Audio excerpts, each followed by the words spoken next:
Spur of the Moment, starring Sarah Wayne Callies, with Stacy Keach as your narrator, was adapted for radio by Dennis Etchison and written for The Twilight Zone by Richard Matheson. Heard in the cast were Kurt Nabig, Christian Stolte, David Darlow, Meg Thalken, Doug James, and Frenette Lebo. To learn more about the Twilight Zone radio dramas and to obtain audio cassettes and CDs of these programs, visit our website at twilightzoneradio.com.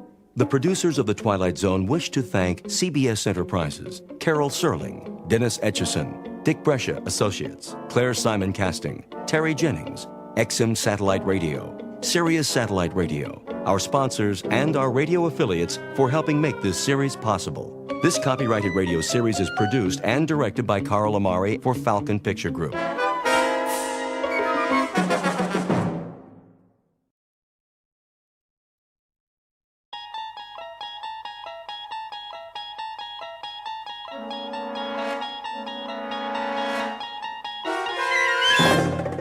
You unlock this door with the key of imagination. Beyond it is another dimension, a dimension of sound, a dimension of sight, a dimension of mind. You're moving into a land of both shadow and substance, of things and ideas. You've just crossed over into the Twilight Zone.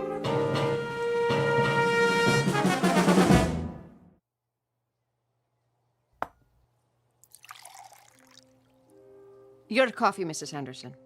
Thank you, Gladys. Will there be anything else? Not just now. Is Mr. Henderson in the study? Yes, ma'am. With the morning paper.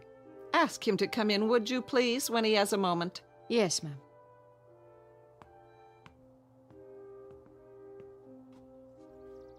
Anne, is that you? Yes, Mother. Are you going somewhere? I'm taking Kahlua out.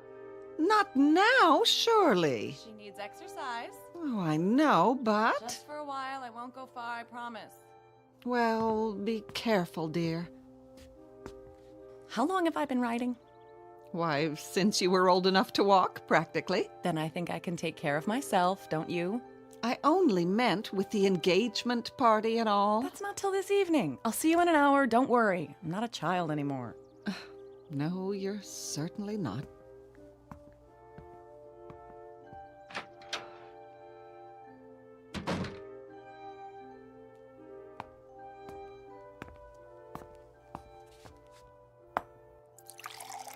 Where's she off to? Exercise, John, for her and the horse.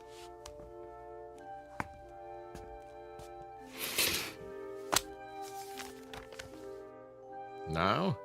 But a young man is driving out from the city. We're to have lunch. She'll be back in time. That girl, always keeping him waiting. Oh, she's doing better lately, you must admit. Yes, but she's still so restless. All that energy.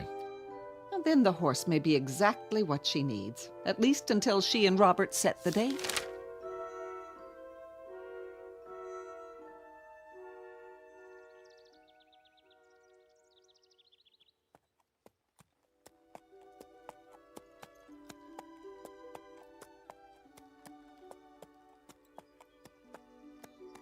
Good girl. What a beautiful day, huh, Kahlua? Easy, you got nothing to worry about up here. What is it? You hear something? Where? I see, up on the ridge. How strange, dressed all in... Come on, Kahlua, she's not gonna stop. She's crazy. We've got to get away. We've got to.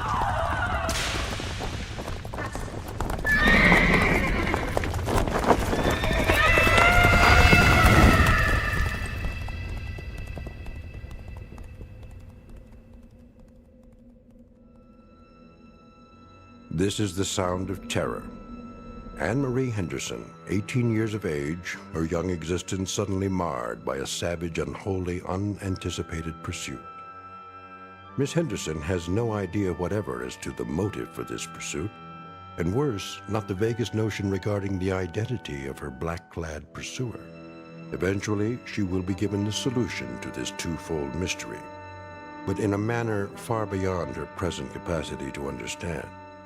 A manner enigmatically bizarre in terms of time and space, which is to say, an answer from the Twilight Zone.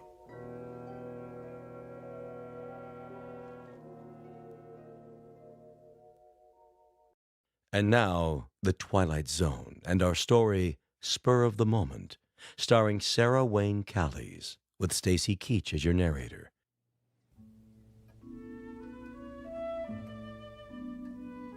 She's just taken her horse out. I don't blame her on a day like this. She must have lost track of time. That's easy to do. Here, Robert, sit down. Would you like something? Don't go to any trouble for me. No trouble at all, my boy. I'll have Gladys bring us a tray. No, really. I'd just as soon wait for Anne. Where is that girl? You're looking well, Mrs. Henderson. Oh, now. I mean it. Is that a new hairdo? Oh, don't let's talk about me. No? What should we talk about? How are things in the city? Same as always. Oh, the firm is expanding. Did Mr. Henderson tell you? I think he mentioned something. A promotion may be in the air. Of course, it's not definite yet, but... Oh, that's wonderful, Robert. Dear, did you hear? Robert says he's about to receive a promotion. Well, it hasn't quite been decided. What in the name of... Will you look at that? What is it? Anne just came riding back as though the devil himself were chasing her. Really? I wonder what's wrong. Anne? Anne, what happened? Darling, you look positively terrified. Hey, what's the matter? Anne, did something... Oh, Bob! Please, tell us what happened, baby. No, you're all right. There was a woman out there. Woman? What woman? I don't know. I never saw her before. She was dressed entirely in black with a cape. It was horrible. Calm down. You're not making sense. What did she do? She chased me. Chased? She was on horseback, too, a black horse, and she chased me as hard as she could. I think if she'd caught me, she would have killed me. What? The way she looked at me, her eyes, they were insane. I'm sure of it. See here, where was this? I don't know. Try to remember. Yes, Anne, if someone meant to kill you... John, don't you think we better... Was it where you usually ride, out beyond the meadow? I think, yes, the trail below the hills. All right, baby. I'll take care of it.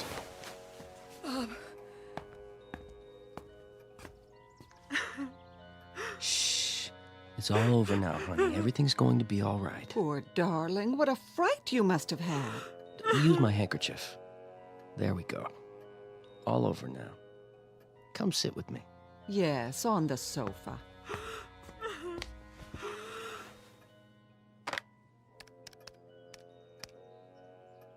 This is Mr. Henderson in the main house. We have a problem with an intruder. Yes. It was so frightening, I can't tell you. She just rode at me, whipping her horse with such a look of hatred. I don't understand. If you'd been there. At once. Take the gardener with you. It's possible that the woman is insane. And she's not one of the locals? You've never seen her before? No. Here. Lean back. When you find her, bring her to the house immediately. Yes, immediately. An outside line, please. Get me the police. Better now. I'm all right.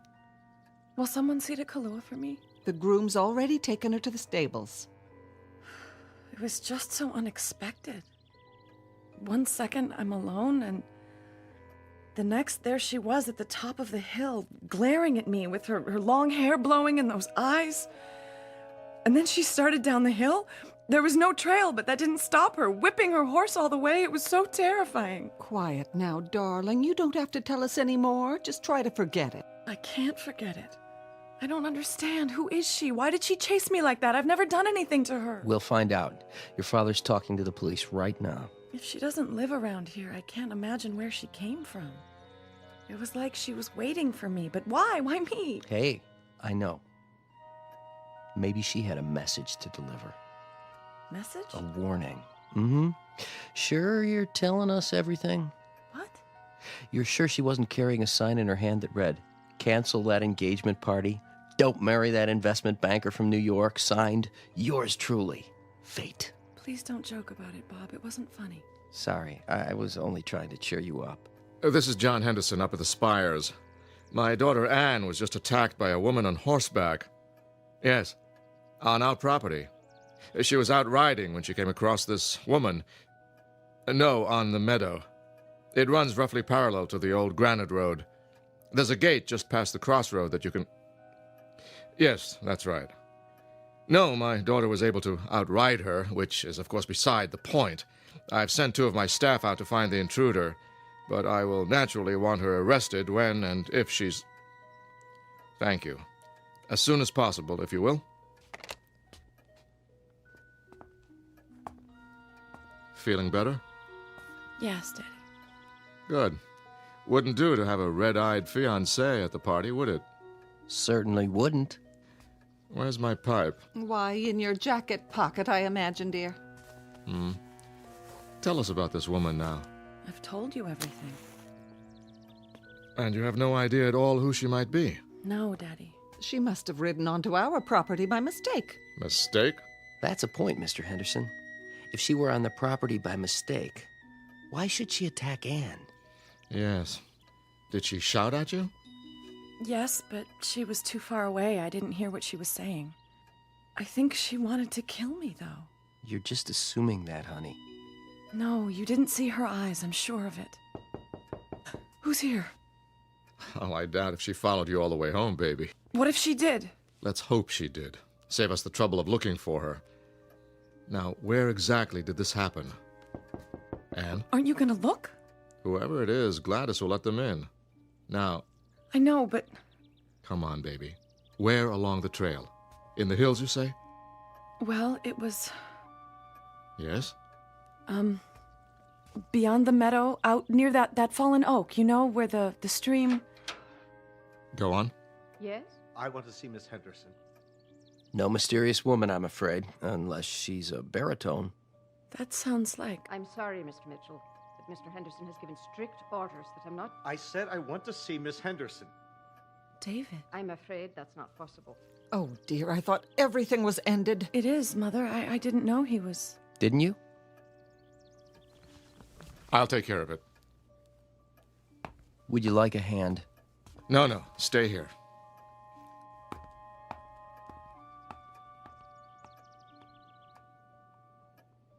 What's going on? Nothing, sir. I only want to see Anne. See here. I thought I told you. Now, Anne, you stay away from him. I will, Mother. Perhaps I can be of help. I'm sure that won't be necessary. Don't you understand English, Mitchell? Get out of my way. I'm sorry, Mr. Mitchell, but I'm not at liberty to admit you. Ask Anne. See what she says. David, don't... Why don't you back off, fella? Can't you see you're not wanted? Anne! Not now. That's all right, Gladys. I'll handle this. You're not welcome in this house, Mr. Mitchell. I don't care what you think. I came to see Anne. She doesn't care to see you. Please, David. Would you rather I call the police? As a matter of fact, they're on their way right now. Call who you will. I want to talk to Anne. What does it take to convince you? Prosecution? Just a few words from your daughter. That's all I ask. Hear them, then, if that's the only way we can be rid of you. Though I can predict what they'll be. David, I don't know what you expect from me. Anne. It is over between the two of you, isn't it? I told you it is.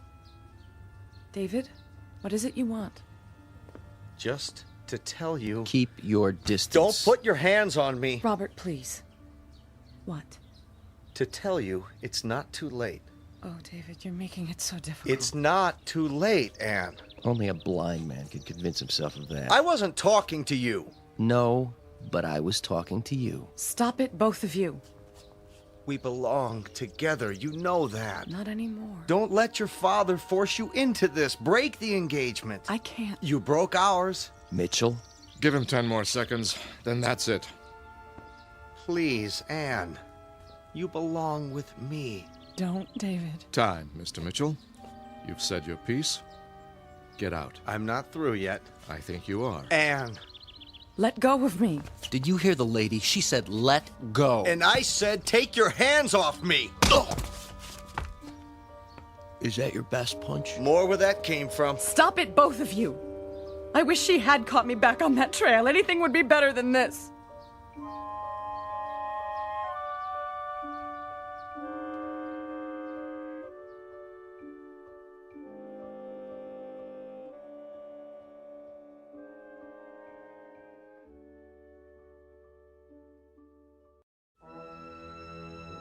Surely you can do better than that, old boy. Let's find out. Steady, Robert. I will have no more violence in this house. Maybe this will persuade you. Daddy, what are you doing? I only keep this pistol to defend my family. And unfortunately, it looks like that may be necessary. Put the gun away, John. Gladly, as soon as some order is restored. I thought you knew me, Mr. Henderson. I thought I did too, but now, I mean you no harm. judging by your attitude, I can't be sure of that. I think the time has come for you to leave. I only wanted... Don't think for a moment, Mr. Mitchell, that I won't use this. To the contrary. Don't hurt him, Father. Is this what you want, Anne? I don't know. To let your father break us up at the point of a gun? Anne! Answer me! Don't even think of following her. Don't worry. I won't. And if you will have the common courtesy and sense to leave this house, Goodbye, Mr. Henderson. Mrs. Henderson. I won't bother you again. that's that then. You know, I almost feel sorry for him. But not quite, eh? Not quite. Come, my boy. Yes, go back to the living room. I'll see to Anne.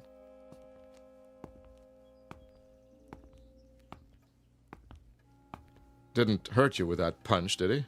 Hardly. I think a good stiff drink is in order, don't you? Amen. Wonder what's keeping the police. About that woman? They should be here. I wouldn't worry. She's probably gone home by now to wherever she lives. I didn't realize you had such crazy neighbors. Neither did I, my boy. Until today. She's probably not from around here. Hard to be sure these days. People aren't always what they seem. Ah, well. Cheers. Cheers.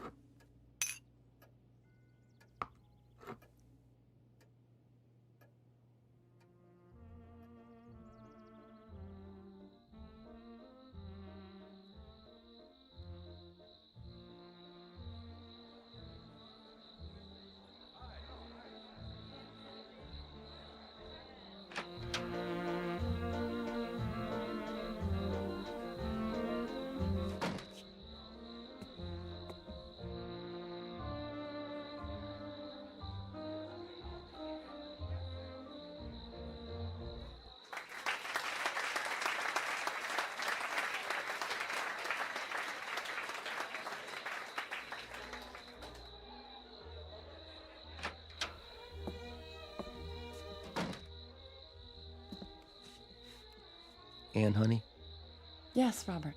there you are. What are you doing out here?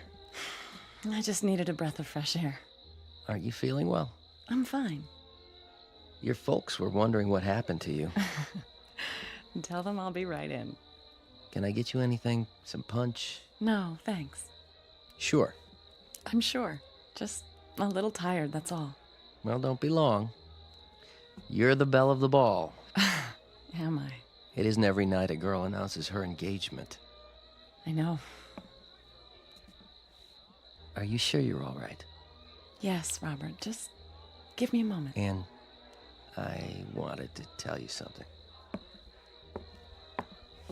What? Only that you've made me very happy. I consider myself the luckiest man in the world. You do? These past few months, I knew the first time I saw you that you were the one. The woman I want to share my life with. You're very sweet, Robert. I love you very much, you know, and I'll do everything in my power to give you a good life. I swear it. I know. I know you will. Tell Father I'll be right there. I think he's ready to make the announcement. Of course he is. Now go on. Don't be long. I won't.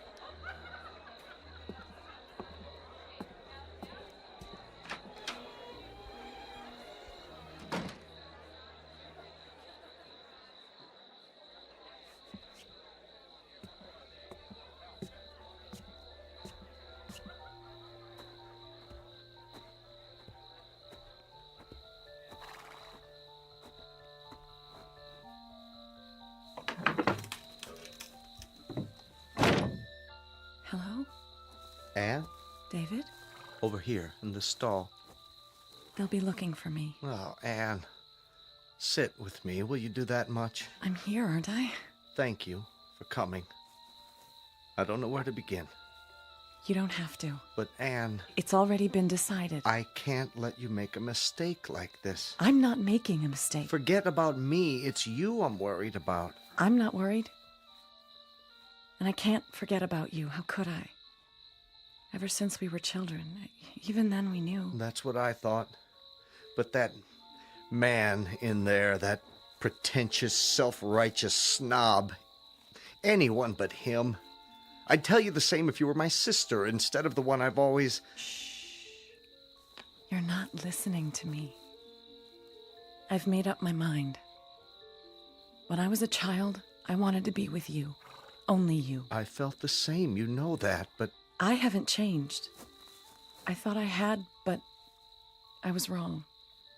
Today, when you two fought, I knew. I want to get married, David, but not to him. Oh, Anne. Are you sure? I've never been more sure of anything in my life. But how? Let's go away. Now, with just the clothes on our backs. We don't need anything but each other. Where will we go? Doesn't matter, does it? As long as we're together? I can get a job. I'll work hard. You won't have to. As soon as Daddy gets used to the idea, we can come back. He'll find something for you. I don't want a thing from him. We have to make it on our own. Otherwise... Shh. I'm his only daughter. Someday, this place will be ours. We'll run it together, raise horses, just as we always wanted, doing what we love. I only love you. Oh, David. I love you too. So very, very much. What's happened to you? I'm not sure. The truth? It finally got through to me. I was so frightened today. I guess it brought me to my senses. It was like waking up. And I'm so sorry. You don't have anything to be sorry for. Did you bring your car? Down the road. Then let's run away now before it's too late. In a minute, Anne. In a minute.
Yes? Mrs. Henderson. Who's calling, please? Mrs. Henderson, this is Don Manichean. Who? From the law firm. Oh, yes. Have you taken care of that matter for me? I'm afraid... Well, I have some bad news. Don't tell me they've agreed to a smaller amount. Well, I suppose we'll just have to accept. My daughter will be disappointed. They won't agree to any amount. Your estate is mortgaged to the gills. And those back taxes have put you in a very dangerous position. The bank says... What's that? My hearing aid's not working. It sounded like you said... There's no possibility of a loan. And unless you sell the property... Sell? Why, this is all we have. It's always been ours. My husband built it up from nothing. And when he passed away, your daughter and son-in-law took over the estate. Your net worth dropped precipitously. Sell some more stock. Mrs. Henderson, There aren't any more stocks to sell. Mr. Mitchell had everything in high-risk growth funds. I advised him to diversify, but he wouldn't listen. And now, well, with the way things have been run, the only alternative is receivership. If we can arrange a time to sign the papers... I can't talk about this anymore. My heart. I'll have my daughter call you when she returns. But, Mrs. Henderson, I have to tell the bank something this afternoon. Good day to you, Mr. Manukian.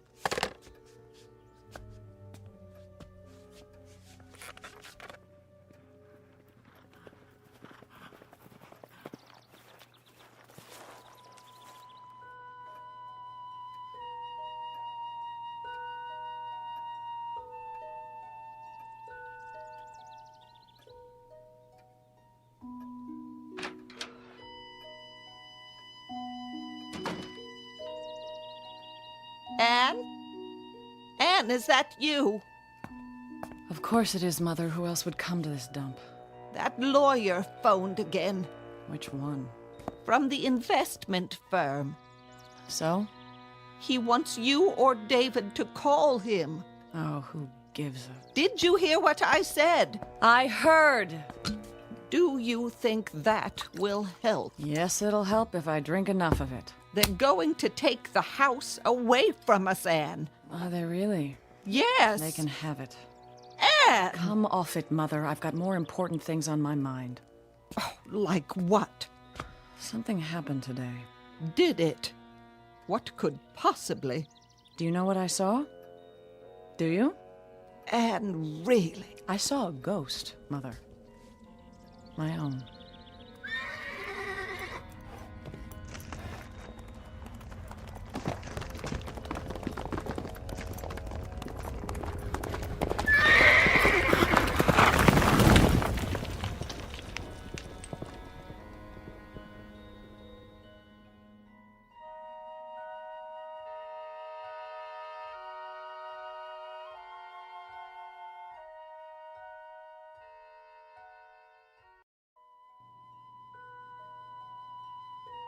What are you talking about?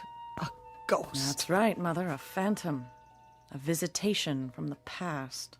This is no time for such nonsense. You haven't heard a word I said. We're in danger of losing the house. Oh, come off it. That's all it means to you. That's all. The home you were raised in. Raised? You mean lowered? Spoiled? Squeezed to death with a velvet glove. Oh, don't let's start. It started the day I was born, thanks to Daddy dearest. I won't hear you debase his memory. Debase his memory?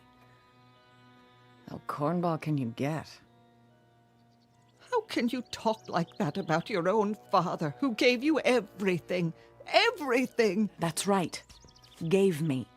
I never had to earn a bit of it. In fact, I never had to work for anything in my life. Never had to bother acquiring such useless traits as judgment, discrimination. Who needs them? Cheers, Mumsy. You blame your father? Yes. I blame my father. But how? Easy? Oh, he was so strong, wasn't he? So efficient, so meticulous. I was his baby. Oh, wasn't I? 16, 17, 18 years of age, I was still his baby. With all the keen insights of a baby, all the capacity to understand, the ability to judge people and make decisions, the right ones. So I made a mistake. One little mistake. Just enough to ruin my life. And I've suffered for it, haven't I? Haven't we all? I'd say that calls for another drink, don't you? Oh, Anne, don't. Oh, how wonderful. I'm finally being disciplined at the age of 43. What about the house? I don't care about the house, Mother. Well, I care. That's your misfortune, and none of my own. At least we should talk about it. Time is running out. It ran out a long time ago, Mother. A long, long time. I have something more pressing on my mind, what I saw out there today. The ghost of engagements past, you might say. There you go with your ghosts again. Mine indeed. Intriguing, isn't it, to be haunted by one's own self? Positively fascinating. What exactly did you see? A reminder from the past and the future. I was riding where I always go out beyond the meadow. I was on a ridge when I saw this young girl pass on the trail below. There she was, with her new saddle, a wonderful white horse. Her daddy gave it to her when she graduated high school. You may remember it, Mother. How could I? Because it was my horse once. The girl was me. As I looked at 18. Oh, I think you've had too much to drink. No, you're wrong. I haven't had enough. You remember the day of my engagement party? I do. I even remember the date. It was June 13th, 25 years ago. Do you recall how I came in that day, terrified because a woman had attacked me, chased me on a horse, and Father had them search for her in vain? I was that woman, Mother. I am that woman. Look at me, black cape and all, to match my favorite horse. And you want to hear something funny, something marvelously funny. It's not the only time I've seen her. Don't carry on like this. Go upstairs and lie down. Isn't that bizarre? I keep seeing her again and again, keep seeing myself, just as I was on that day, on that one particular day. You know that expression, go chase yourself? That's what I've been doing. Chasing myself, trying to... Anne, you're frightening me. Come sit down. It's getting dark. We'll light the fireplace. Would you like that?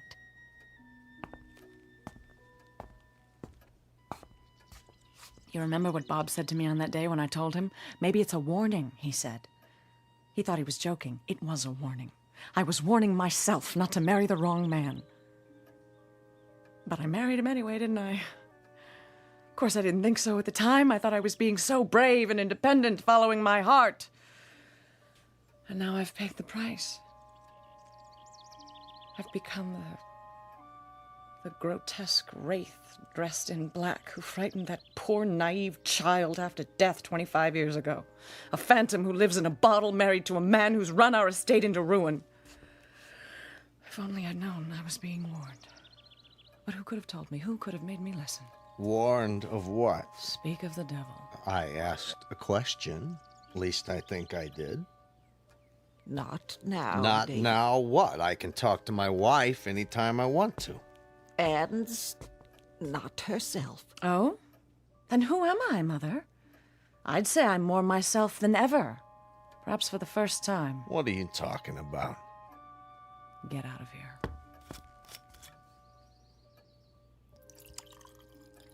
David, it might be better. I know, if I crawled back upstairs, so you can blame me for everything. That's not fair. I did the best I could. What did I know about it? Investments, running a business. If your old man hadn't up and died... David? Well, it's the truth. Look on the bright side. We had some good years. Did we? When? After we came back and your father set us up. There's some bad luck, that's all. But we'll get on our feet, you'll see. All it takes is for... For what? A miracle? Another life?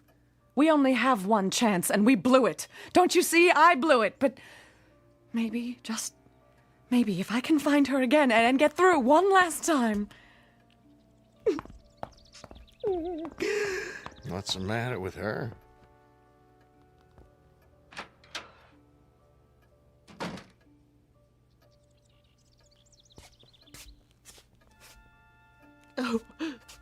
Oh, you poor man. Get out of my sight. I know what it is. Do you think she doesn't love me anymore?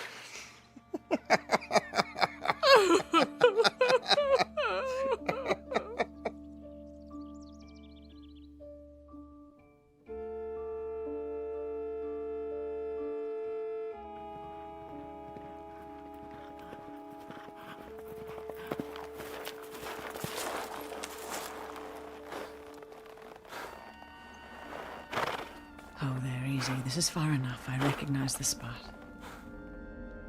She'll come along the bridle trail down there. I know she will, and when she does...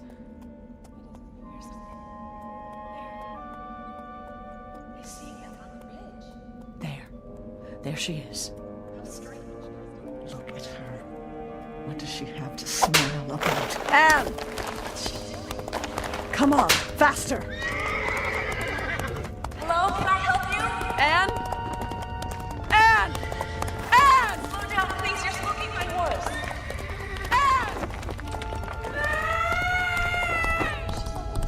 Oh, Anne! We've got to get away. We've got to. Faster!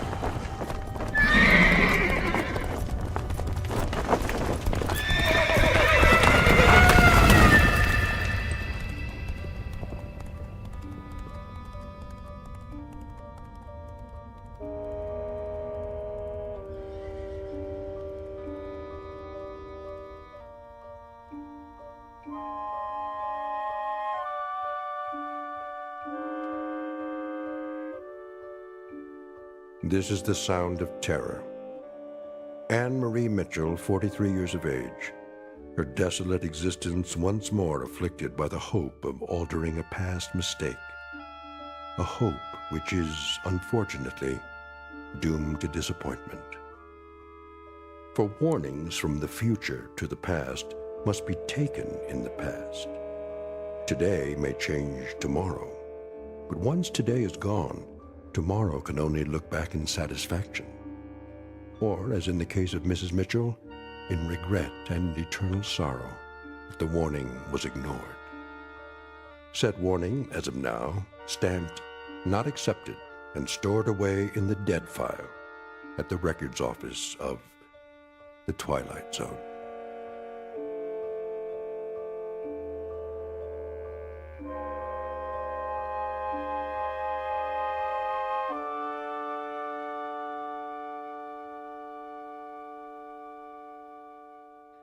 The Twilight Zone continues in just a moment. You are about to enter another dimension, a dimension not only of sight and sound, but of mind, a journey into a wondrous land of imagination. Next stop, the Twilight Zone. Hi, this is Stacy Keach. I'd like to take a moment to tell you about our Twilight Zone website at twilightzoneradio.com. At twilightzoneradio.com, you'll find the latest information on these Twilight Zone radio dramas, including behind-the-scenes photographs, plus the newest product releases, trivia contests, ways to contact us, other Twilight Zone-related info and merchandise, plus links to other fascinating websites. So make your next stop twilightzoneradio.com. Visit twilightzoneradio.com to purchase these Twilight Zone radio dramas on cassette and CD, or call toll-free 1-866-989-ZONE. That's 1-866-989-9663.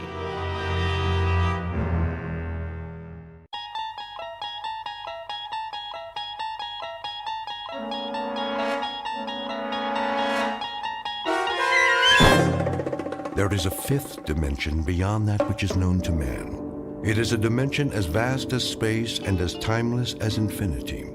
It is the middle ground between light and shadow, and it lies between the pit of man's fears and the summit of his knowledge. This is the dimension of imagination. It is an area which we call the Twilight Zone.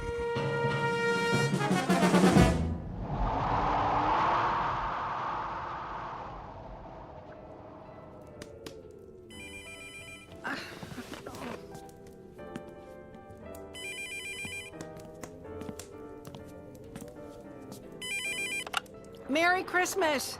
Mom? Hello? Mom, can you hear me? Barely.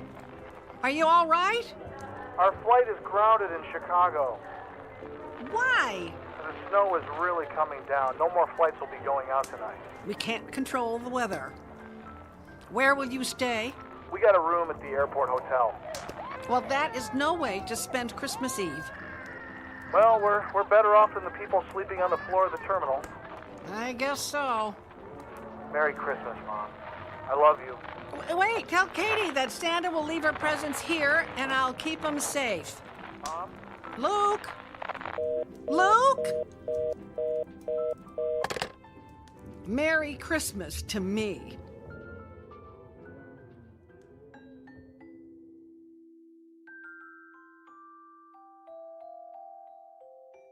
Snowpath, South Dakota. Population 1. One very unhappy grandmother named Martha Waltham, who finds herself alone on Christmas Eve, even though her house looks like a Christmas card, beckoning everyone home for the holidays. Now no one is expected this year. Her only solace will be her Christmas tree, decorated with mementos of Christmases past. The weather has spoiled her plans and cooked her proverbial Christmas goose. But Christmas is a time filled with miracles, and Martha Waltham is about to find out she won't be spending Christmas Eve alone after all, because she is about to meet some very special visitors from the Twilight Zone. And now, The Twilight Zone and our story, Snow Angel, starring Sean Astin, with Stacy Keach as your narrator. And more snow. Get out the snowshoes and the shovels. It's beautiful to look at if you're inside and don't have to go anywhere. And you might not want to go anywhere if you don't have to. And in entertainment today, Might as well so go to bed. talented, so young and so...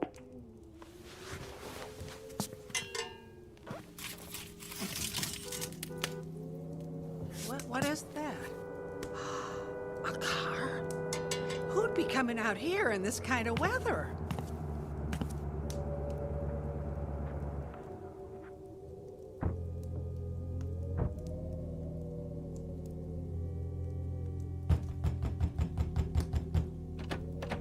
Who's there? Help! We need help! Who are you? What's wrong? It's my girlfriend. We need to find a doctor. Please open the door. You stand back from the door. I want to get a look at you.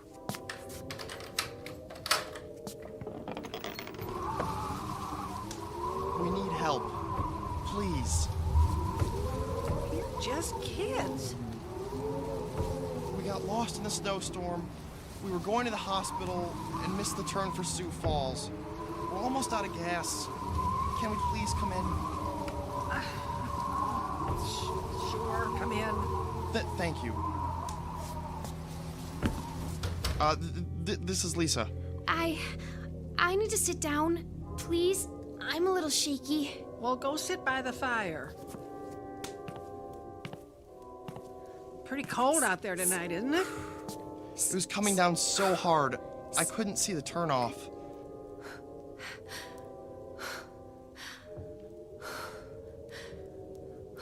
Lisa, you're breathing awfully hard. Are you all right? I'm fine. I'm just practicing my Lamaze breathing. Lamaze? She's getting ready to have a baby.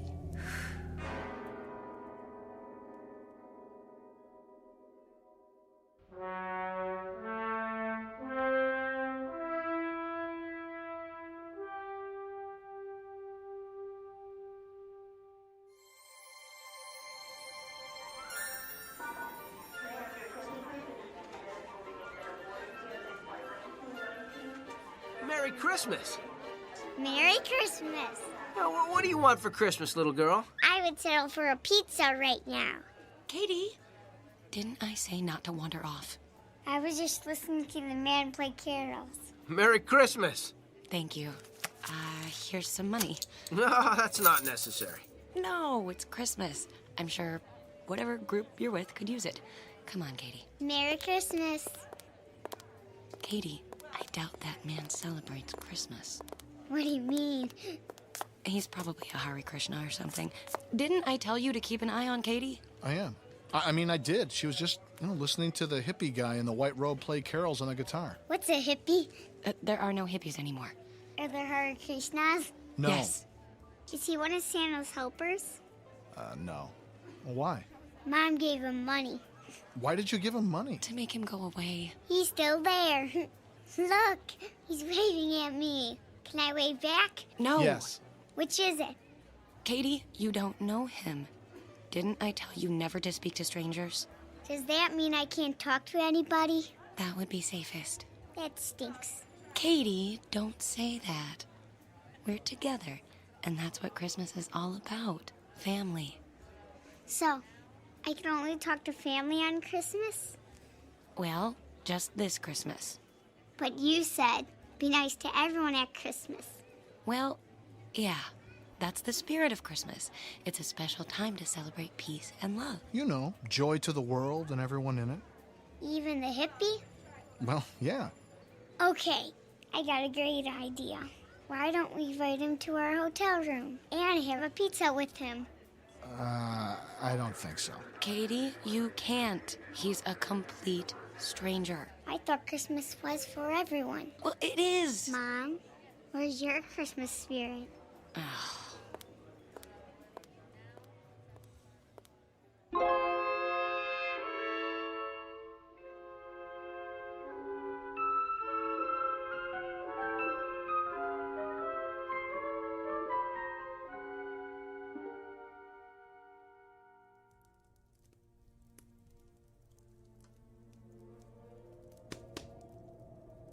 Are you okay, Lisa? I think I need a doctor. Yes, you do. You really can't have the baby here. What do you mean? Well, I didn't mean it the way it sounded. She's gonna need some help. We have to get her to the hospital. I'm gonna call the sheriff's office. The sheriff's office? The sheriff can get her to the hospital. Ow! It hurts! It really hurts! And besides, the sheriff's got an EMT on call for emergencies just like this. Quite frankly, I think the baby could come any time now, and it makes no sense to take chances. Oh, perfect. The phone just went dead. God, I don't believe it. The storm must have torn down the lines. Ah! What's happening? What's happening? Ah! Don't be scared. The lights just went out. Oh, great. Now we've lost the electricity, too. Well, I'll get some candles. Look, lady, we need help. What are you going to do? Don't use that tone of voice with me. Sorry. Look, she needs help. We've got to do something. Okay. I've got a 4-wheel drive SUV in the garage.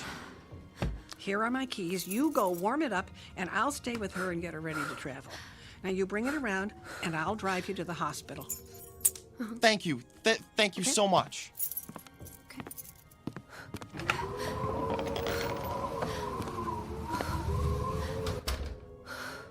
Can I get you anything? My mommy. I want my mommy. Oh, I'm sorry I can't help you there. The phone's out and the internet is down. Look, before the night is over, you're going to be somebody's mommy, and you're going to find out how your mommy feels tonight, not knowing where you are. I'm so scared. How old are you? 14. 14. And him? He's older. Ow! Oh, keep breathing. How much older? Pretty sure he's got a driver's license, if that's what you mean. And he obviously knows how to drive, so you're probably right. Wait a minute, what's he doing? What? Wait, he's driving off. Where's he going? I don't know. Well, you must. He's your husband or boyfriend or whatever, isn't he? Well, actually, he's not. What? I didn't think you were married, but who is he? Where did he go with my SUV? I have no idea. What do you mean? I met him at a truck stop in Minnesota. I have no idea who he is. His name is Matt something. I just wanted a ride. Where? I don't know. I just wanted to get away from everything and everybody. Oh! Ah! This hurts so bad. I'm calling the sheriff. He'll come and get you. I am not dealing with this. No, you have to. The phone isn't working, and your SUV is gone. And I'm gonna have a baby whether you like it or not. I guess you are. Look, don't cry. I'm sorry. Let's start over, huh? I'll help you through this. Can I ask you a question now? Sure. Why do you live out here, all by yourself? Do you hate people or something? Well, no. Oh! Oh! That one really hurts. Why would you think I hate people? Why isn't your son here tonight? How do you know about my son? Relax. I saw a picture on the end table. I figured it was your son. Am I right? Yes. How come he doesn't live here with you? He went away to college, met a girl, and got married. He started a new life somewhere else. Do you miss him? Yes. So, why didn't you go see him for Christmas instead of making his family come out here to the middle of nowhere? My family comes home for Christmas. But your son's family can't be home for Christmas because they had to come here for Christmas. I never thought of it that way. He and his wife and daughter were supposed to be here tonight, but they got snowed in. So they're spending Christmas in an airport hotel. That double stinks. Now everybody loses. Apparently.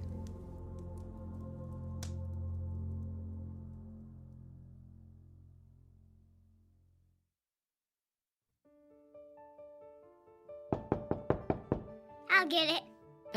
Don't answer it. This is a hotel. You don't know who's there. That's why I want to answer it. Merry Christmas. Merry Christmas. I've got a pizza for you. Mom, it's the hippie. He got a pizza for us. What? There must be some misunderstanding. Look, I don't know who you are or what's going on here, but... I work for the airline. Here's my ID. Look, he has a name tag with wings, just like a pilot. I'm not a pilot, but I've got a lot of airtime. I don't mean to be rude, but what's with the robe? My angel costume? Not many people want to work on Christmas Eve. They want to be at home with their families, so, I volunteered to work tonight. I told you he was nice. But it's not within my angelic powers to make the snow stop, so people are pretty crabby about their flights being canceled. I'm just doing my best to keep everyone happy. That is so nice of you. Come on in.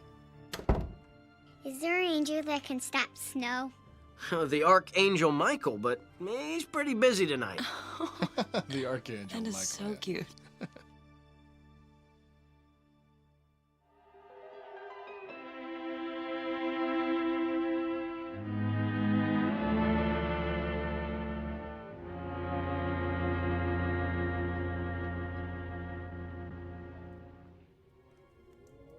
How are you feeling?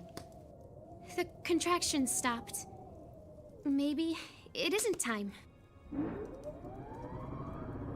Hey, the lights came back on. They must have fixed the power lines. How did they do it that fast? They didn't. I have a generator for when the power goes out. You can freeze to death up here without one.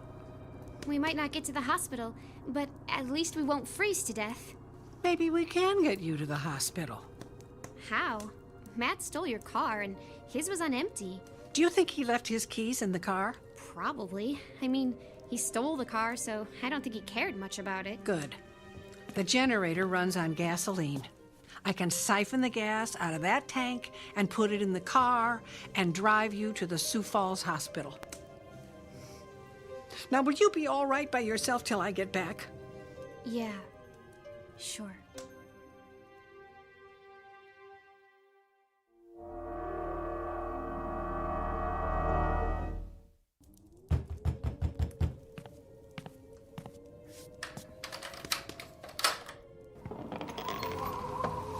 Hi, Merry Christmas, little lady. Is Martha around? She's out back getting more firewood. That sounds like Martha to me. I wouldn't be surprised if she was chopping wood right now just for the exercise. I got her a chainsaw for Christmas. Wow, that's a thoughtful present. You visiting for the holidays? Yes, we barely made it through. Our car was running on empty. Martha's son got snowed in. She's really bummed out about that. She was really looking forward to the family getting together tonight. She doesn't admit it, but I think she gets pretty lonely out here all alone. Well, tell me about it. Well, at least she's got you to keep her company. So is everything okay? Yep, everything's good. It's Christmas. I'm wrapped up in a warm blanket. I've got a good book. And Martha chopping wood for the fireplace. What more could I want? I'll call her son and let him know you're both okay. Hey, I'm sorry, I didn't catch your name. Lisa. All right, Lisa. You keep yourself all bundled up in that blanket. It's gonna be a cold one tonight. Sure thing. Good night. Good night.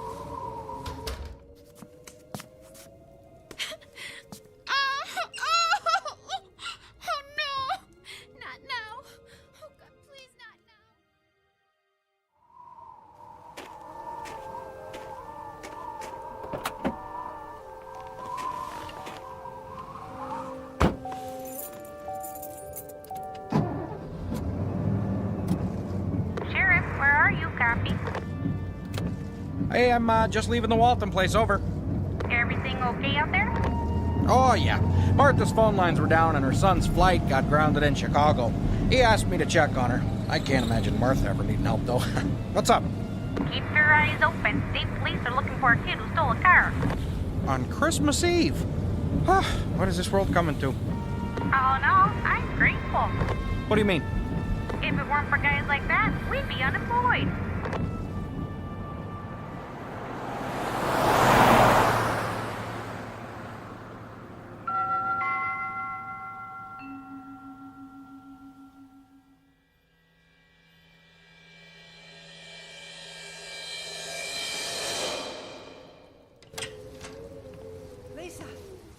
Lisa.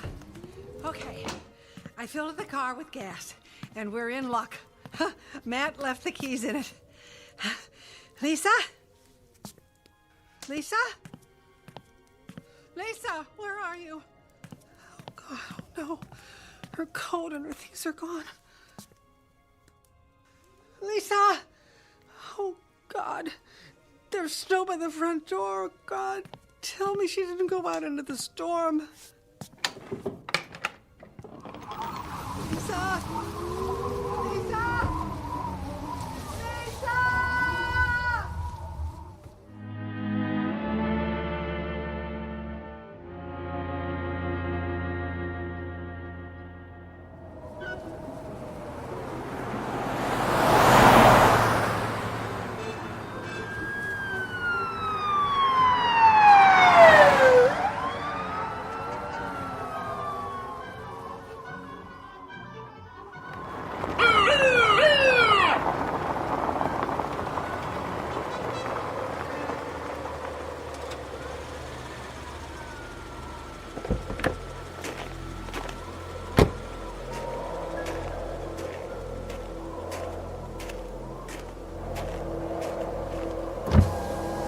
Can I see your license and registration?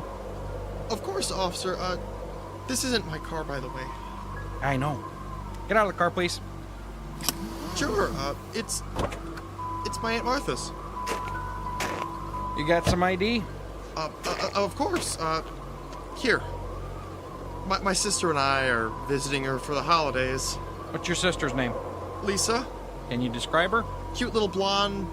She's with Aunt Martha right now. Oh, okay. Hey, here's your license. Yeah, I just met her. She told me how she got Martha a chainsaw for Christmas. Save old Martha's back from chopping wood, although I always thought that fit her personality more. I know what you mean. I know what you mean. So, what are you doing driving around on a night like this? Well, Martha was saying how good her four-wheel drive is in this kind of weather, so I just wanted to try it out. Well, I don't blame you. Hey, have fun. You drive safe now. Merry Christmas. Merry Christmas.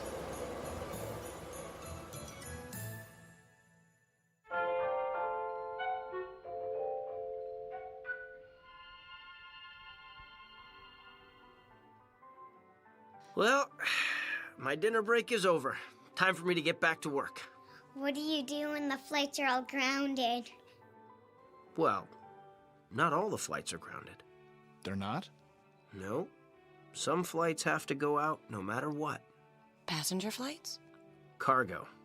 What's cargo? Packages. Wait a minute. Here's my package for Grandma. Honey, wait. Maybe he can get it on the flight. Honey, no. Well, where's it going? Snow Pass, South Dakota. I bet you don't have a flight scheduled there tonight. Well, you're right about that. I was thinking if it was, a big city or someplace warm. Could you try? I find it very hard to say no to you. Give me the package. I'll see what I can do.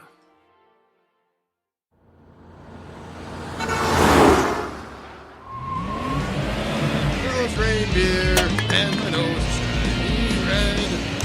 Yeah! Ah! Oh my God. What was that? That come from? Oh no.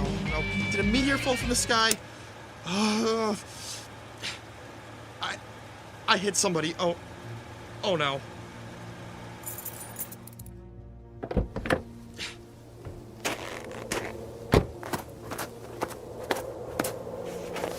Ah! Oh man, I am so sorry. Dude, just lie still, lie still.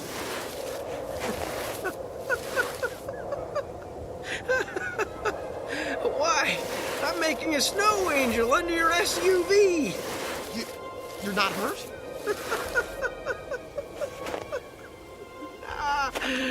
The snow is thick and soft. Whew, my angel wings are nice and fluffy. Go ahead, feel them if you want. What? I'm sorry, I'm kind of drunk, but you're an angel. Yeah, it's a big night for Christmas pageants, I'm pretty busy flying around from place to place. How come you didn't get hurt? Well, your SUV is pretty high off the ground, and I grabbed the bumper and just hung on until you stopped. I would have to say that this would be a miracle. It's Christmas. Hey, give me a hand and get me out from under here. Hey, careful. Don't get oil on the wings.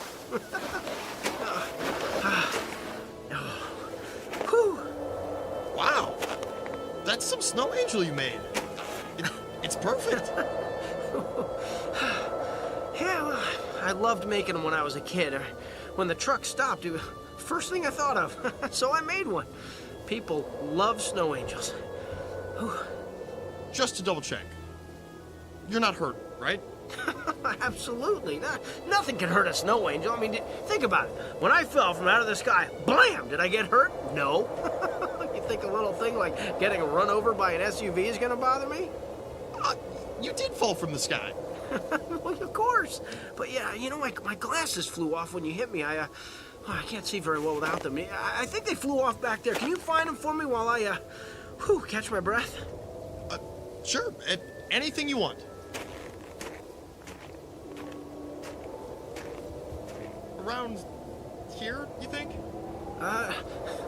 Nope. Farther down the road by that tree.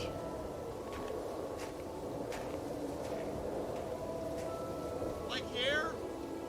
Further. Hey! Hey, what are you doing? Where are you going with my truck? Don't leave me out here, I'll freeze to death!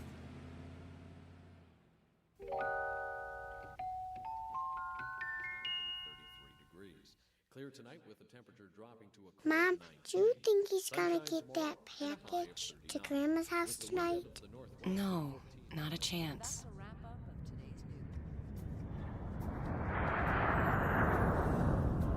What's that sound?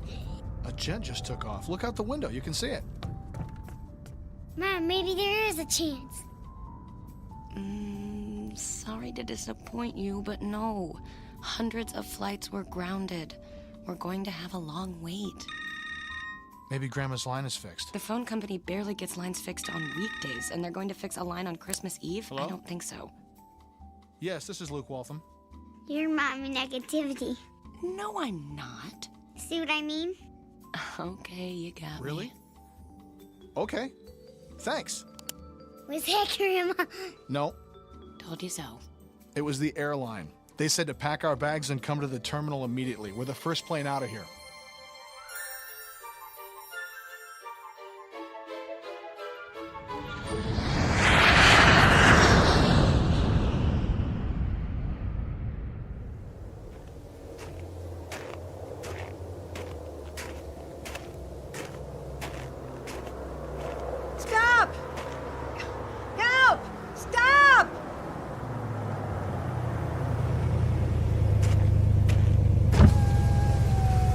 What's wrong?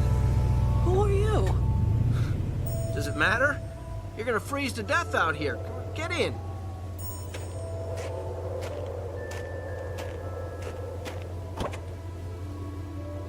Okay?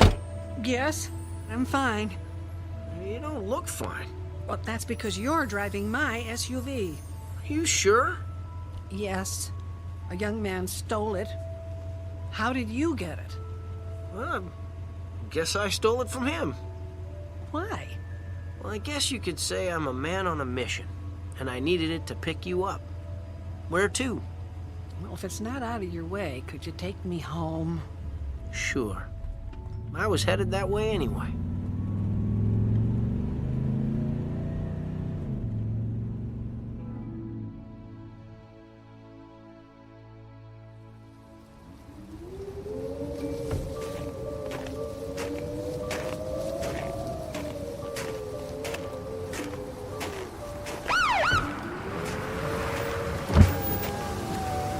Hey, what happened to Martha's SUV? Huh? What? Well, I thought I hit somebody back there a ways, and... You did what? Well, I thought I did, but I couldn't have because he came from out of nowhere. I mean, it was like he fell from the sky. He fell from the sky. Yeah, I think you better get in my squad car and then we can go back and look for Martha's SUV. Well, we ain't gonna find it. I can tell you that. How come? Well, the angel that fell from the sky tricked me into finding his glasses. He made me walk away from the SUV to look for the glasses, and when I got far enough away, he drove off in the SUV. You know what I think? You got mugged, somebody hit you in the head real hard, and then stole Martha's SUV. You know, I did see a flash of light just before it happened, and then stars.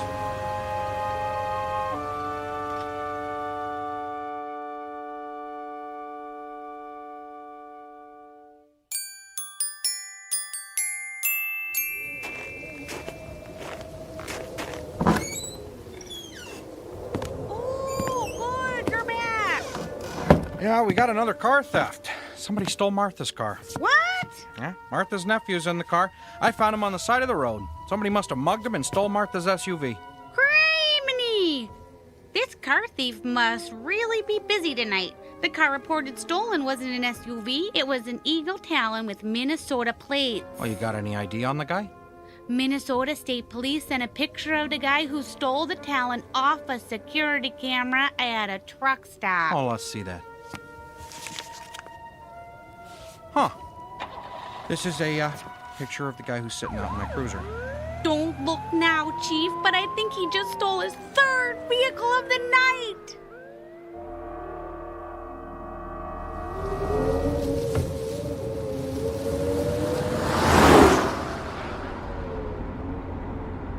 Thanks for the ride home. Do I get to keep my SUV? Or are you going to keep stealing it? What?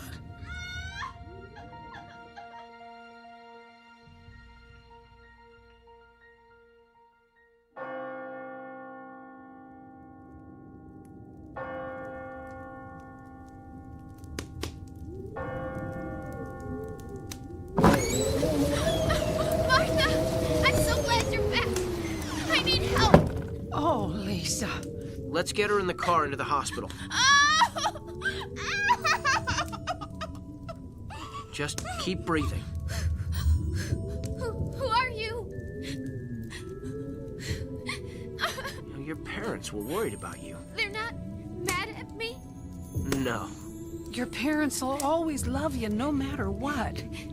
So, they sent an angel to get me? Well, they thought it would be pretty hard for you to turn an angel down. Anyway, I go where my beeper tells me and I do what I can. And you know something? You're in luck. I've got an ambulance coming to get you. You do? Let's go meet them.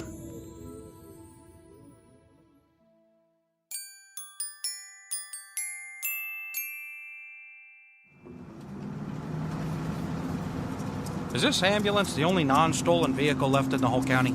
Could be. I didn't even make my car payment this month, so I'm not sure if I even have a car anymore. And how could I have been so dumb to leave that guy in my cruiser with the keys in it? Your Christmas spirit let you put your guard down. Hey, Isn't that Martha's car heading towards us? Looks like it. Flash your lights. Will do. Oop, wrong button.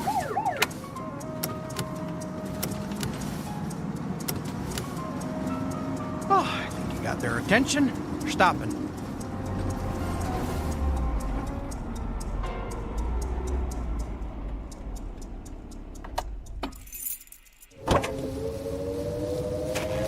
Sheriff, I'm so glad you got word to bring the ambulance. Say what? Lisa's getting ready to have her baby. She's what? I'll go check her, Chief. Well, my phone was out, so I couldn't reach you. And then my car got stolen. I know. You knew? Yeah, well, the guy who stole your car, he stole my cruiser. Hey, Chief, quit gabbing and get over here. We've got to get this little girl to a hospital now. She's getting ready to have a baby. What is going on? Come on, let's get her in the ambulance. It's so good that nice man was able to get through to you to bring the ambulance. What nice young man? Nobody called us. We're only driving this because my cruiser got stolen. Get up front and drive. Close the doors and let's get moving. I'll get back to you later, Martha.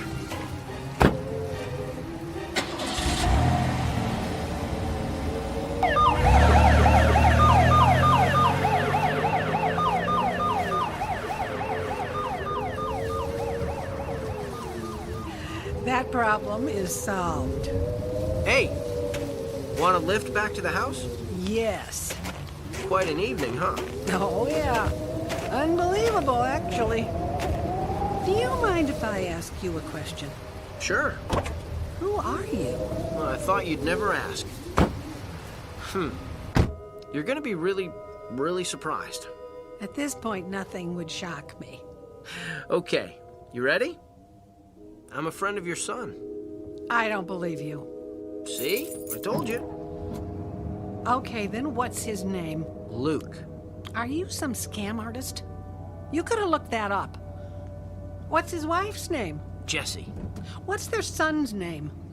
Well, that sounds like a trick question. They don't have a son. You have one granddaughter, and her name is Katie. All right, I believe you. You did a lot of nice things tonight, so you must be who you say you are. But all of this happened so fast. I'm not quite sure what happened. Understandably. This is really bothering me. Do you mind if I ask you a little harder, more personal question now? I always love a challenge. Shoot. What are you doing out here in the middle of nowhere on Christmas Eve in an angel outfit? Delivering packages. So, are you one of Santa's helpers? Now, technically speaking, Santa's helpers are elves. I hate to break it to you, Martha, but there is no such thing as an elf. I know that, and we agree on that point then. But now I need to know you're not some crazy guy running around in an angel outfit. Martha, relax. Breathe easy. I'm not some crazy guy. Rest assured that I'm taking you home, and everything is going to be okay. Okay. But why are you here, really? Do you want me to level with you? Yes, please. Okay. Here goes. I made a promise to deliver a package tonight, and I never break a promise. Who are you delivering it to? Well, the package is in the trunk. Should I stop the car and show it to you so you can see? No. Just take me home. No problem. You know what would be really something? What? If when we got there, your family was waiting for you. Now that would really surprise me.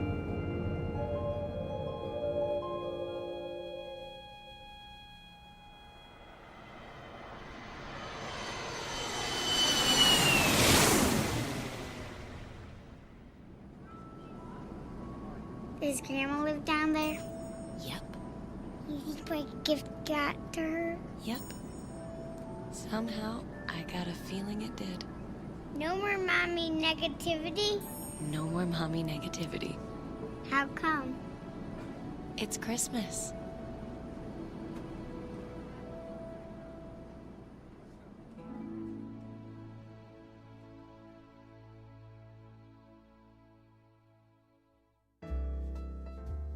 For a child, Christmas is never the same once they question the plausibility of Santa Claus. Giving one person the responsibility of delivering a gift to everyone in the world just doesn't seem possible. So Christmas is a time of wonder.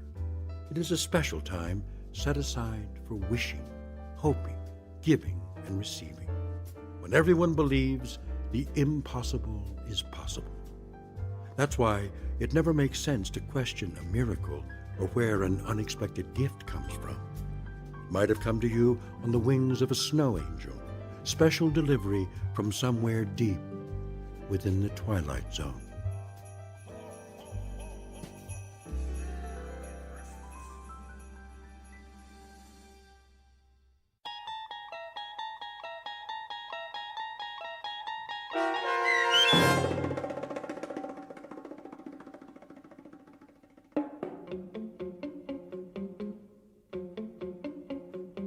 Snow Angel, starring Sean Astin with Stacy Keach as your narrator, was written for The Twilight Zone by Joe B. Cerny.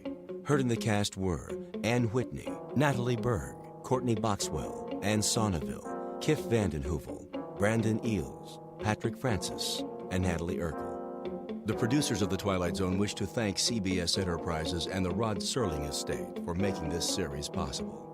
This copyrighted radio series is produced by Carl Amari and directed by Joe B. Cerny for Falcon Picture Group.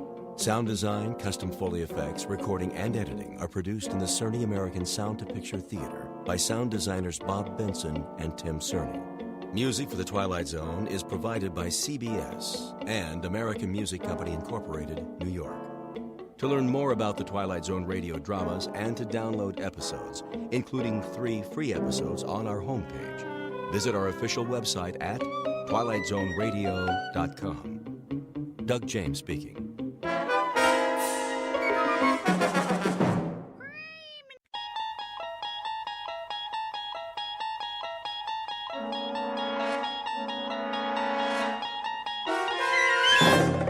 You unlock this door with the key of imagination. Beyond it is another dimension, a dimension of sound, a dimension of sight, a dimension of mind. You're moving into a land of both shadow and substance, of things and ideas. You've just crossed over into the Twilight Zone.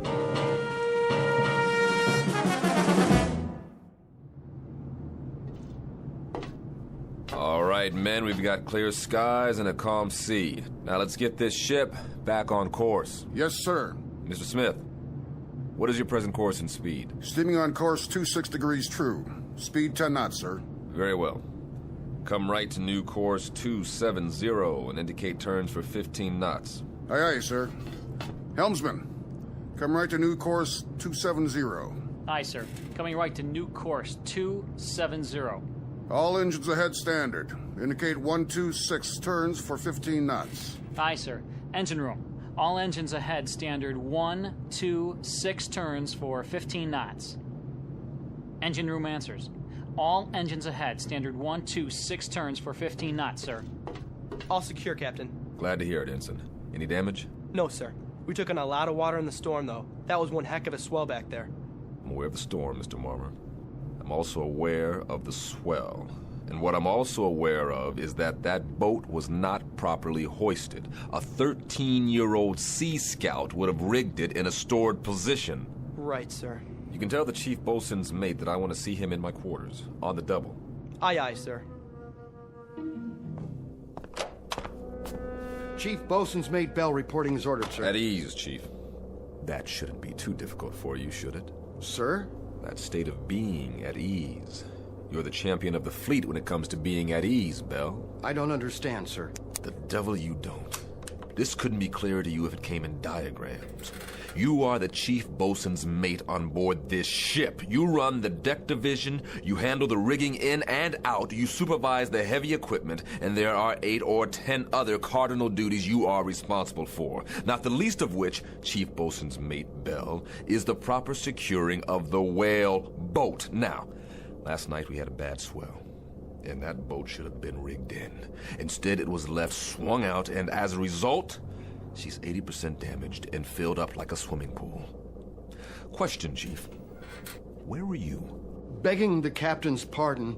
Don't beg my pardon. Just tell me, in a brief explanatory way, why you couldn't handle the initiatives of a chief bosun's mate, and why the efficiency of this ship has had to suffer as a result.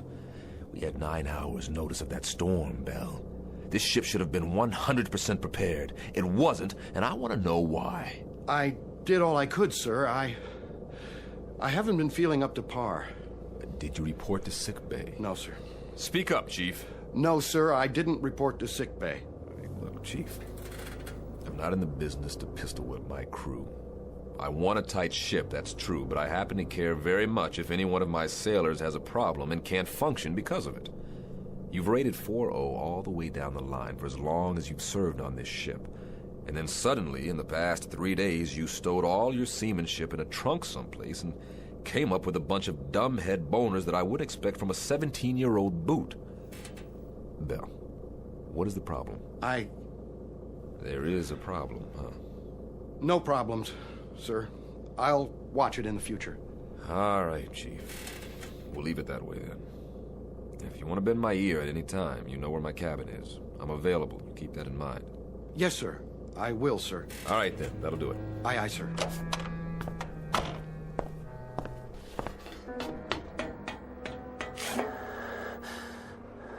Chief?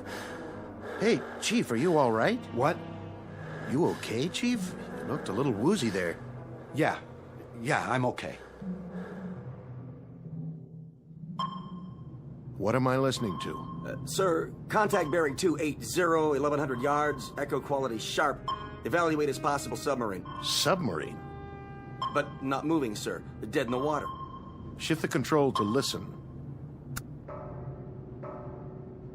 Sounds like hammering or something, sir. Bridge sonar. Bridge eye. We have contact, bearing 030 degrees true, range 1100 yards. Appears to be a metal object.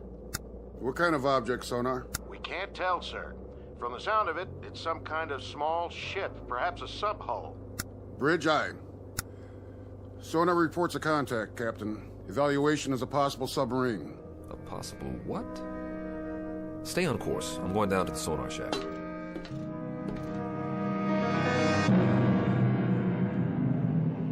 Incident 100 miles off the coast of Guadalcanal. Time 1963.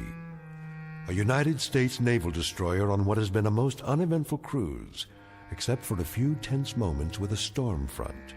Nothing unusual.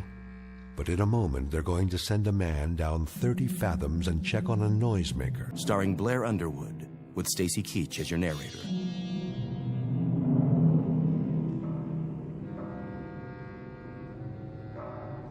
That's it, huh? That's the sound, sir. How long have you been in contact? About 3 minutes, sir. That's a funny one. Sounds like tapping on metal, doesn't it? That's what I think, sir. Bridge. Change course to 030 and reduce speed to 5 knots. Try to make contact by underwater telephone. I've already tried, sir. I get no response. Listen. It stopped now. Just like that? Sonar still has the contact, sir. I'll leave it on. Stay on it. I'll be on the bridge.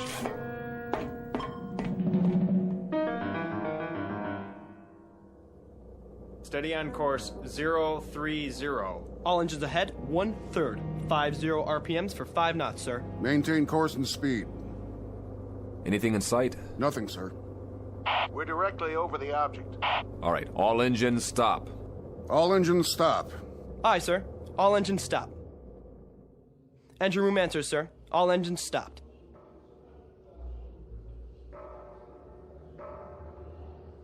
Do you hear it, sir?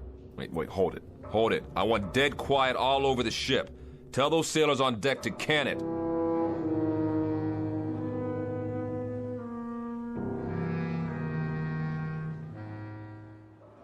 Ain't that a kick in the head? What do you suppose it is? Ghost, man. Ghost.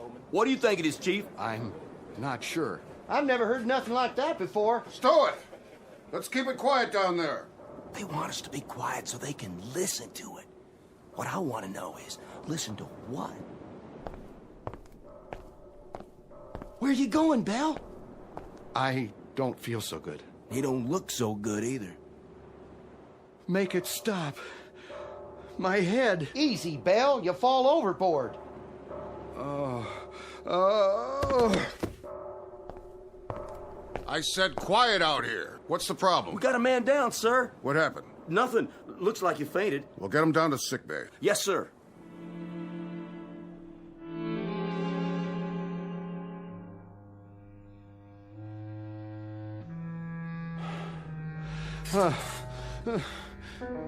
Where am I? In the sick bay. You all right now, Bell? Yes. I'm okay, Doc. What? You blacked out up there. I said I'm okay. You better stay horizontal for a little while longer.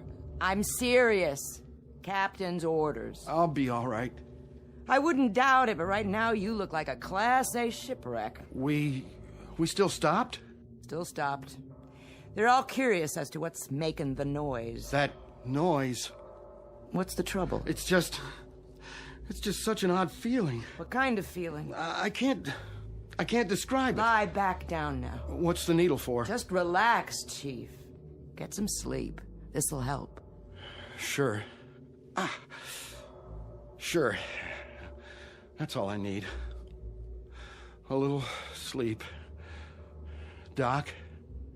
Yeah, Bell? What do you suppose is down there? Don't worry about it. You just go to sleep. Whatever it is, the captain will know what to do.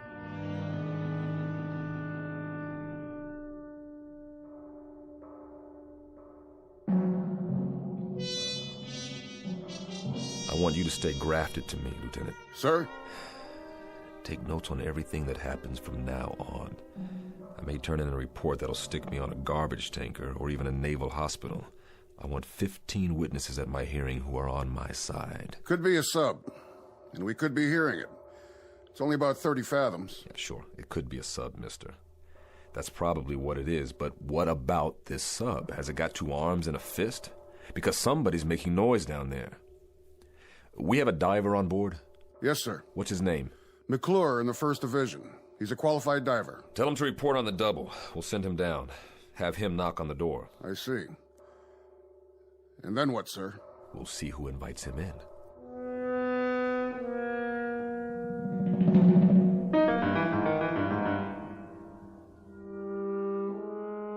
McClure reporting, sir. You're the diver? Right, sir. All right, I'm going to give it to you straight, McClure. Now here's the picture. There's something down there, directly below us. Something, sir? We don't know what it is yet, just that it's a metal object about the size of a sub-hull. That's where you come in. I want you to get your equipment and go down there. Stay in contact from the moment you hit water to the moment you reach it, understood? I understand.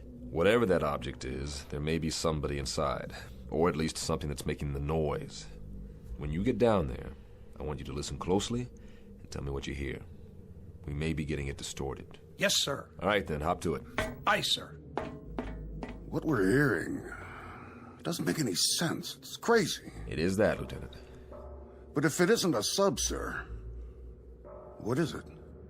Maybe it's a Spanish galleon, Lieutenant, with a treasure chest and a loose lid that's off its hinges. Or maybe it's just our imagination. Well, we'll sure find out. As soon as he suits up, they'll lower him down. And then we'll know. I sure hope so, Lieutenant. One way or another. I hope you're right.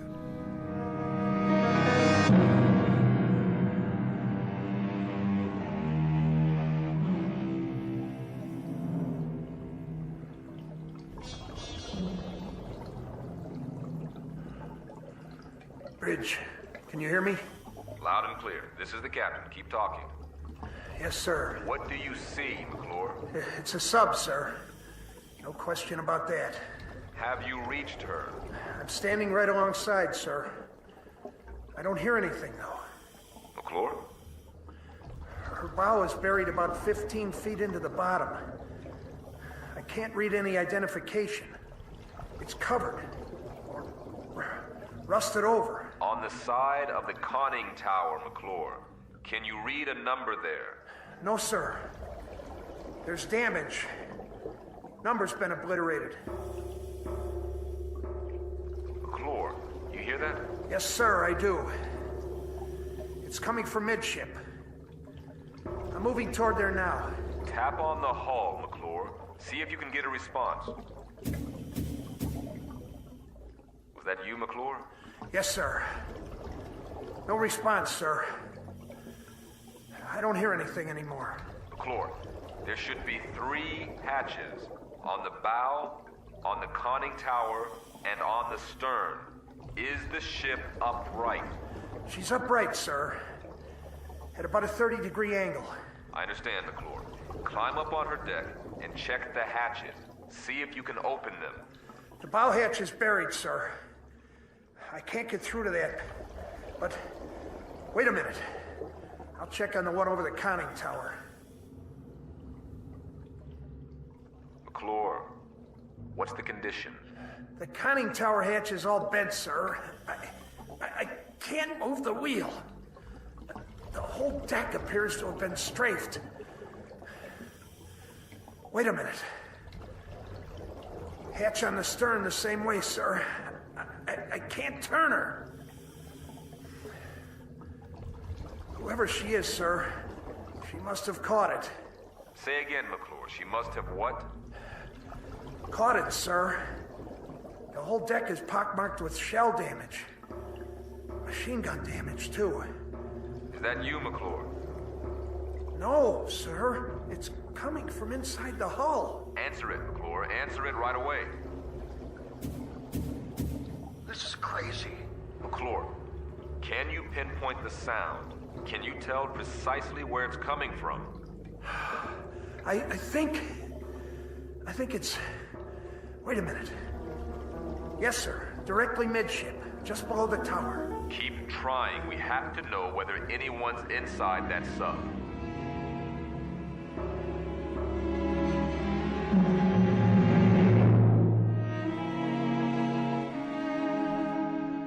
Now, back to the 30-Fathom Grave on the Twilight Zone. No more contact, sir. Stay on it for as long as you can, McClure. Come up when you're ready. Aye, aye, sir. Get the comm, officer. I want to send a message. Action is 7th Fleet, info to SyncPack. Appraise them of the situation. Get on it. Yes, sir. Radio bridge. Radio I. Captain wants a message. Action to comm 7th Fleet. Info SyncPack Fleet. Have located sunken sub. Position latitude 09-30-00 south. Longitude 160-48-00 east. Request confirm location of all known sinkings this area.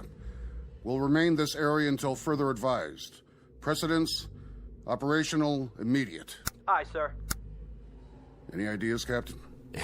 An even dozen, but every one of them nullifies the one ahead of it. If it's one of our subs, we should have gotten a report on it. And even if it's somebody else's, why haven't they gone out the torpedo tubes? That's what I was thinking, sir. Which brings us down to another common denominator. That sub has been hit by shell fire. So, whatever action took place must have happened within a period of hours, or else there wouldn't be anyone still alive. But there's been no action. We'd have seen it, or heard it. They put them all together and they spell nothing. When McClure comes up, tell him to dry off and report to the sonar shack. That's where I'll be.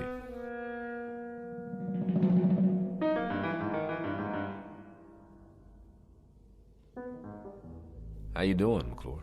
Fine, sir. I could use some hot coffee. Well, you can drink a gallon of it if you want. Just tell me. What did we find out? I don't know, sir.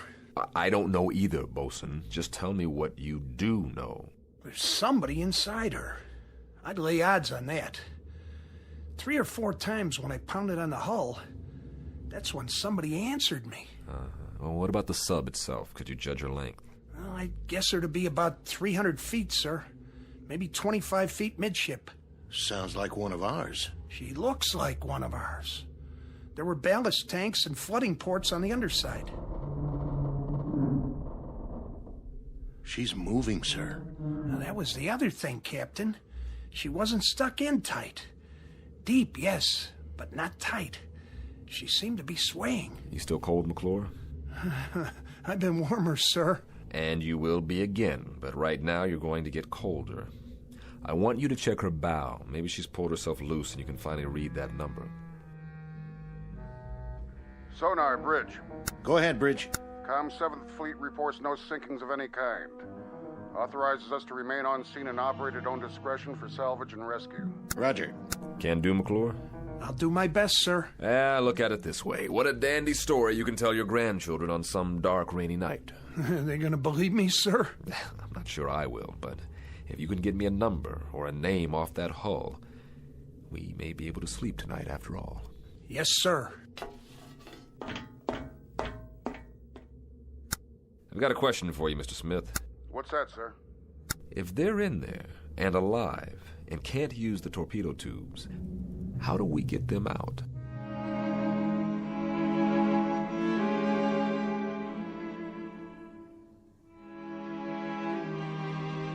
Bridge. Go ahead, McClure. This is the captain. She's pulled herself out, sir. Here's your number. 714. Commission December 1941. Sunk in action, First Battle of the Solomons, August 7th, 1942. But, Captain, that was 20 years ago.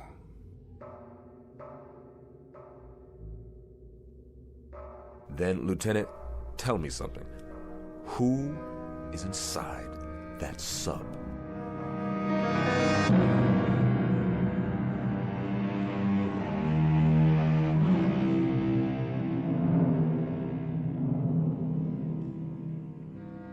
Coffee, sir? Thanks, Marmer. Quiet night. It's too quiet. How long's it been now? About 3 hours. Is he sending McClure down again? Beats me.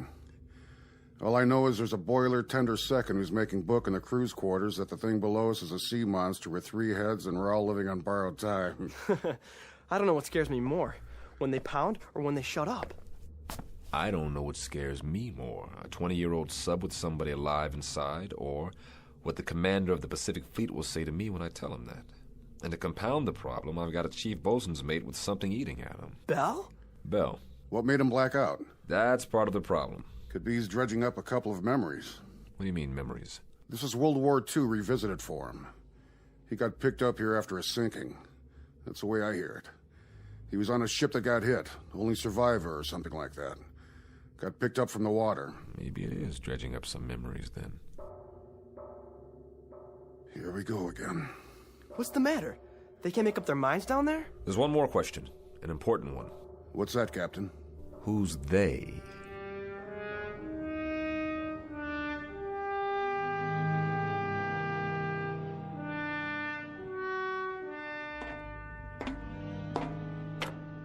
Hello, sir. Doc? How's it coming down there? Yeah, it's coming. How's your patient? Asleep, sir. I was just going to get some chow. Keep me posted. I'll be in my quarters. Aye, sir. No. No. No! What's the matter? Belle! What happened? I was looking in a mirror and I saw faces. They were staring right at me. They were pointing at me. I know it sounds crazy, but they were there. It was as if I'd been pushed out of the mirror. Ordered out. That's why I had to break it, to make them stop.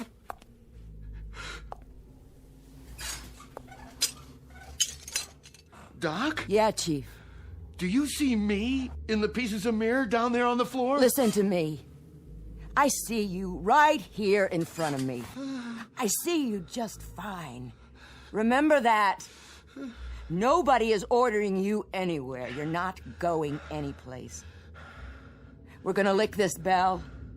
I mean it. We're gonna lick this. Oh.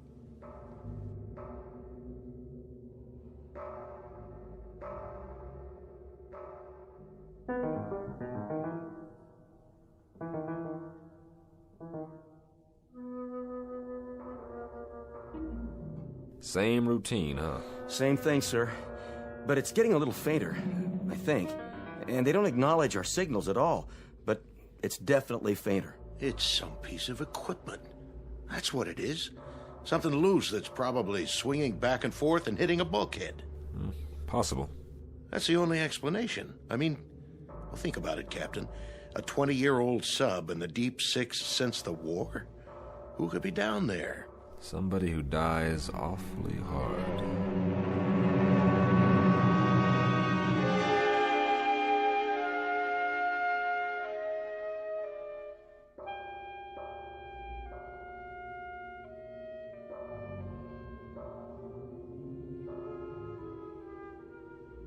Whoever it is, whatever it is, it's running out of steam. I wouldn't make book on this, but I've got a hunch that if we don't get inside there, and I mean quick, we're gonna miss the boat. So we go down, and like you said, we knock on the door, but we've done that before. No, we don't knock on the door this time. Now we kick the door open. Begging the captain's pardon. You break in that way, and it's a sure bet the pressure will kill whatever's alive down there. Right, so we do it the one other way we've got. I want you to send a message to ComSub PAC. Tell them we're going to need a submarine rescue ship out here. Give them position and depth and tell them to report to the scene for rescue attempt. Emergency precedence. The airlock chamber? Well, that's all we've got left, and it's precious little. Get on it right away. I'll be on the bridge. Radio, sonar. Radio I. The ComSub PAC. Emergency precedence. Request nearest ASR, report to position. Latitude 09er-30.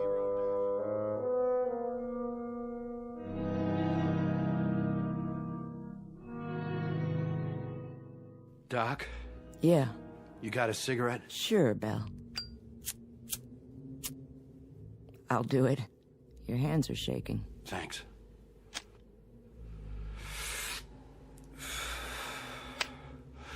Doc, will you answer me straight? I'll try.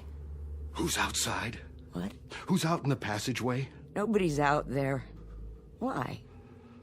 You think you hear something? I don't know. Why should anybody be out in the passageway? Nobody's posting guard on you. I just felt as if there was somebody out there. Now, there's nobody out there. Nobody at all. Who did you think it was? I don't know. The only thing out there is a long stretch of steel and deck. Nothing else. Come on, you want to take a look? What's happening to me? Doc, what in God's name is happening? Chief, you gotta get a grip, or I swear you're gonna talk yourself into a straitjacket. I mean it. I got the feeling again.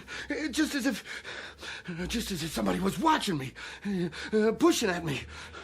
Doc? What, Belle? I'm scared to open the door. Then don't. I told you, there is nothing out there. I'm scared to open it, but I have to.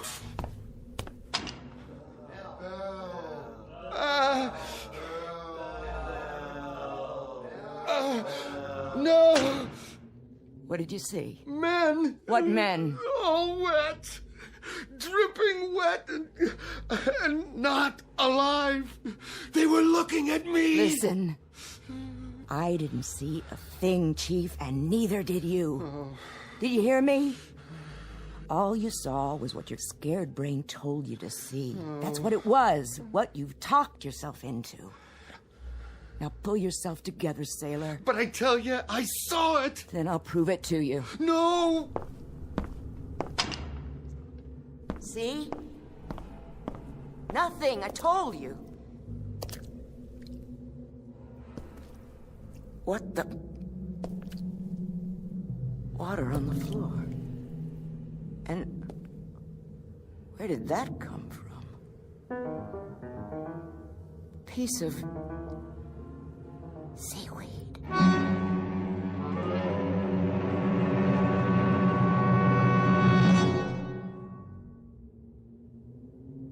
That about does it, McLord. Go down and try to get a response. It'll help that sub-rescue outfit if they can get a specific location. How will they get in, sir? Through the forward torpedo compartment or the stern. Then they'll have to blow each of the 6 other compartments before they can enter. What if I don't get any answers, sir? We haven't heard from them in almost a half an hour. If you don't get any answer, come back up. The rescue team will take it from there. No survivors then, sir. Is that what it'll mean? That's what it'll mean. They'll bring up bodies, not survivors. Okay, McLord, up to it. Aye, sir.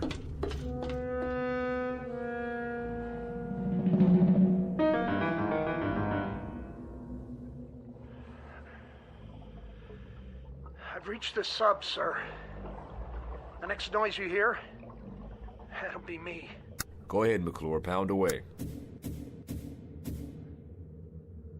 Any response? None, sir. No response anywhere. Keep trying. Yes, sir. McClure? Captain, I found something here. Wait a minute. I can't make it out. What about the response? Did you hear anything? No, sir. Nothing. Give it a few more minutes. Yes, sir. No soap? No soap. It really frosts me to get so close to those poor devils and then... The sub rescue ship is due here at 0300. Keep an eye peeled. I'm going aft to meet McClure. Aye, sir.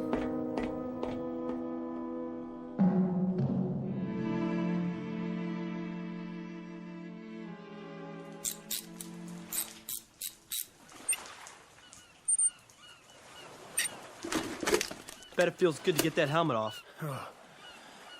Yeah, it sure does.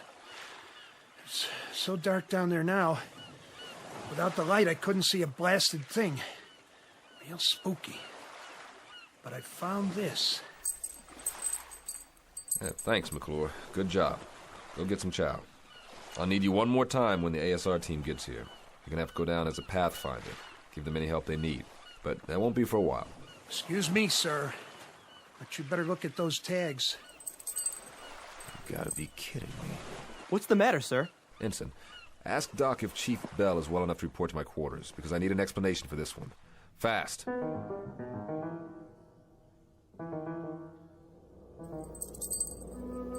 Go ahead, Bell. Read what it says on these dog tags. I don't have to, sir. I know what it says. It says Bell, William J.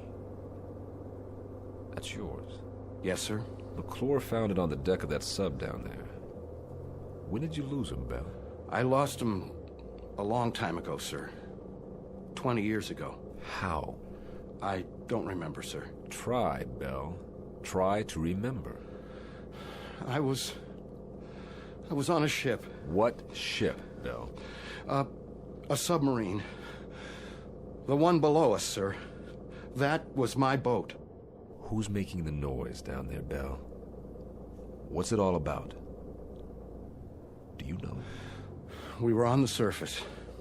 It was night. I was a signalman then. I was supposed to put the infrared filter over the signal lights. Otherwise, they would have seen us. They would have seen the light. They would have found us. I don't know what happened. I was scared, clumsy. I dropped the signal light. The filter fell off. They were waiting for us out there. Japanese destroyers. They saw our light. And it was my fault. They let us have it. They straddled us with the first salvo.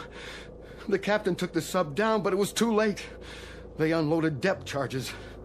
And that sub wasn't ever coming up again. What about you? I got flung over the side when the first salvo hit. And all that time I was in the water, I could... You could what? I could hear the voices of our guys down below me. They were screaming. I know what it is now. This crazy feeling I've had. What? What is it, Bell? I got out. One guy out of the whole crew. I got picked up later on by one of our destroyers. But I got out. Do you understand, Captain? I sank that sub. I was responsible, but I got out. Bell, I want you to listen to me. Those guys down in the sub, they know I'm up here. Bell, hear me out. I should be with them. I should be down in that sub. Bell. I should be dead. That noise, that pounding, those are the guys down there who are calling muster on me. They're calling muster on me. Will you hear me out? Will you listen to just a little logic now? A little reason? No one man sinks a sub, and one lousy circumstance doesn't decide a battle. And one case of sudden fear doesn't add up to a coward. Bell, you gotta believe me. All you should put in your sea bag is regret, not guilt. Do you understand, Belle? Not guilt. They're calling Mustard! Belle! Come back here! They're calling Mustard on me! Belle!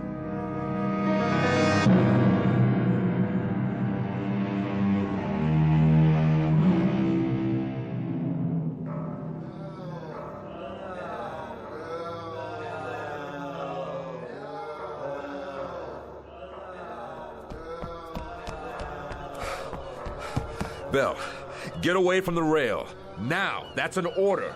They're calling me! Man overboard! Starboard side!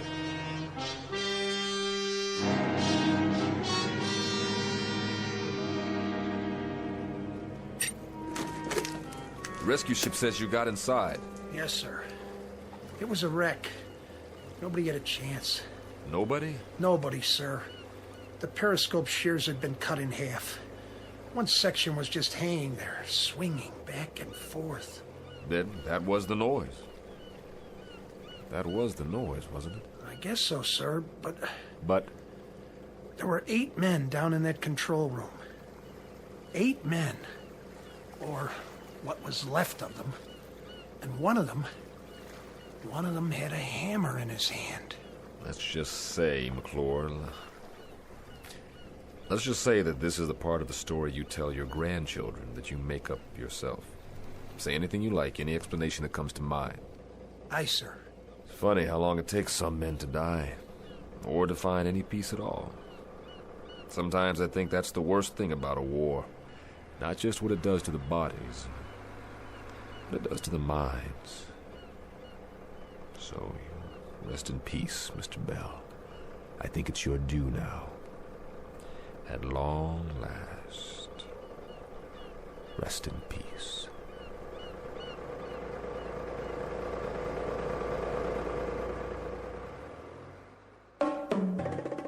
Small naval engagement. The month of July 1963.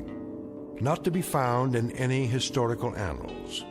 Look for this one filed under H for haunting in the Twilight Zone.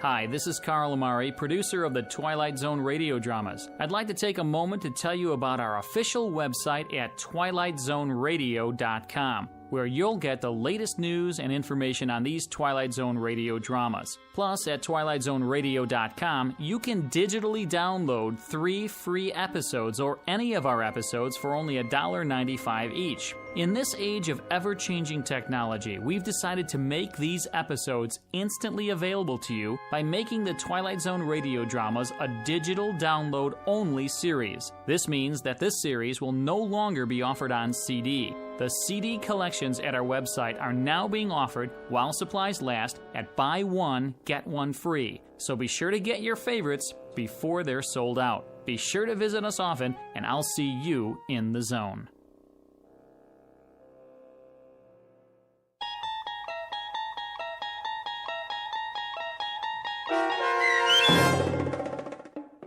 Thirty-Fathom Grave, starring Blair Underwood, with Stacy Keach as your narrator, was adapted for radio by Dennis Etchison and based on a script by Rod Serling. Heard in the cast were Richard Hensel, Rich Kominick, Linda Ryder, Turk Muller, Peter DeVito, Doug James, Rick Peoples, Roger Wolski, and Carl Amari. To learn more about the Twilight Zone radio dramas and to obtain audio cassettes and CDs of these programs, visit our website at twilightzoneradio.com. This copyrighted radio series is produced and directed by Carl Amari and Roger Wolski for Falcon Picture Group. Doug James speaking.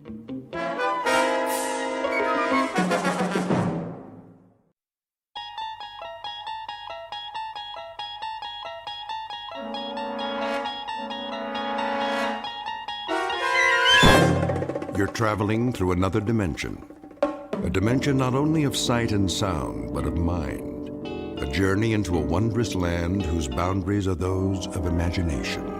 Your next stop, the Twilight Zone.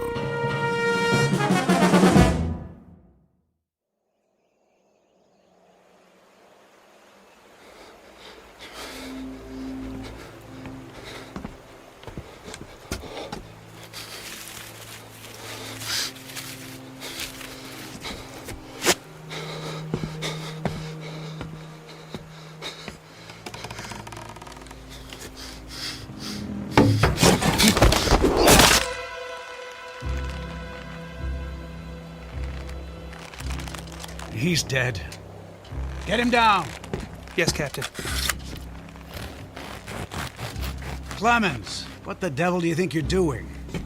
Cutting him down, Captain. This is the last of the rope, Clemens. There's still one more to go. Just untie him. For pity's sake, catch him before he falls into the river. Traitor or not, he deserves a decent burial. Captain, the rope's looking pretty frayed. I'm not sure it'll take the weight of another prisoner. It'll have to. But, Captain... I said it'll have to. Yes, sir.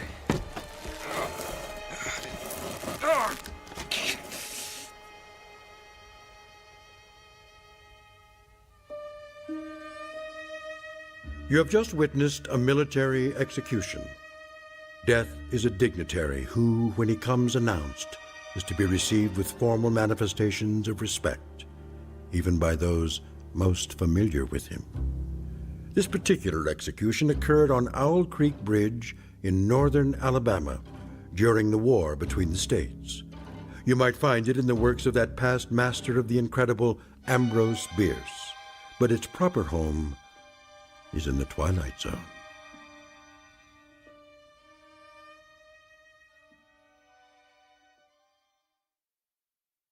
And now, the Twilight Zone and our story, An Occurrence at Owl Creek Bridge, starring Christian Stolte, with Stacy Keach as your narrator. Hurry up, Clemens. I want to get this last one hanged while it's still daylight. Almost got him, Captain.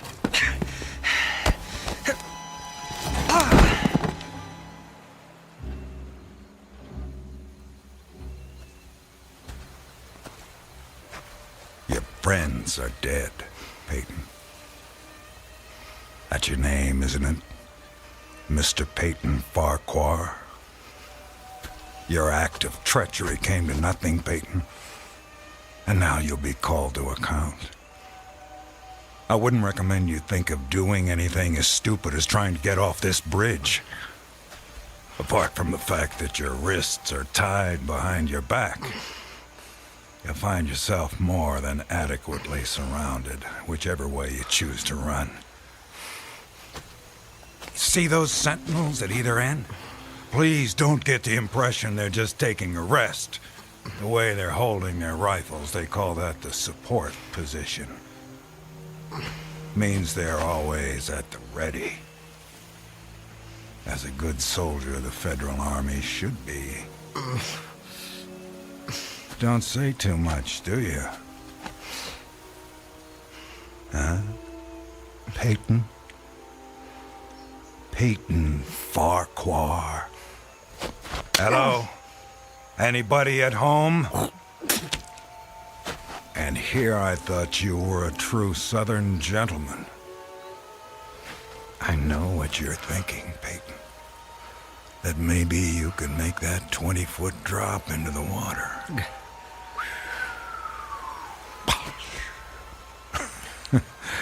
And who knows, maybe you're good at that. But after that, your chances for continued survival become pretty slim. Look over there on the bank of the stream. You know what that is? It's the muzzle of a cannon. You see, there's an outpost near here. If you really squint, you can see a company of infantry at parade rest. Think of them as spectators if you want. But if you sincerely want to swim for it, you might just as well be giving them target practice, which, believe me, they don't really need. You want to leave your wife a pretty-looking corpse, don't you? Still not in the mood for talking, huh? Well, I can understand that, time like this.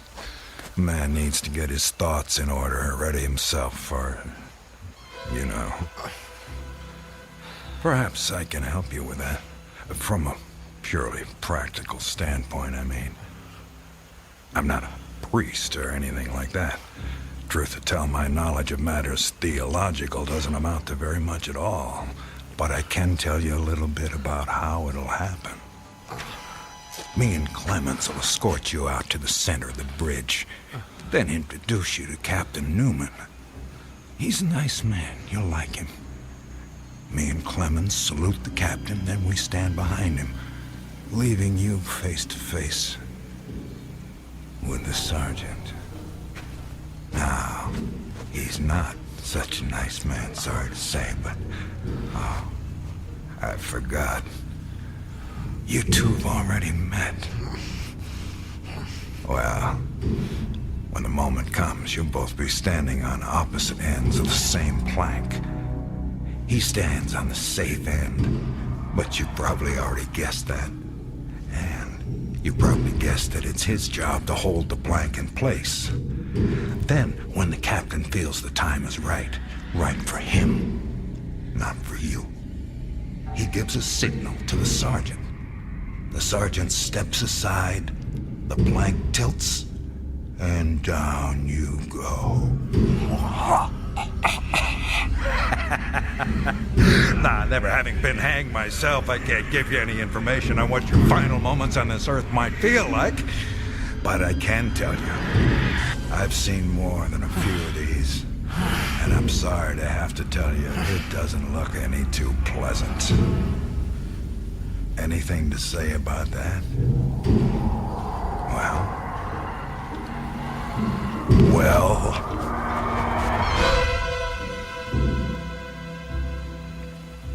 I am a living man. How's that? Speak up, Peyton. If you got any famous last words, we should hear them. Otherwise, they won't be famous. I am a living man! Not for much longer. No, sir, not for much longer. Captain says we're ready for him. Hear that, Peyton? We're ready for you. They say the Lord hates a coward, so take my advice and try and face it with a smile. Why do you have to do that, Levine? Do what? Taunt him like that. You shouldn't expect anything better. This is war. He was on the wrong side. The wrong side? Do you think he thinks that? I don't give a damn what goes on inside his head. Neither should you, Clemens. And unless you want to end up with a noose around your neck, don't let anyone else hear you talking like that. Now, help me up with him.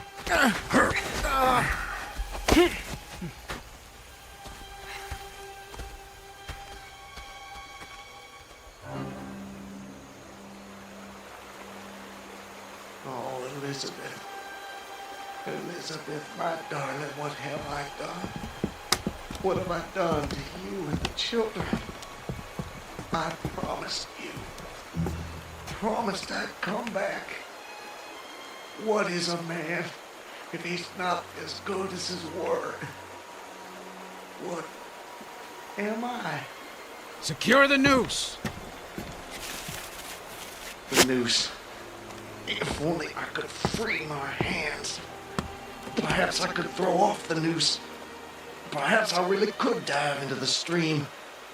I might evade the bullets, and if I swam vigorously enough, reach the bank, then take to the woods and get away. Get back home. Yes, home. And back to you, Elizabeth. Thank God home is outside their lines. My wife and little ones are still beyond the invaders' farthest advance. That pounding. What is causing that pounding? It's like the stroke of a blacksmith's hammer on the anvil. Is it distant, nearby, or both? Perhaps it's my death knell. Feels like a knife being thrust into my ear. Damn them, what's taking them so long? If you're gonna do it, just do it! Sergeant, step away. Too late. My God, it's too late. Oh, Elizabeth.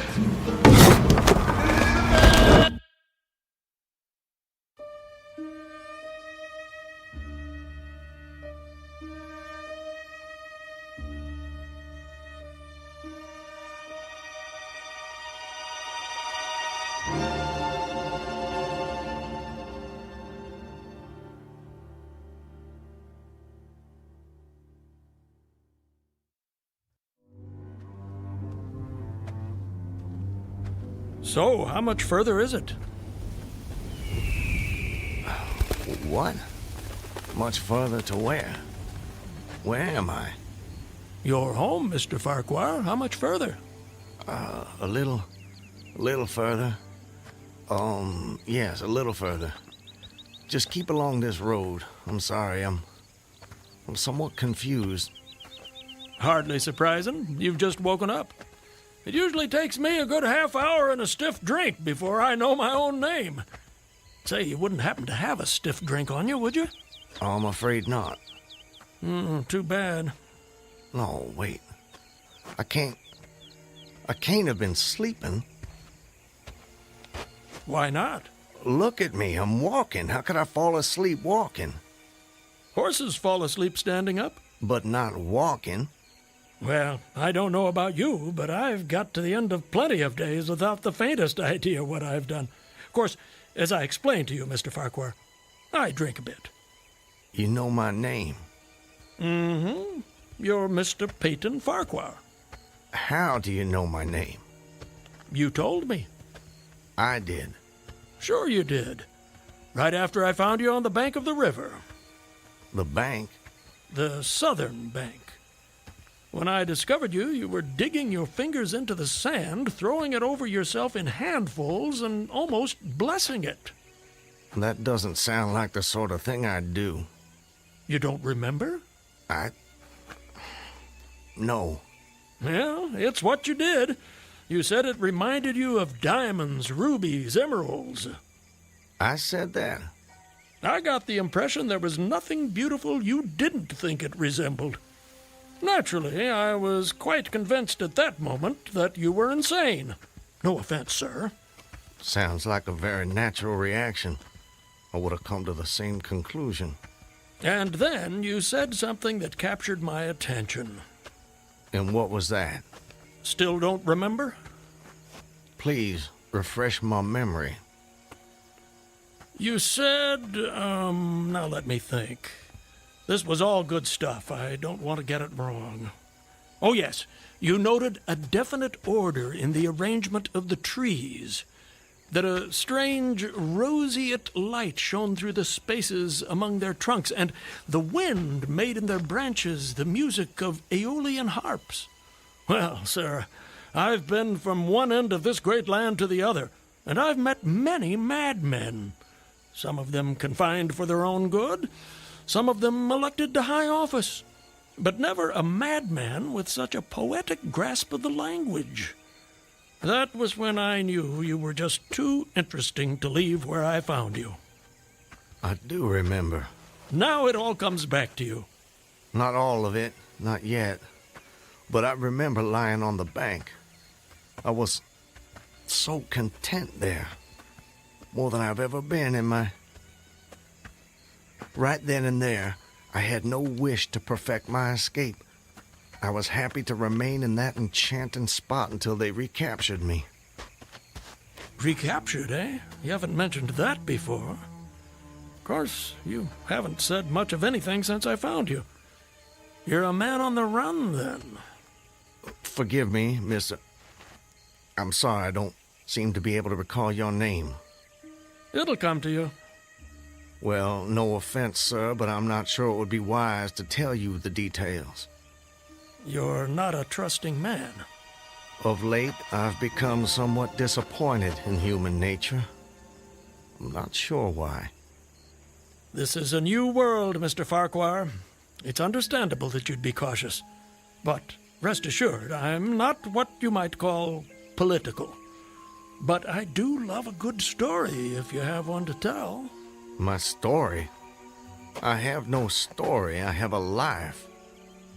A life that's become considerably more interesting of late, I'd venture to say.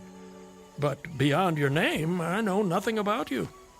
What manner of man is Peyton Farquhar?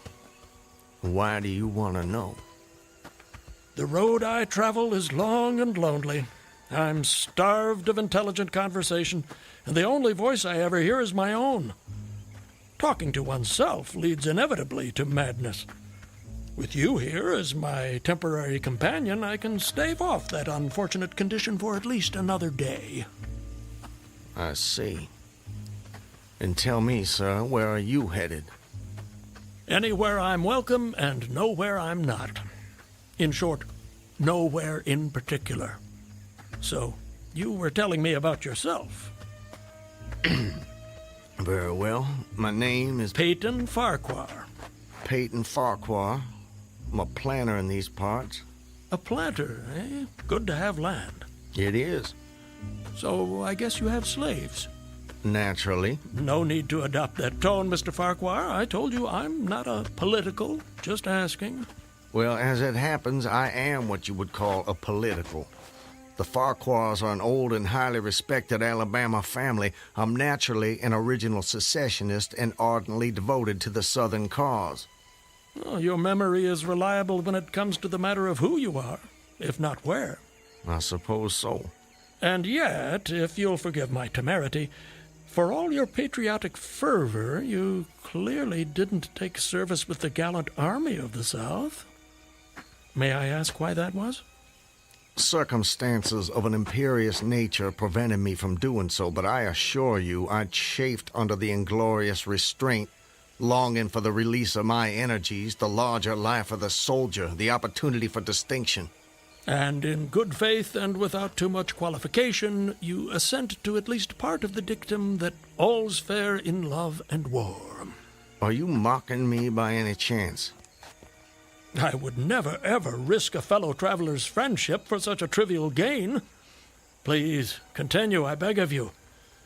I imagine that the opportunity to serve your birthplace came at last, as it comes to all men in wartime? It did. It was one evening, as I was sitting under the magnolia trees near the entrance to my grounds. I was with my wife, Elizabeth. Children were playing nearby.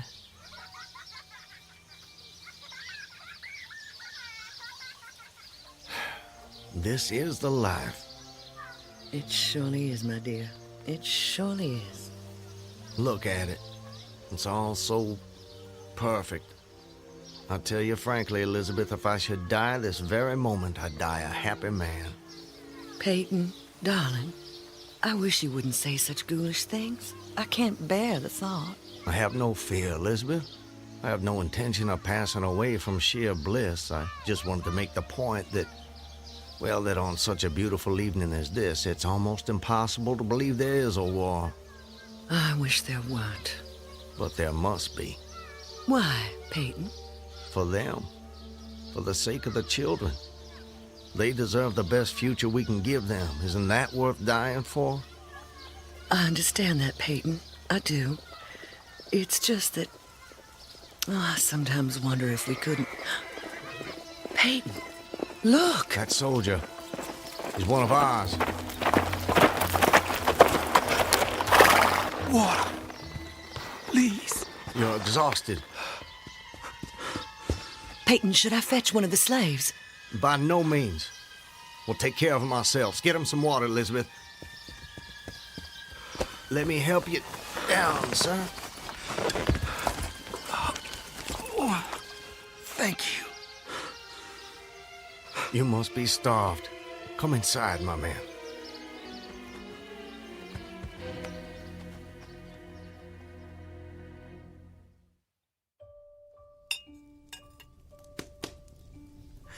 Oh, this is a splendid meal. Thank you. Some more? Alice, more cornbread. No, please. This hospitality is far more than I deserve. Nonsense. Nothing is too good for our brave boys. Tell me, Corporal, whose command are you with?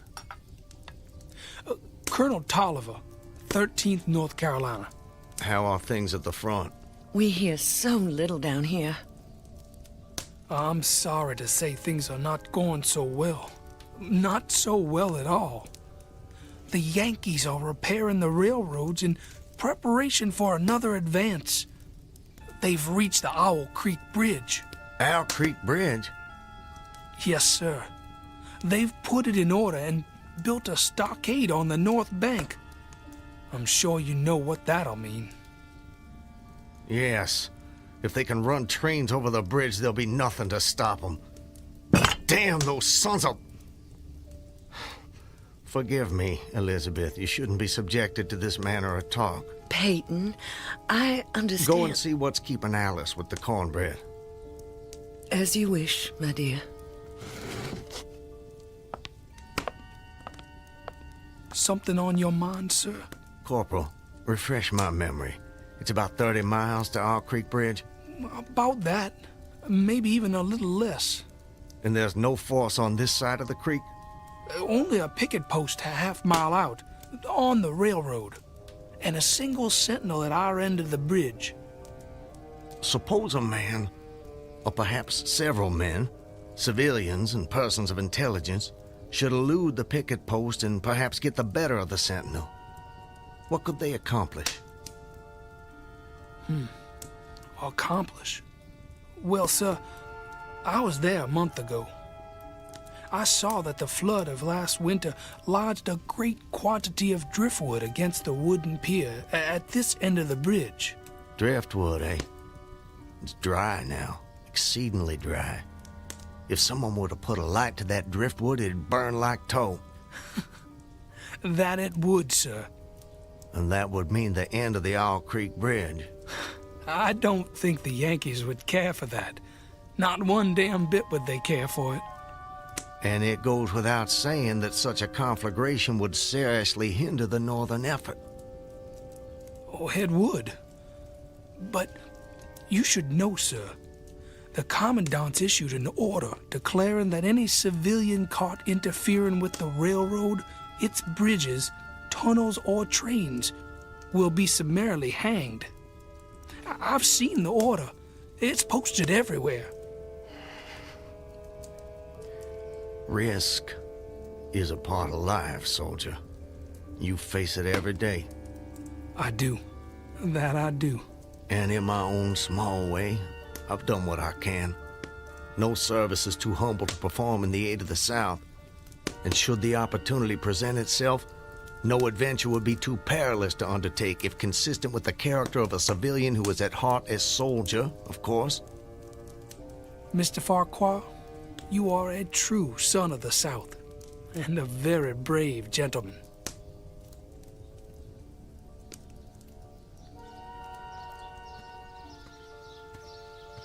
Elizabeth, I have to go away. Away? For how long, Peyton? Probably just a couple of days. Why? Business.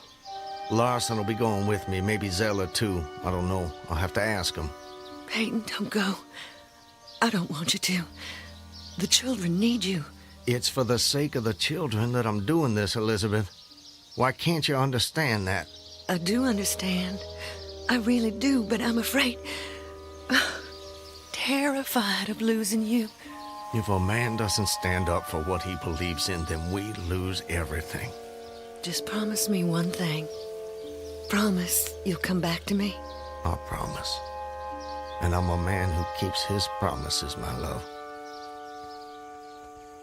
Setting fire to the Owl Creek Bridge. Sounds like a most audacious plan. It was. I must confess, Mr. Farquhar, I'm a little confused. How so? You strike me as a competent and determined gentleman. I imagine whatever you want out of life, you get it. That's fair to say. What of it? Simply that I'm surprised your endeavor came to nothing. And what makes you imagine that?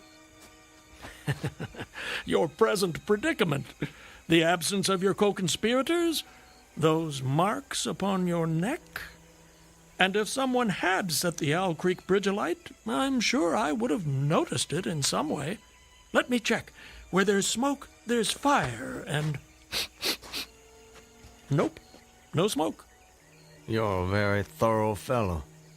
For a moment I thought you might know more of my situation than you let on. From the way you talk, do I take it someone in your party betrayed you? Not in my party. But you recall the corporal who appeared at my plantation? Of course. He was a federal scout. Then you were deliberately entrapped. It seems they wanted to weed out the civilians who might cause them some trouble. If I'd only stayed out a little longer that night, I'd probably have seen that same rider repass my plantation, going northward in the direction from which he'd come. From the Owl Creek Bridge. Precisely.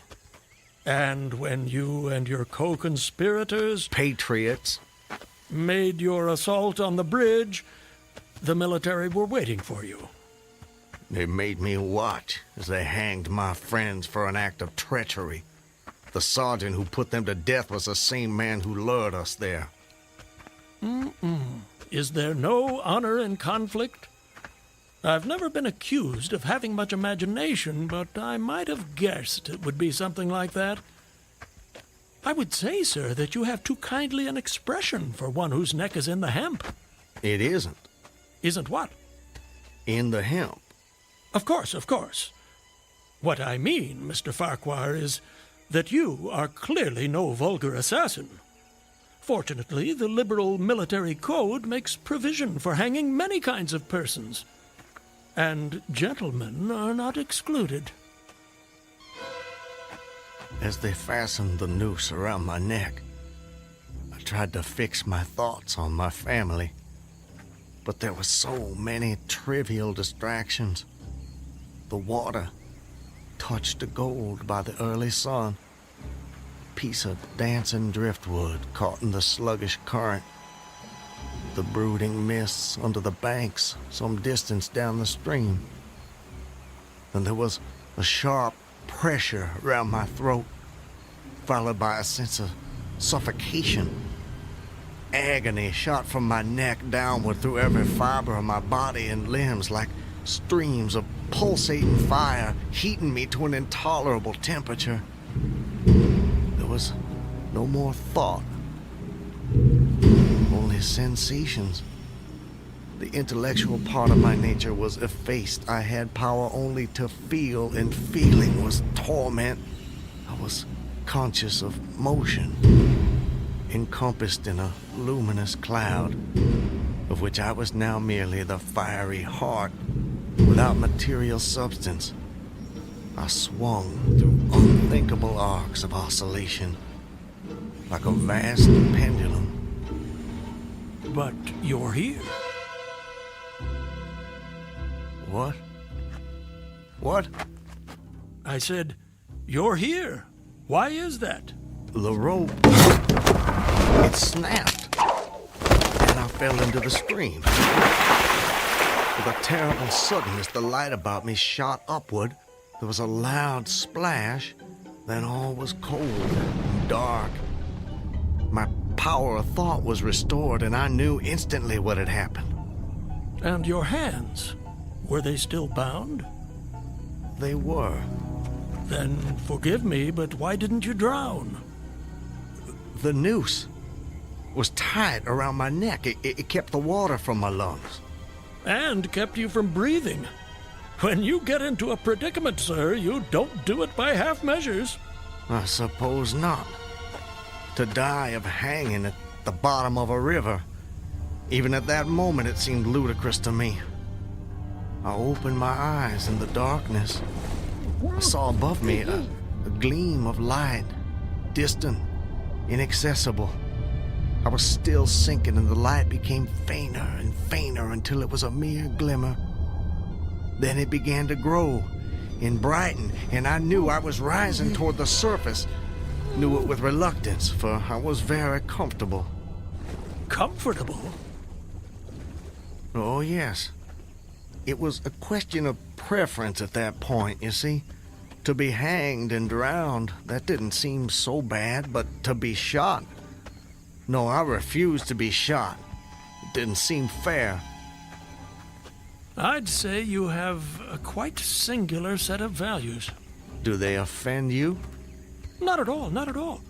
It makes for a more entertaining story, and yours is the most fascinating I've heard in many a year on the road. Please, continue. You're under the water, slowly rising to the surface. Your hands are tied. A sharp pain in my wrists apprised me of the fact that I was trying to free my hands.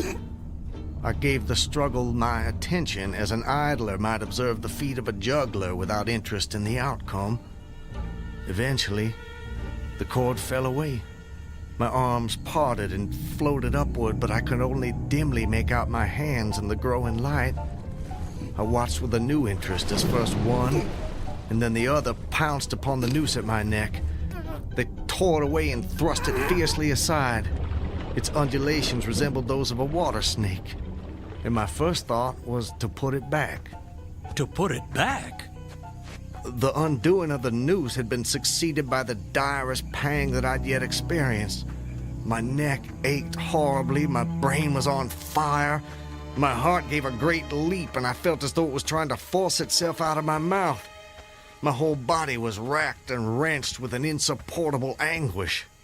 And I imagine the desire to rise to the surface was even greater, no matter what you might find waiting for you there. I wanted to stop myself, had to stop myself, but my disobedient hands gave no heed to my command. They beat the water vigorously with quick, downward strokes, forcing me to the surface.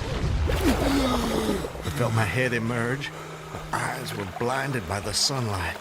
My chest expanded convulsively, and with a supreme and crowning agony, my lungs engulfed a great draught of air. So now you were in full possession of your physical senses. If anything, they were more keen and alert than before. I felt the ripples on my face, heard their separate sounds as they struck. I looked at the forest on the bank of the stream, saw the individual trees, the leaves, and the veining of each leaf, saw the very insects upon them, the locusts, the brilliant-bodied flies, the spiders stretching their webs from twig to twig, the prismatic colors in all the dewdrops on a million blades of grass, the humming of the gnats that danced above the eddies of the stream, the beating of the dragonflies' wings. They all made audible music. Remarkable. If you'll forgive my saying so, you missed your life's calling. You have quite a turn for descriptive language. I'm surprised you had the time to note your surroundings in such detail. It may only have been a few seconds, I'm not really sure. I seem to have lost the ability to judge the passage of time accurately. Or perhaps you've gained a greater appreciation of time. There's a whole world in every second. You have a singular turn of phrase yourself, Mr. I'll get it in a minute. No doubt. Did you acquire this philosophical outlook during your travels? Hard to say. See, it often seems like I've been traveling my whole life. But enough about me. I long to hear your story. You've painted a beautiful background for me, but it strikes me there are more pressing issues in this particular picture. For example, your executioners. My would-be executioners. That goes without saying, surely. Very well.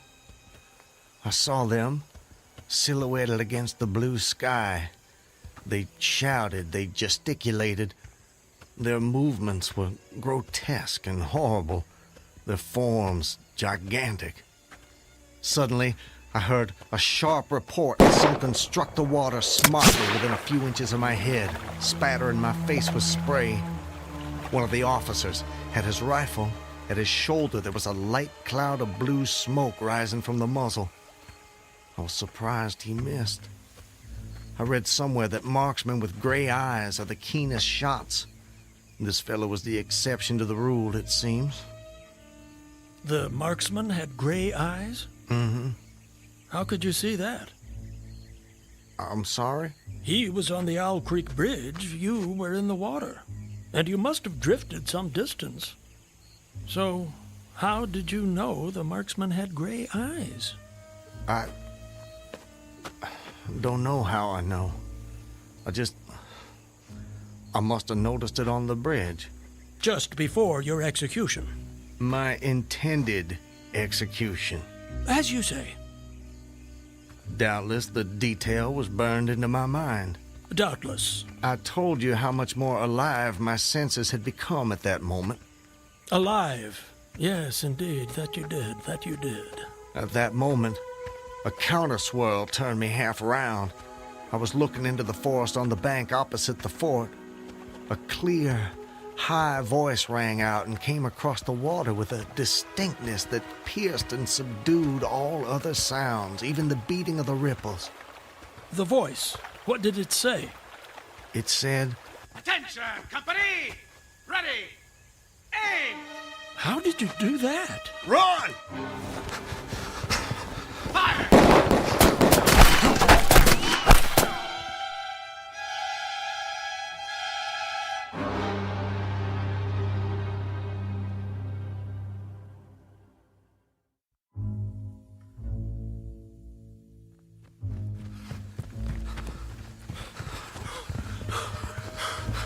Are they still behind us? No, I don't think so. All right, that's enough for now. No more running for my life. Your what? Wait, I need to get my bearings. I have to know how close I am to my destination. Closer than you think, I'm sure. Eh? Does anything look familiar, Mr. Farquhar? Yes. This way. I think. Yes, this way. Can you see your home? Not yet. But it's not far now. I intend to be back in my wife's arms by close of day. You gave her your word. That I did. And that's important to you. It's a matter of honor. An honor, Mr. Honor means as much as love to a man of the South. A very moving sentiment. Now, where were we? Where were we with what? Your story. My story? Yes. You were just reaching a most exciting point when we were interrupted. I long to know what happened next. Are you quite insane, sir? I don't believe so. But I thought the same of you when I first met you, so I suppose it's a fair question. I am in full possession of all my faculties, Mr. Everything except the memory, eh? Don't try my patience, sir. I wouldn't dream of it. You asked me an important question, and I'm doing my best to answer it. But you'll appreciate it's difficult to judge these things when one spends so much time alone. If I had a constant companion, someone to tell me if and when I appeared to be losing my senses, that might be helpful, but that's not what fate has in store for me. And as I say, I try to avoid talking to myself because that seems to me the fastest route to madness. But mad or sane, I know a good tale when I hear it, and yours is the most entertaining I have heard in all my years. Yes, sir, I shall cherish the memory of your experiences when I have long since ceased my wanderings. Please, go on. You'd escaped the noose by a most improbable stroke of good fortune, and then you found yourself in the stream and under fire. What was that like? Surely you can imagine that for yourself. We were just under fire a few minutes ago. But not in the water. Well, does it matter? Does to me. It's the setting that makes the crucial difference. Please. Very well. I suppose it might make the journey shorter, at least. Not mine. I dived to avoid the shots, dived as deeply as I could.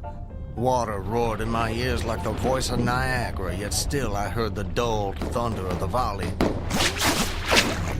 Those heightened senses of yours. I rose again towards the surface and was met again by more shining Yankee lead. One shot nicked my cheek, do you see it? I see it. Well, the next time I dove, I was a long time underwater, and I made damn certain I swam farther downstream and nearer to safety. Just as well, since the soldiers had almost finished reloading. The two sentinels positioned at either end of the bridge fired again, independently and ineffectually. I saw all this over my shoulder. I was now swimming vigorously with the current.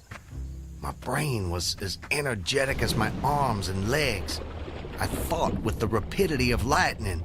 I reasoned, you see, that the captain had probably already given the command to fire at will. And you surely couldn't dodge all the shots. You're not invulnerable. No man is. Then an appalling splash, just 2 yards away, was followed by a loud, rushing sound which seemed to travel back through the air to the nearby fort and died in an explosion which stirred the very river to its deeps.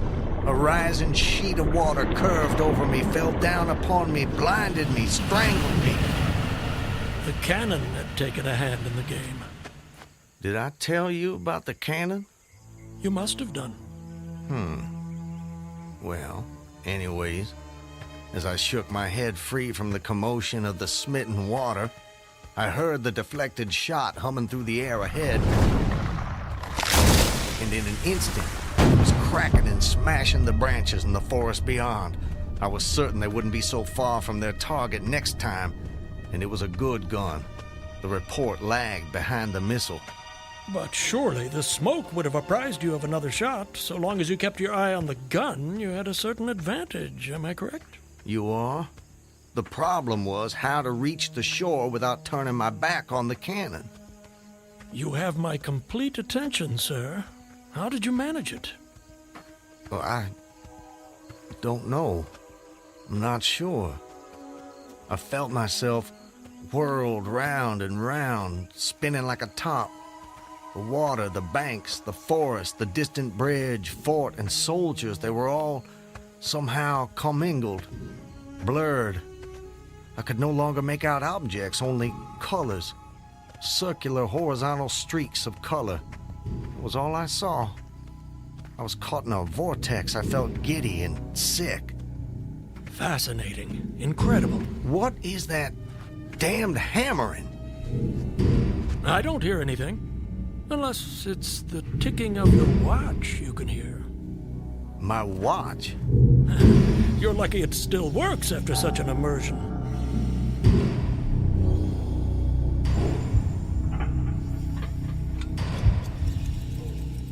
It is my watch.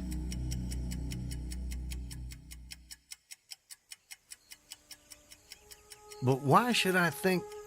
Perhaps you're the sort of man who values the seconds as much as the minutes and the hours. And there's a whole world in a second, so I've been told. So how did you fight your way out of this vortex? I really have no idea. The next thing I knew, I was on the road with you at my side, heading for home as I promised. Surely not. I mean, you obviously avoided the cannon and struggled to the bank. Obviously. But I have no memory of it. And of our meeting? I recall only what you told me about it. Most curious. Stop! What is it? This is it. We're here. This is the path to my home. Excellent. Well, I suppose this is where we part company, Mr. Farquhar. May I say, it's been a rare pleasure. You wouldn't care to come in? I'm sure the servants could prepare you a meal. That won't be necessary, my friend. I have many miles still to travel. But your journey is almost at an end. Yes. Well, goodbye, Mr.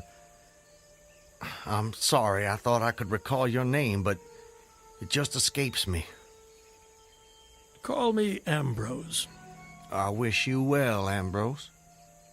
And you, Mr. Peyton Farquhar. And you.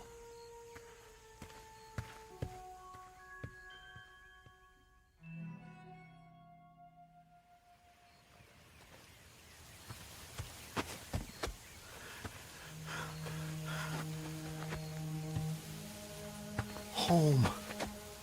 Almost home. How long? How long since that damn imposter rode down this road? How long since I was drawn to the Owl Creek Bridge? I would say, sir, that you have too kindly an expression for one whose neck is in the hem. Seriously. It is. Isn't what? In the hem. Of course, of course. I promised I'd return, Elizabeth. All so perfect. They couldn't keep me from Just you. before your execution. my intended execution. As you say. Not even a noose around my neck could stop me from coming back to you, to the family. Yes, I told you how much more alive my senses had become at that moment. Alive? Alive. Yes. I saw them. John, don't tease your sister. I want you Elizabeth! both on your best behavior when your father returns. Elizabeth! Elizabeth! You're not invulnerable. No man is. Elizabeth! Elizabeth! I swore I'd come back to you. I promised. Peyton! Elizabeth! Peyton! Elizabeth! Peyton! Oh, Peyton! Peyton, my love! Elizabeth, let me hold you. Let me take you in my There's a whole world in every second.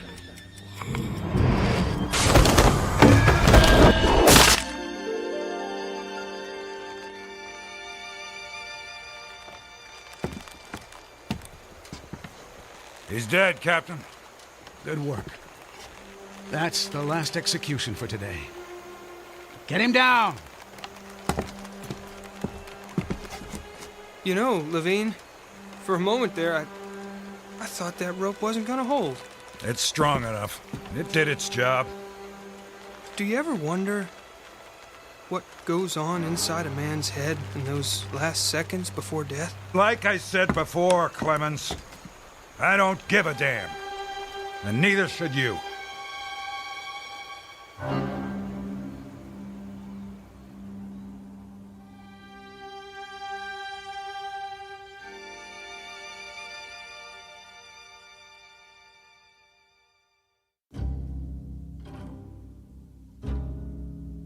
An occurrence at Owl Creek Bridge in two forms, as it was dreamed and as it was lived and died. This is the stuff of fantasy, the thread of imagination, the ingredients of the Twilight Zone.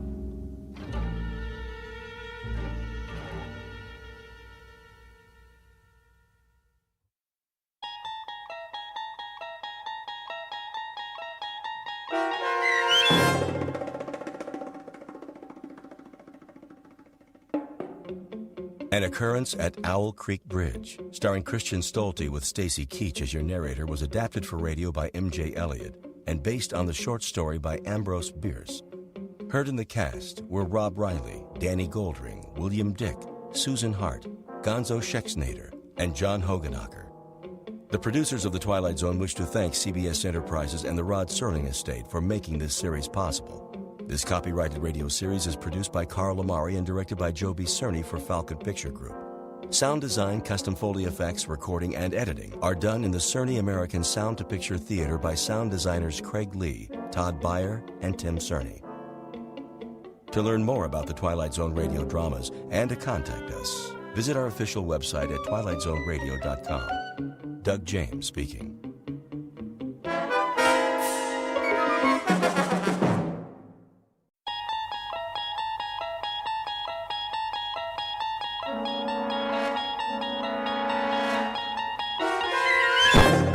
You're traveling through another dimension. A dimension not only of sight and sound, but of mind. A journey into a wondrous land whose boundaries are those of imagination. Your next stop, the Twilight Zone.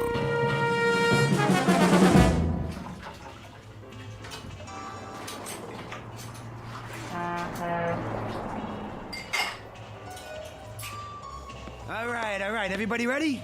For what? The evening rush. That's a laugh. What do you mean? It's that time of day. Truckers, moms, and dads, everybody gets hungry. They have to eat before they get to Vegas, don't they? Fix your hair and get your uniform on straight. Nobody's been in here for 2 hours. And that was for a donut and a cup of coffee. We'll be lucky if anybody stops between now and closing. You've got some attitude, Kitty. Well, do something. Fill the napkin holders, get setups on all the tables. Look at this salt shaker. It's half empty. You never give up, do you, Ace? Give up, you kidding? The Happy Days Diner's my livelihood. Yours, too. And don't forget it. All a question of attitude. You gotta think positive. How's that floor coming, Jimbo? There wasn't too much to sweep. Third time I've done it today. Good, good. People like a nice, clean place. I found one French fry and a matchstick by the payphone.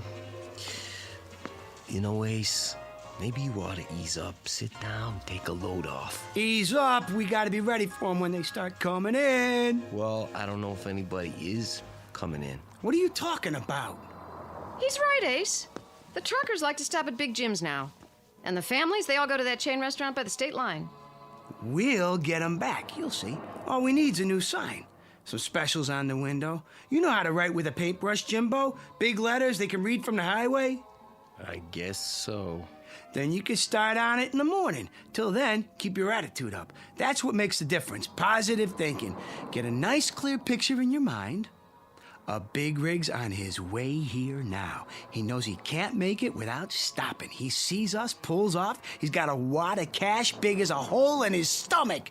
Give me a quarter. Oh, now, Ace. Come on, come on, come on. It's my lucky day. You keep doing that, the whole cash drawer will be in that slot machine. That's the point. It's never paid off, has it? Not one jackpot. That means the odds are in my favor. Now, Kitty. Make this one count. Sure, sure. Now we're getting serious. Okay, listen to me, Machine. This is your old buddy Ace talking to you. We've been together a long time, you and me, and I've been real good to you, haven't I? Dusting you off, keeping you all shiny, getting the customers to feed you their change. I gave you everything you wanted, right? Now it's time to show a little gratitude. You talk to that slot machine like it's got a brain. Oh, it does, a memory at least. And the time's come to pay off.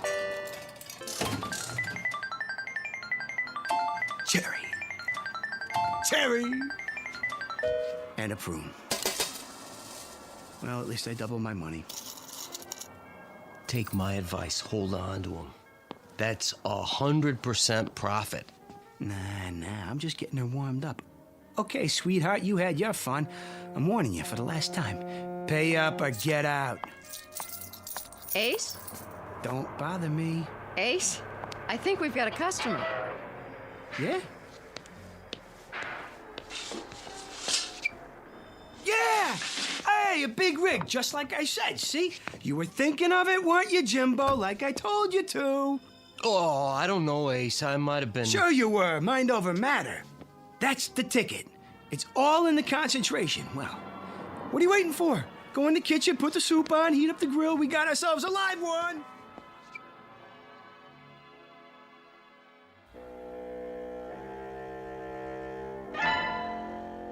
A study in the art of concentration.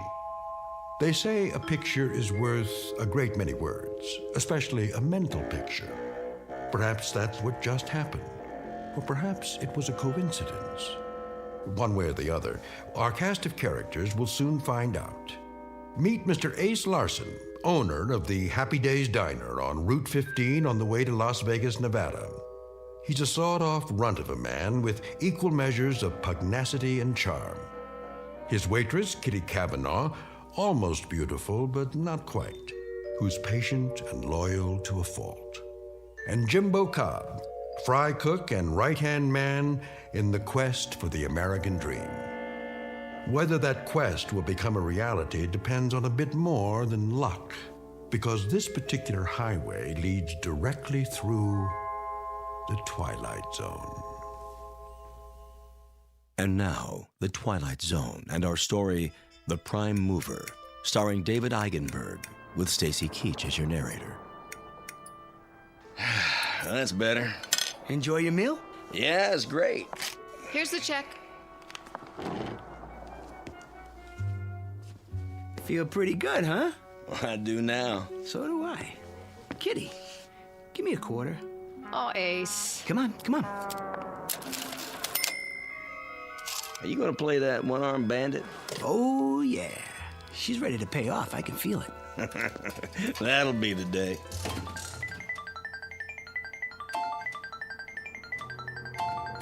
One lemon and 2 prunes. See, you know what I tell you? You gotta watch yourself with those things. You take it too serious, you'll blow a gasket. Very funny. Here's for the food. You keep the change. Why, thank you. Wait a second. Yeah?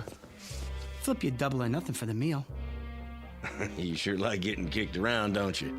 Never mind what I like. Double or nothing. What do you say? I don't know if that's such a good idea. Quiet, kitty. Is it a deal? Okay. All right. Got a quarter? Yeah, I think so. Look, Ace, you always have to... Listen to her, Ace. Don't you think we Come ought on, come on. A guy can't keep losing forever. Here we go. Call it. Heads. Heads it is. Thanks, buddy. I don't believe it. No sale. You come back now. I sure will. Seeing as how that's my lucky quarter, I guess I better hold on to it. Go ahead. And while I'm at it, might as well give Lady Luck a whirl.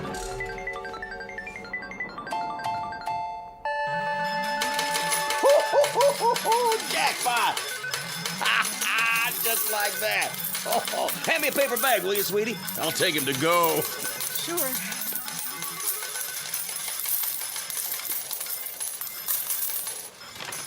I don't believe it. What's the matter?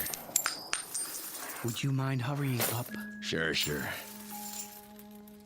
Oh, hey, I got a tip for you. Yeah? You gonna give me a cut? How much you figure? No, lay off the gambling. Nothing good ever came of it. You have a nice day now.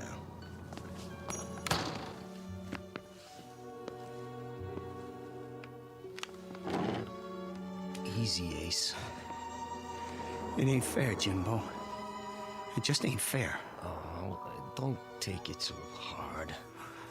That's easy for you to say. Maybe your luck will change. Yeah. Maybe I'll get electrocuted or something. Night, boys. Where are you going? Home and to bed. Any objections? Nah, honey. I wouldn't blame you if you quit. I can't. You owe me 3 months' salary. So long, you big-time operators. Be careful going home now. Will do. Gee, what a nice girl, huh? Yeah. Too nice. Ace, how come you and Kitty don't get married? On what? With what? I got a little saved up. You could use that. A little ain't enough, Jimbo. A chick like Kitty deserves the best.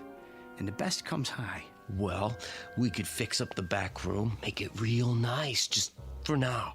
Oh, then where would you sleep? Don't worry about me. I could take care of myself. Sure you can. They better slow down out there. Darn fools. They must be going 90.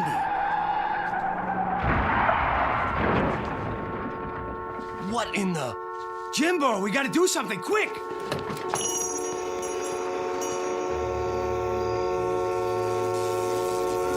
Oh, they hit the pole. The power lines are down. Let's get him out of there. Can't. It's gonna catch fire. Stay back or we'll get burned up with them. Car's upside down, Jimbo. There's people in there. We just can't leave them. Quiet. Go inside. Call for help. No use. They knocked the telephone pole over. Well, don't just stand there. Think of something. That's what I'm trying to do. Quiet, please, Ace, if you don't mind. What's happening? Am I seeing things? It's turning over. How?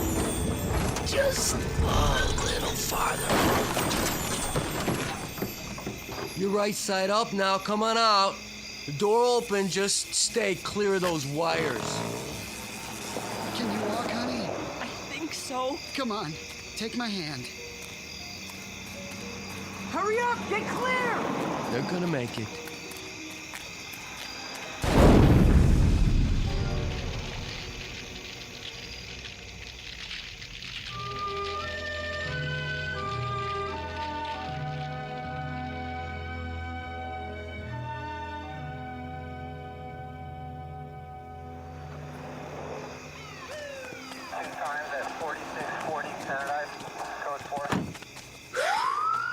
They're taking him to the hospital.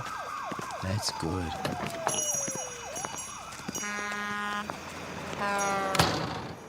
They're gonna be okay, the doc says. A few broken bones, nothing too serious. Thanks to you. Oh, what are you talking about? Jimbo. Yeah? How'd you do it? Do what? You know, that business with the car? Lifting it up and turning it over without even touching it? Even with the sparks and all? From 30 feet away? How, Jimbo? Oh, come on, Ace. Let's forget about it. I can't forget about a miracle, not when I seen it with my own eyes. Ace. Okay. Okay. I mean, if you want to keep secrets from me, I mean, that's your business. I'm just going to turn in early anyway. I mean, just don't snore tonight. It's tight quarters back here, and...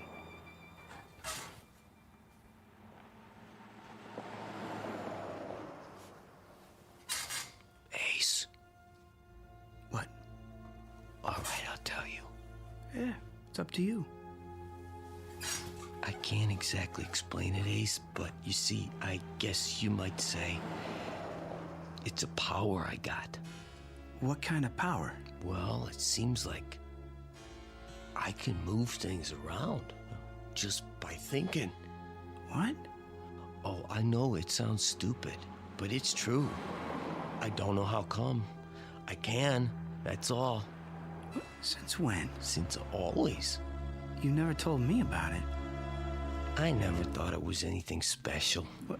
Nothing special? I thought everybody could do it. You know, like breathing. I guess I was wrong. Yeah, I guess you were. How come I never seen you do it before? Oh, I had to give it up. Why? Well, you know. No, I don't. Why don't you tell me? It got me in a lot of trouble at school. Besides, I started getting these real bad headaches after. Like now. Jimbo? Could you do it again? Sure, I suppose. Like right now? Yeah, but... Show me. Oh, Ace, I got a headache. I'll give you an aspirin. Come on. Come on, prove it. Do something to my bed, for instance. If you say so. Well, go on. Just a second.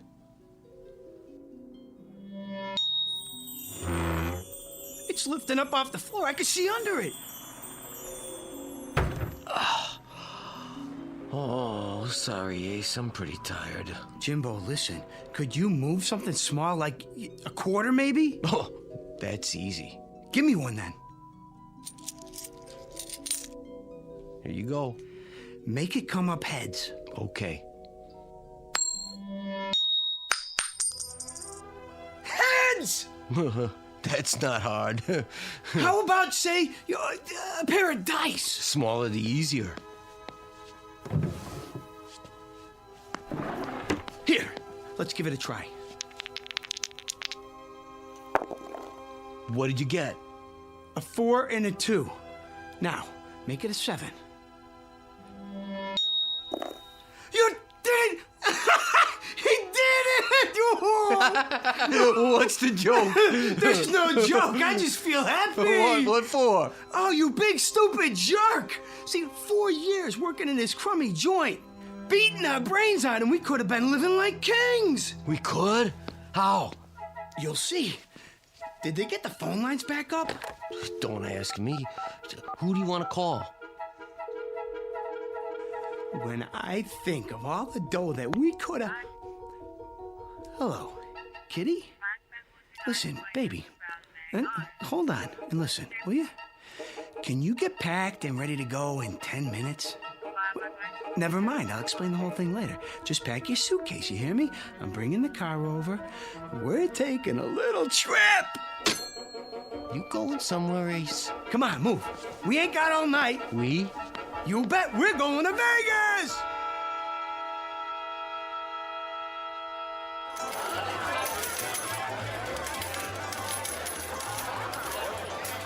Cigars, cigarettes. Drinks? Bring me a scotch and water. Coming right up, sir. Oh, wait. What do you two want? We just got here, Ace. Besides, they'll probably charge you an arm and a leg. Ain't you ever been in a casino before? Drinks are on the house. No kidding? Would I kid you? Now let's get to it. Where are we going? Let me see. How about the roulette wheel? Isn't that a little out of our league? I saw some nickel slots when we came in. Forget about it. We're going for the big money. Place your bets, ladies and gentlemen. Place your bets. $100 on number 8. Ace, that's all we've got. Relax. $100. Set your money on the table, sir. Yeah, sure. There you go. Your chips. All bets down. You got that, Jimbo, number 8? Yeah, I heard you. What is going on? Watch this. 8. Red. Even. Oh, you see that? I told you. The gentleman wins. Oh, look at all those beautiful chips. 30-something to 1. Ace, how did you do that? Quiet, baby. What's the limit here? Oh, Ace. Huh? Maybe we should take it easy. Why? So we don't draw attention. Oh, yeah. Place your bets. Number, sir? Not this time. We're gonna play something else. Yeah, that's it. So long, and thanks. Kitty, help me with these chips.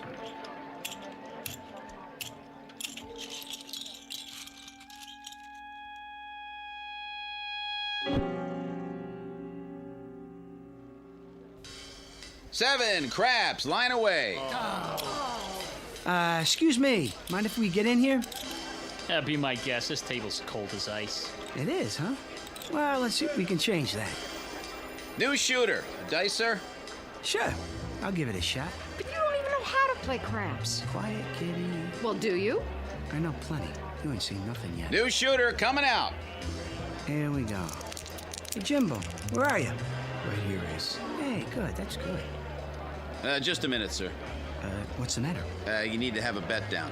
Oh, yeah. Kitty, give me those chips. Put them on the table right in front of me. Not all of them. Just do what I say. Line bet? Yeah, why not? $200 limit. Then spread the rest of them around. Play some numbers? Sure, all of them. And give me 2 4s. Hard way 8. And a 6. Let me see. 4, 10. All the hard ways. Got that, Jimbo? Yup, I got it. Then here we go. Everybody ready? Let's roll them. Scooby-Dooby-Doo! 8's the point. Here's for your hard ways, sir. Same bet? You got it. Let him ride. Scooby-Dooby-Doo! And hard 10. Another frontline winner. Oh, yeah. Shovel them my way, boy. Just shovel them over. I don't believe it. He won again. That's 17 passes. I never saw anything like it. It's every proposition there is. Move over. I gotta get in on this. Give me double 6s this time. Sweetheart, don't you think we should quit now?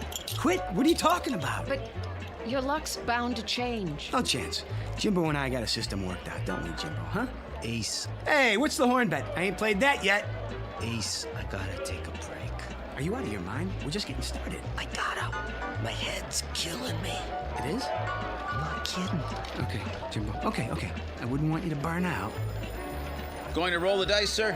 Nah, not this time. My arm's getting tired. We'll just cash these in. Oh, did you hear that? They ought to shut down the table till he comes back. I'll change your chips up for color. You do that. Got any aspirin? Sir? For a headache? Try the gift shop. Hear that? Let's go. We'll cash in and then we'll get an aspirin and lie down till you feel better. Thanks, Ace. I appreciate it. Nice going, fella. Hey, don't leave yet. Hey, I made a bundle on you. Hey, when you coming back? In a little while. Wait up for me. Will do. Hey, anything you bet, I'll bet. Me too. All right, place your bets. New good shooter coming out.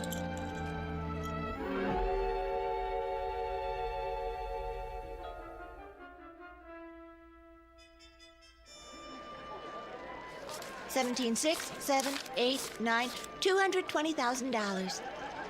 Thanks, babe. Jimbo, help me carry it. Are you staying at the hotel, sir? Maybe, maybe not. What's it to you? I was just going to suggest they have a safe in the office if you're a guest. Don't worry about it. I like to keep a little petty cash on me. You know what I mean? Of course, sir. Yeah, see you, Toots. Don't wave it around like that. Not bad, huh? For starters. You did pretty good, I guess. Pretty good. We've got more money here than I've ever seen in my life. Headache go away? Not yet. Then we better do something about that. Cigars, cigarettes, chewing gum. Got any aspirin? Let me see. Bromo, candy bars. Here, aspirin in the 2-pack. Great. Oh, I'm afraid I can't change a bill this size. Oh, who asked you to? Why, thank you, sir. Don't mention it. Ace, that was a $50 bill. So? Plenty more where that came from. Let's see what kind of rooms they got in this dump.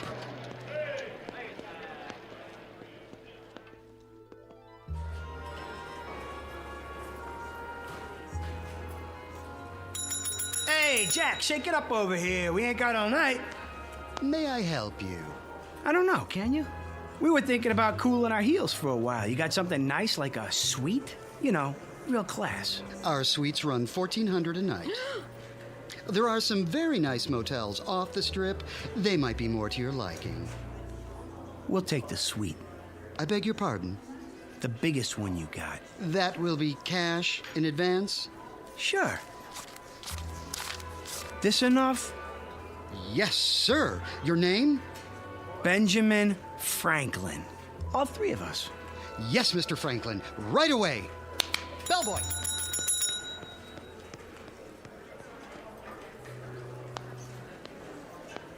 Ah, there you are. Depends. Who wants to know? Come on, Ace, let's just go. I'm the manager. The pit boss told me about you. He did, huh? We'd like to be sure you're taken care of. Thanks, but we just got a room. Nonsense. Those are for the regular customers. May I offer you our penthouse on the top floor, courtesy of the house? Now you're talking. As long as there's room for my friends here. Oh, plenty, I assure you. 3 king-size beds, plus a sauna and dining area. I can put a car and driver at your disposal as well. Already have a car. Maybe you could have somebody move it, though. It's the Chevy out front, parked in the loading zone. As you wish. I'll send up a fruit basket right away. Anything else you need, just call the concierge. Oh, Ace, should we? Don't think twice, baby. You deserve the best. Where's the elevator? I saw one in the hall. Then let's get moving. A little downtime, Jimbo, and you're gonna feel like $1 million. We all will. Guaranteed.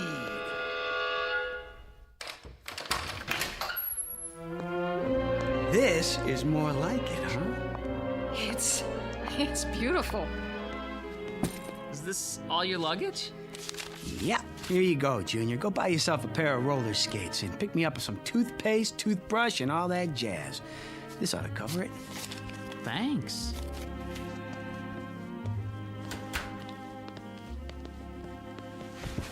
Yeah, not bad at all.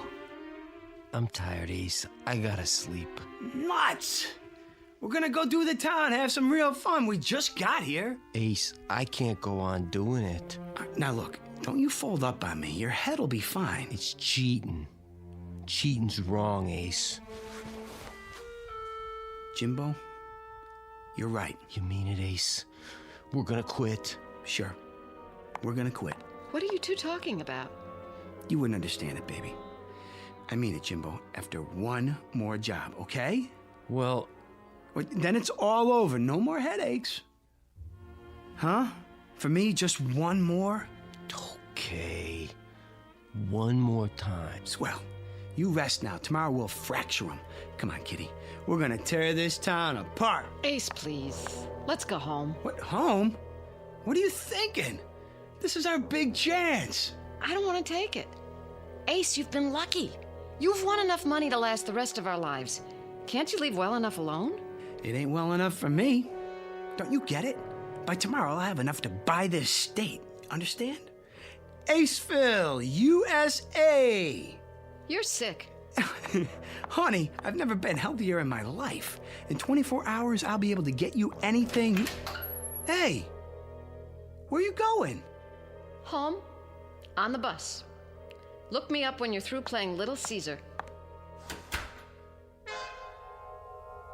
What's the matter with her? You've been ignoring her all night. Ain't very polite, Ace. Well, I was busy. A man should never be that busy. Why don't you go after her? Kitty's worth all the money in the world. Isn't she? Yeah. Yes, she is. Then go. Kitty!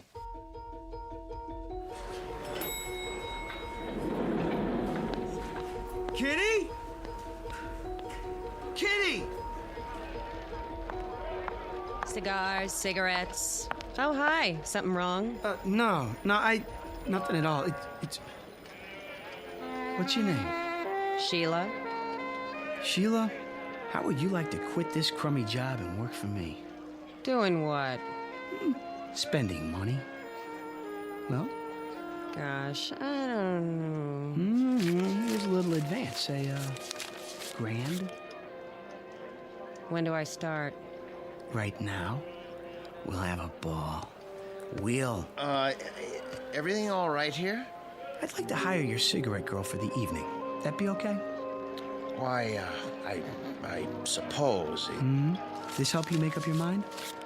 Yes, I'm sure it will be. I thought so. Oh, one more thing. Who's the biggest gambler in town? Let me see. I mean big. No limits. I believe Mr. Nolan is visiting us this week. Big Phil? Yes. Well, you tell him to get in touch with Ace Larson tomorrow morning and bring all the lettuce he can carry. You know, greenbacks. Got it? Certainly, sir. Now let's live a little. We're gonna do the town. What'd you say? Great. Can you wait till I get dressed? Sure. Just not too much. Nice and easy does it.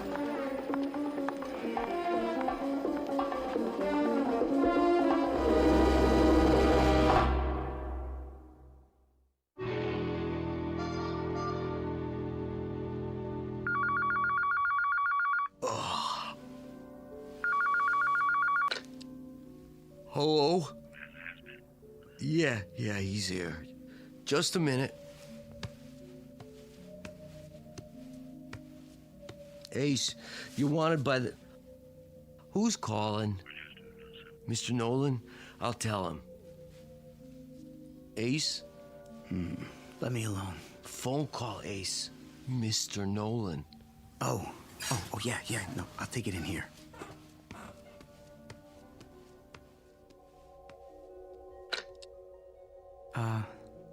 Phil? Good to hear from you, baby. This is Ace Larson. From where? Right here in Nevada. Now, wait a minute, Phil. That ain't the way to talk to a... All right. So you never heard of me? You will. Now, you listen to me, Buster. I got 200,000 and I'm hot for a game. Of course, if the stakes are too high for you, I can always call somebody else. That's more like it. The penthouse. Right away. Oh, and Phil, bring some friends. Ace? Mr. Nolan? From Chicago? Yeah. He's a gangster, isn't he? So what? I hear he's awful mean. Don't worry about it. These guys got a code of honor. They'll knock off a bank, but they don't welsh on a gambling debt.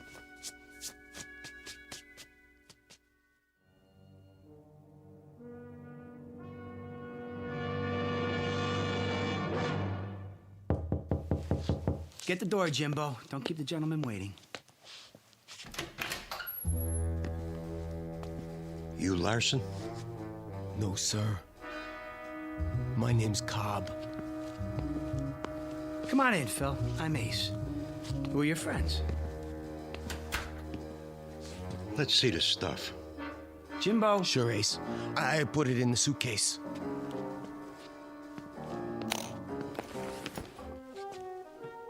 Looks good, boss.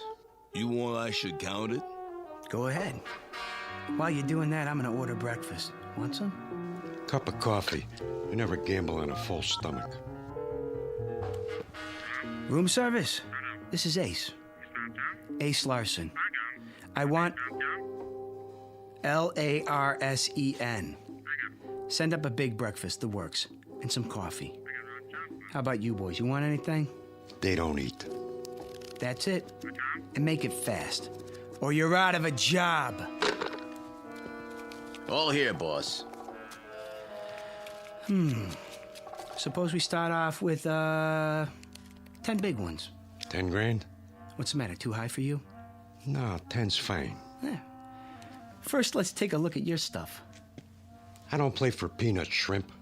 But then, you ain't gonna see none of it. Okay, I'll take your word for it. We can set up the table over here. I got some dice and everything. How about we use my dice?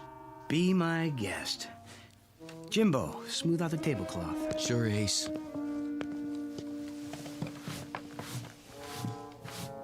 I'm shooting for a natural. How does 7 sound, Jimbo?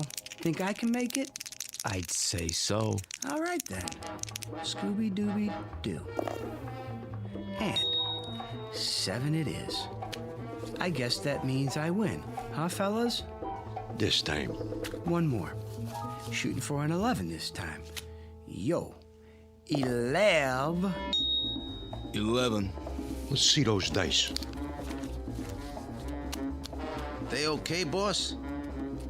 Yeah. One thing, Larson. People cheat on me once. Only once. Understand? Absolutely. Now that we got that straight, I'll let it ride. Am I covered? You're covered. Coming out for a point. 8. How much odds you'll give me? How much you want? Say 50 grand. 20. 20 it is. You're on. Here we go. Shooter, shooter. I'm hot today. Sometimes you just can't go wrong. 7! Win a 7 on the come out. Like I said, this is my day. How long you gonna hold those dice? I'm setting them down, but don't worry. They won't get cold. Hi. Sheila, hi. You ready to take me to Lake Mead? Who's the dame? My good luck charm. Any objections? Uh-oh. Ace, can I talk to you for a minute? Come on in, baby. Sheila, these are some buddies of mine. We're playing a little penny ante type game. Stick around. It won't take much longer. Ace, there's something I Come need... and watch. Roll 'em. You know, this is getting to be a drag. Let's separate the men from the boys, huh? What do you say we shoot the works? Jimbo? Ace, I dump it all out. Now, hold on. What's the matter, Nolan? I thought you were a big operator. You chicken? Hey! Go ahead, Larson. Shoot the works. And where's the dough? My credit's good. Sure it is, Phil. Sure it is. This is the life, huh? Win $1 million, lose $1 million, just like that. Okay, I'm looking for an 11 or a 7. Ace! Don't bother me. Ace, listen. Scooby-Dooby-Doo, and there it is. Load up the suitcases, Jimbo. This game is over. Tough luck, trooper. Huh? Read 'em and weep. Snake eyes. But... Pick it all up, boys. I don't understand. You got nerve, pal. I like that. Anytime you want to play some more, just let me know. For now, I'm out of here.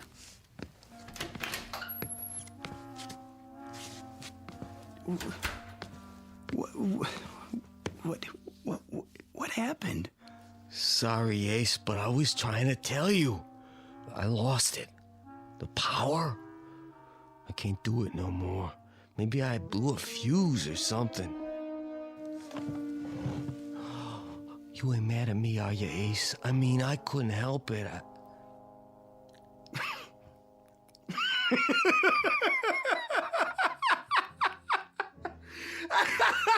He blew a fuse! Oh, man! Some funny, Ace? Does this mean we're not going to Lake Mead?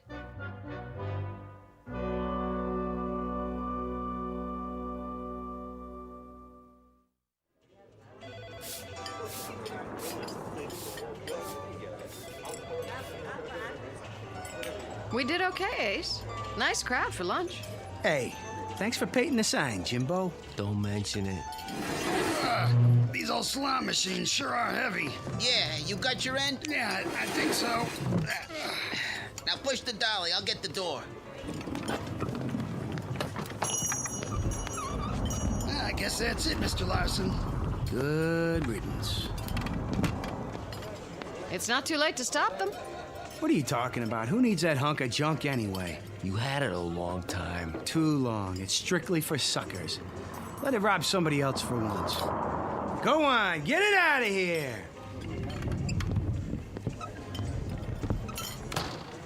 I can't say I'm sorry. Hey, Kitty, with that thing gone, I bet we could pull in enough every month to... To what? I mean, you know, I ain't any good at this, but you know, you want to get married? Well, I don't know. Jimbo, you have a quarter? Right here. Go ahead. Call it. Heads. Heads it is. All right, Mr. Larson. I'll marry you. Oh, baby. You won't be sorry. What are you standing there for, Jimbo? Get back to work. Sure thing, Ace. Sure thing.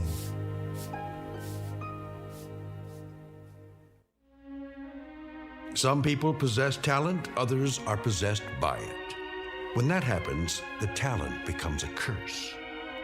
Jimbo Cobb knew right from the beginning. But before his friend Ace learned that simple truth, he had to take a short trip through the Twilight Zone.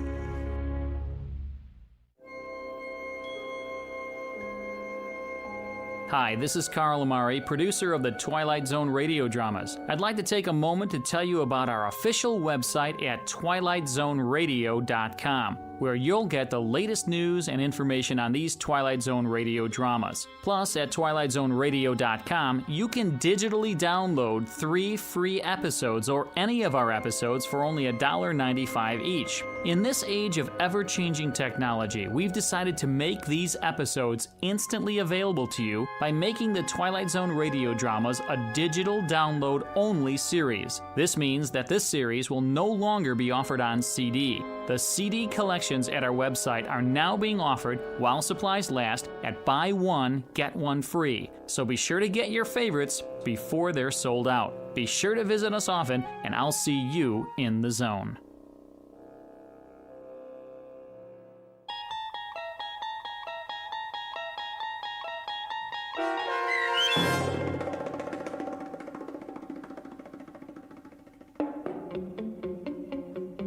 The Prime Mover, starring David Eigenberg with Stacy Keach as your narrator, was adapted for radio by Dennis Etchison and written for The Twilight Zone by Charles Beaumont, based on a story by George Clayton Johnson. Heard in the cast were Kurt Nabig, Fernette Lebo, Alex Sopner, Joby Cerny, Jamie Barron, Doug James, Jeff Lupetin, Peggy Roeder, Michelle Graff, Tracy Hernandez, Jason Mallow, Carl Amari, Christina Verba, and Vince Amari. The producers of The Twilight Zone wish to thank CBS Enterprises and the Rod Serling Estate for making this series possible.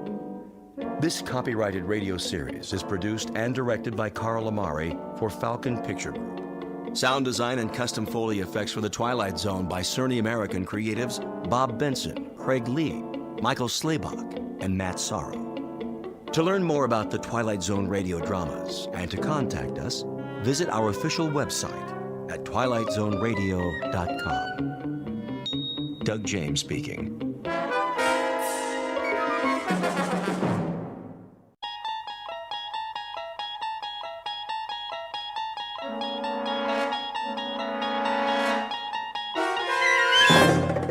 You unlock this door with the key of imagination. Beyond it is another dimension, a dimension of sound, a dimension of sight, a dimension of mind. You're moving into a land of both shadow and substance, of things and ideas. You've just crossed over into the Twilight Zone.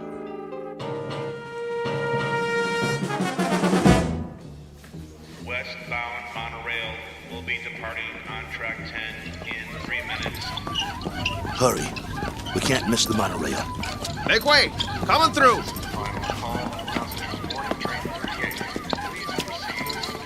Keep pushing. I'm doing my best.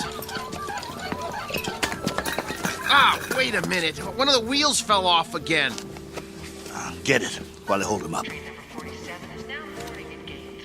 Okay, I got it. Here. Let me slip it back on. Hurry.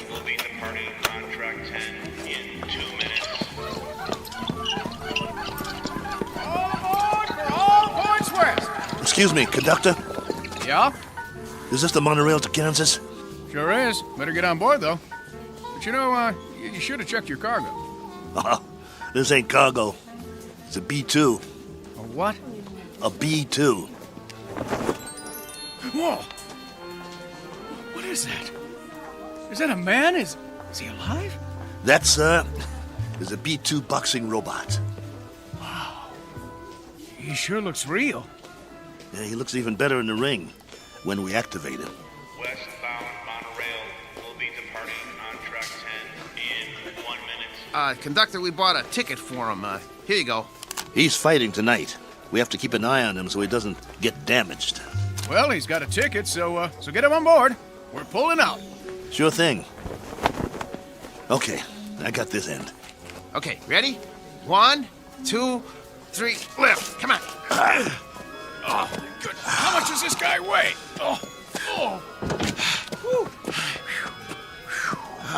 Next time, let's get a lightweight instead of a light heavyweight. All aboard!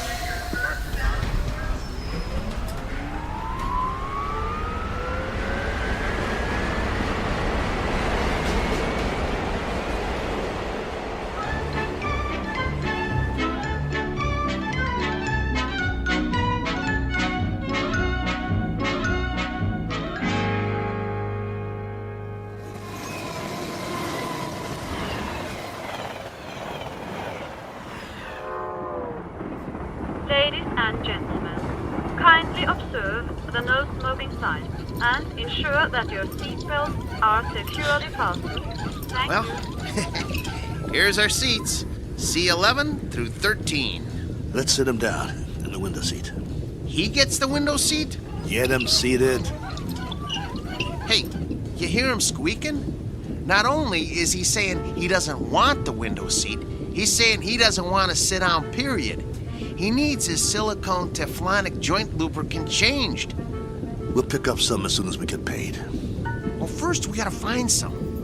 Shouldn't be no problem. Come on, I told you. They don't make it anymore. Well, that's crazy. Still plenty of B-2s in the business. Name one. This one. We'll find some. All right. Wow. Sure is hot. It'll be hotter where we're going. Wish I had a beer. Well, it wouldn't do you any good. I already had 3 and I'm still thirsty. Not Nexo, he don't need a thing. Never complains. Then, why does he squeak so much? You think he'll be all right? Yeah, if he doesn't get hit. Can it, Pole? Hey, come on, no use glaring at me, Steele. You know he's shot. That ain't true. A little overhaul is all he needs. Well, yeah, a little 10 grand overhaul with parts they don't make anymore. When you talk, you think he was ready for the scrap heap. Ain't he? No, he ain't. Just because he's a little old? Well, try ancient. Plenty of fight left in him. Well, you think he's okay or not? Steele, I don't know. And that's a fact. He needs work. Like what? Well, for starters, the trigger in his left arm. It's been rewired so many times it's just about had it. He's got no protection left on that side. Plus, his eye lens is cracked. Leg cables are worn out, no tension left in him. Even his gyro's off, not to mention he needs silicone Teflonic joint lubricant. We'll get him some. Where? I'll find it. Yeah, after the fight. What about during? He'll be creaking around that ring like an antique steam shovel. This ain't 1940. It's 2,040. Be a miracle if he goes 2 rounds. It ain't that bad, Bo. Actually, it's worse. Wait till the promoter gets a load of battling Maxo from Philadelphia. We'll be lucky to get monorail fare back home. The contract is signed. You can't back out. Well, the contract is for battling Maxo in fighting shape, not this bucket of antique hardware. Just you wait. Maxo's gonna do all right. Against a B7? It's just an experimental B7. It ain't got the bugs worked out yet. That's why they took a bout with us. Well, after tonight, battling Maxo's new nickname will be One-Round Maxo. That's enough. He's been doing okay for 5 years, and he'll keep doing okay. So what if he needs a little work? So what? If he wins some money, we can get him all the silicone Teflonic lubricant he needs, and a new trigger for his left arm, and new leg cables, and everything. He's gonna do all right. You'll see. Maxwell's gonna do just fine.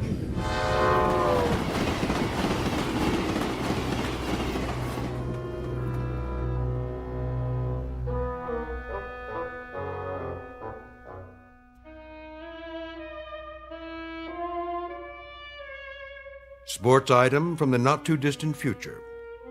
Battling Maxo, B2, light heavyweight, accompanied by his manager and handler on his way to Maynard, Kansas for a scheduled 10-round bout.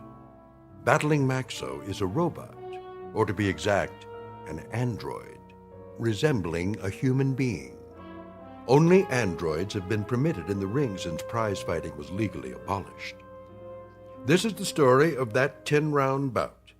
More specifically, the story of 2 men shortly to face the remorseless truth that no law can be passed to abolish cruelty or desperate need, or, for that matter, blind animal courage. Location for the facing of said truth? A small, smoke-filled arena just this side of the Twilight Zone. And now the Twilight Zone and our story, Steel, starring Lou Gossett Jr. with Stacy Keach as your narrator. You were right. It is hotter here. Told you. Hey, taxi! What are you doing? It's 6 o'clock already. We better get a move on. Well, we got no money for a taxi. We can't push him through the streets. We don't even know where the stadium is. What are we supposed to eat with then? We'll be loaded after the fight. I'll buy you a steak 3 inches thick. Hey, fellas, need a taxi? Thanks, pal, but no thanks. Oh, come on, where are you headed? Stadium. The stadium? That's 6 miles away. You can't push that thing that far. He's right. I told you, we ain't got the dough. Ooh-wee, what is that thing? A boxing robot. Oh, man. He is something. I've never seen one up close. Come on, I'll drive you to the stadium for free. It's on my way. You want a hand with it? Careful. He's got a bum wheel on the bottom. He's real heavy.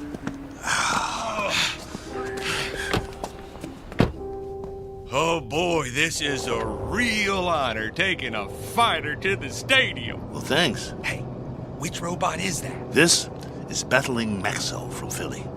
Maybe you heard of him? No, but, you know, I'm no expert. He was almost light heavyweight champ once. No kid. Yes, sir. You ever heard of Dimsy the Rock? Don't think so. Why don't you give it a rest? Dimsy was number 3 in the light heavy ranks, on his way to the top. Well, my boy took him out in the 4th round. Left cross, bang! Almost put Dimsy to the ropes. It was beautiful. No kid. Yeah. Used to be in the game myself. Light heavy. Before they passed the law. Called me Steel Kelly because I never got knocked down. Not once. I was number 9 in the ranks before they outlawed human boxers. Wow. That's something. Anyway, tonight is going to be a good fight. Driver, have you ever seen a fighter from here called The Flash? Oh, yeah, you bet. Man, that is one good fighter. 1-7 straight. He's riding a bullet to the top of the rankings. You just wait. Matter of fact, he's fighting tonight, too. They're bringing in some heat from back east to fight. Flash is gonna slaughter him.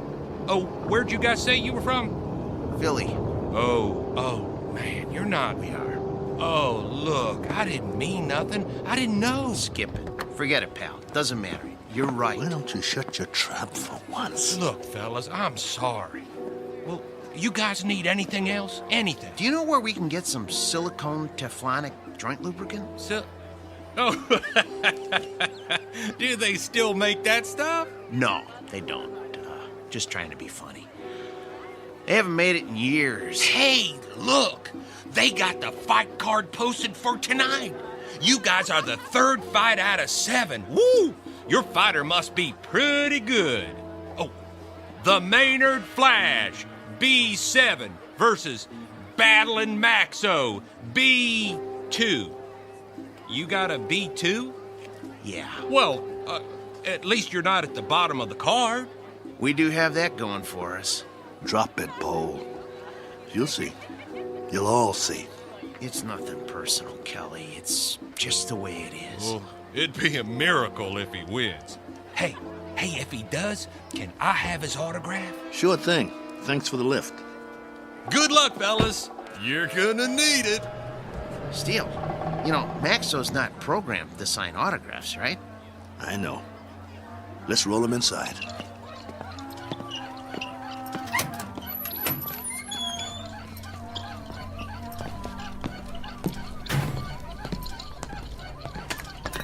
The wheel fell off again. I got it. I got it. Keep pushing. Put it back on. Well, what's the point? Put it back on. The office is just down the hall. I want Maxo to make a good first impression. Well, let's just hope his head don't fall off next. Keep quiet and let me do all the talking. What's wrong with you anyway? After 7 months, we finally get about, and all you can do is complain? Some about. We're in Maynard, Kansas. What's this, the prize-fighting center of the nation? It's a start, ain't it? It's our first step on the comeback trail. The purse will give us enough to get Maxwell back in shape. And if we win, it would mean we get fights all over the place. Oh, spare me. We don't have a chance. I don't get you. He's our fighter, and we stick behind him no matter what. Why are you writing him off before he even gets in the ring? Don't you want him to win? I'm a Class A mechanic, Steele. I'm not some daydreaming kid. I know machinery.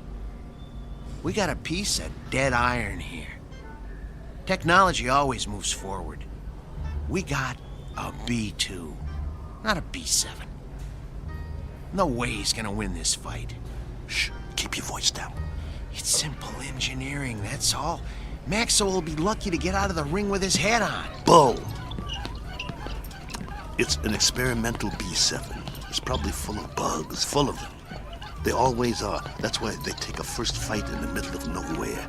We've got a chance. Yeah, sure we do. Remember, keep your mouth shut. Yeah. Mr. Nolan? Nah, I'm Oscar. Mr. Nolan will be back in a couple of minutes. I'm Steele Kelly, battling Maxwell's owner. Oh, yeah, I heard of you. You were one of the last human fighters. This is Paul, Maxwell's mechanic. Hi. It was getting late. We were wondering if you'd make it. Never missed a fight. Yeah, pull up a chair. I got some paperwork to do. Thanks. What was that? It was this folding chair. Okay. Sign on all the X's. You heard of my fighter, Mr. Oscar? What's his name? Battling Maxo. You must have heard about him. Can't say as I have. He knocked out Dimsy the Rock, a ranked fighter in his prime. Uh-huh. Sign here, too. It was all in the East Coast papers. New York, Boston, Philly. Got quite a spread. Biggest upset of the year. Good. Initial here. And here. And a couple more here. Right here. And over there. He's the B2, you know. That's the second model Malling put out. The B2 is one of the best fighters they ever built. The best in my opinion. Maxwell is still going strong. I don't go for these new ones, you know. The ones made out of steel, aluminum with all the doodads. Too flimsy. Nothing solid. Nah, Mauling don't make them like Maxo anymore. Oscar, who are these guys? Mr. Nolan, I'm Steele Kelly, and this is... Is that your fighter? Yes, sir. Battling Maxo. Fighter in shape? You bet. Prime condition. Paul, my mechanic here, is a Class A mechanic, and he took Maxo apart and put him back together just before we left Philly. Oscar, cigar me. Yes, sir. Ain't you forgetting something? Huh? Light me. Yes, sir.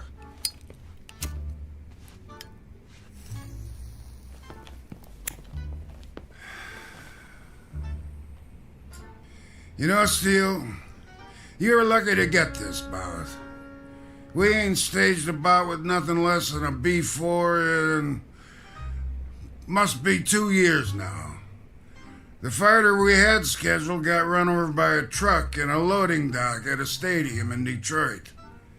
I needed somebody on short notice. So that's the only reason you're here. You got nothing to worry about, Mr. Nolan. My fighter's in shape. He's the one that knocked out Dimsey the Rock in Madison Square Garden a few years ago. Maybe you... I just want a good fight. And you'll get it. Maxo's in top shape. No first-round knockout. No, nothing like that. People pay to see action. Do you have a prep room we could use? We want to check him over and make sure he's perfect. Down the hall, third door on the right, next to the janitor's closet. Thanks. Your bout is at 9. Got it. You won't be sorry, Mr. Nolan. I don't like guys that are late. Understood. Poe, let's get Maxo to his prep room. Mr. Nolan, I was wondering... I know what you're wondering. You get your money after you deliver a good fight, not before. No problem. We'll get him ready. And Steele. Yeah? Don't slam the door. I hate loud noises. Come on. I'm coming. Oh, my stomach hurts. Don't be scared. It'll be okay. Oh, I ain't scared. I'm hungry. I haven't eaten all day. How could you think of food at a time like this? This one counts. It's our chance for a comeback. We've got to get him in that room, and we've got to check him out real good. What time is it? I'm busy pushing. Come on, check your own watch. I don't have a watch anymore. I had to pawn it. The one your wife gave you? Ex-wife. Hey, look, we got 2 hours before the bout begins. Have we got time for a sandwich? I want you to check him out real good. His arm, his gyro, everything. What for? Did you hear me? Yeah, but I work better on a full stomach. You get to work. I'll get you a sandwich. Maxo's gonna take that B7, but good.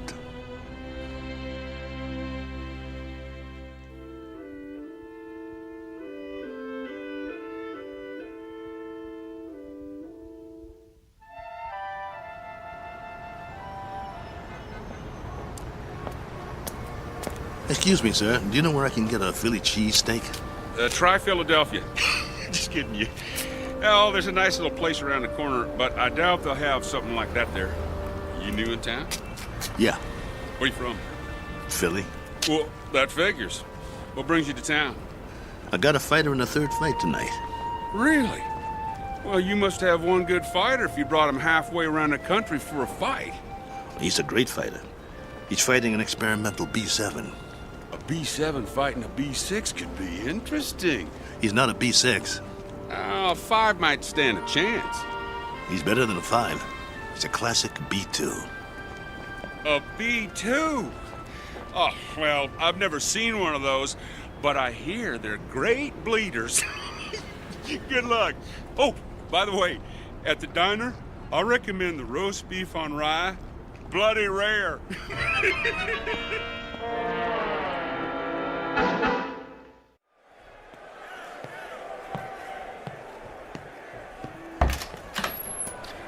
We got a big crowd out there tonight. What took you so long, Steele? I'm starving. Here's your sandwich. How's Maxo? What kind of sandwich did you get me? Roast beef on rye. Well done with silicone Teflonic joint lubricant on the side. What? It's mayo. How's Maxo? Did you give me a pickle? How's Maxo? I love dill pickles. Oh, here it is. Okay, well, the answer to your question is Maxo is still big as life and twice as ugly. I cleaned him up a little, though. The B2's always looked real. Look at him. You'd swear he was real, wouldn't you? He's got that natural-looking flesh, great muscle tone. He could have been a male model if he wasn't a fighter. Come on, get to it. Well, outwardly, he hasn't aged a bit. His hair's still curly? Just like mine. Yeah, but he's got a little bit more than you do. Hey, when I had him made, they gave him my good looks. That's a matter of opinion. Quit stalling. What's the good news? Well, that was the good news. And, well, I also turned his power source on, and that's still good. So I ran a diagnostic check. And? And everything that was bad when we left Philly is still bad. There's got to be something we can do. Open him up again. You got a thing for bad news, don't you? Come on, Paul. Earn your keep. That's what you're here for. I'm not a miracle worker. I'm just a mechanic. Well, what do you want to do, retire? Oh, fat chance of that. Then quit stalling and open the control box. All right. Let me power him up first, so we can walk over to the table. He's too heavy. Okay, come on. Atta boy. There you go. All right. Okay. Here, help me get him up on the table.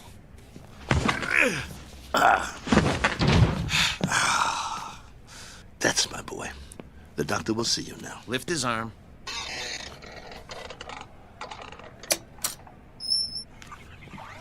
What's all that corrosion around the access panel? Dried sweat. All the B2s sweat like bulls. It's nothing to worry about, though. You hear that, Maxo? Nothing to worry about. We'll get you cleaned up. Hand me that probe.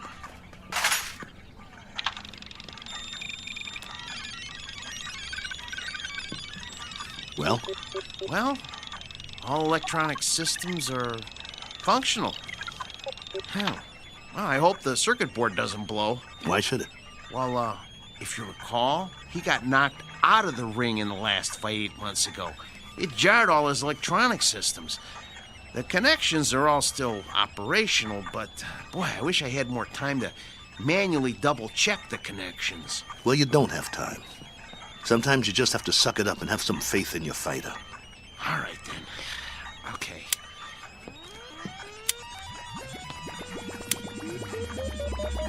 Well, I activated all his systems.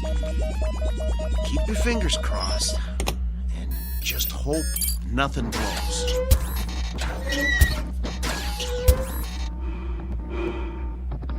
See, his breathing sounds good. His arms are creaky, but they'll quiet down when he warms up. Look, beads of sweat are forming on his forehead. I told you these were good sweaters.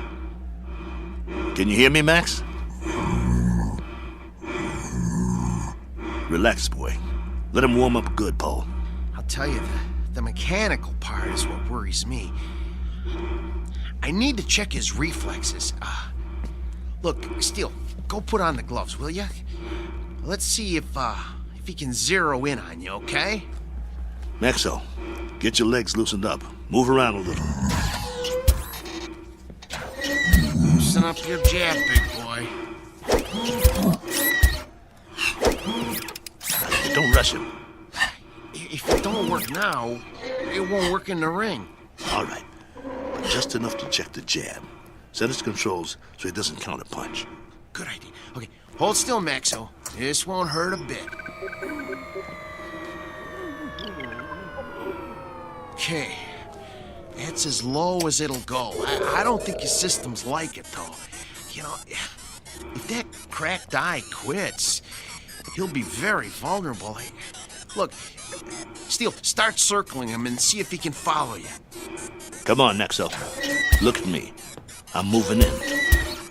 Want to get you. Block my punch. Oh, man, they're gonna hear that in the back row. That's good enough for now. We know it works. Oh, Steele, he's gonna get more than one punch thrown at his head. He'll outdance him to keep clear. Give him more power to his legs. Those cables are bandy. I don't like doing this. There's not much tension left in them. He seems to be moving all right. Yeah, but, boy, a heavy wind might knock him over. Put him on automatic. Oh, no. Come on. Let's not push our luck. Do it. All right. Here goes nothing. Maxo, gloves up. That's it. Beautiful. Now, let's see if he can move in for the kill. Kelly. Steele. No. Leave his systems on defense. He might have a couple of rounds if we leave him on defense. It takes less energy. You know, he's gonna get beat to pieces if we let him move in. No. Do it. You use your head? He's a B2. He's gonna get slaughtered anyway. Look, if we let him go on defense, we might be able to salvage him for pieces. Nolan paid to see him on offense. It's in the contract. Activate his jab. Come on, it doesn't have any lubricant in it. Do as I say. All right. Activating the jab. Shut him down. Shut him down.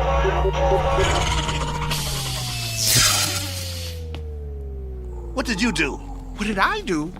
I told you to take it easy. It was on the lowest setting. I told you to check the arm. What's the matter with you? So help me if you broke that arm. If I broke it? Yeah, you. Look, Steele, I kept this heap running on borrowed time for 3 years now. Before we left Philly, I told you we needed to fix things and replace parts. We couldn't let this chance go. Please, open him up and see what you can do. Steele, you know, try finding another mechanic that could have kept this antique working as long as I have. I dare you to. Please, see what you can do. Hold the arm up. Oh, man. Oh, no. Ugh. Come here. Take a look. You see that? The trigger spring came right off. Can you reattach it? I can try, but, you know, it's just gonna pop off again. That's what happens when a joint doesn't get enough lubricant. Well, I'll try to stretch it.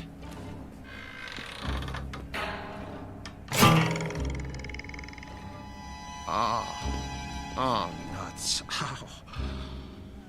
Oh. Well, that's that. No. One jab too many. We gotta do something. What? Fix it. I can't. You just can't fix a spring.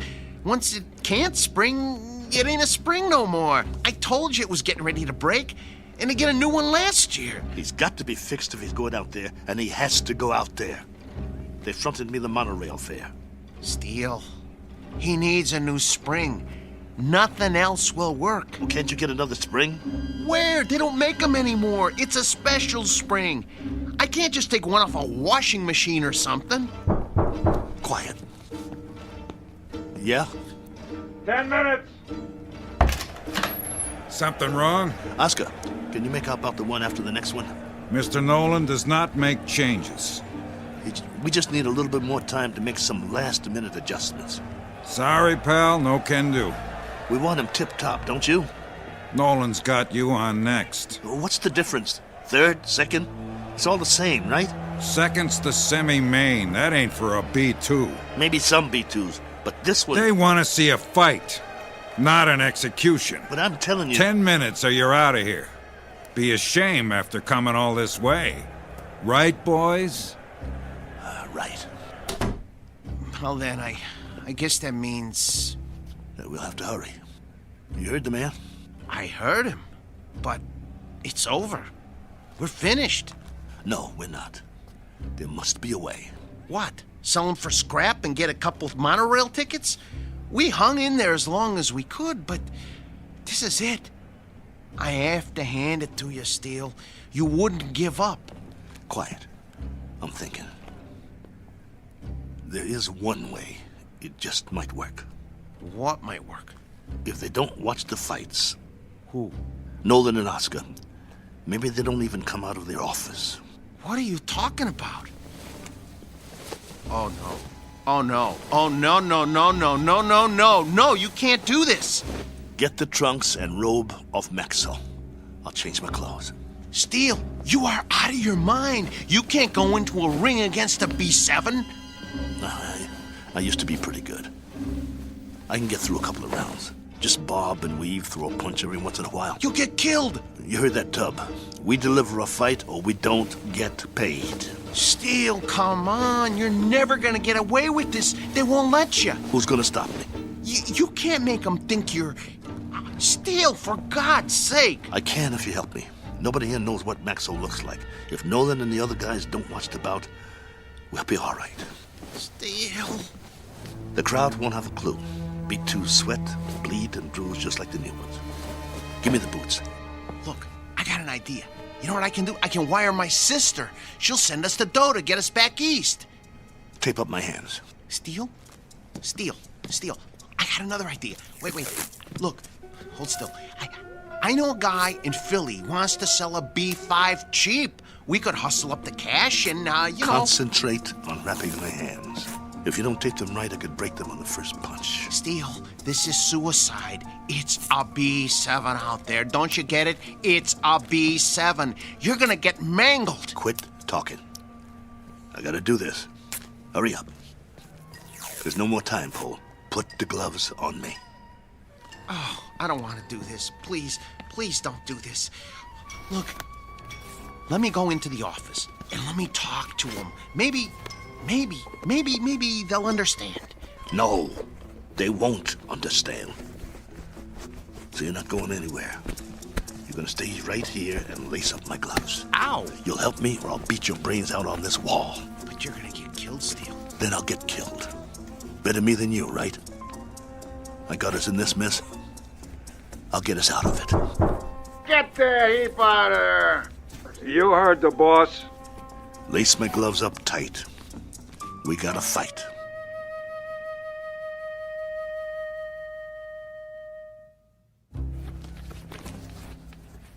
That's it, Paul.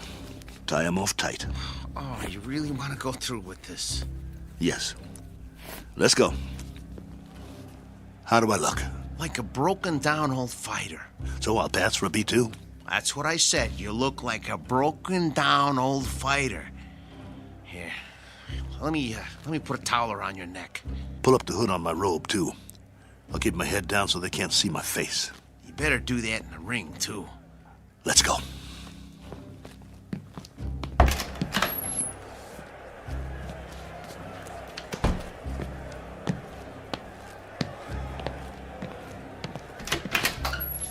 You're late.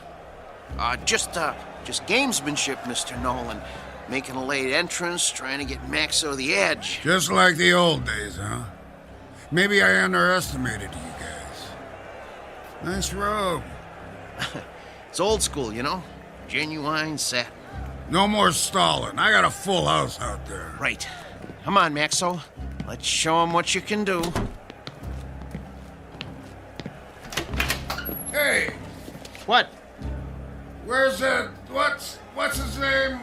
The owner. Oh, you mean Steele? He's already out there. One step ahead of you. I didn't see him pass my door. Well, he went a few minutes ago. He likes to check out the crowd. You boys better put on a good show.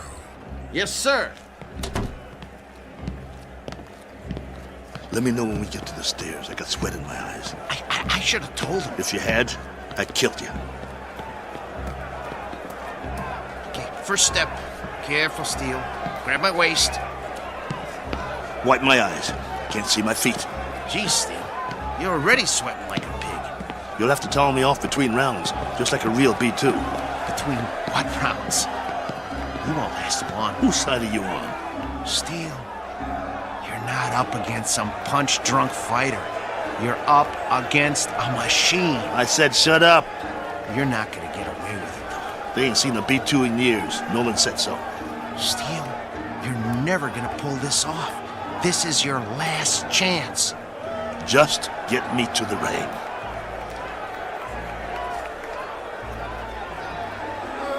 Hey, if it ain't battling Maxo! Go back to Philly, you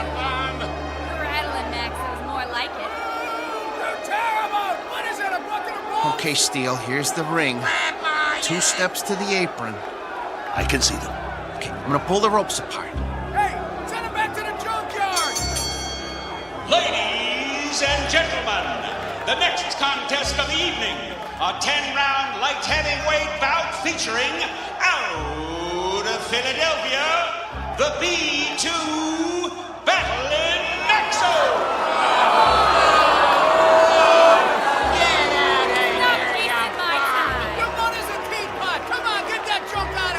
I'm gonna take your rope off now. Keep looking at your shoes. Try not to blink. Stay in my corner. Of course I will. Breathe through your mouth. Come on. Little breaths. Come on. Breathe. Not too fast. I need a drink. Sorry. The water bottle is filled with B7 hydraulic fluid. And now, entering the ring, his opponent, our own B7, the pride of Kansas, the Maynard Flash!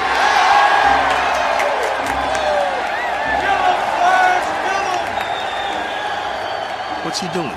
He's jumping up and down on his toes. I never saw a robot do that before. Must be a new gimmick. Big deal. Well, this ain't kickboxing, so he's not scaring me. You should be scared, Steele. Come on. Get out of the ring now while you still can. You get out, pal. See you at the end of the round. Steele, stay away from him. And there's the bell. The fighters come out of their corners quickly. They size each other up.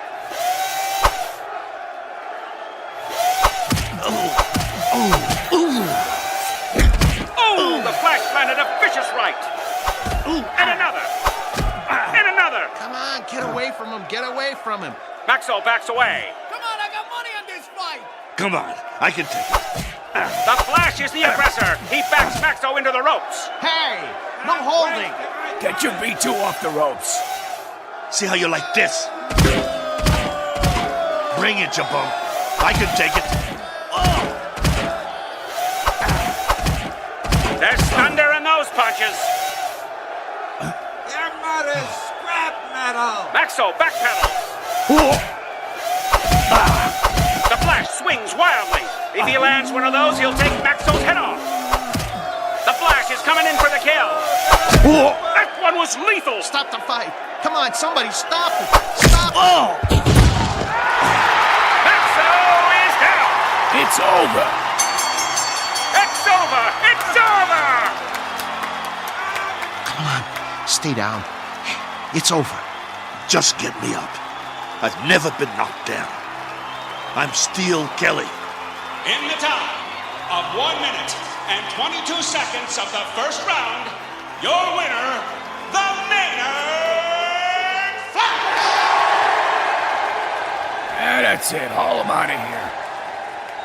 Move it! Is he broken or what? No, he's okay. Just a second, okay? Steele, can you stand? Come on. Talk to me. Are you bleeding? Put the towel over my face. Yeah, sure. Get the robe. What? The robe. I'm gonna walk out of here like a man. Come on, before they start throwing things.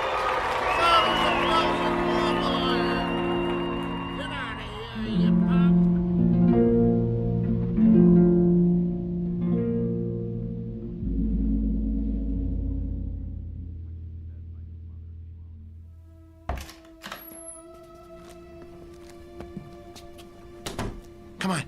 I'm gonna help you. Let me help you up on the table. Come on. Here we go. Sit. Come on. Steele, I'm gonna try and get you some ice. Forget it. But your eye. It'll be all right. I think right now you need a good stick man instead of a mechanic. That eye looks terrible. Actually, I think you need a doctor. Oh, man, you are really a mess. I don't have nothing with me. No needle, no thread, no iodine.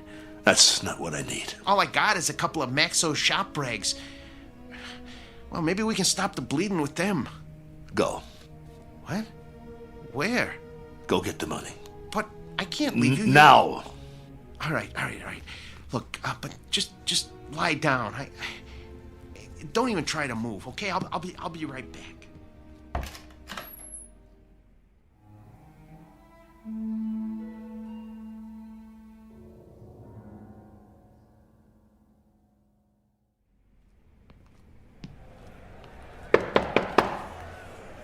Yeah?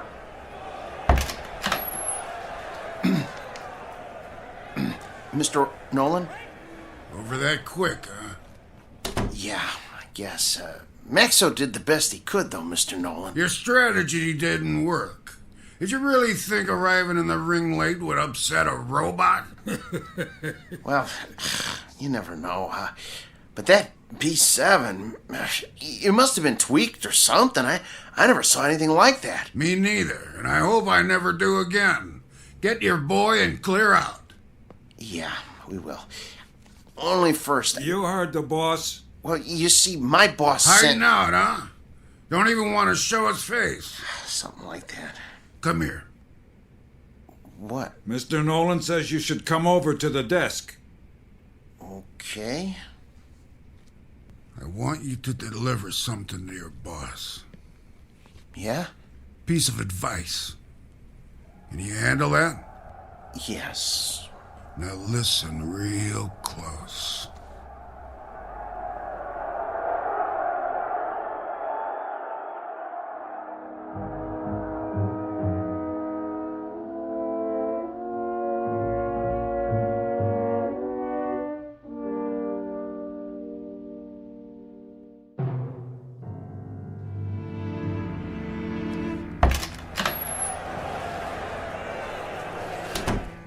You get it?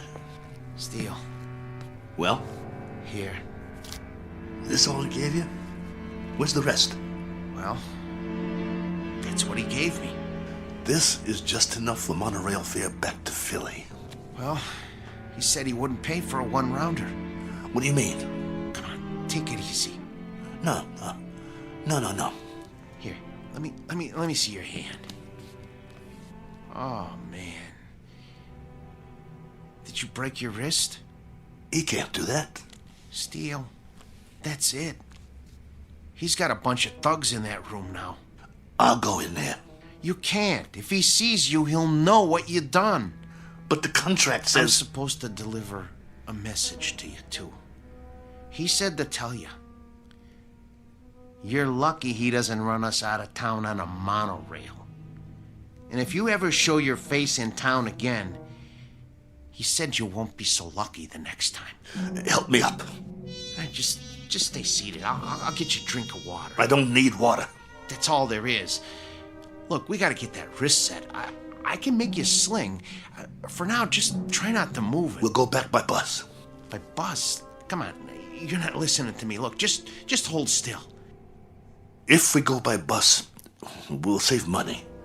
We'd have enough to get Maxo a new trigger spring and a lens for his eye and some silicone Teflonic joint lubricant.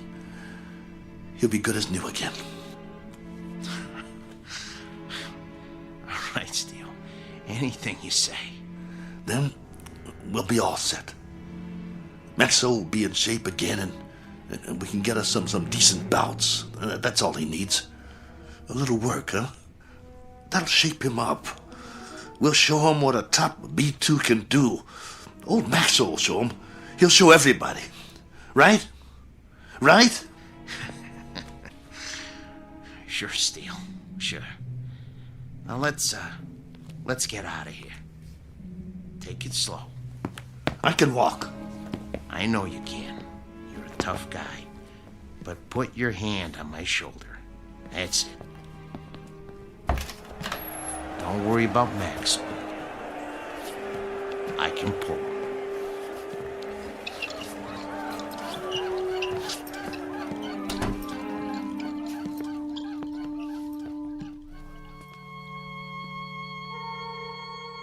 Portrait of the Losing Side. Proof positive that you can't outpunch machinery. Proof also of something else. That no matter what the future brings, man's capacity to rise to the occasion will remain unaltered. His potential for tenacity and optimism continues, as always, to outfight, outpoint, and outlive any and all changes made by his society, for which 3 cheers and a unanimous decision rendered in the Twilight Zone.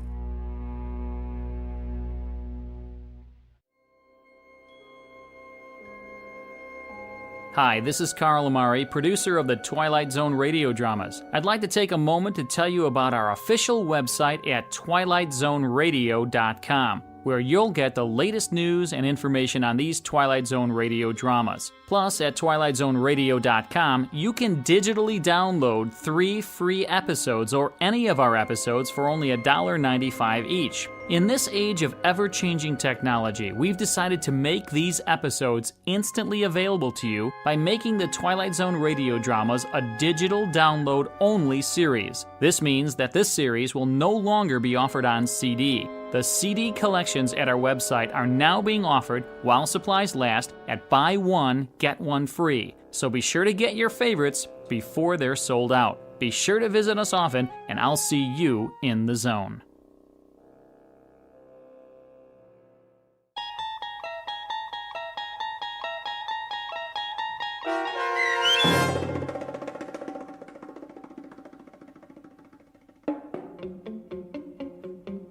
Steel, starring Lou Gossett Jr. with Stacy Keach as your narrator, was adapted for radio by Dennis Etchison and Joby Cerny, and written for The Twilight Zone by Richard Matheson.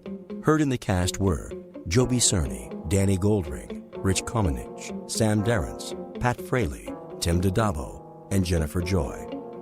This copyrighted radio series is produced and directed by Carl Amari and Joby Cerny for Falcon Picture Group. Custom Foley effects, sound design, and mixing are done in the Cerny American Sound of Picture Theater by Cerny American creatives Bob Benson, Matt Sorrow, Tim Cerny, and Todd Beyer. To learn more about the Twilight Zone radio dramas and to contact us, visit our official website at twilightzoneradio.com. Doug James speaking.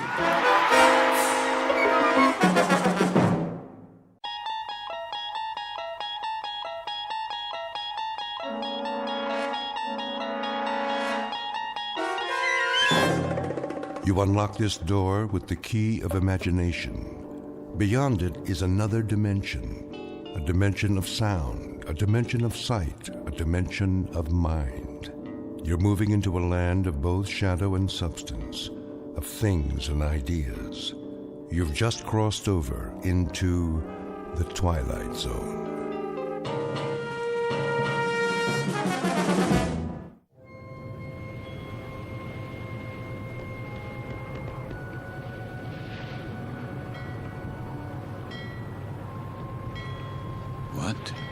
What is this place? The time. It must be late. Very late. Light in the salon. Let's black out down there. Who?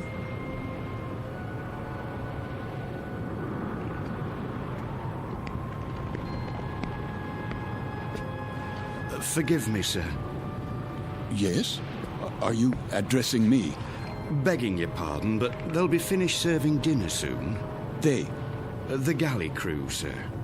Why do you tell me this? Well, I only meant... What? What did you mean? Well, all I mean to say is, you'd best go in now, sir, if you want your evening meal.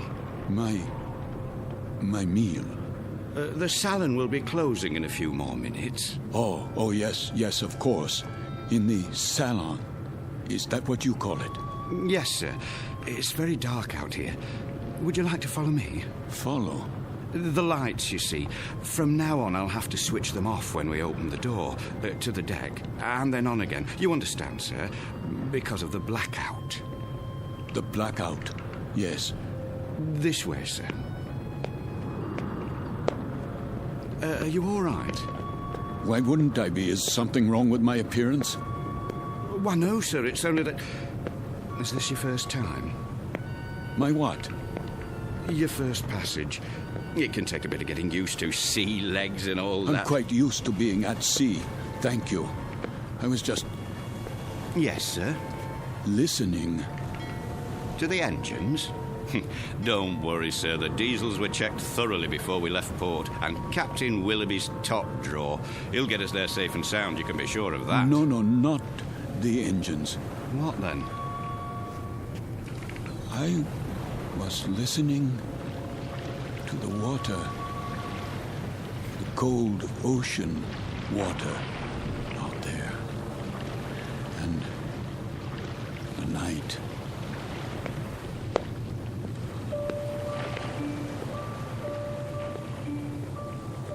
This is the deck of a small freighter, the SS Queen of Glasgow, located somewhere in the North Atlantic.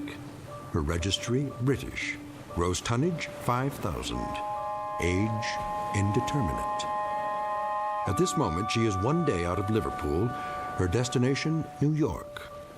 Duly recorded in this ship's log is the sailing time, course to destination, weather conditions, temperature, longitude, and latitude. But what is never recorded in such a log is the fear that washes over a deck like fog and ocean spray. Fear like the throbbing strokes of pistons from the engine's diesels, each one a heartbeat, parceling out every hour into breathless minutes of watching, waiting, and dreading. For the year is 1942, and this particular ship has lost her convoy. Now she must travel alone like an aged, blind thing groping through the unfriendly dark, stalked by the unseen periscopes of steel killers, enemy U-boats that also watch and wait. The Queen of Glasgow is therefore a frightened ship, and she carries with her a premonition of death. In a moment, her crew and passengers will find out just how real that premonition may be, when a course is set that leads them all into an area known as the Twilight Zone.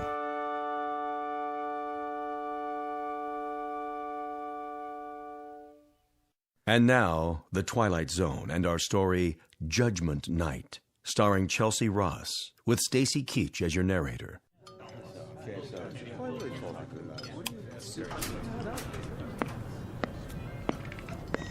Why does he keep playing with the lights? Thought I'd gone blind for a second. My apologies for the momentary darkness. Wartime regulations, you know. Think nothing of it. Perfectly understandable. Wasn't it a lovely meal? Yes, indeed. Glad you enjoyed it, ladies and gentlemen. Something more, perhaps? Not for us, thank you, steward. We were just leaving. Come along, dear. Wait, Mommy, where's my doll? Why, here you are, little girl. You dropped it by your chair. Can you thank the nice man? Thank you. You wouldn't want to leave your dolly behind now, would you? Come along, Joanna. It's well past your bedtime. Yes, Daddy.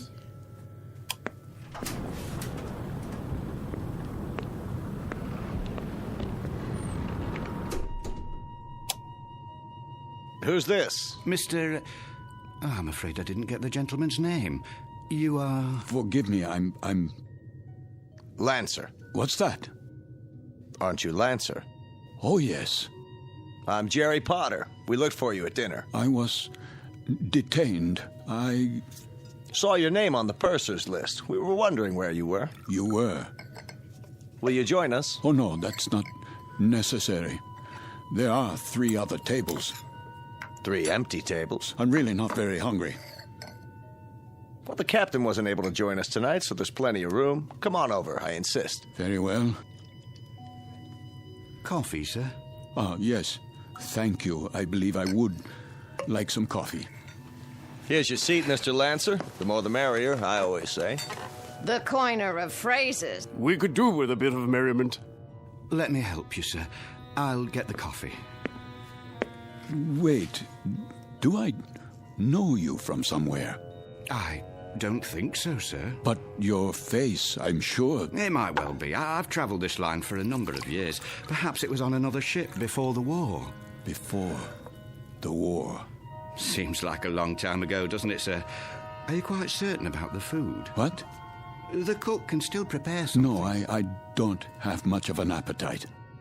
Not even with all this salt air? Makes me hungry enough to eat a horse. Jerry! Would that be a seahorse, Mr. Potter? How about it, Lancer? Have some chow. Not tonight. Something happened tonight? Nothing unpleasant, I trust? Why, I don't know. I honestly don't know. Mr. Lancer, are you ill? As a matter of fact... You do look pale. A bit of the old mal de mer, perhaps. You might do well to take the meal in your cabin. My cabin? Your quarters, Mr. Lancer. This is all rather disorienting, isn't it? But a good night's sleep can do wonders. I could prepare a tray, sir. No. I'd recommend a cup of hot broth at the very least. I'm fine, I tell you. It was just a temporary dizziness. You're all very kind. I shouldn't intrude. Nonsense. Then let me do the honors. This is my wife. Madame. Hello. And across the table are our dinner companions, Major Devereaux. How do you do? And his secretary, Miss Stanley. Are you going home, Mr. Lancer? Home?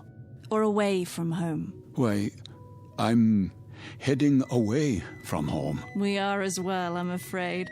The Major is heading up a military mission in Washington. Now, Barbara, loose lips. Oh, sorry.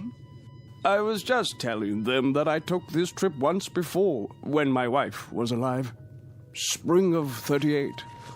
How different it was. The Queen Mary, most elegant. Where do you suppose they dredged up this one? She looks to be 300 years old. The Queen of Glasgow. Long live the Queen. Oh, hear, hear. What do you do, Lancer?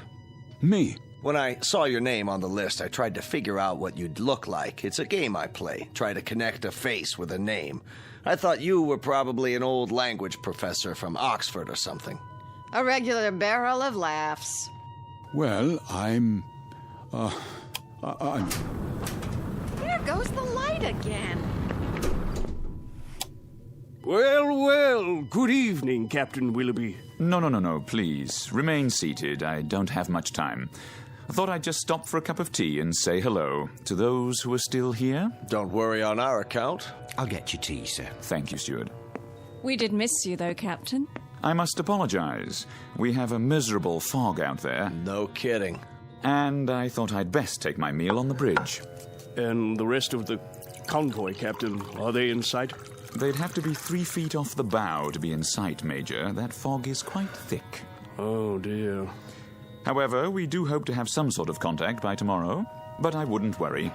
She's a good stout ship, and this isn't her maiden voyage. She's made this passage often. I suppose misery loves company, though, doesn't it? I'd feel a lot safer if we were in a convoy. I can almost see those wolf packs converging on us. There would be no wolf pack converging on a single ship, Major Devereaux. Sorry? The principle of the submarine pack is based on the convoy attack. The gentleman is quite correct. Our primary danger would lie in a single submarine. Well, that's reassuring. I guess we stand a better chance against one than against 20, don't we? Just ask Admiral Potter here. He fought with Dewey at Manila. He knows everything. Still, it only takes one torpedo. They can do such dreadful damage. And I must tell you, I've had a miserably uncomfortable feeling ever since we've left. What kind of feeling? Of being followed. Isn't that something? I've had the same feeling. I'll tell you, I'd rather they go after us with a pocket battleship. That you can see, not a skulking, crummy tin fish a couple of miles underwater. If we're being followed, you will see the sub, Mr. Potter. It will surface. They won't waste all their torpedoes on us. Not when they can sit back 1,000 yards and shell us with impunity and sink us at will. You forgive me. This is Mr. Lancer, Captain. Mr. Lancer? But you sound like a U-boat commander. My apologies. That was clumsy of me. Oh, please, sit down. Let me clean it up, sir. I hope I didn't spill any coffee on you, Miss Stanley. No, but you did quite a job on yourself. That's quite all right. I'll get you a towel. I said it was all right. Yes, of course. Sit down, Mr. Lancer, please. Another cup of coffee, sir? No. Thank you. That won't be necessary. I think we might start by getting better acquainted. First of all, I trust everyone's comfortable. Oh, yes, quite. This ship, you know, wasn't designed to carry passengers. I hope you'll bear with some of the inconveniences. I suppose they're worth living with to get to the States, aren't they? You can say that again.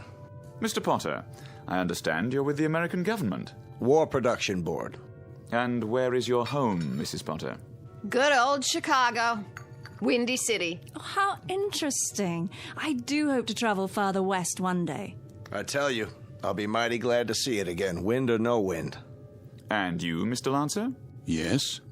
Where's home for you? Home? I was born in Frankfurt. Frankfurt? Like in Germany? Yes, Germany. Well, how long had you been in England, Mr. Lancer? How long?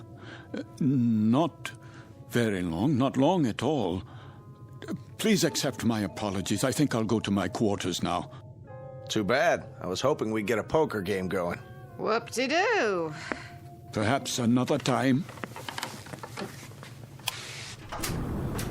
Good night. Well, there goes an odd one, huh? I had him pegged as a German the minute he came in. And what do you suppose he's traveling on this ship for? You don't think he's a spy, do you? I rather doubt it, Mr. Potter. All the passengers are well screened. I am a bit concerned about him, however. He doesn't look at all well. Actually, I'm feeling a bit tired myself. I think I'll be off to bed. Good night, everyone. Sleep well. Watch your step, Barbara. I will. It's very dark out there. Would you like a torch? Oh, don't worry about me. I can have the steward escort you. I wouldn't think of it. See you all at breakfast. I'll get the light switch. Thank you, Captain. Good night.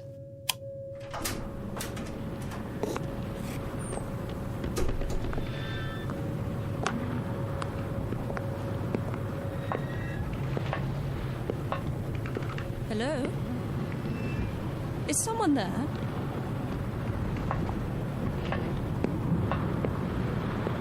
I say, is anyone...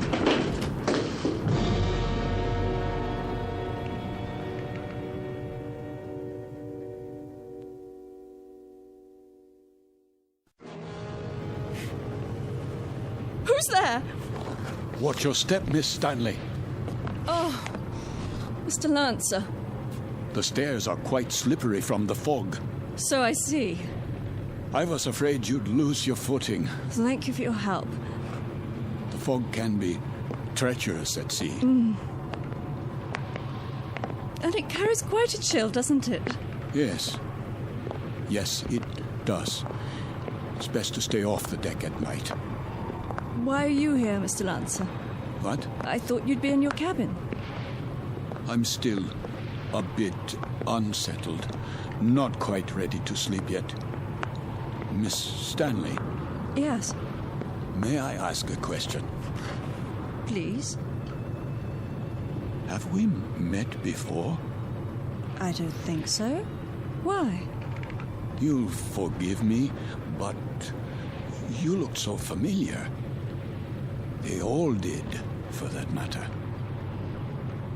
Are you sure you're well, Mr. Lancer?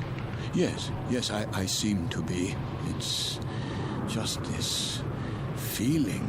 What sort of feeling? Oh, it will sound crazy to you. Go on, please.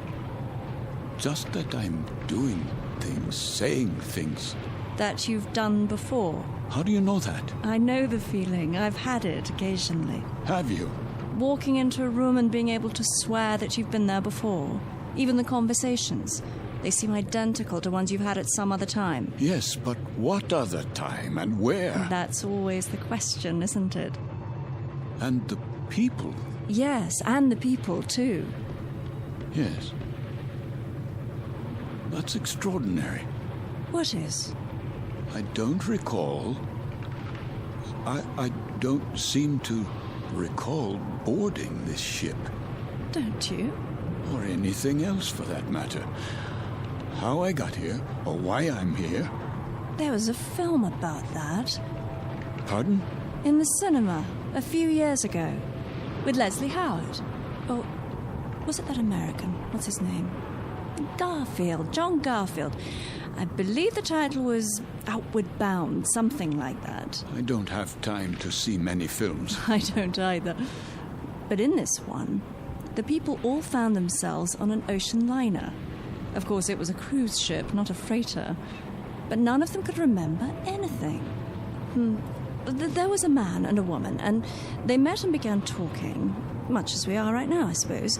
And it turned out they were... Go on.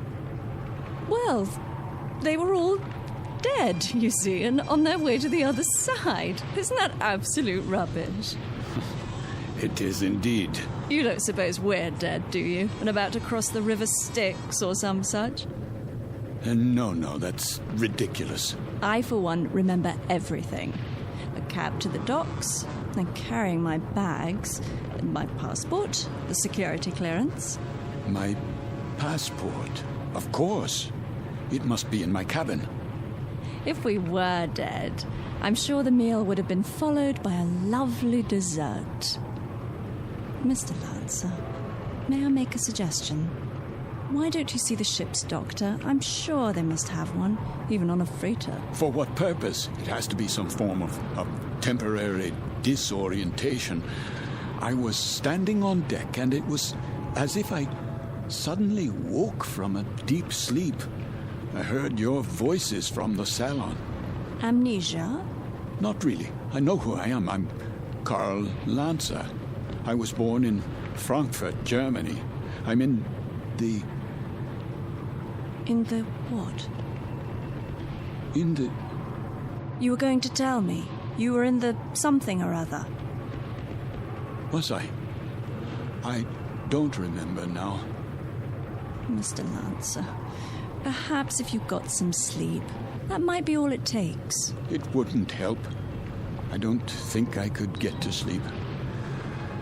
I feel as if this were a nightmare. I feel strange. I feel as if there were a disaster waiting out there, some doom that's about to happen.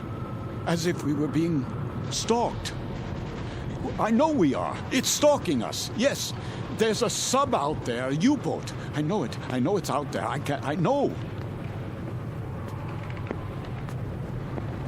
Who's there? Mr. Lancer? Yes, I'm Lancer.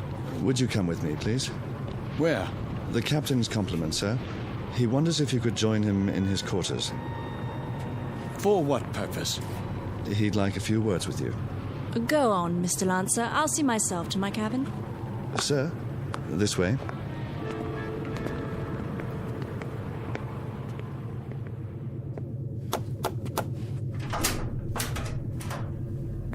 Mr. Lancer, sir. You wish to see me, Captain? Thank you for coming, Mr. Lancer. You've met my first officer, Mr. Danbury. Yes. What is this about? I wonder if you'd mind answering a few questions. No, not at all. First, would you mind showing us your passport? My passport? If you don't mind. Just routine, Mr. Lancer. On our passenger manifest, it seems that your passport number was somehow not included.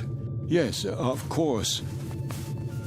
Oh, I'm afraid I don't have my wallet in my pocket. It must be down in my cabin. That's perfectly all right. Sometime during the next few days, if you think of it, say tomorrow. You can show it to me whenever it's convenient. Are you feeling better, Mr. Lancer? Yes, much better. Is there anything I can get you? No. Then, is there anything you'd care to talk about? How do you mean? Anything on your mind? Something you'd care to tell us, perhaps? There's very little I can tell you. And why is that? Because I don't remember very much. No? Actually, to tell the truth, I don't know how I got here. I don't recall anything about it. Is that right? I seem to remember only a few odd, disjointed things. I know, for example, that my name is Karl Lancer. I know I was born in Frankfurt. So you said. Please continue. Continue where? That's it. At this moment, that's all I know. Mr. Lancer. Yes? At the table, you exhibited a rather unusual working knowledge of German submarines. Could that, perhaps, stir your memory? I wish it could, but it doesn't. I see. In that case, why don't you go on to bed for now? Have a good night's rest. We'll talk tomorrow, you and I. Very well. That will be all for now, Mr. Lancer. Good night. Good night.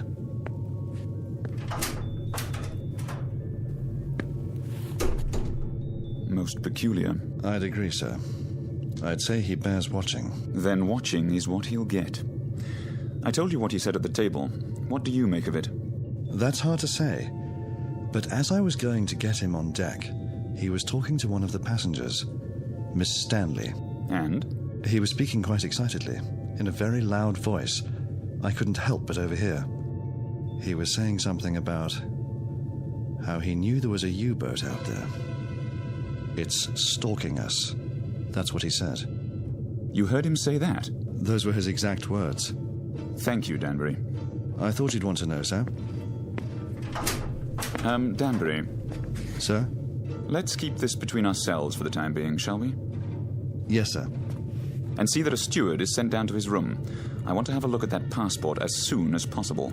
Right away, sir.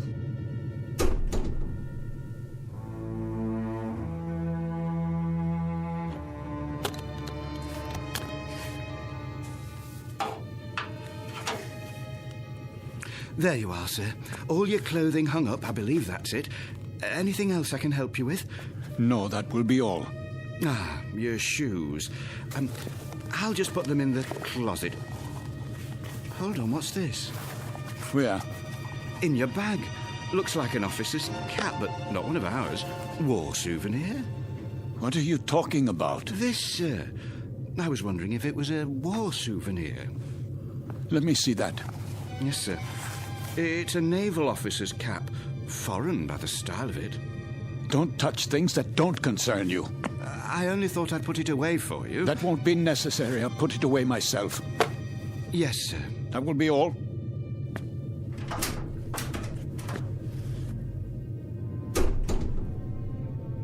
It is a German officer's hat. A submarine commander's. What does it say inside? It must have an identifying label. Yes, here. But this can't be. It says, Karl Lancer, Kapitan, Kriegsmarine.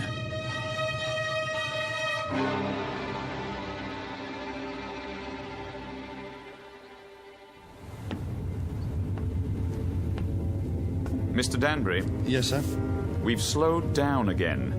See if you can impress upon that very temperamental engineer the rather dire necessity for speed. Engine room. Engine room. McLeod, can we get any more revs? We're losing speed badly. Begging your pardon, sir, but I've got these blooming engines trained to the limit now.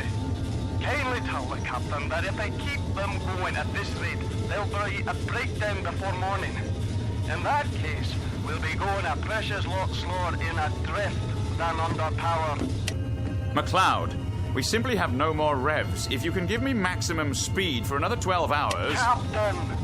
These engines needed to be overhauled a month ago, and instead of an overhaul, they're getting worked to death. Well, do what you can, man. Aye, aye, sir.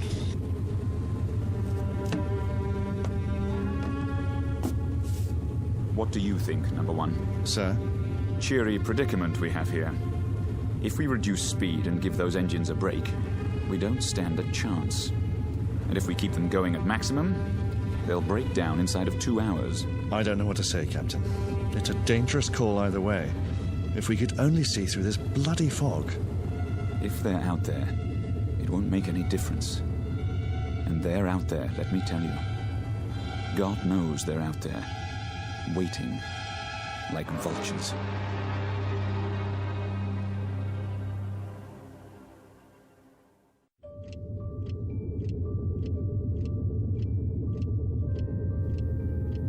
Another drink, please.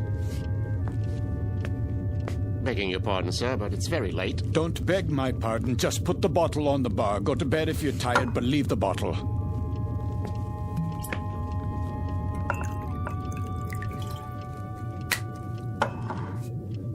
That doesn't sound right. Sir? The bearings. Bearings, sir? Yes, on the engines. They always sound like that, sir. You get used to it. You should hear McLeod on the subject. He's the engineer. Says the engines on this tab were originally designed for Lord Nelson. Is that clock accurate? Why, yes, sir. She's a real antique, that one. Captain Willoughby had her on the old Harcourt Bay. Keeps perfect time, she does. It says 5 minutes past 12 at 1:15. Not for a while yet. No, but at 1:15, something will happen at 1:15. Something, sir? What might that be? I don't know. I really don't know, except the hour and the minute, 1:15. It sticks in my mind. The tray for the bridge, please. Just being made up, sir. The cook will be done in a minute. Have a seat at the end of the bar. Been here long, has he? Sitting like that for 3 hours. One drink after another. Just sitting there drinking, wiping the sweat off his face and asking for more. And not getting drunk, mind you. That's 3/4 of a bottle gone. I'd swear it was lemonade. I've never seen the like.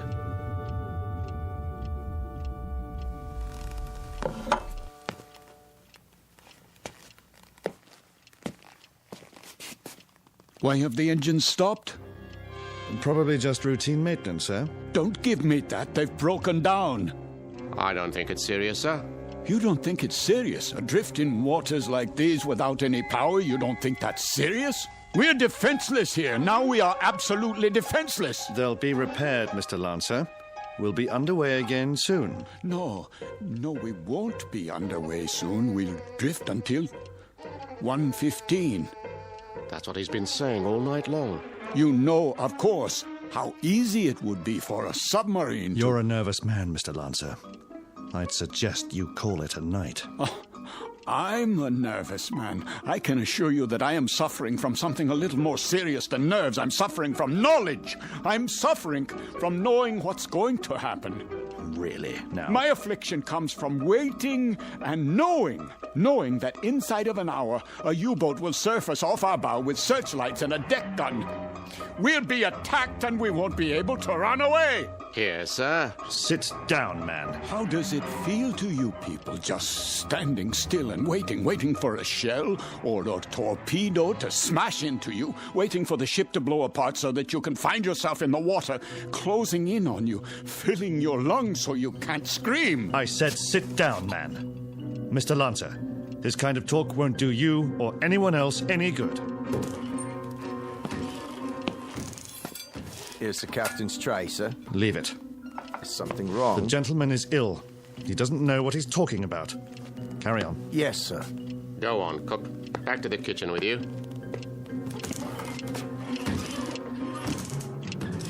The U-boat's coming. We must get the engines started or abandon ship. That's what we must do. Yes, we must abandon ship. Do you hear me? Why has the clock stopped?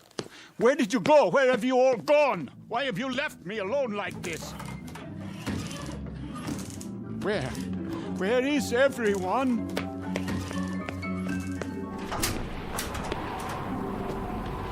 What is that? The searchlight. It's here. That's the U-boat. The U-boat is here.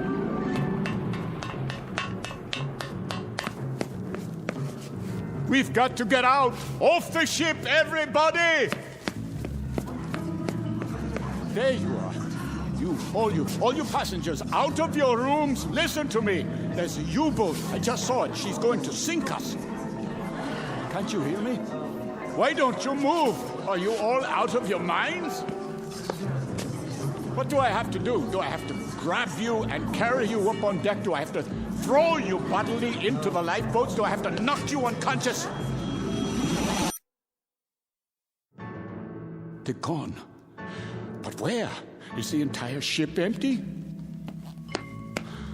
Or have I gone mad? A life preserver, yes. SS Queen of Glasgow. Wait. I remember that name. Queen of Glasgow. Queen of Glasgow. Potter? Major Devereaux! Miss Stanley, where are you?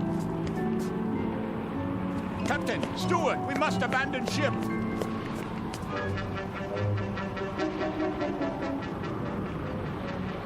Feuer frei! Ja, Kapitän. Feuer!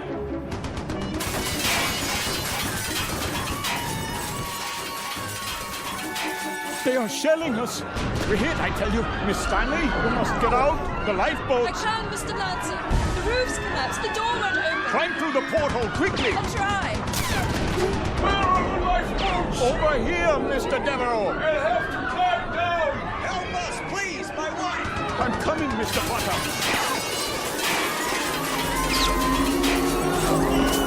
Watch out! The rail is collapsing.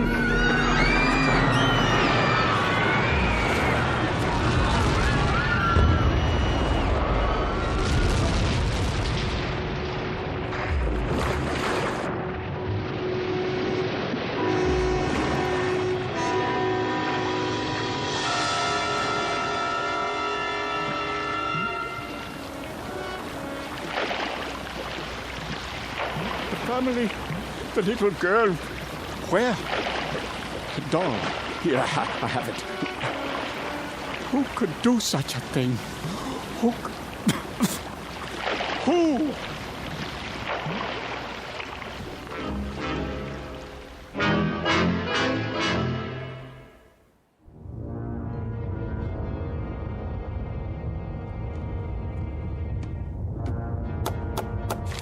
Yeah? Not much to show, Captain Lancer. That's all. Very little wreckage floated to the surface. Only this life preserver. There were no survivors. Then I'd say that's a good catch tonight, wouldn't you? Very good catch. It says SS Queen of Glasgow. Ah, a 5,000-tonner. Isn't that what the registry reads? Yes, sir. Cheer up, Lieutenant. Hand me the coffee. Well, pour it. If you wish, sir. You have nerves, Mueller. Not really, sir. A little shaky, perhaps. Oh, why? Nothing, sir.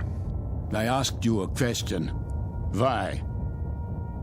There were women and children on that ship. So? We gave them no warning. You'd have us give them warning, eh? So their radio man can send out their position, which quite incidentally is our position. You have sentiment, but no brains. You're an old woman, Mueller. You know that? I just find it difficult. To do what? To reconcile killing those people. Without warning. It makes me wonder if we're not damned now. In the eyes of the British Admiralty, we most certainly are. I mean in the eyes of God. You're not just a fool, Lieutenant. You're also a religious fool. Perhaps a mystic, too. And if we are damned, what will happen? I've had dreams about it. Maybe people like us have a special kind of hell waiting. Maybe to be damned is to have a fate like the people on that ship. To have to suffer as they suffered and die as they died. You are a mystic, Lieutenant. We'd ride the ghost of that ship every night for eternity. Every night, Herr Kapitän. For eternity. What are you talking about? They could die only once. Just once. But we can die 100 million times. Every night. Ride the ghost of that ship. Every night. Every night.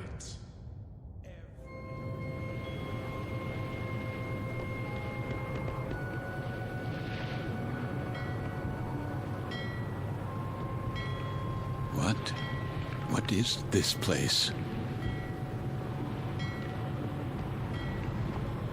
The time. It must be late. Very late.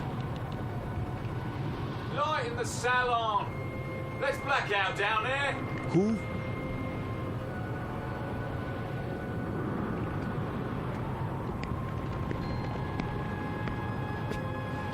Forgive me, sir. Yes? Are you addressing me? Begging your pardon, but they'll be finished serving dinner soon. They? The galley crew, sir. Why do you tell me this? I only meant...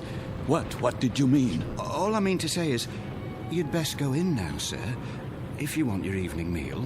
My meal? The salon will be closing in a few more minutes. Oh, yes, of course. In the salon.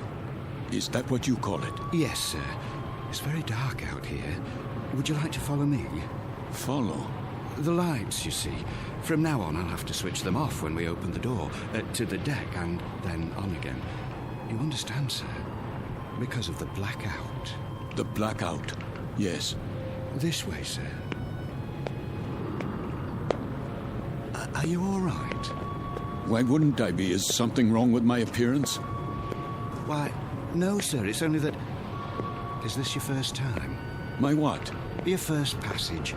It can take a bit of getting used to. Sea legs and all that. I'm quite used to being at sea. Thank you.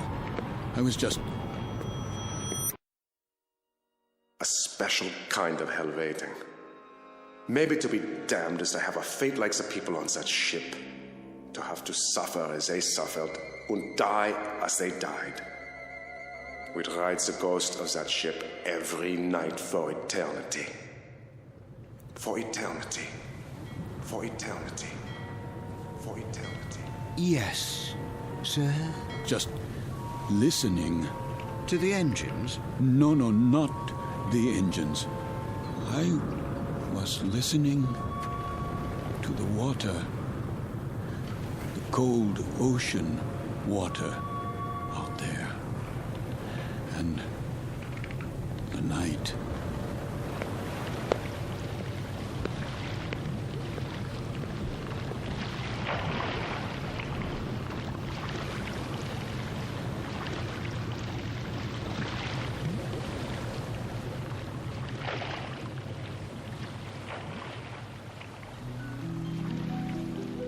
You've heard talk about paying the fiddler, the comeuppance awaiting every man when the ledger of his life is opened and examined. The credits and debits added up, a tally made, and then the reward or the penalty paid. In the case of Karl Lancer, former Capitan and U-boat commander, Navy of the Third Reich, this is the penalty. This is the justice meted out. This is Judgment Night in the Twilight Zone. More from the Twilight Zone after this. You are about to enter another dimension. A dimension not only of sight and sound, but of mind. A journey into a wondrous land of imagination. Next stop, the Twilight Zone.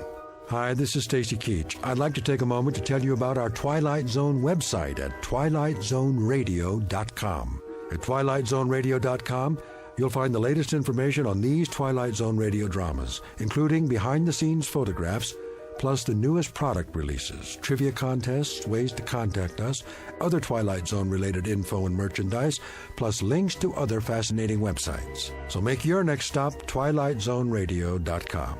Visit twilightzoneradio.com to purchase these Twilight Zone radio dramas on cassette and CD, or call toll-free 1-866-989-ZONE. That's 1-866-989-9663.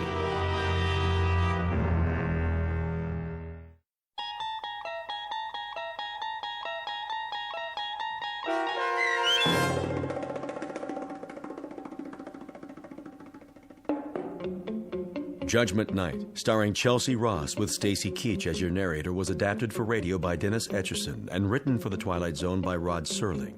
Heard in the cast were Nick Sands, Damian Arnold, Richard Shavson, James Houghton, Sarah Wellington, Christian Stolte, Fernette Lebo, Doug James, Martin Astrop, Anna Rose Benson, and David Darlow. To learn more about the Twilight Zone radio dramas and to obtain audio cassettes and CDs of these programs, visit our website at twilightzoneradio.com. The producers of The Twilight Zone wish to thank CBS Enterprises, Carol Serling, Dennis Etchison, Dick Brescia Associates, Claire Simon Casting, Terry Jennings, XM Satellite Radio, Sirius Satellite Radio, our sponsors, and our radio affiliates for helping make this series possible. This copyrighted radio series is produced and directed by Carl Amari for Falcon Picture Group. Audio editing, sound design, Foley effects, and mix for the Twilight Zone radio dramas are by Cerny American creatives Craig Lee, Michael Slaybach, Bob Benson, and Jason Rizzo.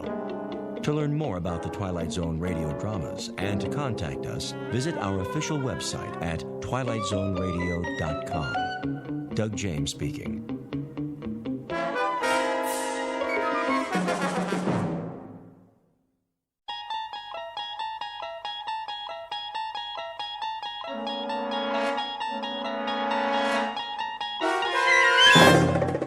You unlock this door with the key of imagination. Beyond it is another dimension, a dimension of sound, a dimension of sight, a dimension of mind. You're moving into a land of both shadow and substance, of things and ideas. You've just crossed over into the Twilight Zone.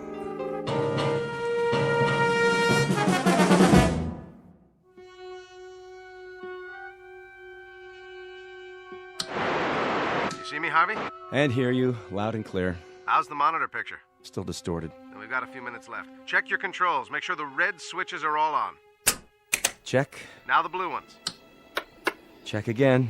Any overloads? Well, your amperage is steady, voltage and input. You sure you want to go through with this? You sound positively funereal, Harvey. I sound the way I feel. I'm helping you because you asked me, Paul. I can give you my support as an engineer. But enthusiasm is something I just can't dredge up. No sense of adventure? A sense of wonder, perhaps. And a sense of concern for a friend who's placing himself in jeopardy unnecessarily. You could just as well test the process with a lab rat or a monkey, but with yourself. Why?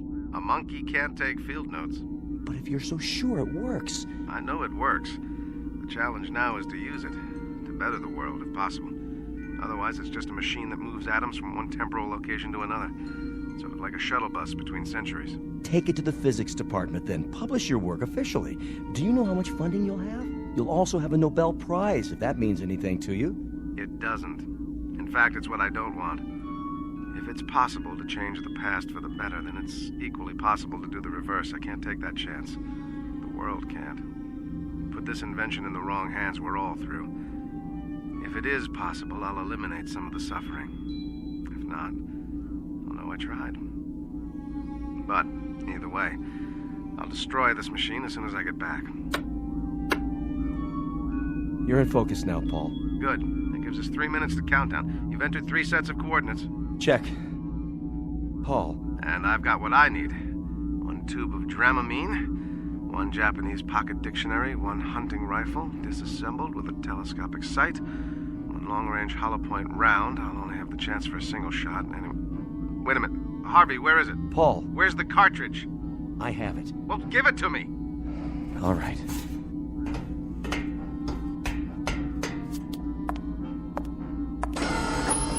The cartridge, Harvey, now. I have a little over 2 minutes. Paul, this is crazy. It's too dangerous. Dangerous? Did you drink milk this morning, Harvey? What's that got to do with... What was the strontium-90 content in the glass?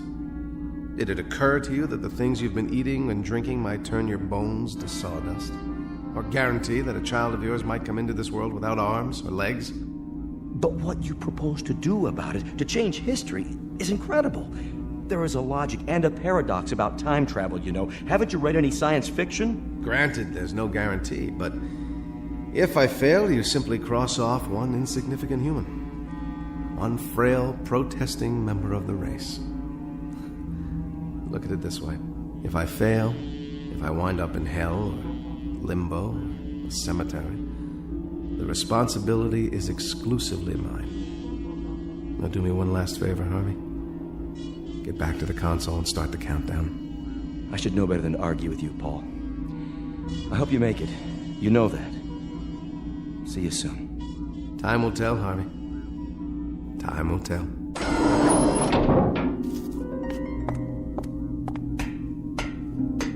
Ready? Ready. T-minus 10, 9, 8. Here we go, my friend. The great adventure begins.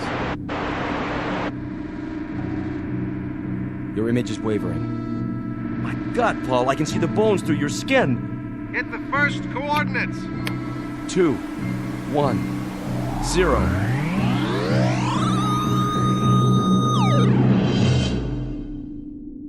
Godspeed, Paul. Godspeed.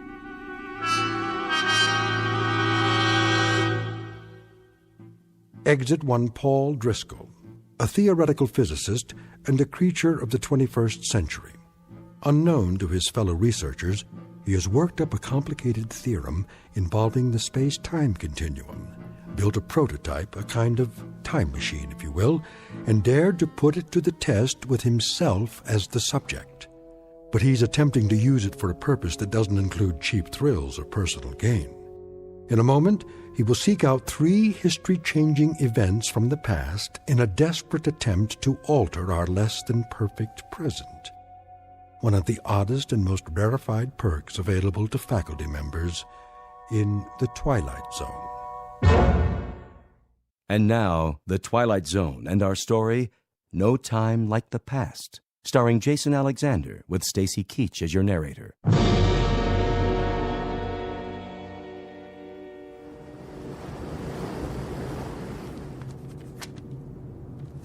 There, I've finished my captain's log for tonight. So, you said that this is a matter of some urgency, Mr. The name is Driscoll, but that's not important. Perhaps you will be good enough to tell me, sir, what this is about. I'm due on the bridge in a few minutes. Captain, is there any possible way you can alter your course? I beg your pardon? The course the ship is taking, can it be changed? Since my country is a belligerent, and these waters are a zone of combat, I would prefer to consult with higher authority before taking such a step. Suppose I were to tell you, sir, that if you hold your present course for 5 more minutes, this ship will go down. Just who are you, Mr. Driscoll? You won't find me on your passenger list, Captain. Oh? And you got on board how? That's not important. But I'm not sailing for my health this trip, Captain. You might say I'm sailing for your health, and that of the crew and all the passengers aboard. I happen to know that this ship is going to be torpedoed, right off the old head of Kinsale Island, May the 7th. That's today. How do you know this? If I were to tell you, you'd say I was a lunatic. I can't alter the course of the Lusitania simply on the word of one man. All right, Captain, say I am a lunatic. Say that everything I'm telling you is just the product of a deranged mind. What would you lose by altering course now? How many minutes? That's not the point. That is the point, Captain. There'll be over 1,100 people drowned. That will be enough, Mr. Driscoll. And if you should be one of the fortunate few, Captain, remember when that court of inquiry convenes. I must ask you to leave, sir. I'm not asking you to scuttle this ship. All I'm suggesting is if you change course 1 degree, just 1 single degree. Steward, come in here. Yes, Captain. Escort Mr. Driscoll from my quarters. Yes, sir. Come along if you would, sir. Captain, there's still time. And still time to confine you to your cabin. Take him away. Sailor, take a look at the water off the bow. What do you see? Sir? Something under the water coming this way. Do you see it? Captain! Sound the alarm! You! How did you know?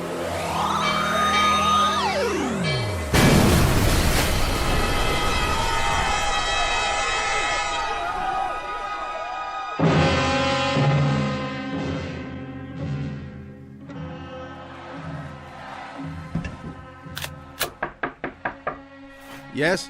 I am here to prepare your room, mein Herr. That won't be necessary. But I have clean towels, sir, and soap. Just a moment.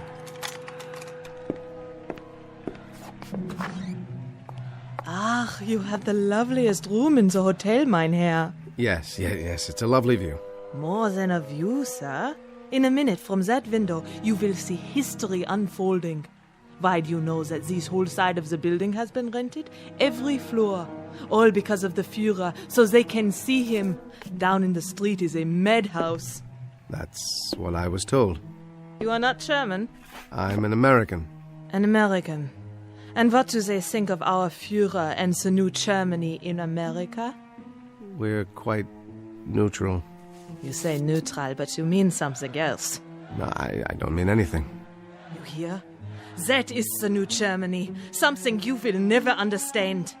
That, madam, is the old Germany. Something you'll never understand. We will see.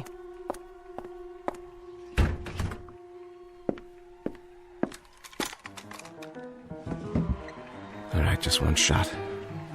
Not Goering, only Hitler, right through the forehead. Come on, buddy. Step into the crosshairs. No, it's jammed. Herr Driscoll, open up, bitte. Mach schnell, Herr Driscoll. He will open up this door. But I tell you, he was in here. Maybe you were drinking schnapps. There's no way he could have gotten out, except head first through that window. Look, what is that? A rifle.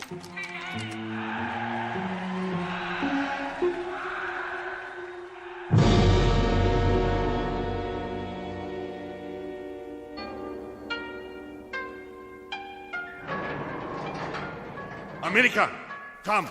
It's about time. Sit. You're the chief of police? I was told you speak English? I venture to say that I speak it better than you speak Japanese. I hardly speak any Japanese, but what I'm about to tell you is the most important English you've ever heard. Mr. Driscoll, is it? You happen to be an enemy alien, which is the reason... Which is the reason I've been kept in a cell for 6 hours, and the reason you may have cause to regret this particular arrest. Go on. What I tried to tell your guards is that inside of an hour, this city is going to be destroyed, and upwards of 100,000 human beings will be destroyed along with it. Indeed. You're about to be bombed out of existence, but there's something you can do. You can begin some kind of an evacuation of women and children. You can save a few thousand lives. By who say so, Mr. Driscoll? Who do you represent? I don't represent anyone. Only the voice of history. That's extremely poetic, Mr. Driscoll.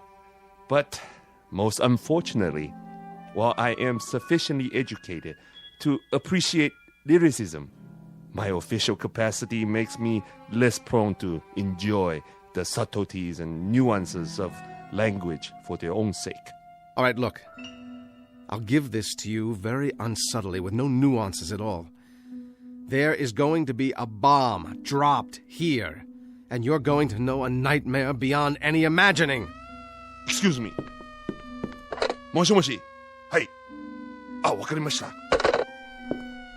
A single aircraft, Mr. Driscoll. One lone B-29. I rather think we can survive that. That picture on your desk. Your wife? And my 2 daughters, age 8 and 10. If you don't care about the city, do it for them. Look, this isn't just a request. It's in the nature of a prayer. Mr. Driscoll, I will make an assumption that you have some illness. I won't stand you against the wall and shoot you, even in wartime. I'll send you to the army headquarters, where you can be interrogated. You're an alien and by rights should be interned. However, if you'll keep this in mind when you get back to your country, the face of the enemy is not devoid of compassion. And you might recall this conversation. If you survive, remember that the same thing could be said of your enemy. He tried to save Hiroshima. God, hey, take this man away. Where? Where did he go? And what? What is the great flash of light outside?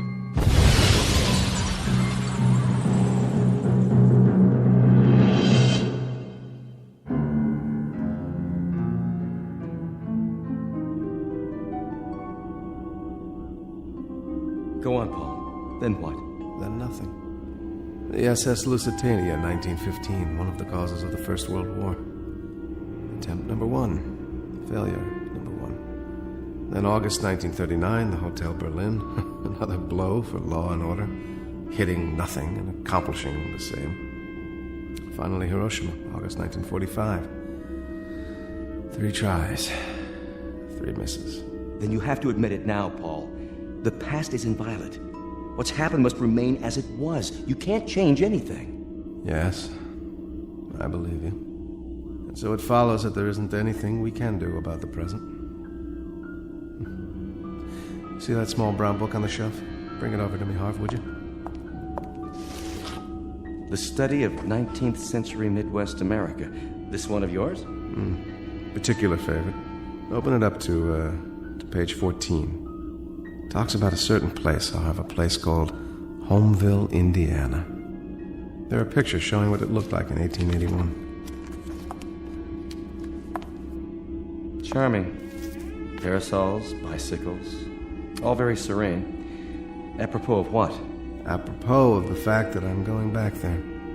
One last trip in the machine. I thought you were going to destroy it, whether you succeeded or not. I'm going back there not to change anything, but simply to become a part of that world. A world of band concerts and summer nights on front porches. A world that hasn't heard of atomic bombs or germ warfare or anything else. That's where I'm going, Harvey. I've already packed my bag. The only book I'm taking with me is this one. Of course you are. And there's no one who could hold you back. But remember this, everything is cause and effect. You go back in time to this Homeville, and you inadvertently change one event, alter it minutely. You might start a chain reaction beyond anything even you could imagine. I'm going back there to live, not to change what doesn't need to be changed. Now, Harvey. Here are the coordinates. How about it? All right. God help me, Paul. God help you. Then let's do it.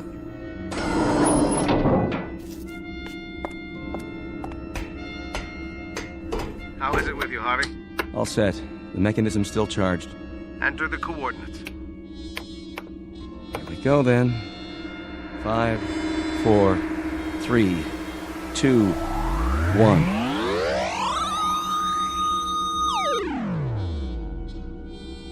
How is it with you, Paul Driscoll?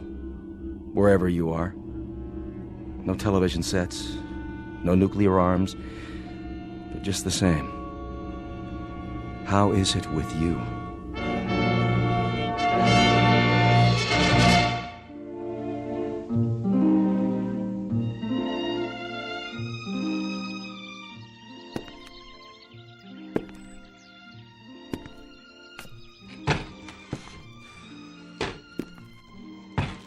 What's yours, sir?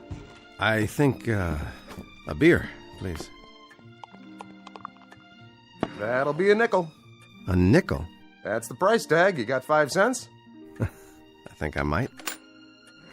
That's a $5 gold piece. You from around here?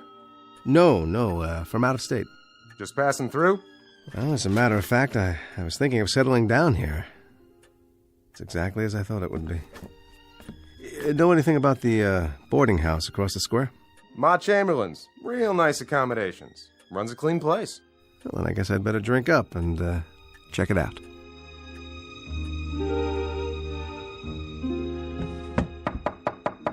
Come in. I brought you some clean linens. Room comfortable enough for you? Oh, very. Thank you. Well, I'll be going now. Got plenty to do. Will you be joining us for supper, Mr. Driscoll? I'd love to. That'll be a chance to meet the other boarders. Mr. Hoffman, Mr. Hanford, he's from the bank, and Miss Sloane. She teaches school here in town. Lovely girl. And a moral one, too. Very moral. I see. Well, you'd better. I run a decent place. Did I mention no hard liquor in the rooms? I'll remember that, Mrs. Chamberlain. See that you do. Afternoon, then.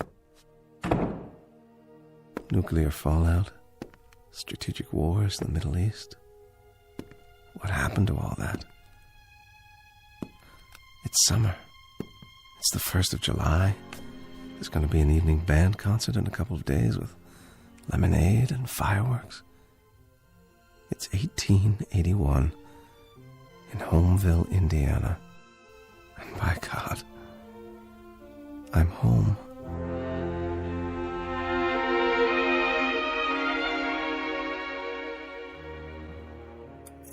But But I tell you, Mrs. Chamberlain, More apple pie, Mr. Hanford. until this government assumes its rightful place in the world, we will remain an isolated, provincial community of states. You know what we should do? Oh, no, Mrs. Chamberlain. I couldn't eat another bite. We should take the American fleet, send it over to the Orient, and plant the American flag.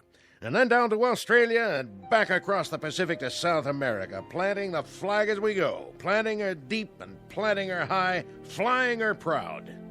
You ought to run for office, Mr. Hanford. Believe me, Mr. Hoffman, I've thought of it. My friends have urged me to make my opinions known on some official plane, but finance comes first. It's the lifeblood of the nation. The bank needs me. You there, Mr. Driscoll, what are your views? I don't have any, Mr. Hanford. Of course you do, man. Everyone has views on the destiny of our country. Now you take the case of the Indian Wars. All this nonsense about giving them land, as if savages could understand treaties. Why, we should have had 20 George Custers and 100,000 men and just swept across the plains, destroying every redskin in sight. I think the country is tired of fighting, Mr. Hanford. We were bled dry by the late war. I think anything we can accomplish by treaty, as long as it saves lives, is very much the proper course to pursue. My dear young lady, I trust that this isn't the pap you spoon-feed your students. Treaties, indeed. Peace. The virility of a nation is in direct proportion to its fighting abilities. I will live to see the day when this country fields an army of 1,000,000 men who can sweep away anything in its path. Oh, your pardon, Mrs. Chamberlain. I get carried away. Now, you're not some kind of pacifist, too, are you, Driscoll? Me? No. I guess I'm just a poor fool who's seen too many young men die because of too many old men who fight their battles at dining room tables. Oh, my goodness. I take offense at that remark. And I take offense at armchair warriors who don't know what a shrapnel wound feels like, or how death smells after 3 days in the sun, or the look in a man's eyes when he knows he's minus one leg and the blood is seeping out of him. You have an enthusiasm for planting the flag, Mr. Hanford, but you don't even have a nodding acquaintance with what it's like to bury men in that same soil. I'll not sit here and listen to talk like that. Of course you won't. You'll go back to your bank, and it'll be business as usual until the next dinner time, when you'll give us another vacuous speech about a nation growing strong by filling up its graveyards. Well, you're in for some gratifying times, Mr. Hanford. There'll be a lot of graveyards to fill. In Cuba, then in France, then all over Europe and the Pacific. You can sit on the sidelines and wave pennants because by your definition, this country is going to get virile as the devil. From San Juan to Inchon, we'll show how red our blood is because we'll spill it. And there are two very unfortunate aspects to all this. One is that you'll never have to spill any, and the other is that you won't live long enough to know how right I am. Oh, dear, such a violent man. Excuse me, please. Mr. Driscoll. Well, have I properly endeared myself to everyone inside? I've been here almost 2 years, Mr. Driscoll. 2 years of meal times with Mrs. Chamberlain's homemade pies and Mr. Hanford's rhetoric. I lost a father and 2 brothers in the war, all 3 on a single afternoon. I was just an infant at the time, but for the 12 years my mother lived, we had a funeral every day. She never stopped mourning. I think they died for something, Mr. Driscoll. But tonight, for the first time, somebody made a point that patriotism doesn't have to mean dying. Thank you for saying that, Miss Sloane. Call me Abby, Mr. Driscoll.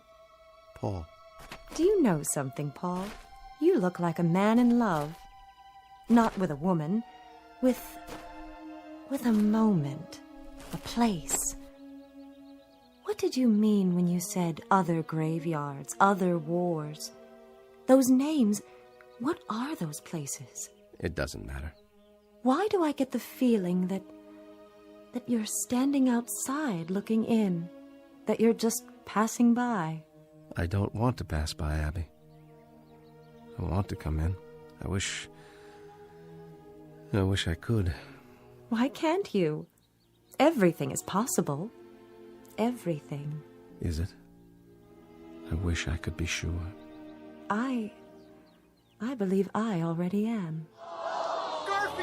shot! Quickly, what's the date? Why, the 2nd of July. Did he say the president's been shot? July 2nd, 1881, that's right. President James Abraham Garfield shot in a Washington railway station. But it just came over the telegraph. How do you know? How could you? You're wrong, Abby. Not everything is possible. Why, Paul? I can't tell you why. But it begins again. What do you mean? Nothing. So be it, then. So be it.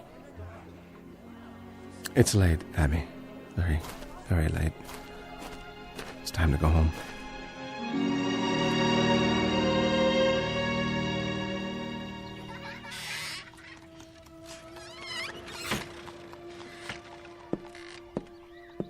Oh. Good morning, Paul. Mr. Driscoll. We, missed you at breakfast. Sorry, I must have overslept. Is that the morning paper? Yes. You may read it if you like. I'm finished. The president was badly wounded. So I see. But there's hope for his recovery. I guess sometimes that's all that's left, isn't it? Hope. I suppose so. Maybe that's wrong. Maybe we should be more realistic. If we find something that we want and need but can't have, perhaps we shouldn't give in to hope. Abby, I'm sorry. I wish I could explain it to you, but I can't.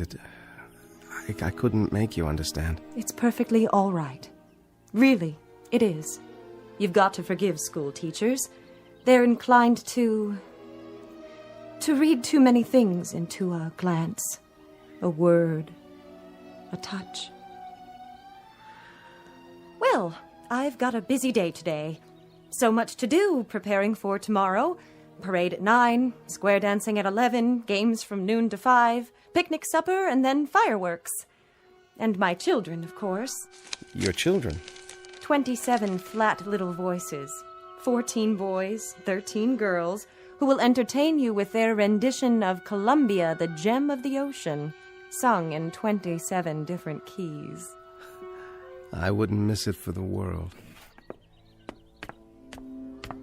All right, then. We'll leave it at that.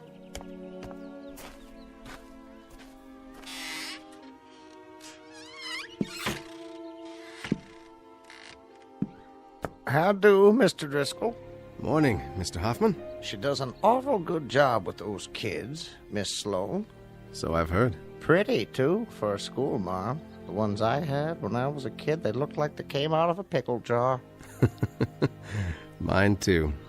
You like this town? More than I can say. Well, you might make it here if you've got what it takes. And from what I've heard, I'd say you do. You want to be more careful with your words, though. Mostly Republicans. Still and all, a nice little town. Doesn't change. That schoolhouse, I'll bet she's 75 years old as she stands, and I expect she'll stand till somebody pulls her down. Well, morning to you, Mr. Driscoll. I'm off to work. God bless President Garfield. The school building. That's what I was trying to remember. Oh, my dear God. The site of the Homeville National Bank, formerly occupied by a school built in 1823 and gutted by fire July 3rd, 1881, injuring 12 children. The fire was caused by a kerosene lantern on a runaway wagon. And I can't do anything. I can't warn anyone. It has to happen the way it's supposed to, like the president. I'm sorry, Mr. Garfield. Recover you shall not. You're to die on September 19th of this year. And the schoolhouse you are to burn this afternoon. 12 children injured, and God help me, I have to stand by and let it happen.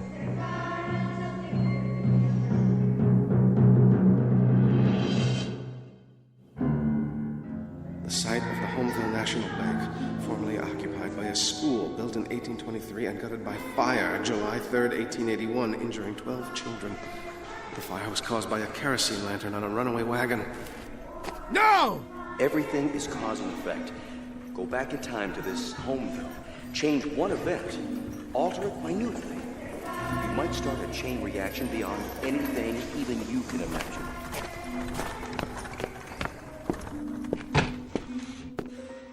How are you today, Mr. Driscoll? Whiskey, please. Bother you, does it? What? Those kids trying to sing. Well, they won't be at it long. What's that? Hard to keep them in during the summer. But Abby's doing a good job of it. Give me another one, will you? Sure thing.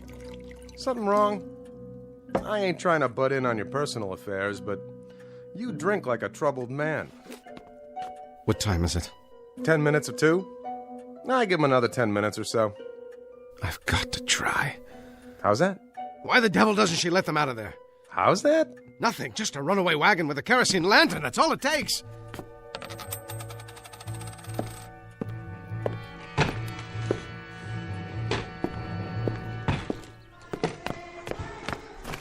All right, neighbors, gather round and get ready for a revelation. Just close right in, next to the wagon. That's it. Know why I'm holding up this lantern? You're gonna tell us anyway, ain't you? Like Diogenes' good friends, I'm looking for an honest man. Well, you ain't gonna find one here. An honest man who'll try one sip of Dr. Malone's alternative and tell me it's not the finest medicine he's ever tasted. This little bottle right here, why, it combines all the treatments for scrofula, King's Evil, ulcers, indolent tumors, rheumatism, gout, scurvy, neuralgia, enlargement of the bones, joints, and glands, not to mention the liver and spleen, also terror, ringworm, biles, and carbuncles. And the cost, friends? A mere 25 cents the bottle. Do me a favor, will you? What's that, young man? Don't light the lantern. Why, I have to light it, to shed light on the subject. Please, put it out! An incredible price, you say? I'm not in the business for profit. I travel the length and breadth of this glorious nation to cure the sufferings of mankind. The ridiculously low price barely covers the cost of ingredients, bottling, and my own primitively simple existence. How about you, madam? Nervous disease? Dropsical swellings, or constitutional disorders, guaranteed to alter a depraved or impure state of the blood and other bodily fluids. Well, I suppose I'll try it. Better give me one, too. How much if I buy 2? Why not a dozen? Take them home to your family and your neighbors. One 25-cent piece each. That's all. How about you, young fella? One swallow, and you'll feel more manliness coursing through your body. Unhitch the horses. What's the trouble? Dyspepsia? Liver complaint? Here's what you need. I need those horses unhitched from the other end of your wagon. Now you listen here, young man. They've stopped singing. That means they're almost finished. Look, I can't argue with you anymore. You've got to unhitch those horses. This wagon mustn't move from this spot. You get out of here now. Go on. You hear me? All right, then. I'll do it myself. Get away from my horses!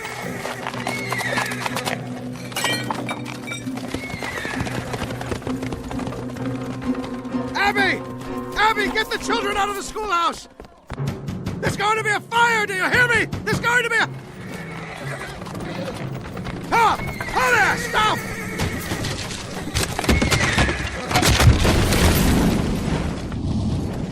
Look, it's the whole schoolhouse! It's a fire wagon! Oh my God, the children! Get out, children! Run! Run! The children! Stay back! But I've got to get them out! Stop them! Hold them down! It's too late, mister! It's too late! The children. We got them out. Only a few were injured, none badly. 12 children. How did you know? You did, didn't you? You knew it would happen. At 2 o'clock this afternoon. What I didn't know was that I would cause it. Who are you? It really doesn't matter. I shouldn't have come here. It can't work. I know too many things. Too many tomorrows. All the wars, all the catastrophes, all the tomorrows. How, Paul? How did you know? You're part of history, Abby. You and this town and the people in it, and I can't change you. I can't even touch you. Why not? Because the past is inviolate. It belongs to those who lived it. It's not for interlopers, for those who pass by and look in and wish they were a part of it. Goodbye, Abby. Stay well. Where Where are you going? Back to where I came from, where I belong. I wanted bandstands and summer nights, serenity. But the infinitely complicated mechanism of a human being. He can't live with the threat of a bomb, and he can't live with burned-out school buildings either. The finite or the infinite, it doesn't make any difference. He's always his brother's keeper. In a way, it was more than I expected because you were here, but I've overstayed my welcome.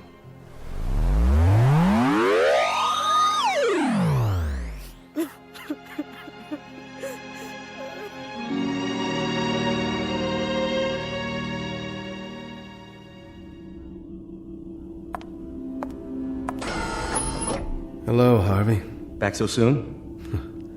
As it happens, back a little late. You changed something? I tried to. And in doing that, I caused it. And now, where do you go, Paul? Here, where I belong. That's what I've learned, to leave the yesterdays alone. I'd rather do something about tomorrow. That's what counts. The tomorrows. God, let there be tomorrows.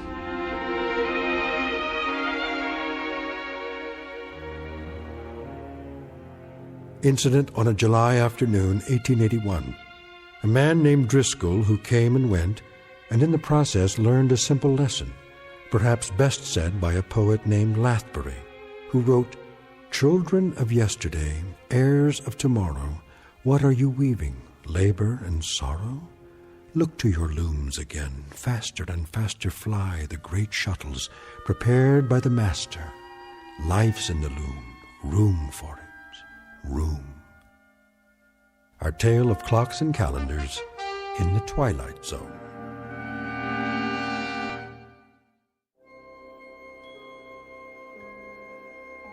Hi, this is Carl Amari, producer of the Twilight Zone radio dramas. I'd like to take a moment to tell you about our official website at twilightzoneradio.com, where you'll get the latest news and information on these Twilight Zone radio dramas. Plus, at twilightzoneradio.com, you can digitally download 3 free episodes or any of our episodes for only $1.95 each. In this age of ever-changing technology, we've decided to make these episodes instantly available to you by making the Twilight Zone radio dramas a digital download-only series. This means that this series will no longer be offered on CD. The CD collections at our website are now being offered while supplies last at buy one, get one free. So be sure to get your favorites before they're sold out. Be sure to visit us often, and I'll see you in the zone.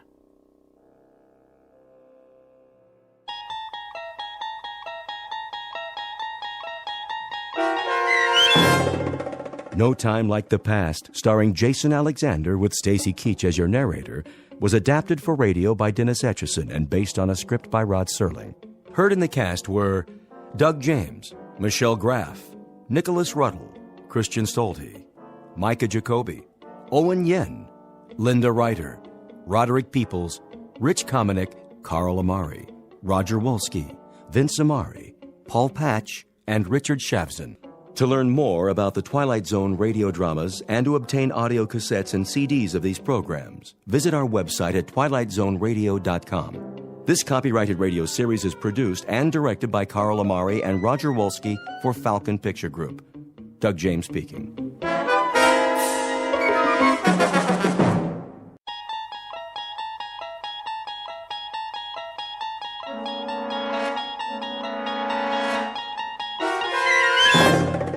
You unlock this door with the key of imagination.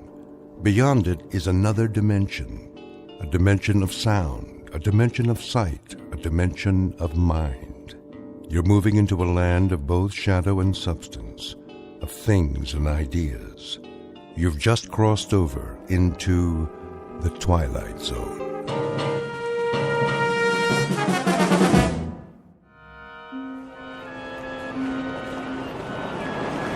Taxi cab? Who needs a taxi? Over here. There's a cab. Tell him to wait, Wilfred. Quickly, before someone else gets it. Junior? Come along. I'm coming. At least carry your mother's suitcase. Her shoulder's bothering her. I got it. Evening, folks. I got your bags.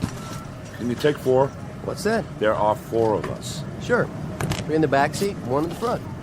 Where's Paula? Don't ask me. I thought she was with you. She's back there talking to somebody. Who? Who? A guy. Who do you think?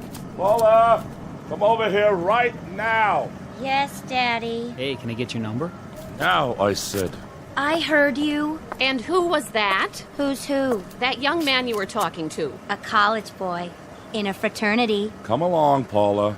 You can't go around talking to absolute strangers. Get in the cab. But he was nice. Oh, you think anything in trousers is nice.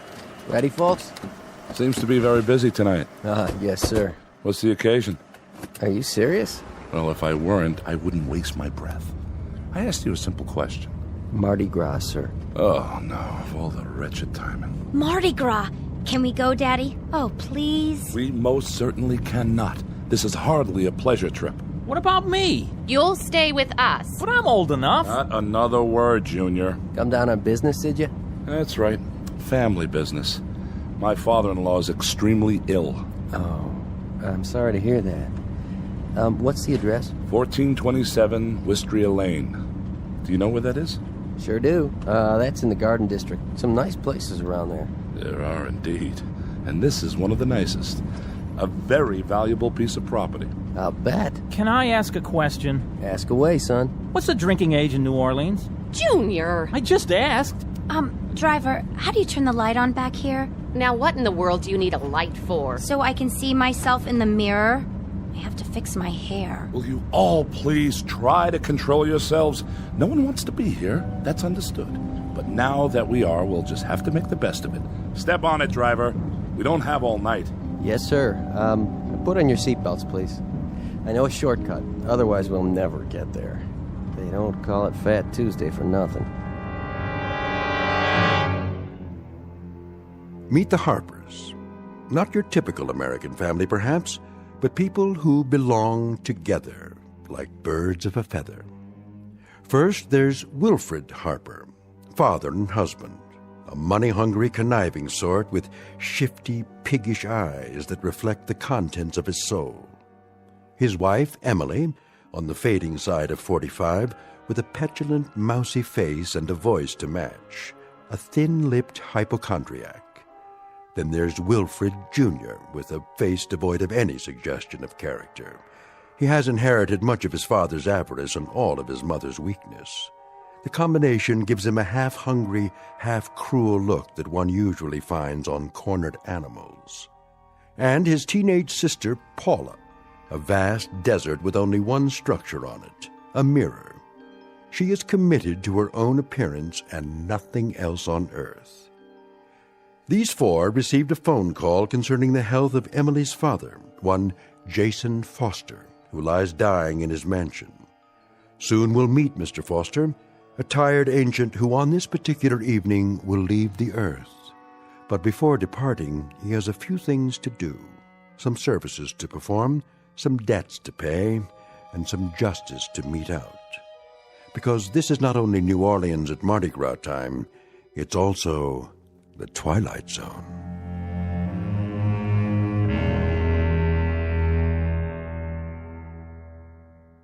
And now, The Twilight Zone and our story, The Masks, starring Stan Freberg with Stacy Keach as your narrator.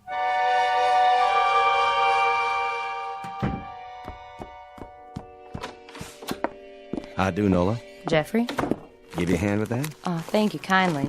Crowded downtown? Yeah, the biggest Mardi Gras ever. At least that's what it looks like. I almost couldn't get a seat on the streetcar. Got everything, I see. Everything he asked for. How is he? He looks badly. And he's much weaker. Ever so much weaker. Can't say as I'm surprised. He wants to be advised when his relations arrive. Knowing his relations, I'm sure they'll make themselves known. You're right about that. The doctor still here? Mm-hmm. With him now. I'll get dinner started. You do that, Nola. You do that. Oh, my. A sad and mournful day.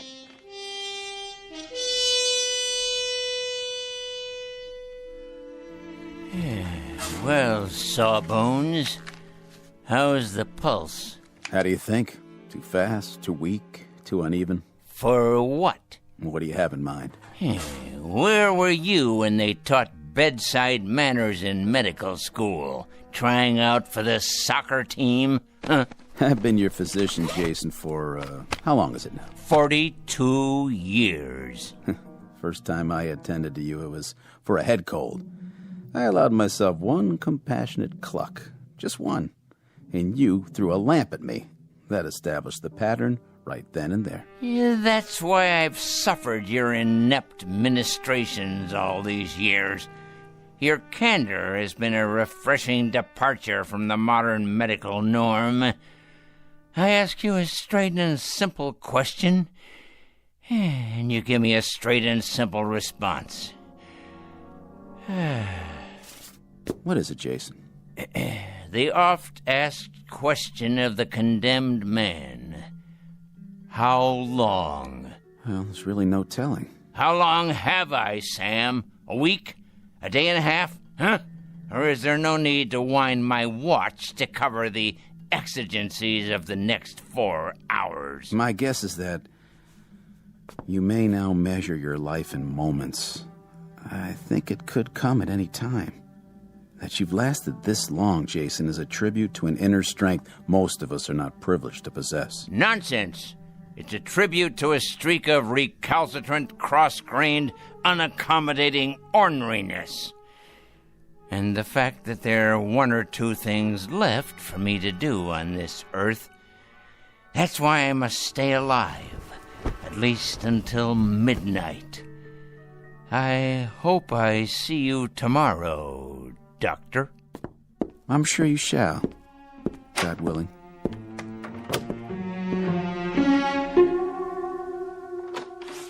Right this way, please.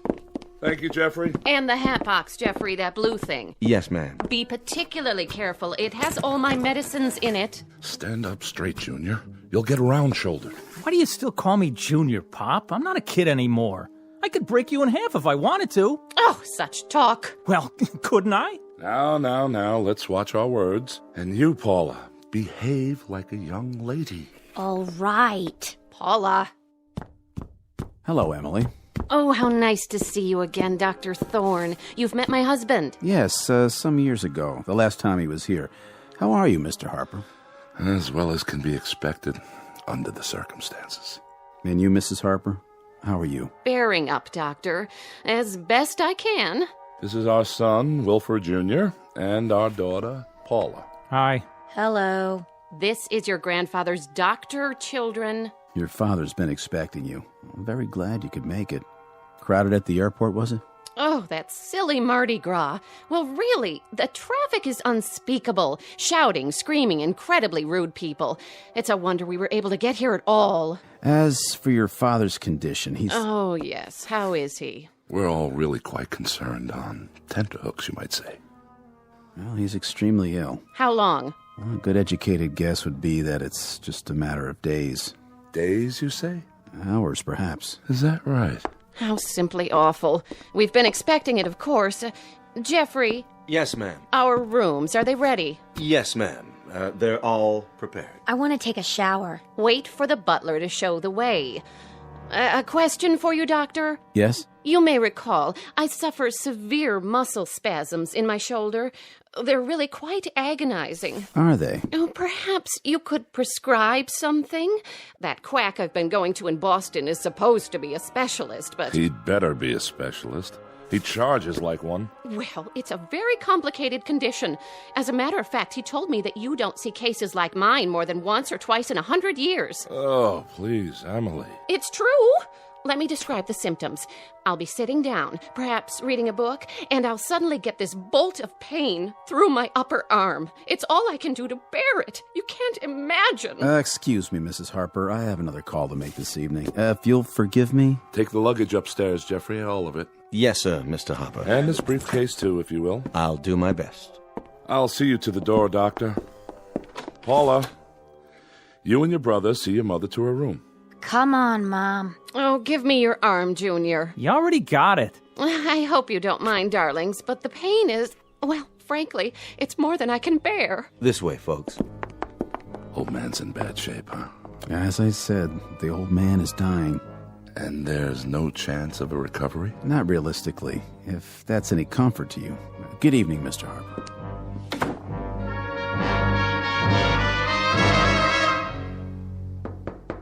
Father? Don't worry, I'm awake.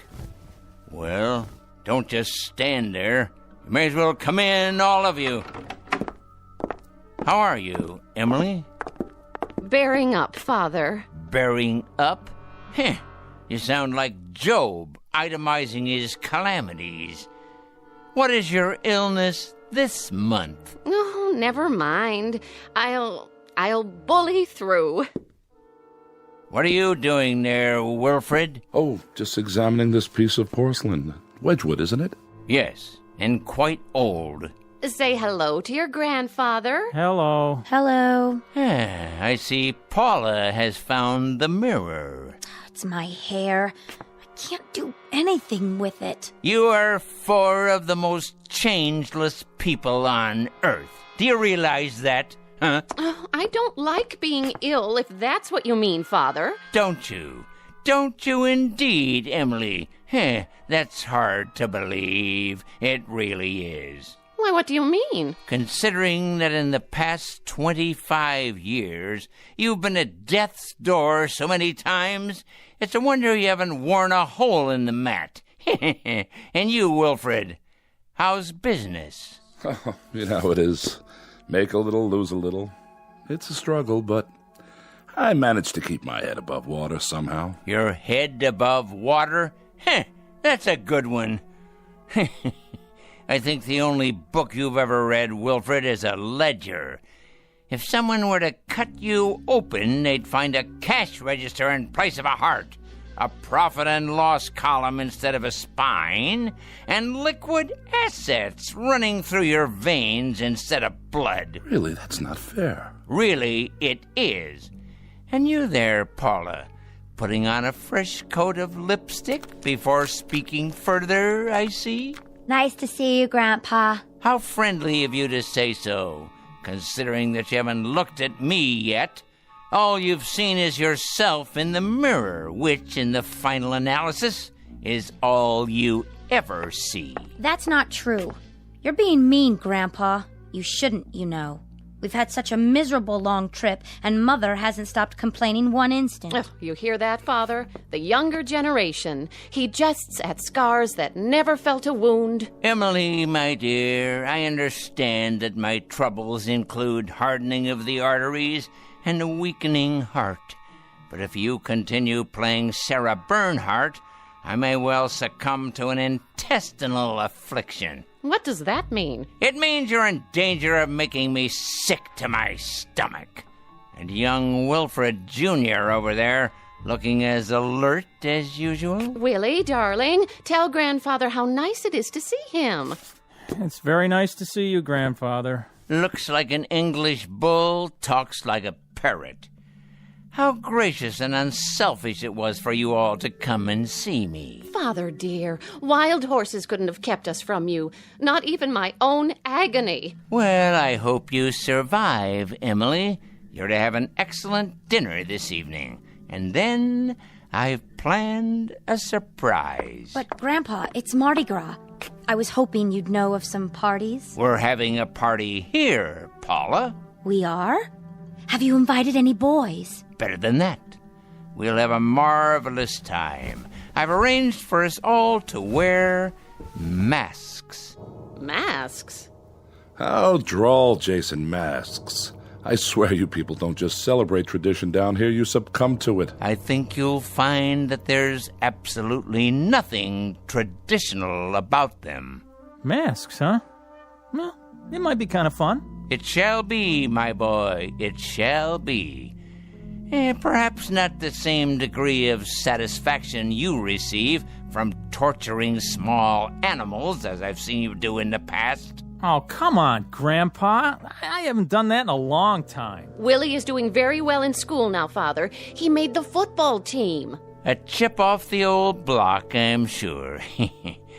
Well, now, why don't you all prepare for dinner? I think we'll have an interesting evening. As a matter of fact, I guarantee it. As you wish. Will we see you downstairs? I wouldn't miss it for the world. Come, children. Emily. Everything all right, Mr. Foster? Jeffrey, get the masks and place them in the study, if you will. Those masks? Yes, those masks. You know the ones. Yes, sir.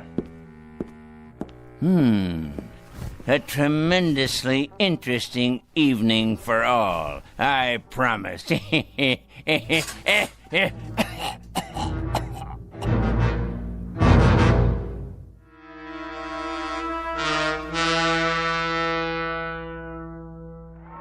away from the window, Paula. But look at all the fun they're having. You heard your father. I think it's disgraceful, the way those animals have invaded this part of town. It used to be just in the quarter, but now... I want to go with them. Paula! Well, why not? The most exciting night of the year, and we're stuck in this mausoleum. The whole city is out there dancing, and what do? We have a death watch for a crazy old man. Cool it, sis. Close the window right now. There's a draft on my bursitis. Great. What did you do in New Orleans, Paula? Did you go to Mardi Gras? Oh, yeah. We wore funny masks and sat around and stared at each other. Look at those stupid things. Don't touch the masks. I'm sure they're very old and valuable. Everything in this house is valuable. They are if Father bothered to collect them. Without question. Look at the chandelier, the furniture, and the paintings. I've never asked you, Emily. Is that an actual Matisse in the hall? No, it's a Picasso. Oh, is that all? Here you are, Mr. Foster. Thank you, Jeffrey. That will be all. You sure, sir? I can take it from here. Yes, sir. Well, now, my loved ones, was your dinner satisfactory? Sumptuous, Jason. Really, truly excellent. Must have cost a pretty penny. Father, do you think it wise for you to be up like this? Wise? Probably not, but necessary, assuredly. Have you, examined your masks? Our masks? You must mean they're a gift. Well, in that case, thank you. They're certainly unique, Father. Indeed. They're made by an old Cajun. Actually, made is inaccurate.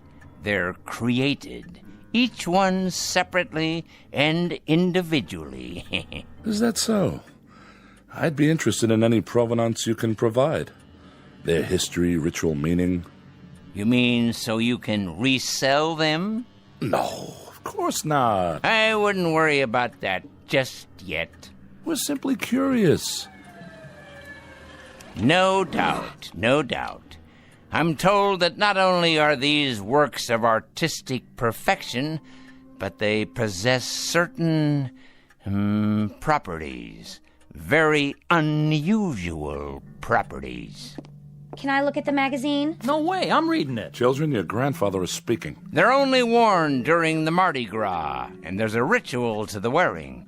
You see, one tries to pick a mask, which is the antithesis of the wearer. How so? Oh, for example, the ugly man might cloak himself in beauty, whereas the shy and retiring put on the facade of boldness.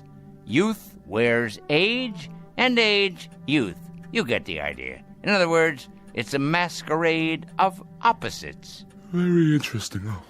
Now, why would anyone do that, Father? Why question it? This is a special evening. And now, dear ones, let's pick our appropriate masks, shall we? If you say so. You, Wilfred, how do you fancy yourself? I don't understand. Come on, be candid. When you shave in the morning, who looks back at you? Why, I do, of course. I don't see... Please, it's a crucial question. What do you see? Really, Jason, I think we're a little old for parlor games. Let me be the judge of that. Indulge an old man. Oh, all right. Give me a self-assessment. Come on, be honest. You're serious? Never more so. Well, I suppose you could say I'm good-natured. Congenial. Ah, now we're getting somewhere. I've always been a congenial man. No matter what the circumstances, I try to take things in stride. Very good, Wilfred. Congenial, friendly, outgoing, even extroverted. In short, amiable. I think so. So it follows that as part of this amiability, this general goodwill, you feel a deep rapport with your fellow man. Oh, yes. Yes, indeed. Now, the opposite of your affability would be, this face here. This one? Surely not. Look at it, Wilfred. Hold it in your hands. Feel the way the wood is carved. The angry, feral lines, the gnawing, rat-like teeth. The opposite of the way you see yourself, remember? Charming. I take your point. Hardly an appealing image, though. Live with it a while. Try it on. Come on. It has great subtlety. The features reflect greed, avarice, cruelty, like a predatory animal. In short, all the character traits that you don't have. An ironic choice, wouldn't you say? Quite. And now, the brave lady on the couch. Oh, really, Father? I don't feel well. I'm not up to... Of course you are, my dear, darling daughter. You're up to anything. Your courage dictates that you accommodate a relatively brief period of self-sacrifice. It should come naturally to you. How about this one? Why, it's hideous. Of course it is. Look at it closely, my dear. The face of a sad, sniveling, self-centered coward, flabby and without character. Fearful eyes, no chin at all, in contrast to your own bravery, your doughty, intrepid strength. Well, I suppose it does serve as a contrast. Next, the one over there, who walks in beauty like the night. What? Pay attention. Your grandfather is speaking. If you want to know, I think this whole thing is a bore. Paula! Well, it's the truth. Wear this one, just for a short while. All right. But it's horrible. Ah, look closely. The round porcine features. It's the face of a pig, with beady eyes, puffed out jowls, and a shiny pink snout. A self-indulgent face that's never satisfied. Not like you, my dear. It has none of your heart, none of your selflessness, none of your great concern for others at the expense of yourself. Well, if you put it that way. And last but hardly least, the timid one over there, the gentle and quiet Wilfred Jr. Oh, come on, Grandfather. But you haven't seen it yet. Well, what's this one supposed to be? You're opposite, my boy. The face of a dull-witted, stupid clown. Thanks. Notice the low brow, the bulbous nose, the slack, oversized mouth, as opposed to your own manful refinement, your courteous, deferential gentility. Yeah, I get it. And now we're almost done. What about your mask? This one. But that's a skeleton. The face of death, because I'm alive. Understand?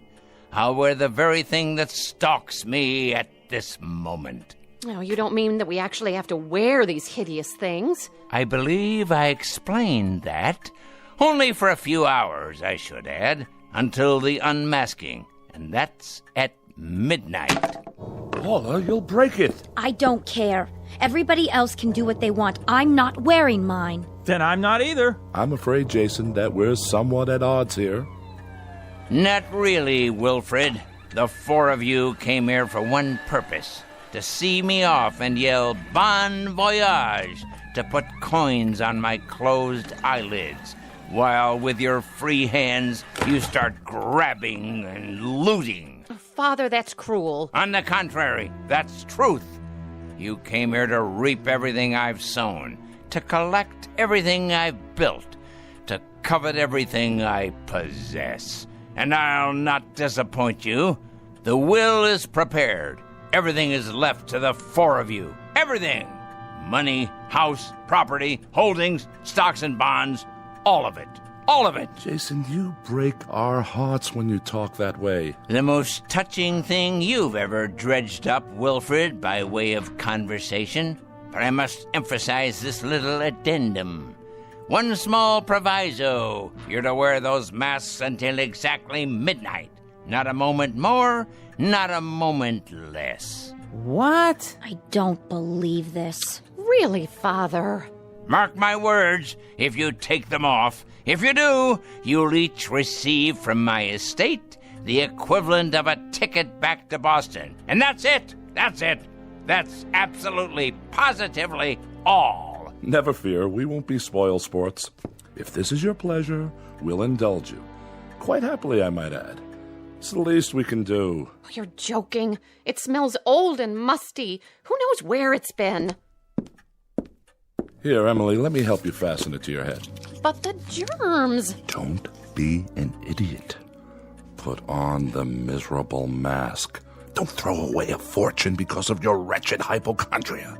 Oh, all right, Jason, we're doing it, see? And now, I'm putting on mine.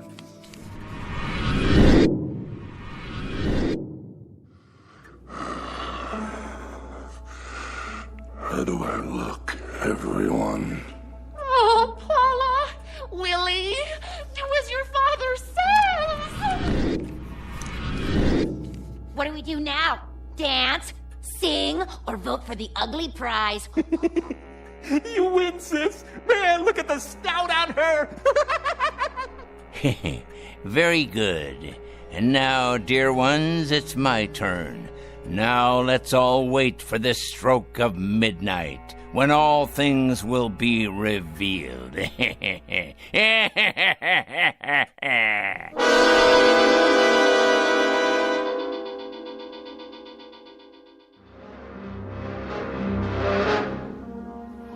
Evening, Jeffrey. Nola? How's Mr. Foster doing? He's up and around. He is? Mm-hmm. In his electric wheelchair. I took him into the study. That man. I reckon he wants to spend time with his relations. Well, they look like they don't want to spend time with him. Let me ask you something. What does he plan to do with those masks? I think he wants to play a game with them. With the masks or his people? Beats me. He better be real careful. Why's that? He had me buy those masks down in the quarter. Wanted them made special by some witch man who does voodoo and such. I told him, Mr. Foster, don't you go messing around with that stuff. That's the devil's work. Nola, he said, don't you worry. I know what I'm doing. I surely do hope he was right. Me too. Once you go that way, there's no turning back. That's the truth. Help me put away these dishes, Jeffrey. It's getting late.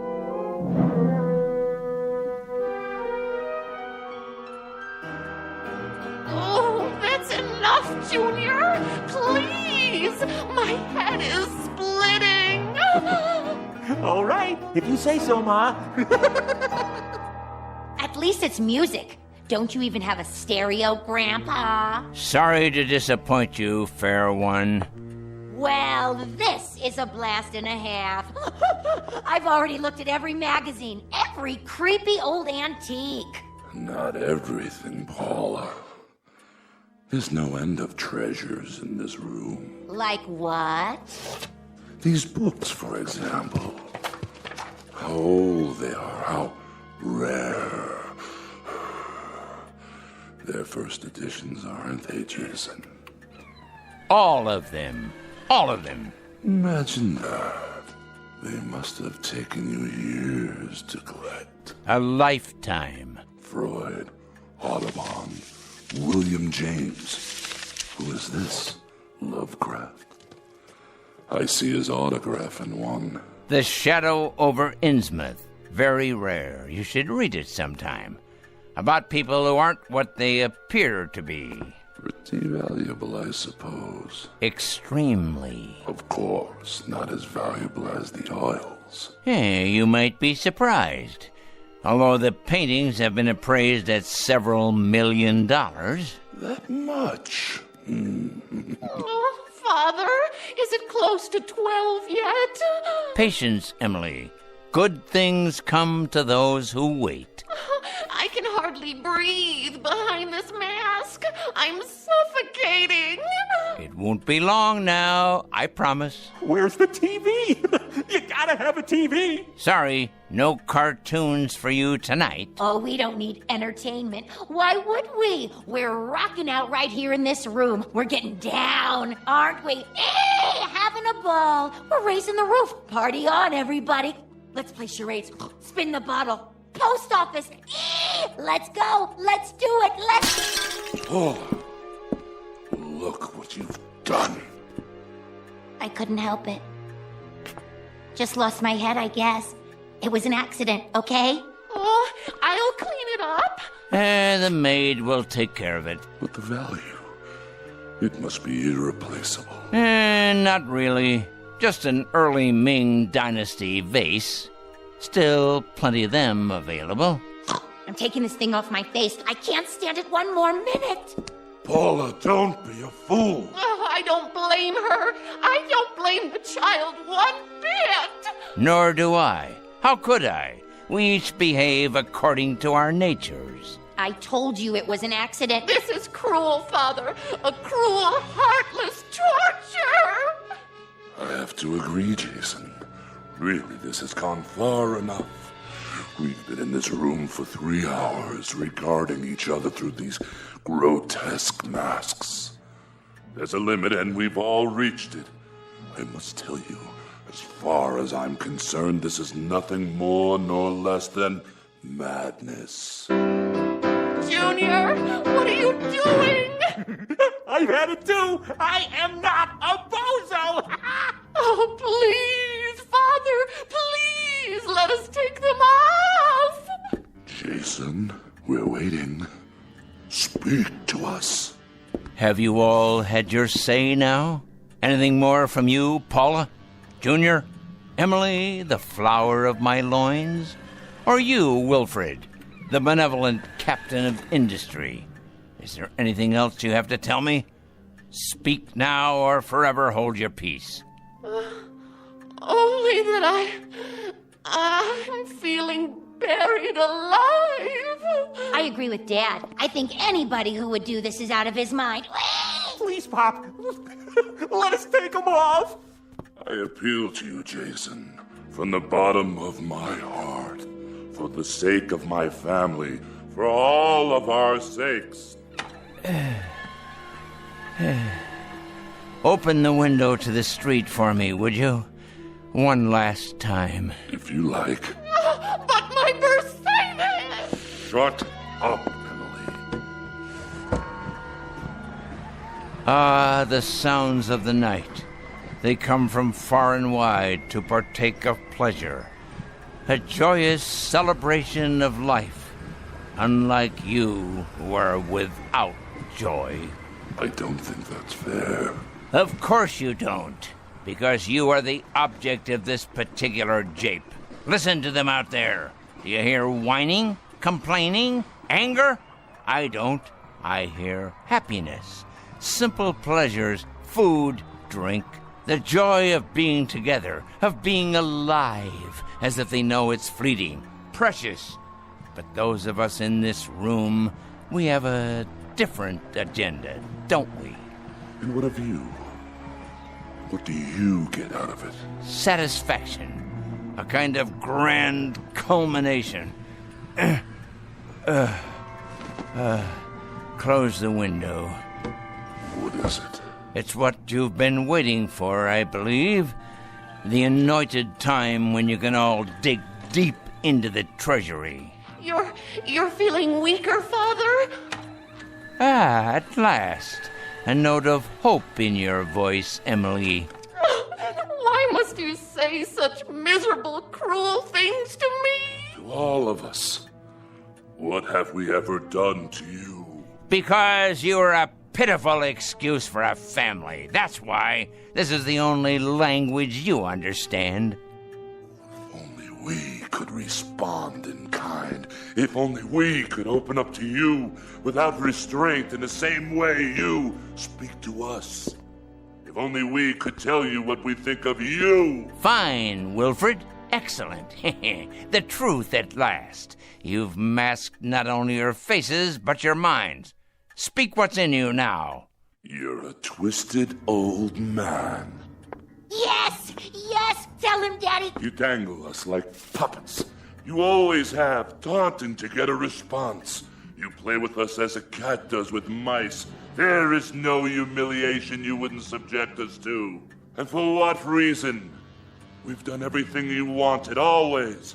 We've remained at your beck and call, your slightest whim. My whim? What have I ever asked you to do before tonight? You visit when you see fit and have nothing to say when you do. Well, we do now. We sure do. You're a stinking old man. That's what you are, and it's time you die. Past time. Why don't you? Even the clown has found his voice, huh? I agree with them. Do you hear me, Father? I agree. It's time you let go of your grip on us. My grip, indeed. I have no grip on you. I tried to hold you once, but none of you respond to love. You, Emily, you respond only to what your petty self-absorption dictates. That's enough, Jason. Wilfred responds only to things that have weight and bulk and value. He feels books with his hands. He doesn't read them. He appraises paintings. He doesn't seek out their truth or their beauty. And Paula there. Paula has lived her life lost in a mirror. The world is nothing to her but a reflection of herself and her brother. Humanity to him is a small animal caught in a trap to be tormented. His pleasure is the giving of pain, and from this he receives the same sense of fulfillment that most human beings get from a kiss or an embrace. So unfair, Father. You're caricatures, all of you, even without the masks. And this last note. I haven't held any of you here. You were always free to go. What's held you here has been my daughter's weakness, my son-in-law's greed, my granddaughter's vanity, and my grandson's cruel, subhuman sadism. As soon as the clock chimes 12, you will all be very rich. It's as good as done. Now you own everything I have owned. You've kept your bargain. You've worn the masks. So now enjoy yourselves, my pretties. Live full lives. And may God have pity on you.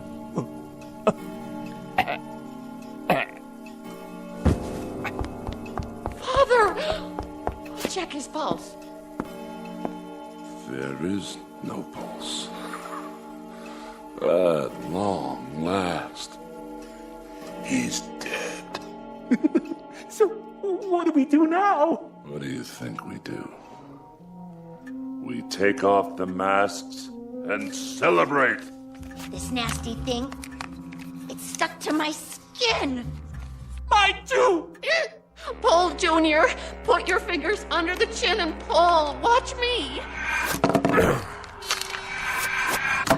What's the matter with all of you? Your masks are off now. What's... Wilfred! Your face, Wilfred. It's not your face anymore. It looks just like the mask. What are you talking about? Look in the mirror and then look at me. No. It can't be. But it is. What are we going to do? She's right. He did this. That old creep. If he weren't already dead, I'd kill him. No.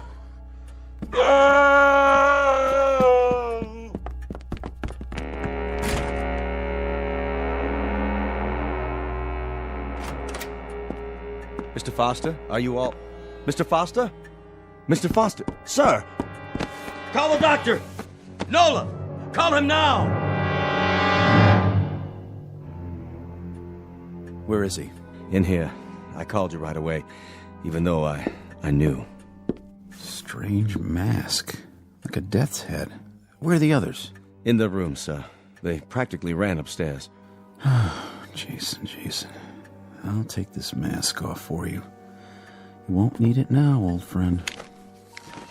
Would you just look at him? His face. So peaceful. Oh, Mr. Foster. Mr. Foster, sir. Don't cry for him, Jeffrey. This is his true face. Not a line on it. Not a care. No horror, no fear. Nothing but peace. I'll call the funeral home. This way, sir.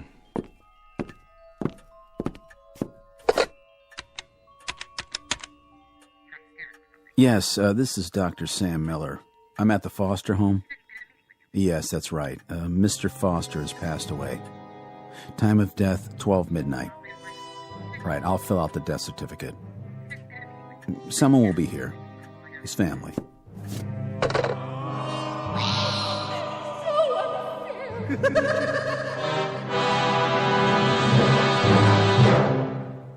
Mardi Gras incident. The dramatis personae being 4 people who came to celebrate.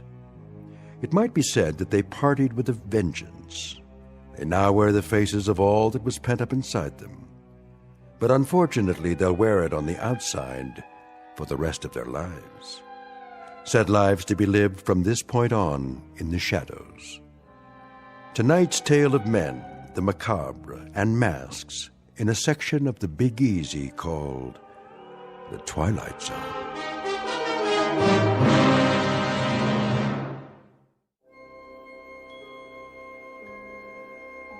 Hi, this is Carl Amari, producer of the Twilight Zone radio dramas. I'd like to take a moment to tell you about our official website at twilightzoneradio.com, where you'll get the latest news and information on these Twilight Zone radio dramas. Plus, at twilightzoneradio.com, you can digitally download 3 free episodes or any of our episodes for only $1.95 each. In this age of ever-changing technology, we've decided to make these episodes instantly available to you by making the Twilight Zone radio dramas a digital download-only series. This means that this series will no longer be offered on CD. The CD collections at our website are now being offered, while supplies last, at buy one, get one free. So be sure to get your favorites before they're sold out. Be sure to visit us often, and I'll see you in the zone.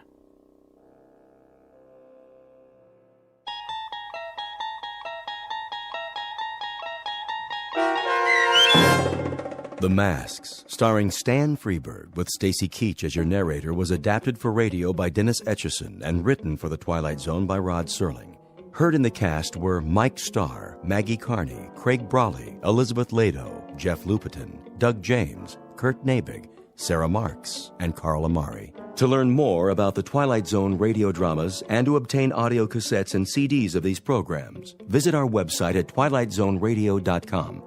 The producers of The Twilight Zone wish to thank CBS Enterprises, Carol Serling, Dennis Etchison, Dick Brescia Associates, Claire Simon Casting, Terry Jennings, XM Satellite Radio, Sirius Satellite Radio, our sponsors, and our radio affiliates for helping make this series possible. This copyrighted radio series is produced and directed by Carl Amari and Roger Wolski for Falcon Picture Group. Doug James speaking.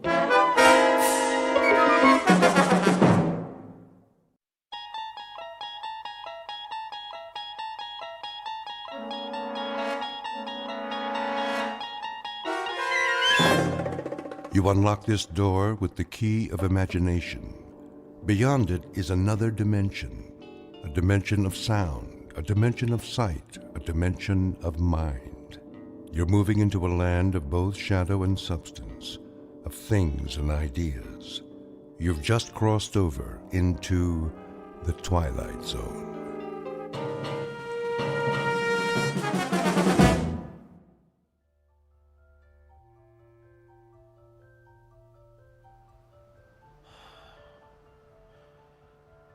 You are totally relaxed, floating. You are in a deep, deep sleep and can only hear the sound of my voice. You are safe, relaxed, and at ease. Can you hear my voice, Alex? Yes. I would like to continue where we left off last week. Is that okay, Alex? Yes. Last week, you were telling me about a strange laboratory. Do you remember it? Yes. You described it as filled with instruments. Tell me about the instruments, Alex. They're metal and shiny. There are lots of lights. Tell me about the lights, Alex. Are they bright? Yes. The lights are bright. Are there people in the room, Alex? Aliens? Yes. There are aliens. Come on.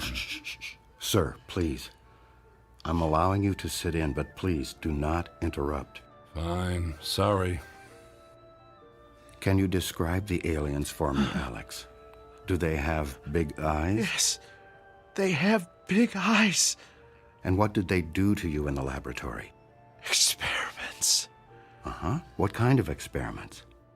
I don't know. Were they medical experiments? Yes. Medical experiments. Oh, enough already. Sir, please. Okay, Alex. I think we're going to have to end our session now. I want you to wake up now. You are slowly awakening, feeling better than before.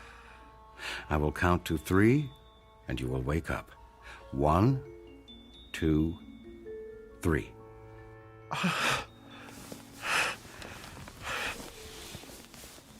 Did I talk about the aliens again?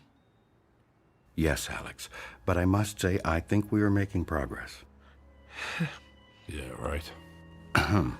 Alex, let me introduce Tom. Tom is an author researching a book on alien abductions, and he is very interested in your case. Have you ever been abducted? Can't say that I have. You should have Dr. Heisenberg hypnotize you. You never know. I think I'll take a pass on that one. Okay, then. Alex, I think we still have much work to do. Can I count on seeing you next week for our next session? Yeah, sure. I really appreciate all your help. That's fine, Alex. That's really fine. Now, remember to give a check to the receptionist on your way out and schedule your next week's appointment. Sure. Okay, I'll see you next week, Dr. Heisenberg. Yes, next week, same time. Make an appointment with the receptionist and give her your check. Bye. Oh, it was nice to meet you, Tom.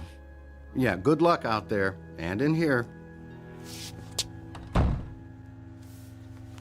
Sir, I must ask you to never disturb a session like that again. Session? You call that a session? You essentially told him what to think and say. This is not the first time I've met with Alex. He and all of my other patients have been seeing me for years, and I have their experiences with abduction memories well documented. You can't expect me to start over with a patient just because you are here. Look, I appreciate the time, but I need hard evidence. All you seem to have are stories from people extracted with a methodology that looks to be anything but scientific. If you have nothing better to do than question my integrity, you do not need to return to this office. I don't even know you, and I thought you had a serious interest in this subject. Dr. Heisenberg, I'm sorry. Thank you for letting me sit in the comfortable chair and study your methods. And yes, I can guarantee you that I will never return to this office. I just hope that someday you tell that poor sap he's cured. Goodbye, Dr. Heisenberg. Hello, friend. Here is your invoice for today's session. And should I schedule you for the same time next week? Whoa, slow down. I'm not a patient. I'm researching a book. There's no reason for a bill here. You can pay with a credit card or debit card if you wish. $500? Is that what he charges for that scam he's got going in there? This is a racket. We could send the bill to your home if you prefer. With a proper diagnosis, your insurance may cover part of the treatment. I'm not a patient. I'm not paying $500. I'm not coming back. Goodbye. Goodbye, friend. We'll see you next week. and I'll mail your invoice.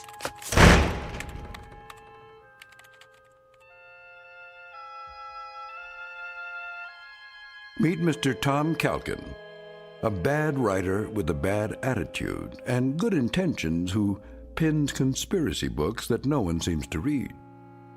He speaks to an audience driven by paranoia and does his research in a land of charlatans, frauds, and fakes. A man without money, without fame, searching for the story that will make his name and his fortune.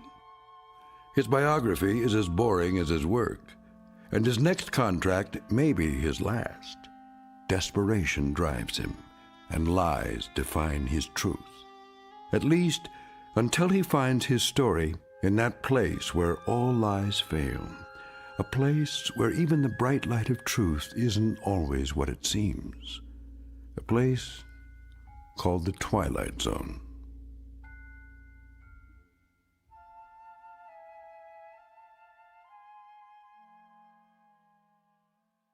And now, The Twilight Zone and our story, The Walkabouts, starring Mike Starr, with Stacy Keach as your narrator.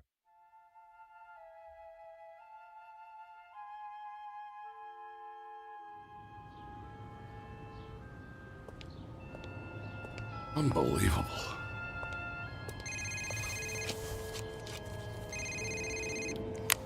Hello. Tom, it's Maria. Oh, hi. Where are you? I'm sitting in your restaurant. We were supposed to meet today for lunch. Oh, sorry. It's been a stupid day. I'll tell you about it when I get there. Please, don't leave. I'll be here. Bye. Bye. How do I get into these things?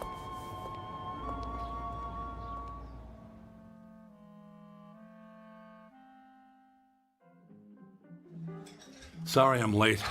I was meeting with the psychiatrist who specializes in alien abductions. Sounds fascinating. How did it go? It's all crap, Maria.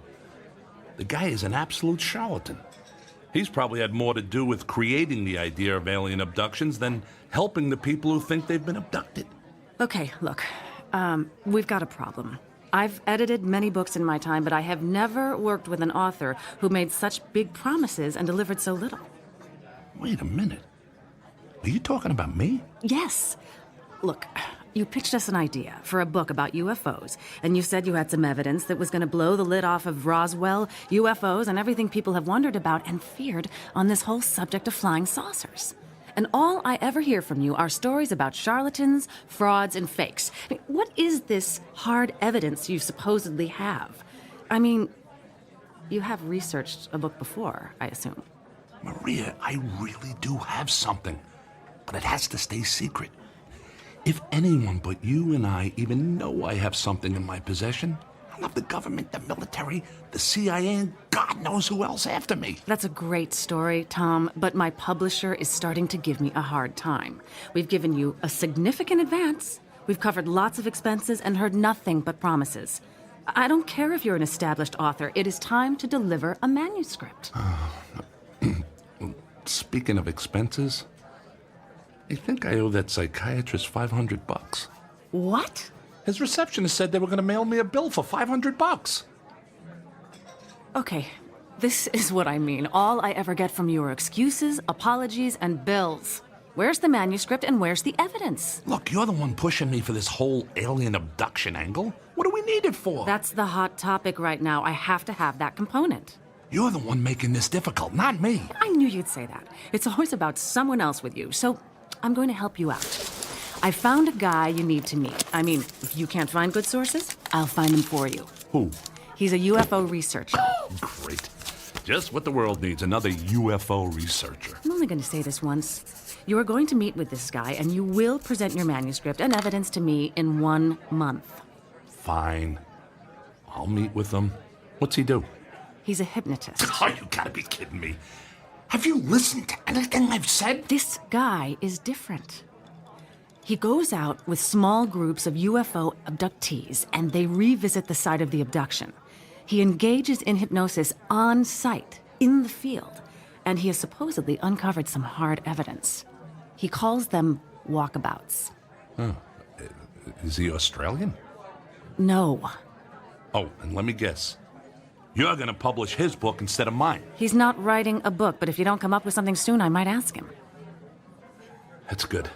That's a good one, because the last thing anyone wants to see is another boilerplate book about UFOs and alien abductions from your publisher. You're getting a little cocky, and quite frankly, I don't appreciate it. Besides, my publisher sells what people want to read, and people read what we sell. Why do you think we're having this conversation? Look, you told me you had it all the evidence the world would ever need to know the truth about UFOs. Of course, you can't show it to anybody because it's so secret. But Tom, I'm telling you, if you didn't have so many books under your belt, I never would have bought into this. Is this how you've done all your books? Fine. I get it. I'll shut up. Who is this guy and where do I find him? His name is Tammuz. To what? T-A-M-M-U-Z. It's pronounced Tammuz. Maybe if you show me your evidence, he'll show you his, and we'll all be happy. Okay. I'll get a hold of him. Do it soon, Tom, and show him what you've got. I'll call him today. Good. And I'll see you in a month with the manuscript. Deal. Is it possible for you to pick up the tab?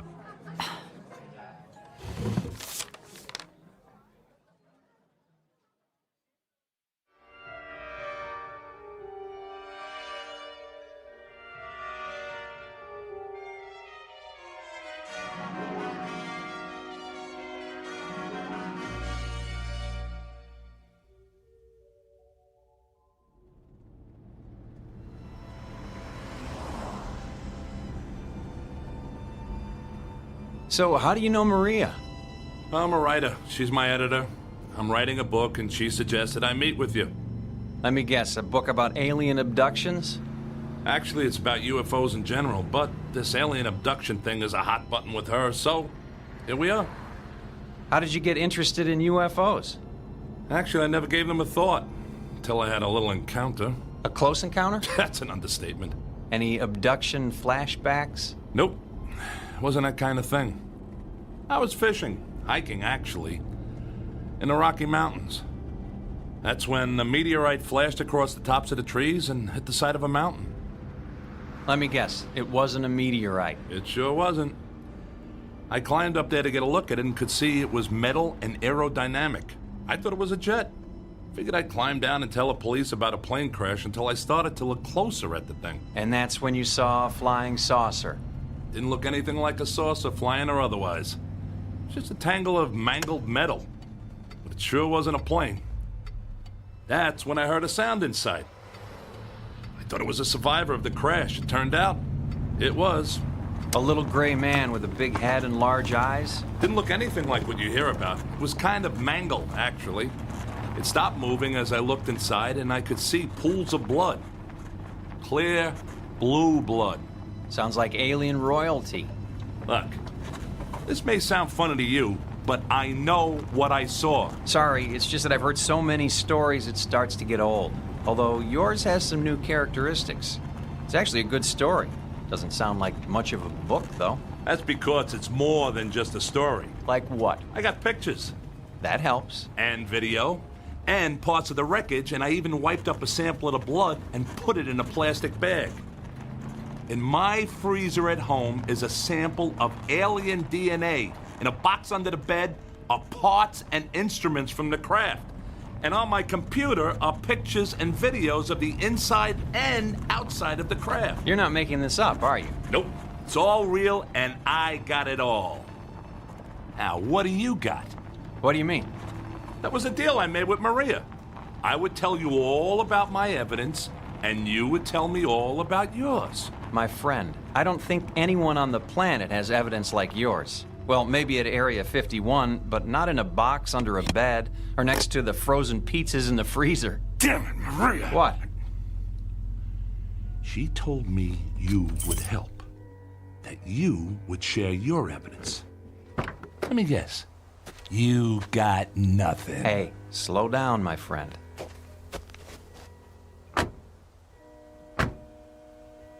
I'll show you what I got, but when it comes to pictures, videos, wreckage, instruments, and alien DNA, well, I gotta tell you, that's tough to beat. But give me a chance. We're almost there. Where exactly are we going? We're meeting with my group. We work together on various UFO projects. On this trip, we've brought along 12 people who claim to have been abducted by aliens. The site we're going to is where 3 of them say they were abducted. What's the point of that? Evidence. The evidence that both you and I are looking for.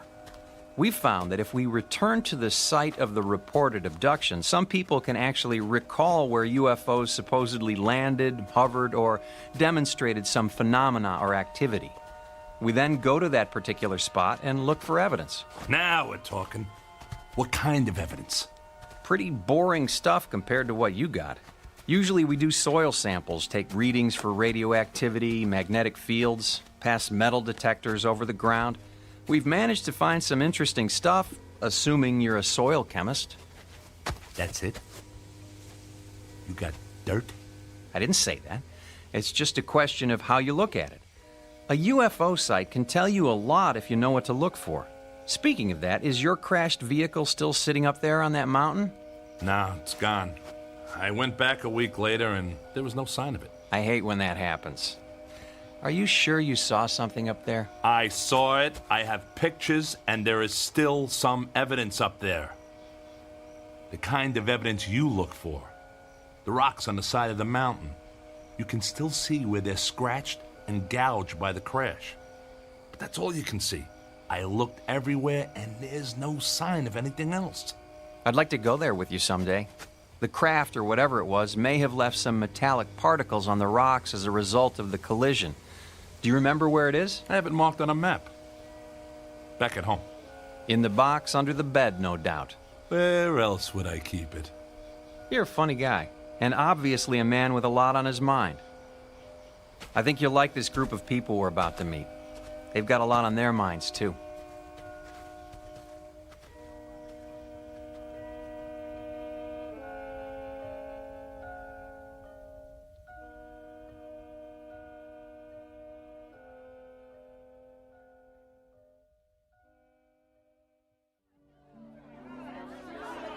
Settle down, they'll be here soon. Hello, Tammuz. I was beginning to worry you were lost. It's gonna be dark soon. I wouldn't have gotten lost, not with all the racket this bunch is making. Enki, this is Tom. He's a friend of a mutual friend. Tom is writing a book about UFOs, and he's interested in our work. It's nice to meet you, Tom. We have extra tents for unexpected guests, and I trust you'll be comfortable. We're about to eat. Please, both of you, join us. Quite a setup you got here. You planning to stay a while? Some of us, although I'm sorry to say the abductees only last a day or two on site. It can be a bit overwhelming for them, especially for the 3 who feel they were abducted at this place. You know, I don't know how to tell you this, but I had no idea this trip would involve camping. Sorry about that. We'll take care of you. I think we might even have some extra clothes for you, although it's more of a jumpsuit. That's okay. I'm not planning to stay that long. Just long enough to see what you got. Fair enough. Let's have something to eat, and then we'll figure out how we're all going to proceed.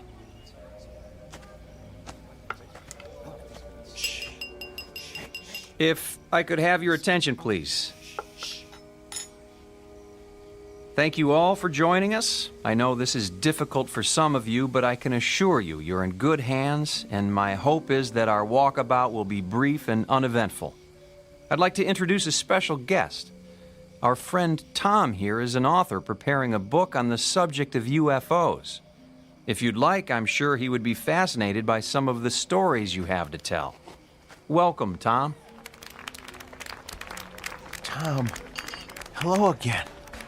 Hello there. Did you remember to make your appointment for next week? Yes. And I'm really looking forward to it. I'll bet you are. Friend of yours? Starting to look that way. His name is Alex. I seem to keep running into him. Welcome, Alex. Hello. And to all of you, a warm welcome. Once we finish our dinner, we'll change into some gear for our adventure. We're going to engage in an exercise with group hypnosis tonight. Our goal is to understand what you have all experienced and to see if we can trace the behavior of the various crafts you have seen and find any signs of their presence on this spot.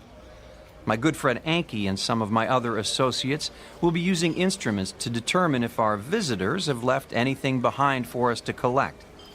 Let me reassure you once again, These walkabouts tend to be quiet and gentle affairs, and I trust this evening will be no different. Now, let's enjoy our meal and then begin.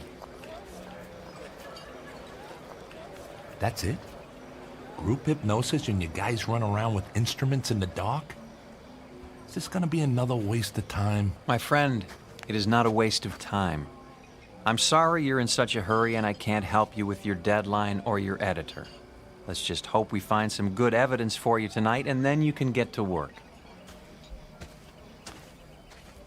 Tom, I've laid out some clothing on a cot in your tent. You can change when it's convenient for you. Right now sounds like a good time.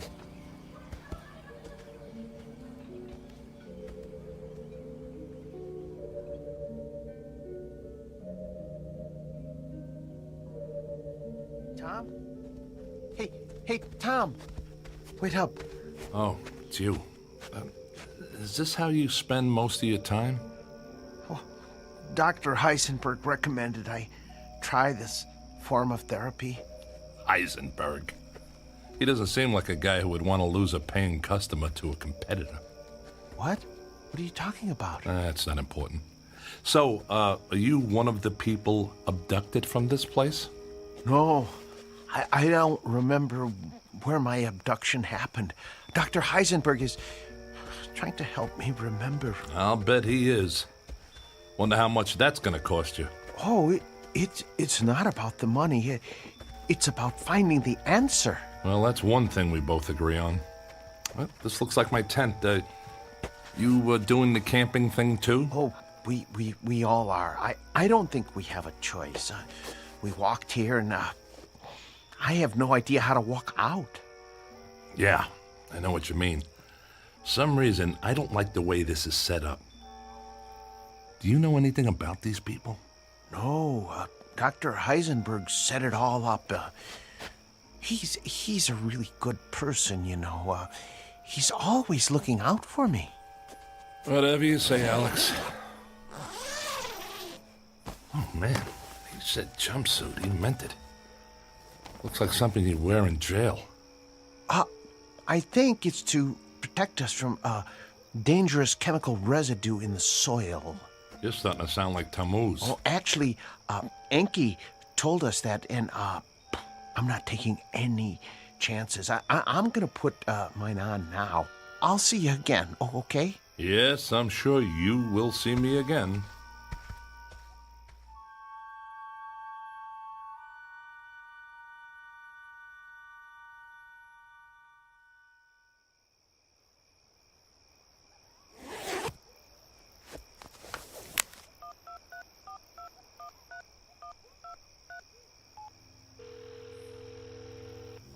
Hi, Tom.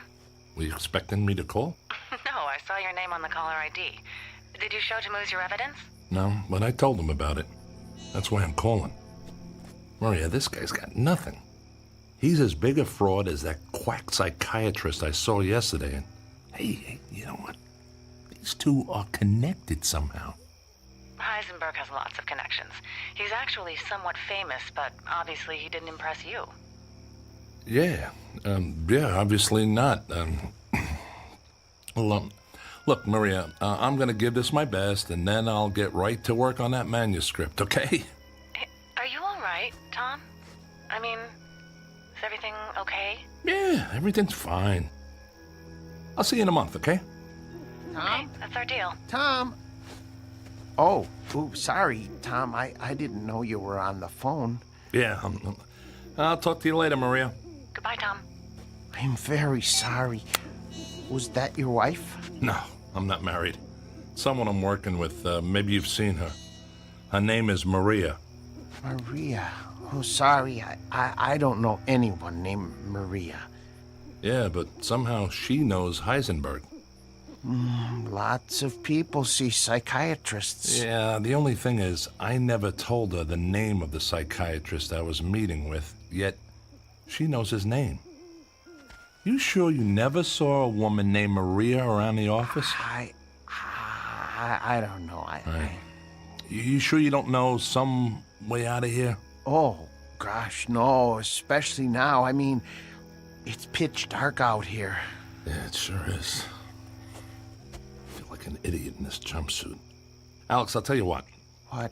I like you. You're a nice guy. It's a relief to hear someone say, I don't know, every now and then. Well, thank you. I don't have many friends. Yeah, sorry about that. It must be tough. Look, tomorrow morning, you and I are walking out of here. What? Going to be able to do that? Shouldn't we tell someone? I don't think so. Now, let's go get this over with. Who knows, maybe you'll figure out where your abduction took place. Oh, that would be great.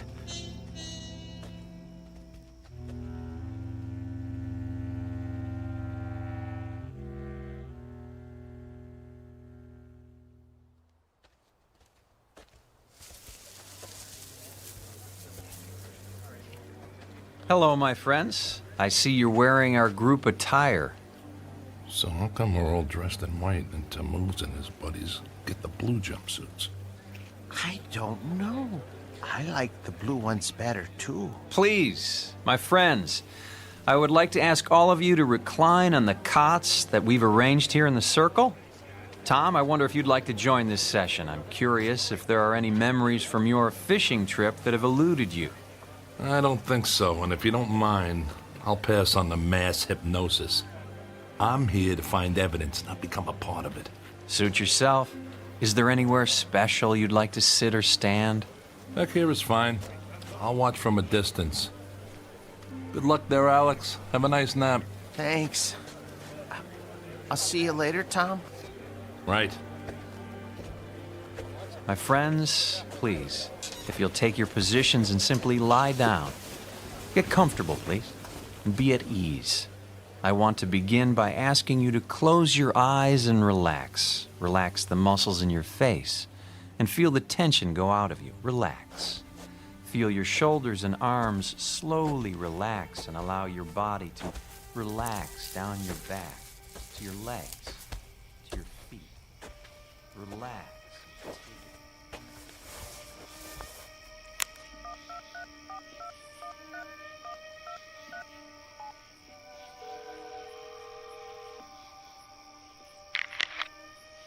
Hello? Maria, it's Tom.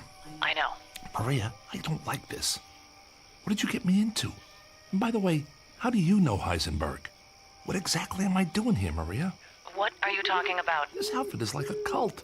There's no science here, and there sure isn't any evidence. And how do you know Heisenberg? Maria, I never told you his name, but you knew that's who I was talking about. And he's connected to this Tammuz guy somehow. Tom, you're starting to sound like a conspiracy nut. Maria, I am a conspiracy nut. I'm writing a book about UFOs, remember? You publish books about UFOs. Your business is built on paranoia. So spare me the lecture and tell me how you know Heisenberg. So maybe I need counseling from time to time. Tom, get over it. You're looking for monsters in the closet, and I'm not one of those.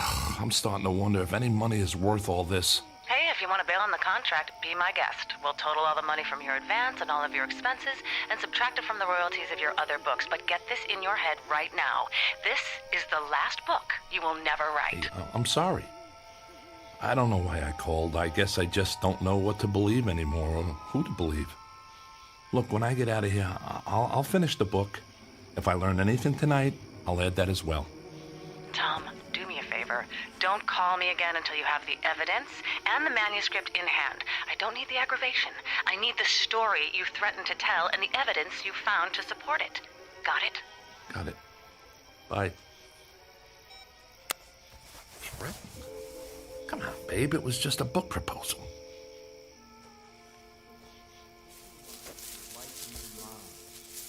Bright light lifted you. See it. Believe it. Know it is there.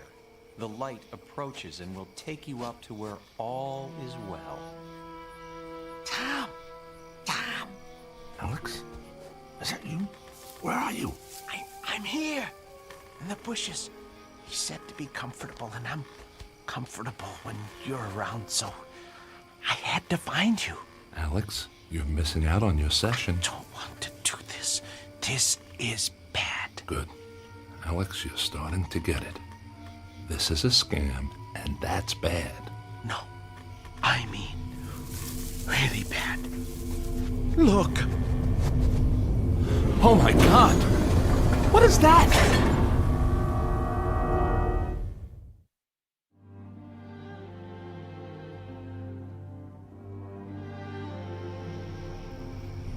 As the chariot descends to receive you, you will allow yourself to be lifted up. Feel yourself rising into the light. This is the place. This is where I was abducted. This is where it happened to me. I was lifted up into that circle of light. Alex, they're faking this. No. It's a spotlight in a hot air balloon and a lot of reverb through a speaker. What? It's all cheap theater and just another way to get money out of people. How much did they charge you for this camping trip? They didn't charge us anything. Oh, I was afraid you'd say that. So why are they doing this? Maybe it helps to sell books. Good God, that's it. That explains it. Alex, these people are just perpetuating the myth of UFOs to make money on fear. We have got to get out of here. Did anyone see you come over here? I don't know. It's dark. That's why I couldn't find you. That's good. That gives us a chance. They're not gonna want to write us saying all this. Come on. Go slow, go quiet, and follow me. I'm afraid. Don't worry about the light. It's just a spotlight. What we have to worry about is what your friends will do to us. They're not gonna want people to know about their little ruse. It would put them out of business, including you, Dr. Heisenberg. I don't think they're ready to go out of business yet. Not because of us, at least. You okay? I fell. It's okay. Go slow. Stay with me. Tom, look. All right, their balloon and their lights coming our way. I don't remember this part. This isn't about aliens, Alex. I don't want to go up there again. I don't want to go up there again. You won't. Follow me. Go slow. Don't talk. Alex, we have to run. They're coming our way. We won't get away. We will if they don't find us. Look. What's that? Looks like a cliff. If we find an overhang, that'll block the light. Get down on the ground. I think I found an opening. Good man. Scoot in there. The light is right over us. Yeah, just enough to help us see. Keep moving back. See a light. Don't worry about it, Alex. They can't see us. No. I see a light in the cave. What? We should go back out. Come on. That's not an option right now. Let's go see what's in here. Might be a mine or something. This part of the area is loaded with them. We'll hide in here overnight and then hightail it out of here in the morning. I see a light bulb. Yeah, we're in a mine. I just can't figure out why they're still running power to it. There might be someone working in here, so just be cool. I remember a cave. When I was abducted, I think I was in a cave. Dr. Heisenberg helped me to uncover it. Alex, you're done with Heisenberg. Heisenberg is a fraud. This is all a big scam to squeeze money out of a gullible public and to rip off poor souls like you. You are correct, my friend. Heisenberg, you soulless bastard. What are you doing here? You are part of this. You're destroying people with this charade. Can't you find another way to make money? On that count, you are right and wrong. Yes, this is a charade, but not the kind you think. Ah, hello, Tammuz. Hello, Enki. I seem to have found your missing friends. I am sorry. With such a large number of subjects, it was difficult to herd them all effectively. Herd them? What are we, cattle? No, if that were the case, you would probably have been mutilated. Maria, this is impossible. What are you doing here? This is like a law school prank. Am I on some kind of TV show? It's not a prank, and you're most definitely not on television. For that matter, you will never be on television, especially your videotape. It looks like a treasure chest. That's the box I had under my bed. You've been to my home. Yes, and thank you for making it so easy for us to find what we needed. Unfortunately, we found nothing of the evidence you described to Tammuz. Is it possible you have it hidden somewhere else? Sorry, pal, but there's nothing to hide. I made it all up. Sorry, Maria, but it's a tough game out there for writers, and you editors aren't exactly easy to please. By the way, Maria, how did you get hooked up with these crooks anyway? Let's just say we have common interests. So, this is how you know Heisenberg? You're all part of a money-making machine that preys on paranoia. Your publisher, his practice. How long have you people been in business? Actually, we've been in business, as you say, for about 50,000 years. I must say it used to be much easier, but as your species and technology has improved, we've had to improvise some interesting new solutions to cover our tracks. You people are crazier than Alex. I'm not crazy. This is all real. Alex, you're going to be fine. I'm sorry that we had to use you in this way, but you have done a very good job. I don't know what I did. That's because you were under the influence of a very powerful hypnotic suggestion. Sleep now, Alex. Sleep. Alex! It's okay, Tom. Just relax. Tammuz, Enki, please carry Alex outside and send him aboard. It is his time. Who are you people? Well, for one, we are not people. We are, in fact, those aliens that you're so skeptical about. We are the Anunnaki. Many of us have been genetically modified to fulfill our mission on your planet. Now this is the book I should write. What do you say, Maria? This would be a hell of a story. I'm afraid this is a story that can never be told, my friend. Friend. I've been hearing that a lot. What's the story with this friend thing, and what are you going to do? Kill me? You kill your friends? That's a little serious for scam artists, don't you think? Now, who are you, really? It would have all been so much easier if you'd just told me you'd fabricated the evidence. Tom, we believed you. Are you kidding? You actually thought I had evidence of UFOs and aliens? Come on. We're all in the same business here. So I had my little scam with the book, and you got this deal going on. We can work together here. But hey, no more of this messing around with people's heads like you did with Alex. Let's just be cutthroat editors and writers. Maria, I'll be a top writer. In fact, I can write this stuff better than you folks are doing it right now, if you want to know the truth. Ah, yes, the truth. You know, my friend, maybe it's time you did learn the truth. It's obviously something you have had little experience with. Take Maria, for example. Oh, yes, she does publish books. Books that we approve of course. Books that make the authors seem like madmen and lunatics. Quite frankly, if you had come to Maria with a book claiming to have visited Venus, you would be in print by now. But instead, you really got our attention. Every now and again, someone like you shows up with some real evidence that we missed. That's when we have to take action. You see, that's one of our secondary missions, making sure that our experiments are not discovered. That's why we assume the role of UFO researchers and experts on abduction. You see, Tom, we've found that the best way to obscure the truth is to pretend to seek it.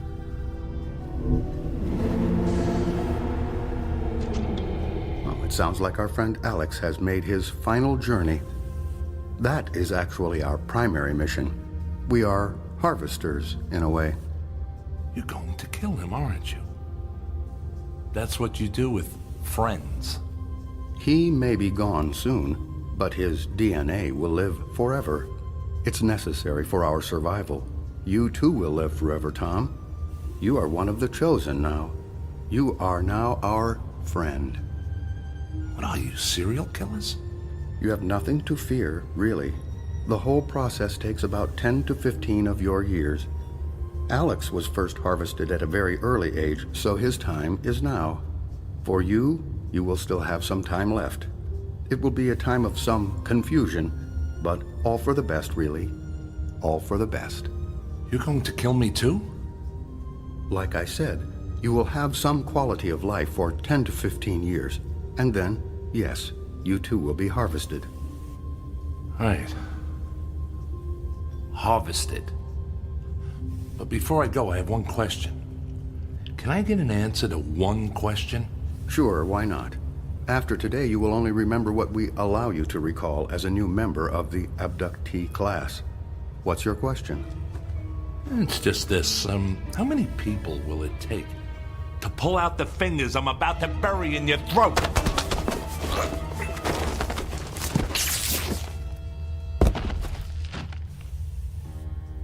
It's all clear. He is unconscious. This was a difficult one.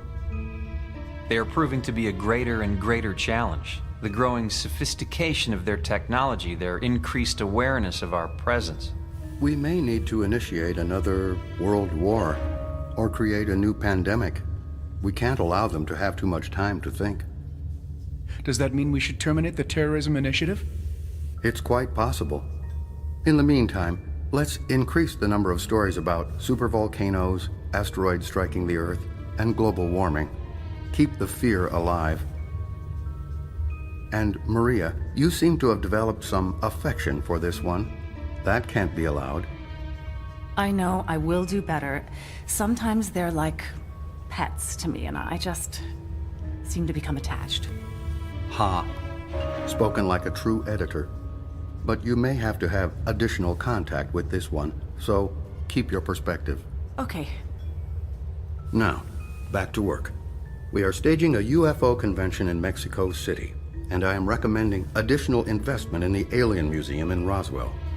Enki, we will need your banking network to provide some additional funding for a documentary on a coming ice age. Let's really mix it up out there and keep these animals off balance. Tammuz, if you could clean up the campsite and sanitize any evidence, we can all get back to work. Do we have a site for the next harvest? Chicago, Illinois. Make the necessary arrangements.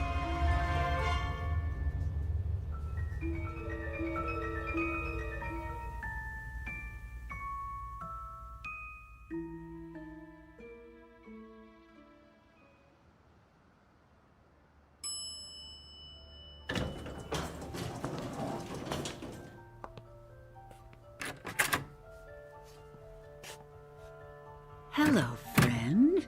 So nice to see you again. It's nice to see you, too. Please, go in.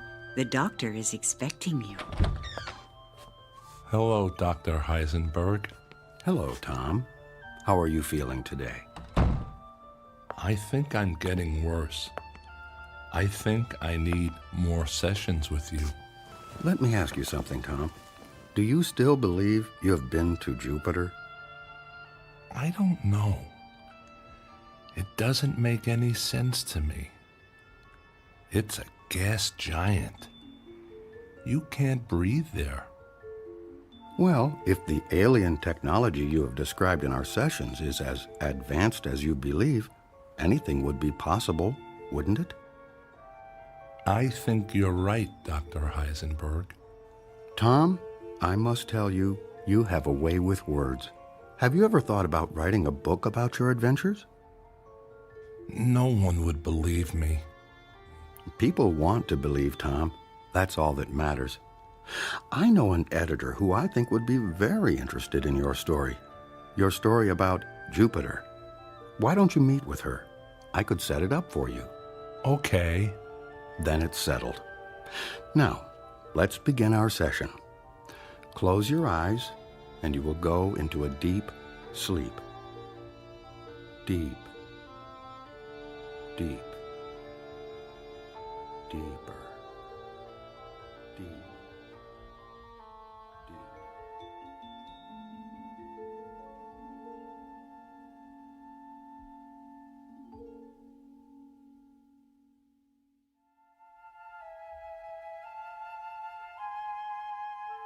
The evidence is in. The facts are fiction, and the truth has become a footnote to a lie. Is it possible that we are in fact alone in the universe? There may be a time when we wish we were, especially after a brief walkabout to that place known as the Twilight Zone.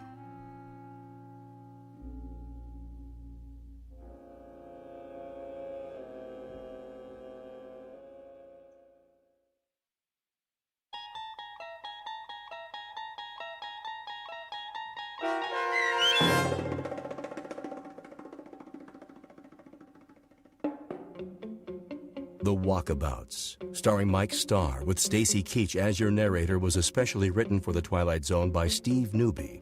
Heard in the cast were David Pasquesi, Joby Cerny, Leah Mortensen, Richard Hensel, Linda Kimbrough, and Tim Dadabo.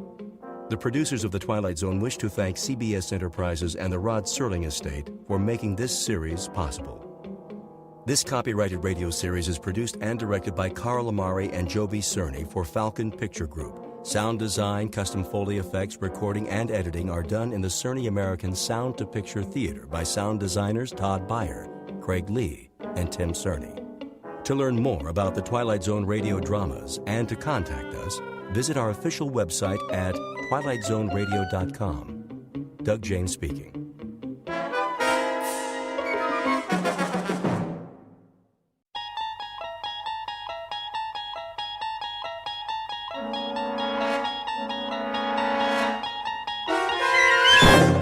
You're traveling through another dimension. A dimension not only of sight and sound, but of mind. A journey into a wondrous land whose boundaries are those of imagination. Your next stop, the Twilight Zone.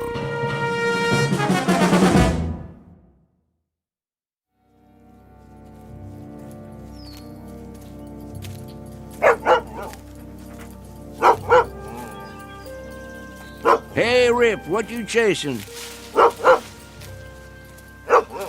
Ground squirrel, huh? Well, leave it be. I ain't got my squirrel shooter with me. Besides, we got plenty of work to do. First, though, let's set a spell. Huh? This stump will be fine. That old woman don't know how hard it is collecting firewood. All you can carry, she says, or you get no supper. Well, I'll tell you, Rip, she ought to try it herself sometime. All she'd come back with is a couple of sticks. Can't fire the cooker with that, now could she? There you go. Lay right down. Working sure makes you parched, don't it? Oh, yeah. Well, don't you worry none. We'll be at the lake soon enough, then you can drink your fill. What is that, a crow? Same one I seen this morning. What's it coming around here for?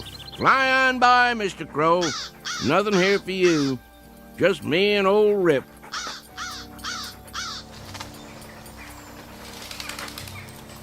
Hold on, dog, while I roll a smoke.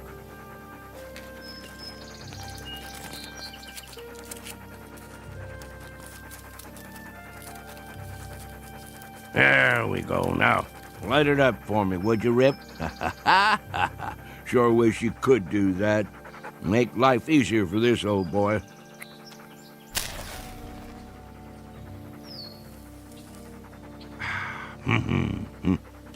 Better get me another pouch in town. See if Earl has his rig hitched up. Of course, that old nag of his might not make it.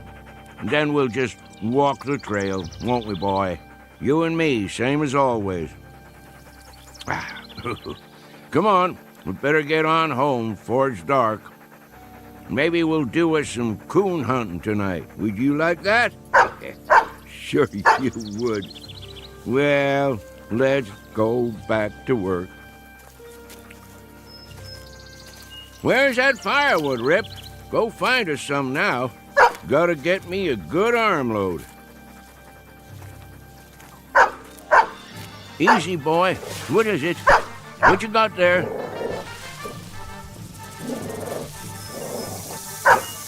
That's a rattlesnake. Mean-looking one, too. Now, just you back off. Leave it, Rip. Come on around. He ain't gonna do nothing if we let him alone. Rip, careful, boy. Oh, there you go. Good boy.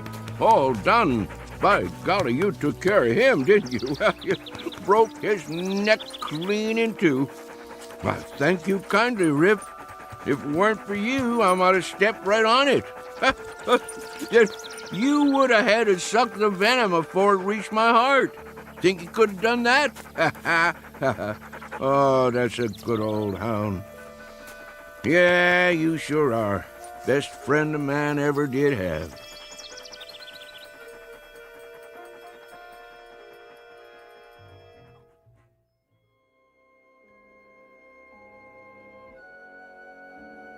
An old man and his hound dog, whose name is Rip, on the way home to their cabin. There are no highways or supermarkets here, no electricity or filling stations, and no fuel for fireplaces or wood-burning stoves. Only what a man can carry on his back and in his arms. Life can be hard, but it's also beautiful, with sights and sounds and peace of mind that city folks only dream of. And most important of all, friends and partners are for life. It's been said time and again that man's best friend is his dog, an old adage that's nowhere more true than in the Blue Ridge Mountains of Virginia. If all goes as planned, this particular man and his dog will soon be off for an evening's pleasure in quest of raccoon. It's a prize well worth trapping in these parts. Usually such evenings end with one extremely tired old man, one battle-scarred hound, and one or more extremely dead raccoons. But as you may suspect, that will not be the case tonight. This time our hunters won't be coming home from the hill. They're headed deep into the backwoods of the Twilight Zone.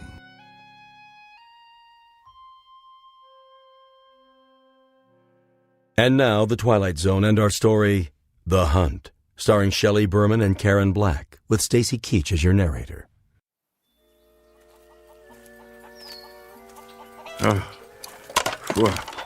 Well, here we are, Rip. Now, all I gotta do is pick a few nice branches to take in the house.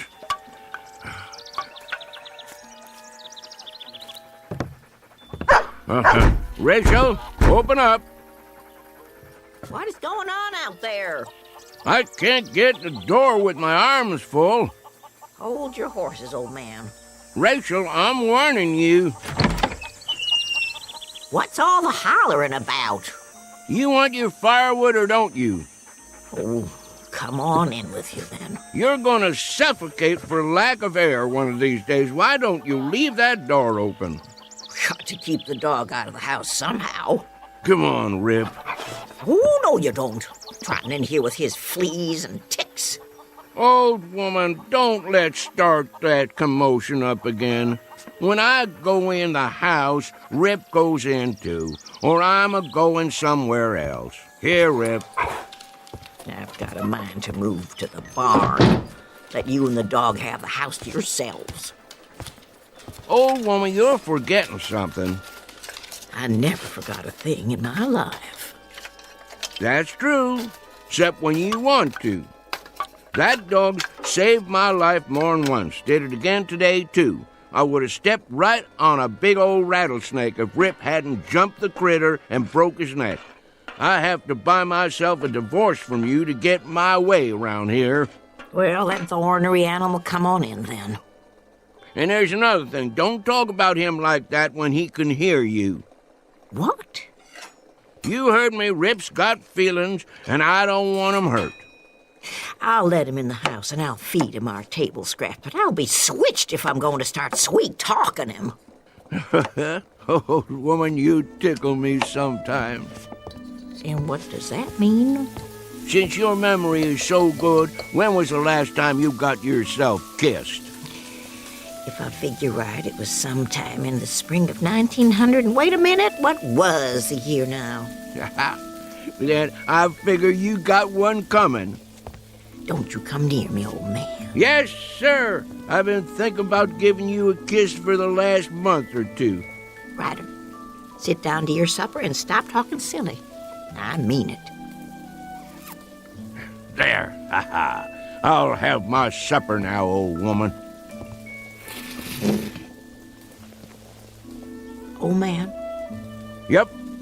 I never said this to you, but I do believe we have endured together powerful well. Near 60 years we've been married, ain't it? Come October 16th. It's a long time to travel together. I wouldn't have had it any other way. Thank you, old woman. Me neither. Here's your grub. Much obliged. Rip! Here's a little piece of meat to hold you for now. I'll feed the dog proper after supper. He ain't gonna be here after supper. Where's he going? Where I'm going. And where's that? Coon hunting. Ryder, I wish you wouldn't go hunting tonight. Why not? 3 nights ago, I saw blood on the moon. Ought to have been in bed, sleeping. Then you wouldn't have seen it. That's not all. 2 days ago, a bird flew in the house and lit on the foot of your bed. It scared the life out of me. Wasn't a crow, was it? No. A little brown bird. The kind I never saw before. One of these days I'll put up some screens. Keep the pesky things out. And last night, What about last night? couldn't get to sleep. Laid there in my bed, tossing, turning, wondering, worrying. At midnight, that mockingbird in the lilac bush woke and sang 3 times. There you go, trying to spoil a good meal. Go ahead, eat. I'm almost finished. Not going to spoil a good hunt, though. I'm going anyway. Them signs don't bother me at all. They bother me. Well, don't let 'em. I can't help it. You should listen to me. Women folk know these things. And I know I don't aim to start thinking about dying till I'm 100 years old. I come from a line of long livers. Wouldn't be surprised if I lived so long they have to shoot me to get rid of me. Where's my shotgun? Ryder, please. Come on, Rip. We got man's work to do.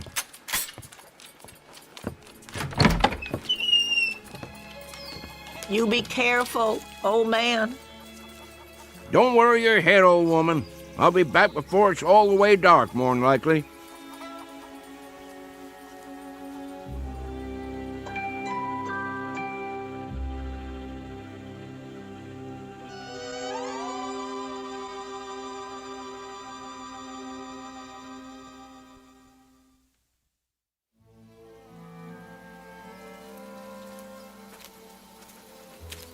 Smell him out there, Rip?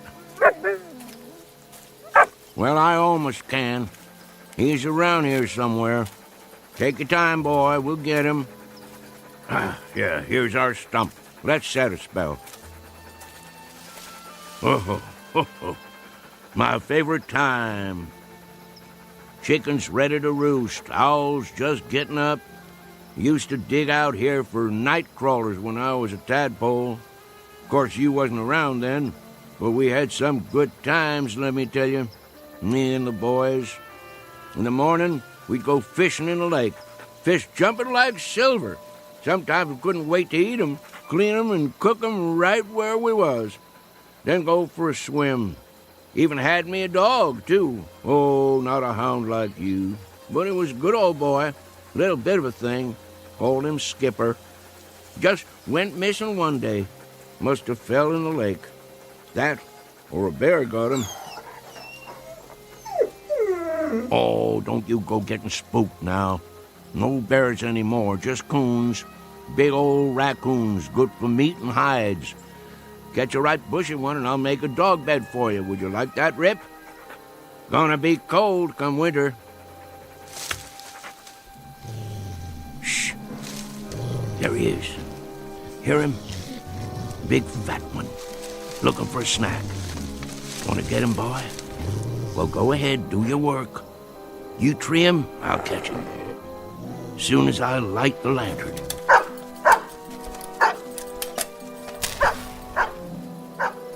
I'm coming, Rip.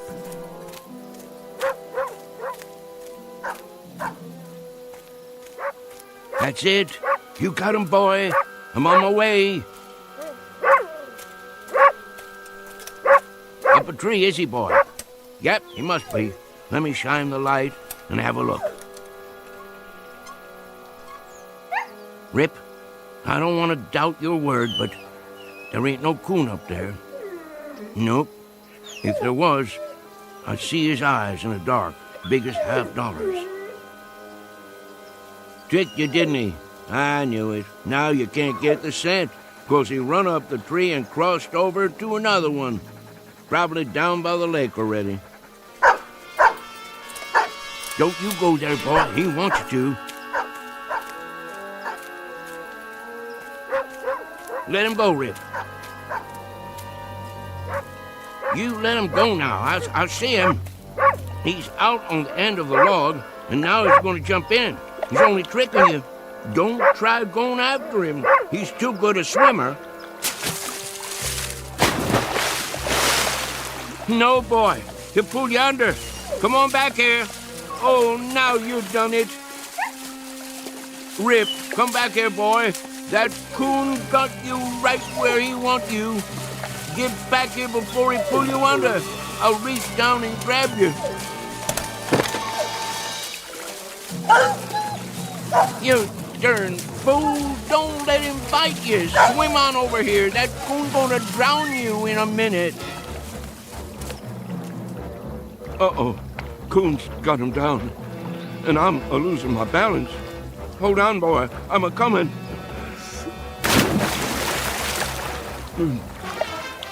Rip. Sorry, Rip. I can't make it.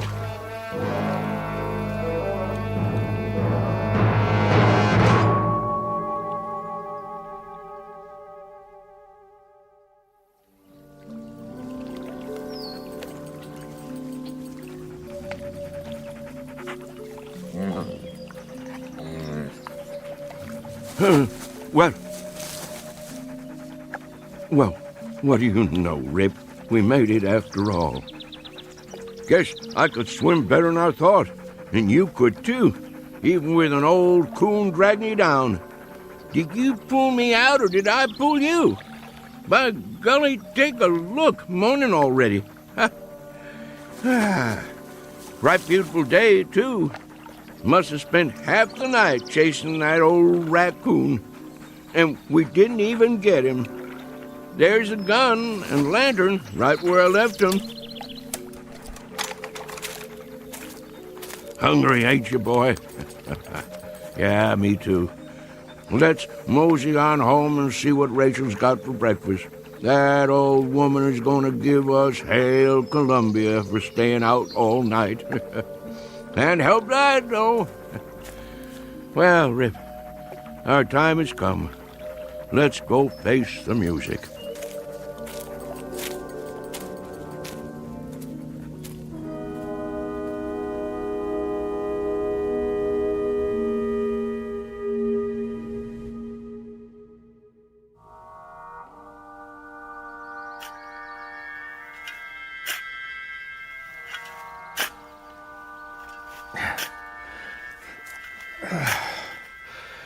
Well, that should about do it.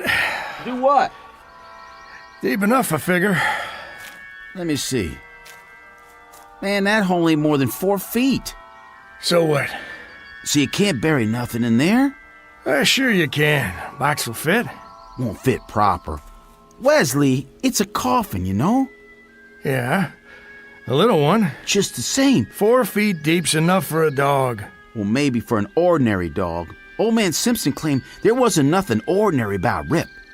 Old Man Simpson said a lot of things. According to him, that dog saved his life. More than once, too. Man, there's a time I've heard that, but I never set much store by it. Don't believe there's a dog that'll jump a rattler. Mr. Simpson swore by it. I've sworn to things. Makes a good story is all. Just the same, out of respect for the old man's feelings, I figure that dog's got a right to 6 feet of dirt. Well then, you dig it. You know I got a bad back. Yeah, and I got a bad arm. Go ahead. All right, I will. Give me that shovel. Be my guest. Show you how it's done. Well, looky here, Rip. It's our neighbors. Morning, boys. Hey, Tillman, throw me your pot so I can roll me a smoke. Get your own. I'm almost out. What's the matter, boys? Ain't you speaking to me no more? Make it deep, then. If that's the way you want it. Oh, I will. Don't you worry. Well, what do you think of that? I reckon them Millard boys is getting hard of hearing. Wait here, Rip. Sit. Hurry it up, Tillman. We gotta get back. I'm hurrying. What y'all boys up to? I say, what y'all boys doing? Well, all right, don't answer me then. I don't give a hoot what you're doing. Shame your daddy ain't alive. He'd teach you some manners. Come on, Rip. We don't need to talk to these boys. Won't be long now. Get the box ready. It don't never mind me that you boys giving me the cold shoulder. But if I ain't mistaken, this hole you're digging is on my land. So if y'all want to dig, do it on your side of the fence. Now get. I say get moving. Boys, you gone blind too? I ain't just talking to move the wind around. If y'all don't get a move on, I'm gonna fill your britches full of lead. Well, all right. I'd say that's about 6 feet. Good. Then I'll bring the box over. Have a little care with that. It's just a dog. Not to some folks. Hand it to me real easy. Oh, now, boys, why didn't you tell me you'd lost your dog? How'd that happen? There. All right. That ought to do it. I don't blame you for not feeling like talking. I don't reckon I would myself. Let's move on now, Rip. We're butting in on other folks' trouble when they're just too heartbroken to talk. Speaking of trouble, your woman's gonna have plenty of that waiting for us. Now help me up. We'll put the dirt in. I have to admit, it's gonna be kind of lonesome around here without old man Simpson. That it is. That it is.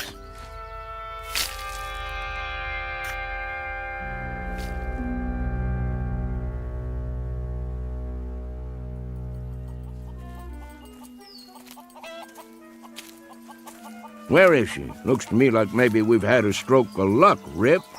Could be that old woman is still asleep. Hadn't even done the washing yet. Well, we'll just walk in big as you please and see what comes next. Wait a while this time, boy. Just for a minute. Let me clear the way.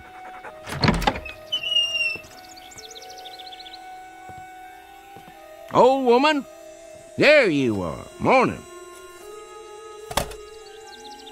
What are you sitting in a rocking chair for? Taking a rest already? Huh. Got your long dress on, too. All dressed up like the 4th of July. All right, let's get it out in the open. Old woman, if you're figuring on leaving me on account of I stayed out all night, you got another think coming. I'm still the boss of this house. You ain't going nowhere, and that's that.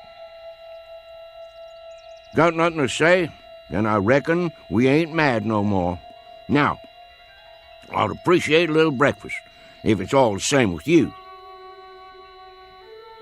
Old woman, you're gonna sit there like a bump on a log? You pack your finery back on the cedar chest and get cooking.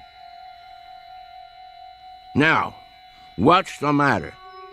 I know I'm a pesky old rooster to get along with, and many's the night I've stayed out till sunup, but Rachel, that ain't reason enough to break up a marriage after nearly 60 years, is it? Well, is it?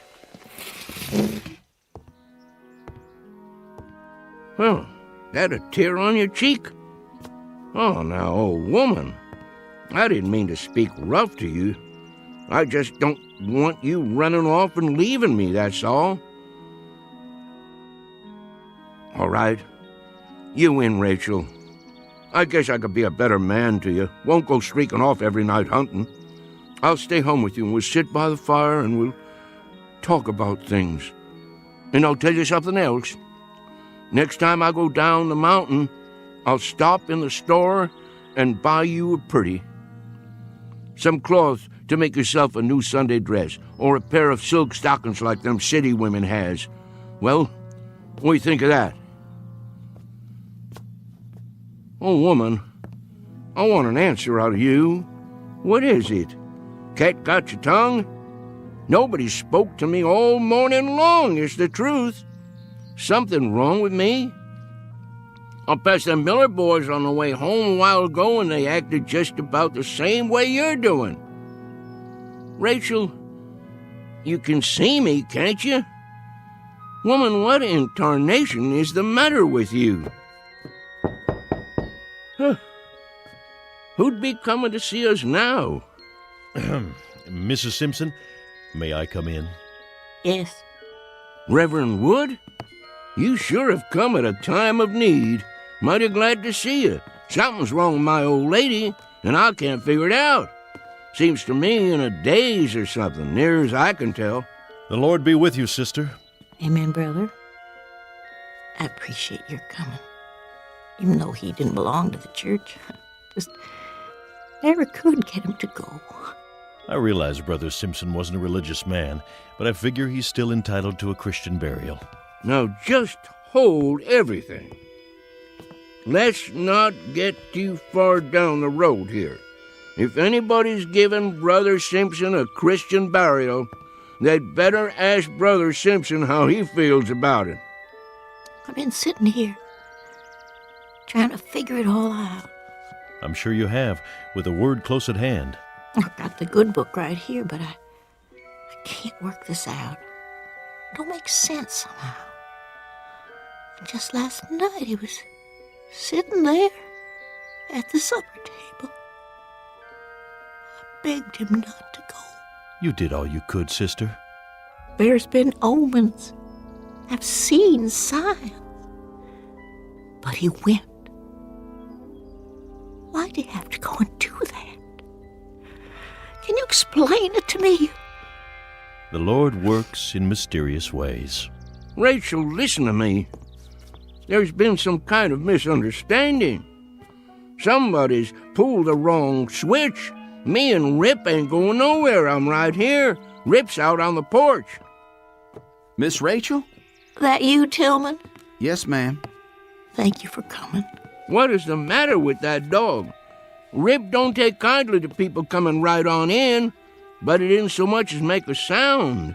If you're ready, ma'am. Hello, Wesley. Ma'am. Where's the, I mean... Give us a moment, son. No need putting it off. He's in the other room. What are you talking about? Who is? Yes, ma'am. We'll treat him right careful. Don't you worry. They're good boys. He's in good hands. And now, if you're ready, may I offer you my arm? Oh, Reverend, it's all happening so fast. Don't take on, old woman. It's just a dream. Has to be. We'll wake up in a little bit and everything'll be like it ought to be. You'll see. Careful, Wesley. I got my hand. Not too fast. That's a mighty big box. What y'all boys got in there, huh? Watch the door. It'll fit. What y'all taking outside? Mrs. Simpson, I'm afraid it's time. If you're ready. Reverend, if I could just get through this day, for his sake. I asked you a question. What's in the box? Come on, Rip. I gotta see where they're going. Something's up all right. Something mighty big, if you ask me.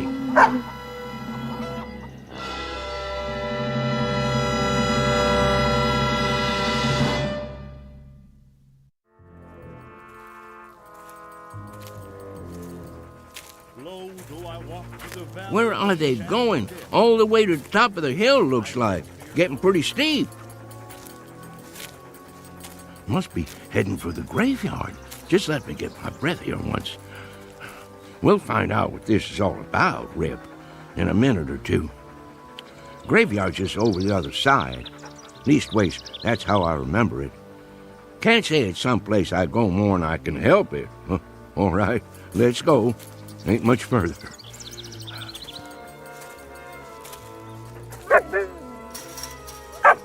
Well, will you look at this now? Who in tarnation built a fence up here? No call to do that. Don't know why they would have bothered. Can't even see the sun over there anyway. just fog coming down from the top of the hill. How'd Rachel and the Reverend and the Miller boys get through? Gotta be a gate or something. Rip, I don't know what to tell you. I must have taken a wrong turn somewhere along the line. I don't memorize ever seeing this here fence before. Oh well, just follow it, I guess.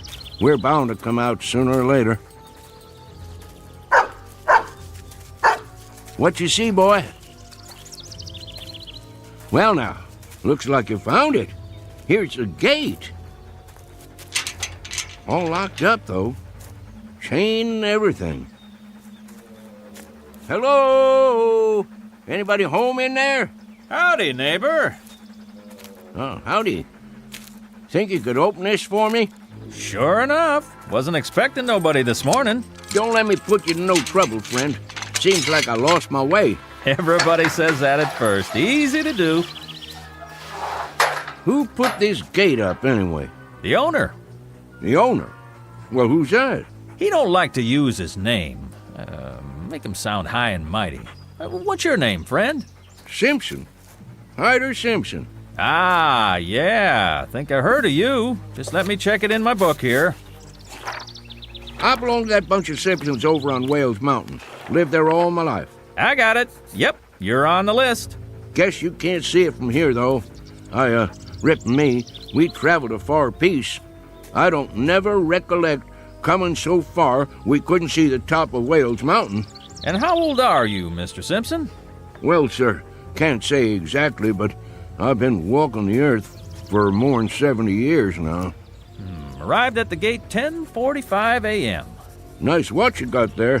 Thank you kindly. It's none of my business, friend, but could I ask you something? Oh, go right ahead. What are you writing down in that book? Oh, this and that. You know, for the record. I just need to know one more thing, Mr. Simpson. And that would be? How'd you die? I was born with a cheap set of ears, friend. I ain't sure I heard you rightly. I said, how did you die? Well, who claims I'm dead? Oh, there ain't any argument about that. You wouldn't be here if you wasn't dead. Then let me pinch myself. Man, that's solid flesh and bone. Want to feel it? Now think back, neighbor. Well, now, my memory's none too good lately. What did you do last night? In your own words. Well, that's an easy one. I'll tell you exactly what I done. Me and Rip left the house long about supper time. Rip, he picked up a coon trail right away, and wouldn't you know it, just like a coon, he headed for water. And Rip didn't do a thing but go in that water after him. I see. Just about that time I got there, and I moseyed out on this log, and, say, let me ask you something else. Sure thing. What's on the other side of this gate, anyway? Must be pretty all-fired important if you keep it locked up. Well, you see that pasture right up there? Yeah? They call it the Elysian Fields. You don't say. You cross that and you come to the Golden Street. And that takes you to the Celestial Palace, where the old master's got his headquarters. You wouldn't be pulling my leg now. Why'd I want to do that? Then I take your name to be St. Peter. I keep the gate, that's a fact. I'm proud to meet up with you. Well, just as proud to have you here, neighbor Simpson. Something wrong? I was just listening. To what? I thought they did a lot of singing and dancing in heaven. How come I don't hear no music? 'Cause you're on the outside. Minute you step inside the gate, you'll hear your favorite hymn. Don't much care for hymn singing. Favorite guitar music myself. Well, don't stand out there in the cold, cold world. Come on in and reap your heavenly reward. You've sure earned it. Mighty nice of you. Rip? Hold on, neighbor Simpson. You can't take that dog in here. And why not? It ain't allowed. Ain't no fleas on him. That don't make no never mind. He can't go in. How come? This here is folks' heaven. There's another place we can put him in, up the road a piece. You just tie him up to the gate, and I'll walk him over there a little later on. If that's how it is. Well, where do you think you're going, Mr. Simpson? I thank you all the same, but I don't reckon in there's any place for me. Well, why not? Any place too highfalutin for Rip is too fancy for me. How thoroughbred has a dog got to be for you to let him in there anyway? Ain't no dogs allowed in there at all.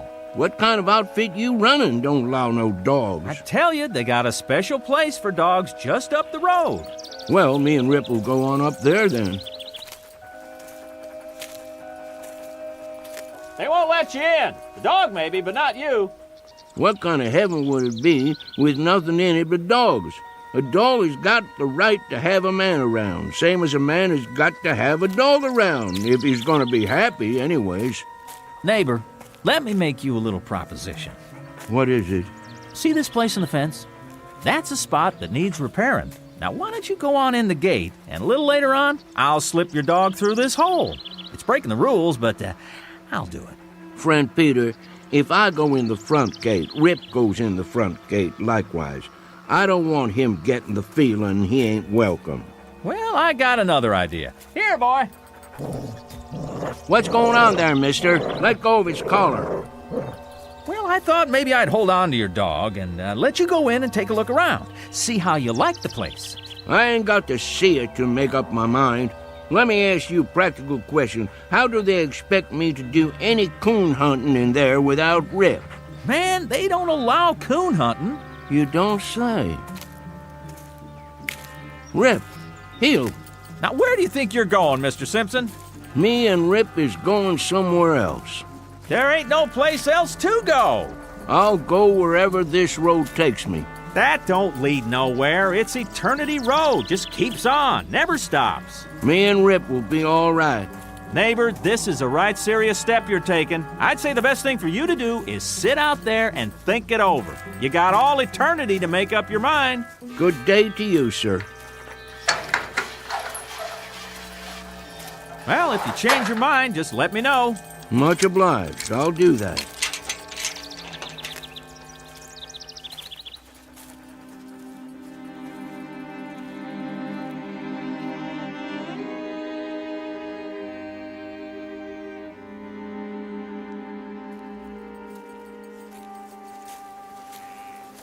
Eternity is a powerful long spell to go without a coon hunt, ain't it, Rip?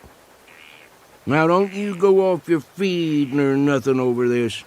It wouldn't surprise me that if I sneak inside there and talk to the judge or somebody, I might be able to get you in. Don't you trouble your head over it the least little bit. We'll figure out something. Wonder what kind of tea party they keep in there anyway.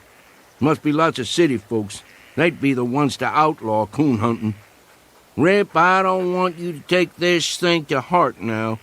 Sure, I'd like to walk that golden street, and there's some folks I always hoped I'd see again, but by Mudhole, I ain't a-gonna leave you. They can sit in there a-tootin' their harps or whatever they do for relaxation, but you and me stays together, same as when we was traveling down below. At least we ain't all by ourselves on Eternity Road. Howdy, son. I'm looking for Mr. Hyder Simpson and a hound dog named Rip. That's us, son. I figured it was. Well, if you and Rip's all set, we might as well mosey along to heaven, Mr. Simpson. Like I told that other fella behind the fence, I ain't gonna set foot in heaven without Rip. Oh, you didn't get messed up with nobody in there, did you? That fella at the gate, he wouldn't let me bring Rip in, so I wouldn't go. Son, that would be a hell of a place without Rip. Mr. Simpson, you ain't far wrong. That is hell. Heaven's up the road a piece. I'll be jiggered. Wonder how come that fella lied to me. They don't never give up. Always trying to get folks in there right down to the last minute. What reason would they have for wanting to keep Rip out? They was feared Rip would have warned you, and he woulda, time he got a whiff of that brimstone. You see, Mr. Simpson, a man could walk right into hell with both eyes open, but even the devil can't fool a dog. You wouldn't be St. Peter, would you? No, sir, I'm just a regular angel. Where's your wings, son? Shucks, I don't use them half the time. I appreciate walking myself. You about ready to go, Mr. Simpson? Rip! Look at that dog go. We'll just have to catch up with him. He can hardly wait. How's the coon hunting up there, boy? Oh, just prime, Mr. Simpson. There's one tonight right after the square dance. You want to come along? Wouldn't miss it for the world. Here's the gate.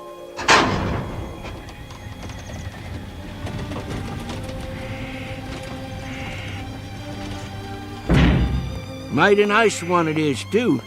Welcome to heaven, Mr. Simpson. Thank you, son. I'm right proud to be here. Let's go, Rip.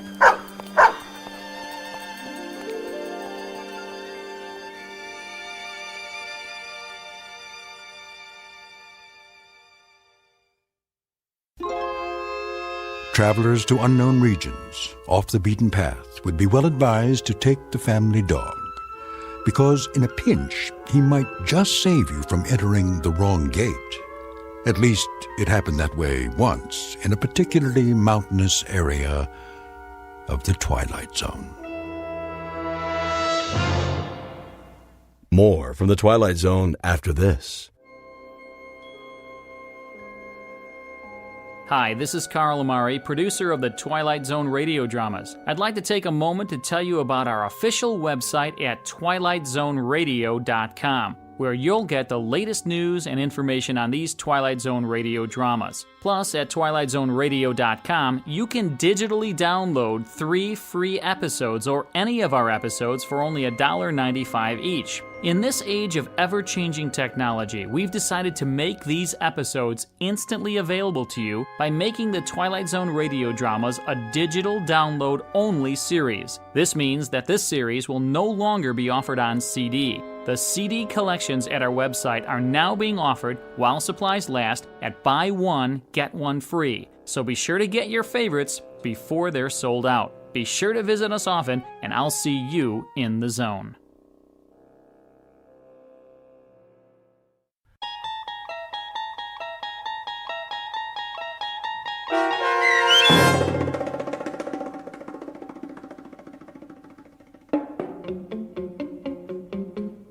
The Hunt, starring Shelley Berman and Karen Black, with Stacy Keach as your narrator, was adapted for radio by Dennis Etchison and written for the Twilight Zone by Earl Hamner Jr. Heard in the cast were Mike Baccarella, Jeff Lupetin, Darren Stevens, Craig Brawley, and Kurt Nabig. The producers of the Twilight Zone wish to thank CBS Enterprises and the Rod Serling Estate for making this series possible. This copyrighted radio series is produced and directed by Carl Amari and Jeff Lupetin for Falcon Picture Group and Westwood One. Sound design and custom Foley effects for The Twilight Zone by Cerny American Creatives Bob Benson, Craig Lee, Matt Sorrow, Tim Cerny, and Todd Beyer. To learn more about The Twilight Zone radio dramas and to contact us, visit our official website at twilightzoneradio.com. Doug James speaking.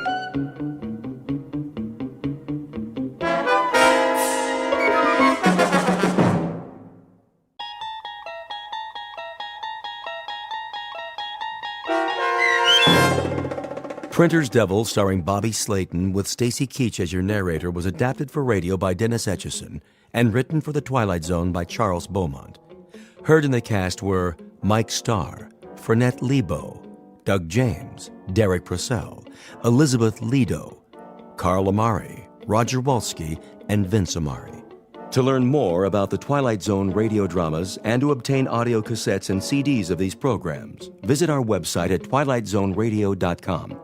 The producers of The Twilight Zone wish to thank CBS Enterprises, Carol Serling, Dennis Etchison, Dick Brescia Associates, Claire Simon Casting, Terry Jennings, XM Satellite Radio, Sirius Satellite Radio, our sponsors, and our radio affiliates for helping make this series possible. This copyrighted radio series is produced and directed by Carl Amari and Jason Mallow for Falcon Picture Group. Doug James speaking.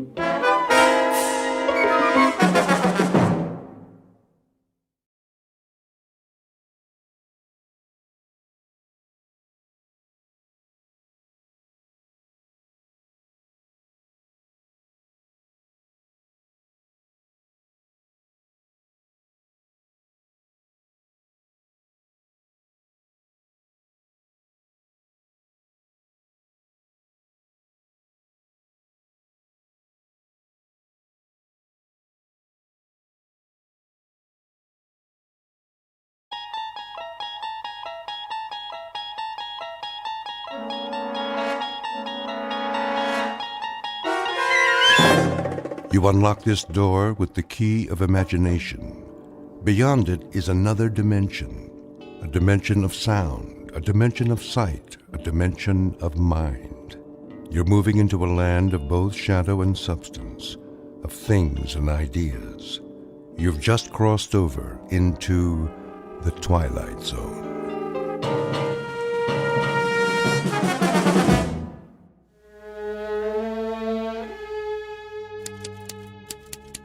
Oh, no, not now. What's wrong, boss? This old typewriter. I think it's got a broken key. It's not broken, only jammed. There. All better. Thanks. Think nothing of it. I'll be here all night trying to get this editorial written. Oh, come on. Things aren't that bad. Don't be such a gloom cookie. I am not now, nor have I ever been, a gloom cookie. That's better. Now go back to work. I got the front page all laid out. Great, Andy. Rest of the pages are almost done. Can I, I'd like to talk to you, Mr. Winter. Can't it wait? I can spare a few seconds. What's on your mind? Well, the fact is... Something stuck in your throat? No, sir. Wait a minute. I've got some real medicine here. Come on. Take a swig.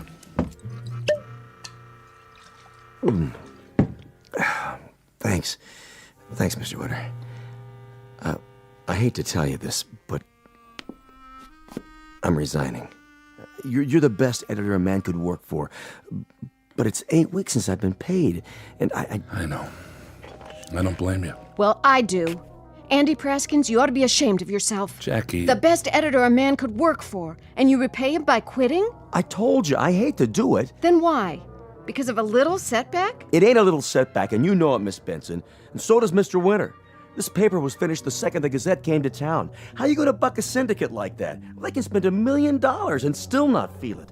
They got a morning edition, a night edition, so I say, join them. You mean you're going to work for them? Starting tomorrow. And if you're smart... You... just get out of here. Andy, good luck. Thank you, sir. I still say, you're the best. That's gratitude for you. Jackie. Get mad. Do something. That was our linotype operator who just walked out. Honey, it won't do any good to get mad. Andy's right. We're finished. Don't tell me that, Doug, please. It was your dream. Well, now I'm awake. Miss Benson, I'm afraid you're fired too. We both are. What are you going to do? See you to the door. Will you be all right? Sure, it's not the end of the world. Just a Danbury Courier. Take a look at tomorrow's headline. Mayor Stinson's daughter wins beauty contest. Pretty exciting, huh? Now look at the Gazette. Extra. Mayor and beauty contest fraud. Which one do you think's going to sell?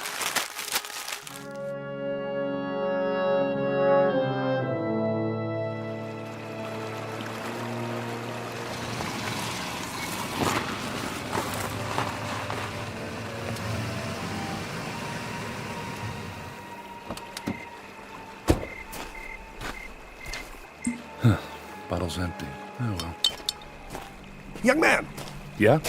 might I trouble you for a match? For my cigar? Oh, sure. I think I have some. This is a beautiful, beautiful evening, isn't it? The bridge, the river.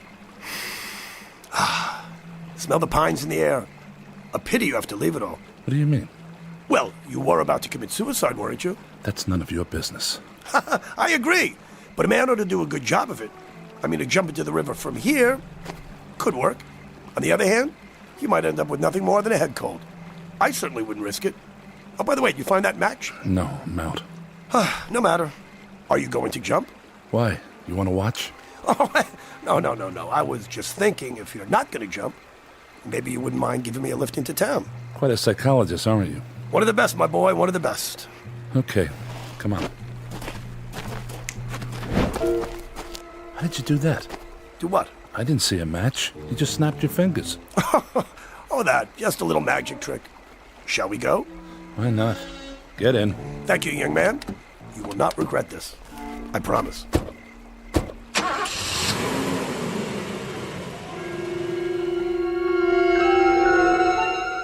Take away a man's dream, fill him with whiskey and despair, and send him to a lonely bridge late at night. Let him stand there looking down at the black water and try to imagine the thoughts that come to mind. You can't. I can't. But there's someone who can, and he's seated next to Douglas Winter right now. Mr. Winter thinks his car is headed back to town, but he's wrong, because its real destination is the Twilight Zone. And now, The Twilight Zone and our story, Printer's Devil, starring Bobby Slayton, with Stacy Keach as your narrator.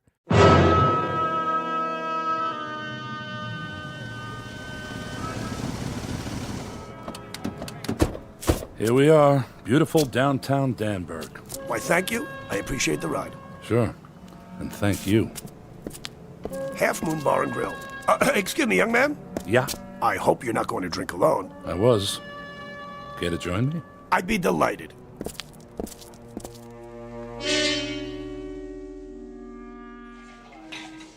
Feeling better? Not yet. Hi, Mr. Winter. Hello, Molly. Let me have a cup of hemlock on the rocks. Cup of what? Make it a martini. The same for me, Molly.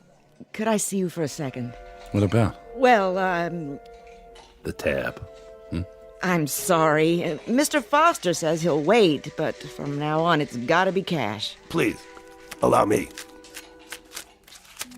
Oh, well, that'll be fine then. Now, Molly, you run and go get those drinks. And tell Mr. Foster to make them doubles. Would you do that for me? Of course, sir. Thanks. Nothing at all, my boy. She's a plush one, isn't she? Full of fire. I wouldn't know. Mr. The name's Smith. Douglas Winter. Not the Douglas Winter. The newspaper editor? Ex-editor. Why X? It's a long, sad story. You wouldn't be interested. Oh, but I would. You see, Mr. Winter, you were the reason I journeyed to Danburg. You must be a bill collector. Not yet, anyway. I am, in fact, a newspaper man, and I was kind of hoping to secure a position here with the Courier. I could have saved you a trip. The Courier is dead, Mr. Smith. I don't understand. There isn't much to understand. The Bragg Syndicate decided to start a rival paper, the Gazette. Can't you just fight them? I thought so, at first, but they were big and rich, and I was little and poor. Your drinks, fellas. Keep the change, my dear. In payment for your lovely smile. Thank you, sir. Wow, she moves fast for a big one. So what do you say, Mr. Winter? Do you suppose the Gazette could use a linotype operator? I'm afraid not, though they did just grab my best man. Probably give him something else to do. Not much call for hot lead typesetting anymore. Everyone switched over to computers. Well, it's very disappointing. That was my specialty, along with reporting. It was? In fact, if I may dispense with false modesty, I would have to count myself among the best in both fields. Perhaps the best. I don't know what to say yet. Then I'll say it for you. You put me to work right away, and I think you can save the Courier. How? I can't even pay my bar tab. Very simple. I will waive my salary until you're in the black. Then, of course, I would expect some compensation, you understand. I might never be in the black. Yeah, but then you might. It's a chance you have to take. That's certainly better than what you have now. You sure you know how to operate a linotype? Mr. Winter, that's like asking Paganini if he knows how to play a fiddle. I can make that keyboard do things you would not believe. Show me. Oh, with pleasure.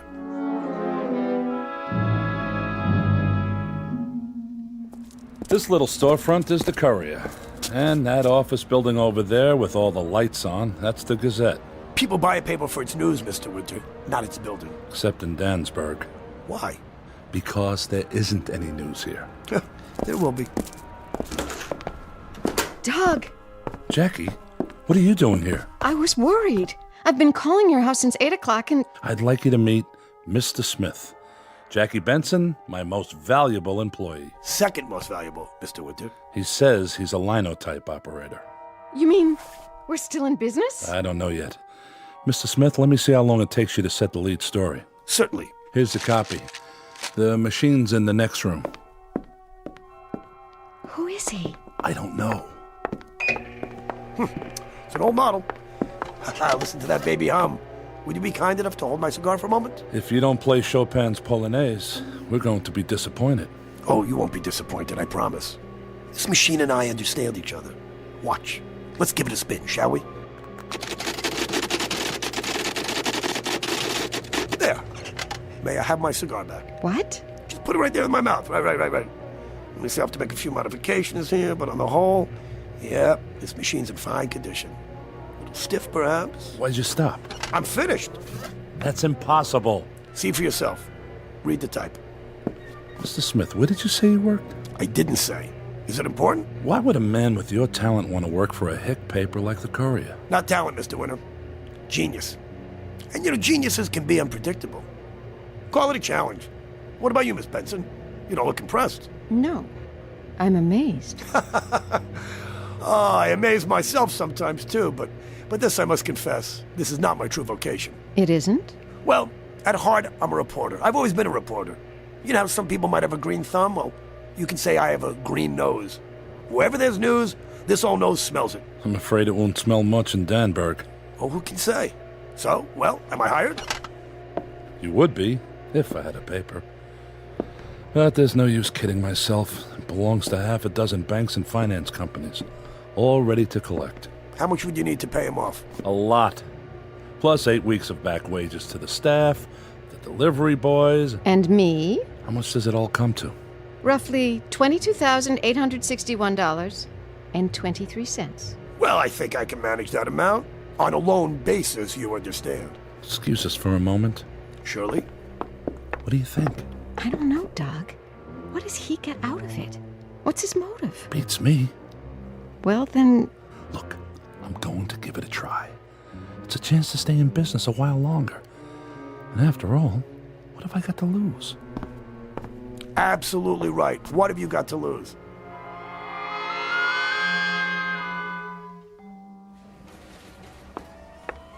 Here are the rest of the checks to sign. Gives you a funny feeling, doesn't it? Paid in full, paid in full. That old rooster's the best thing that ever happened to us. Speak of the devil. Hey, excuse the interruption. I was just wondering, how fast do you think you can actually get an edition on the streets? We're not due till tomorrow morning. I mean, an extra edition. I don't know, a few hours. It'd be a hassle. We'd have to set it, round up the guys. Would it be worth a hassle, Mr. Winter, if we could actually scoop the Gazette? Depends on the scoop. How's this? I ran off a proof. I hope you don't mind. Let's see. At 10:20 this morning, the First National Bank at the corner of Elm and Hester Streets was robbed of $50,000 by a gang of... Let me see that. 10:20? It's only half an hour ago. I told you I had a nose for news. I'll have to check it out. You doubt my veracity? It's standard operating procedure, Mr. Smith. You should know that.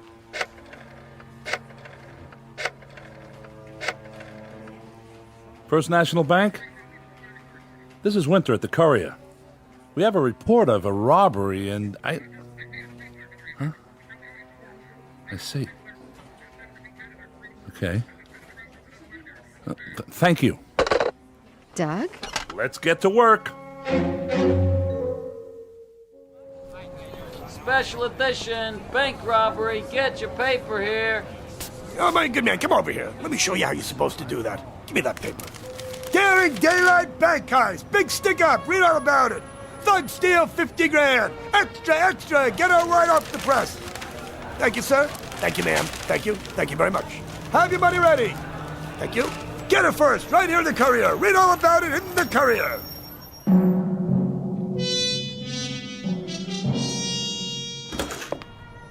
What a day. Don't you wish you could have seen Franklin's face? When did the Gazette finally come out? Not till 2:30. Well, the mood has certainly changed, hasn't it? Thanks to you. What have you got there? Oh, just a little story I thought you might be interested in for tomorrow's edition. High school principal exposed as bigamist? Mr. Harold J. Swanson, for 13 years principal of Danburg High School, confessed today that he is married to 2 women. The first Mrs. Swanson... It's not much, but it will sell papers. How did you get this? I keep telling you, I have a nose for news. I'll check it. Hello, yes, I'd like to speak to... I don't think Miss Benson trusts me very much. She's not used to this kind of pace. Well, you like it, don't you? Mr. Smith, there's nothing I like more. Love Nest at high school, read all about it. Who would have ever guessed? Why, that old goat. Here's the mail. All subscriptions. Honey, do you realize that in 2 weeks our circulation has doubled? Oh, and Mr. Franklin's here to see you. Here? Winter, I'm not a man to beat around the bush. You've had a few lucky breaks. It can't last, but I'm authorized to make you an offer. If you're smart, you'll take it. An offer on what, Mr. Franklin? Why, the courier. We buy it, you and your staff go to work for us. Well? Sorry, we're not for sale. You actually think you can fight us? We can try. This offer will remain open till 7 tonight. After that, Winter, I'd advise you to find another line of work. Oh, turn up the heat. I already have. Under the Gazette. Come on, let's have some lunch. How much do you think they'd give you? Well, if they're as worried as Franklin looks, a couple of 100,000, maybe more. Why? Honey, what's wrong? I'm not sure. I have a surprise for you. I don't think I can take another one. Oh, you can take this, Miss Benson. It happens to be the biggest scoop of all. I'm almost afraid to look. Let's see. Fire destroys Gazette building. What? Listen.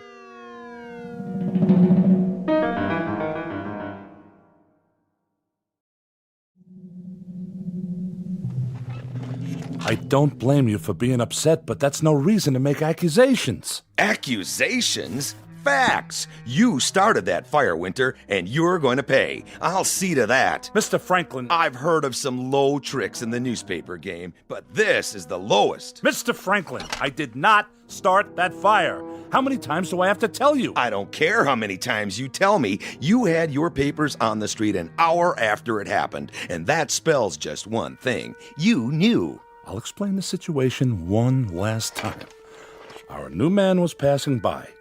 He saw the smoke and ran back. And in an hour, he wrote the story, ran off 5,000 copies. Winter, what kind of idiot do you think I am? The loud kind, Mr. Franklin. It so happens I have eyewitnesses to my whereabouts every minute of the day. Oh, we'll see about that. Yes, Chief Brown. Hello? This is Lawrence Franklin. Have you checked out Winter's story yet? Yeah, well, they're lying. They're covering up for him. What about that new man? All right. See that you do. Well?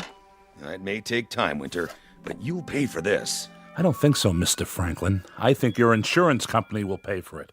Who knows? They might even pay for the libel suit. What? The one I'm going to hit you with if you keep shooting your mouth off. Now, get out of here. We got work to do. Doug? Yeah? How did we get on the street so fast? I don't know. Do you believe him? Who? Mr. Smith. Do you believe he just happened to be passing by? Oh, Jackie, I swear, you sound as bad as Franklin. Where are you going? To talk to Mr. Smith. Hello, boss. What can I do for you? Answer a question. Did you start the Gazette fire? I? You. I'm afraid I don't understand. Why not? It's clear enough. Did you start the Gazette fire? It was started by a faulty electrical system. You sure of that? Mr. Winter, I never write up any item I'm not sure about. It's a matter of ethics. The men say you never left this room. They're busy. You can't expect them to notice every little thing. Well, I suppose not. And you can't expect me to get my work done with editors hanging over my shoulder, can you? Oh, by the way, Andy Praskin's called. The linotype operator I told you about. I think I'll hire him back and put you on full-time reporting. No, that won't work. That won't work. I've made certain modifications to the machine, and look, I just don't want anybody touching it. They'll mess it up. But you hire him back. Just give him another job. It's twice as much work for you. No, I don't mind. I've got this baby trained.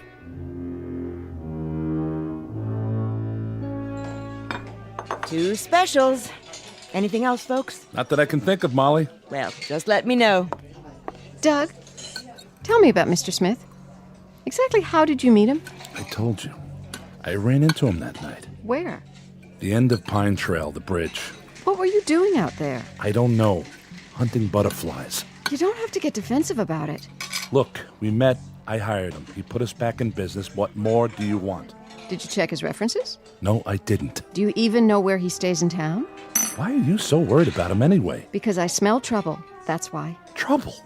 1,500 new subscriptions, a sellout every day, and you call that trouble?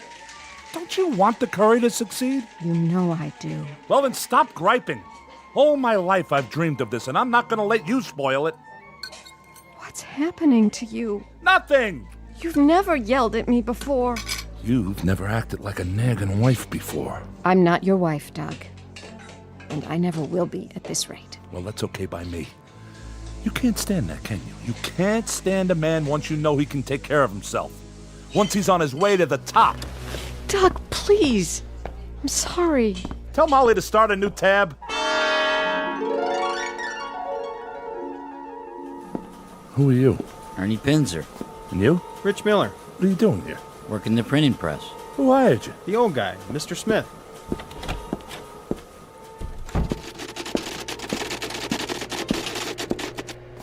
I hope you don't mind. We needed the extra help, and they needed jobs. They're Gazette men. Mr. Smith? Yes? Read that to me. What? On the machine. What you're writing. Well, I'd hope to surprise you. Tomorrow. Surprise me now. Start with the lead. Okay, if you like. Local man wins $2 million. E.J. McLeod, for 16 years, clerk at the Danburg Water and Power Company, learned last night that his sweepstakes ticket was... That's enough.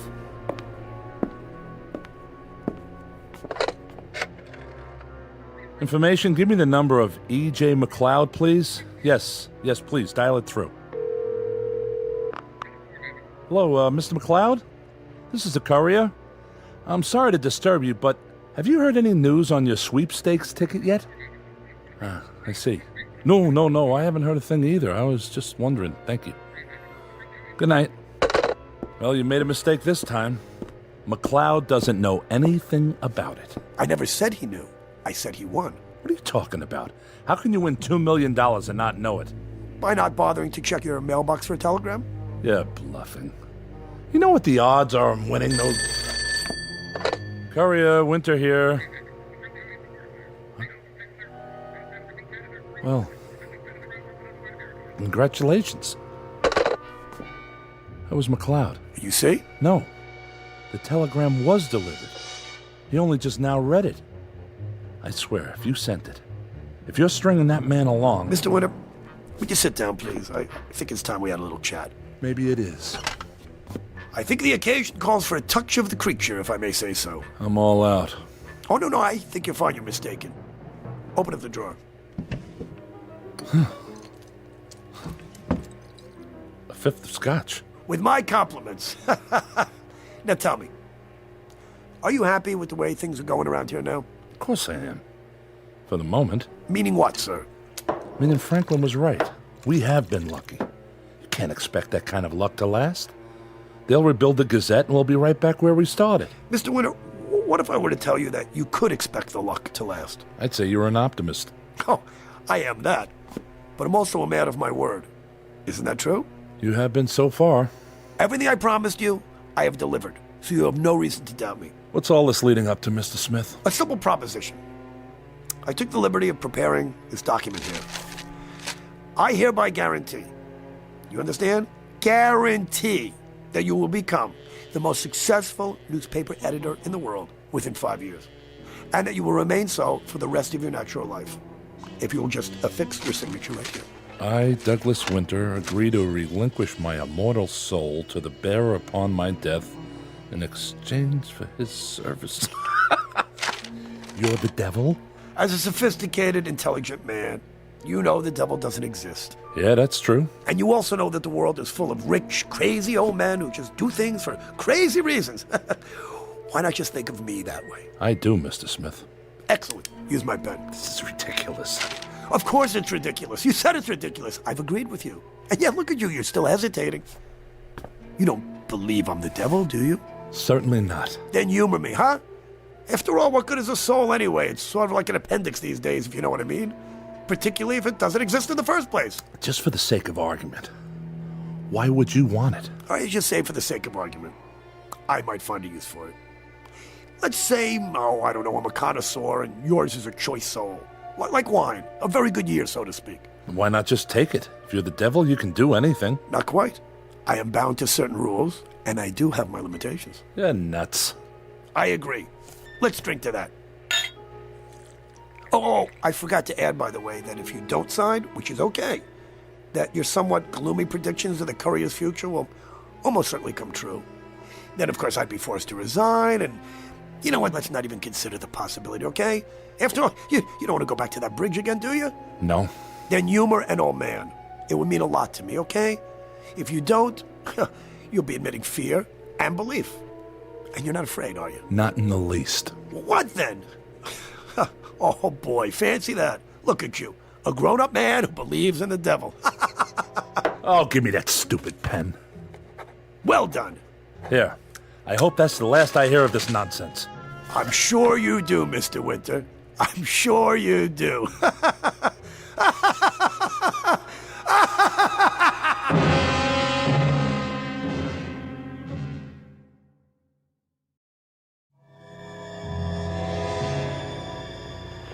Okay, let's see. What shall it be tonight?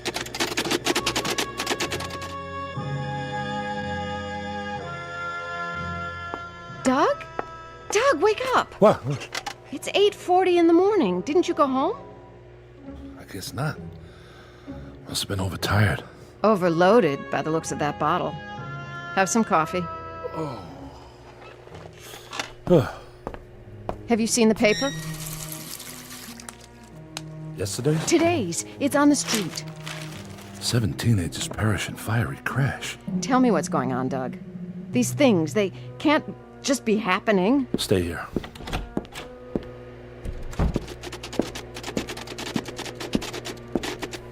Good morning, boss. What do you know about this?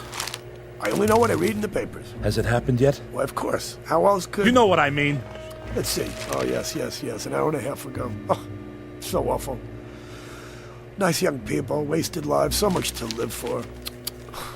But of course they've been drinking, you know. You caused it. Mr. Winter, I was here all night, and so were you. How could I have caused it? I don't know yet.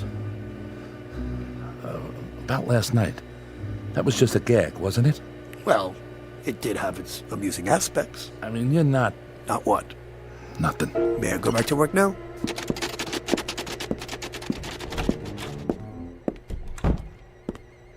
I'm terribly sorry. Thank you. It's true. How did he know? It's his job to know. But the papers were on the street right after it happened. Who printed them? Who delivered them? Ask Mr. Smith. I'm asking you. Get off my back, will you? All right. If that's the way you want it. Oh, lovely dress you're wearing there, Miss Benson. And that perfume. What is it? Something new. It's called Hands Off. That's good. Very good, Miss Benson. What do you want? A bit of fire for my cigar? Here are some matches. Keep them. Thank you. I do believe we're going to be great friends, my dear.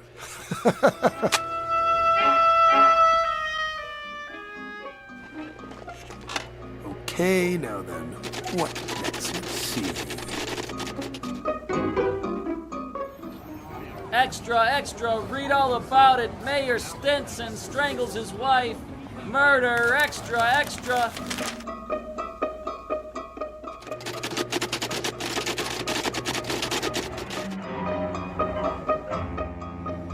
Honeymooners drowned in Lake Bundy. Read all about it. Extra. Honeymooners dead. Read all about it. Honeymooners drowned in Lake Bundy. Extra.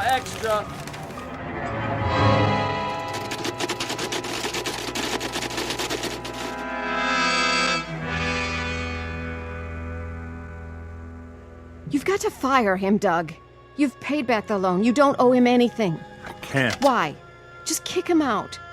Or do you want him around? It isn't a matter of... Then what? He's taken over. He's running the Courier, not you. Him. Well, he isn't doing a bad job of it. We're selling out every edition. You're selling out more than that. A lot more. Goodbye, Doug. Hey, aren't you being a little hasty? Mind your own business. Whoa. This is my business. I do have, one might say, a proprietary interest in everything connected with the Courier. Well, I'm not connected with the Courier anymore. I wish you would reconsider. The fact is, I've developed a special fondness for you. Get out of my way. Psst, a word in your ear? Why, of all the... You'll be sorry you did that. Not as sorry as you'll be if you ever say anything like that to me again. Where's Miss Benson going? Ah, love's labor's lost, Mr. Winter. She left us. It's your fault. I have only done what you asked me to do. That's a lie. Oh, really? You wanted success? You accepted my help of your own free will. And the only thing that makes a paper successful is news. I never said what kind of news. Then you did make those things happen. Every time you sat down at that linotype. You didn't tell me people would be hurt. Hey, you didn't ask. You must pay a price for success, Mr. Winter. Everybody must, okay? Of course, the price does vary. Come on, don't feel too bad, my boy. You're not the first editor I've helped out. I don't want your help. Get out. Sorry, we have a contract. And there's no way out of it. But there is one thing you could do. What? Pay up. But if you are the devil, you can't take my soul until I'm dead. That's right, I can't, can I? Wait, is that another story I smell? I think so. What are you writing? Oh, no. This is awful. At 11:30 tonight, Miss Jacqueline Benson, formerly of the Courier, suffered grave injuries from a head-on collision with another car on Bascom Road. Cancel it! I'm sorry. Then change it! No, I won't do that either. What is written here comes to pass. Look, I told you I made modifications, didn't I? So you see, I didn't lie. I don't make things happen, Mr. Winter. The machine does. But why Jackie? Look, I do have other clients, and I've spent a great deal of time here, Mr. Winter. And I thought this just might be a nice way to wrap things up. Look, it doesn't say she died of her injuries. I mean, I could add a few lines, but that's entirely up to you. Will this help you to decide? What's that? It's a .45 caliber automatic, I believe it's called. I carry one with me just in case. If you should decide to, conclude our contract, and I think you'll find this method a good deal surer than the bridge. A lot quicker, too. Give me that. That leaves 3 bullets in the clip, as I recall. Or is it 5? I fired right at you. How could I miss? You didn't. Then I'll use something else. Where are you going? Find a monkey wrench, and when I do, I'm gonna throw it right in the middle of your plans. That's the spirit, my boy. Never give up. Okay, let's see. 10:15. You have exactly 1 hour and 15 minutes.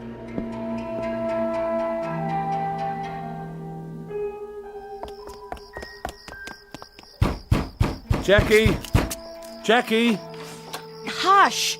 You want to wake everybody in the neighborhood? Where's Miss Benson? She ain't in. When did she leave? About 15 minutes ago. Did she say where she was going? That's no concern of mine. Miss Benson? Have you seen Doug? Well, isn't he at his desk? No. The truth is, Mr. Smith, I actually came here to talk to you. Oh, really? First, I want to apologize for slapping you. Second, I want to ask you to do something. And what might that be? I want to ask you to go away. You've done a great deal for the paper, but I love Doug. The way he's been acting since you got here, I hardly recognize him. Are you holding me responsible? Please, Mr. Smith, just go. I'll agree to anything you want. Well, you can't expect me to make a decision like this on the spur of the moment. Hey, what do you say we take a little drive and talk about it in private?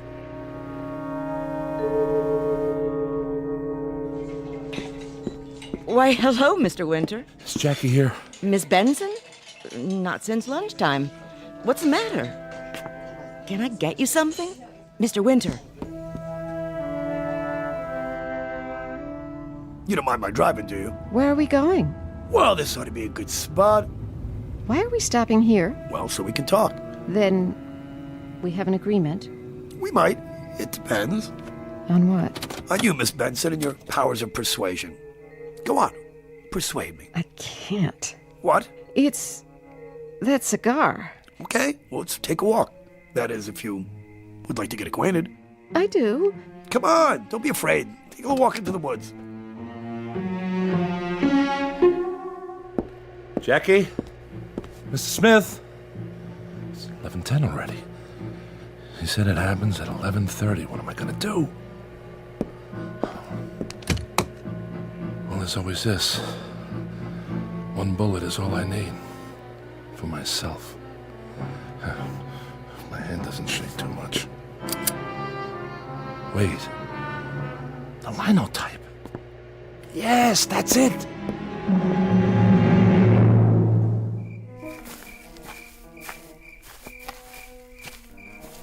Ah, the smell of the pines. This is a lovely, lovely night. Downright romantic, wouldn't you say? Come on, why don't we sit down here? Come on, we'll talk. I can't. I just can't. Wait, where are you going? Wait. Hey, where you going? Come here. Ah, there you are. Okay, Miss Benson, I'm a little out of breath here. But it is time to conclude our deal. No need to get up. I'll sit next to you and what's happening? What's happening here? What? Mr. Smith? Mr. Smith, where are you?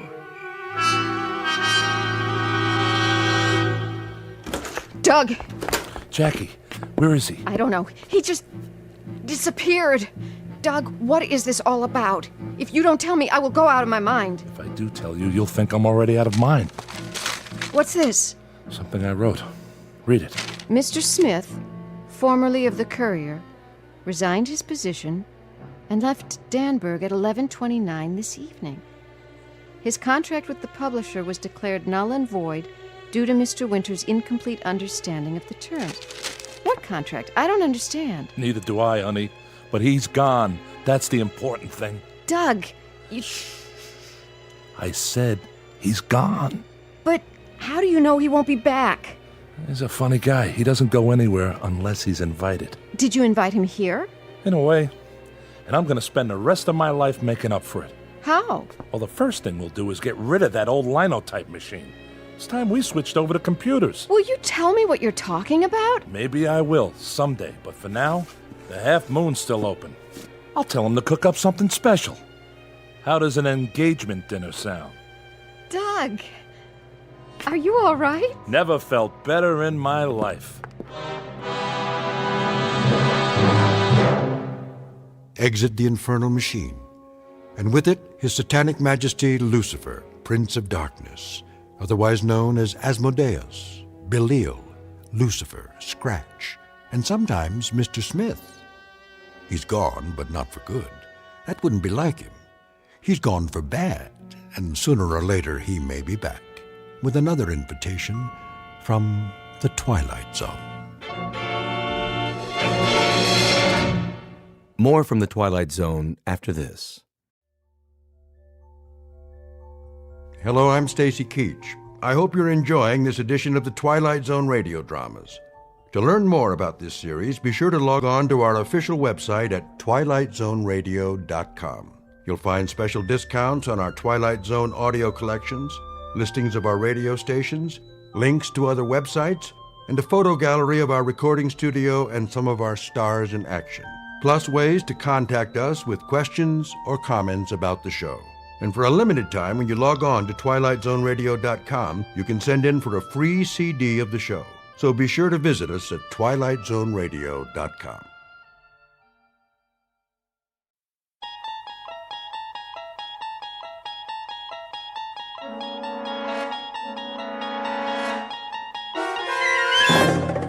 You're traveling through another dimension.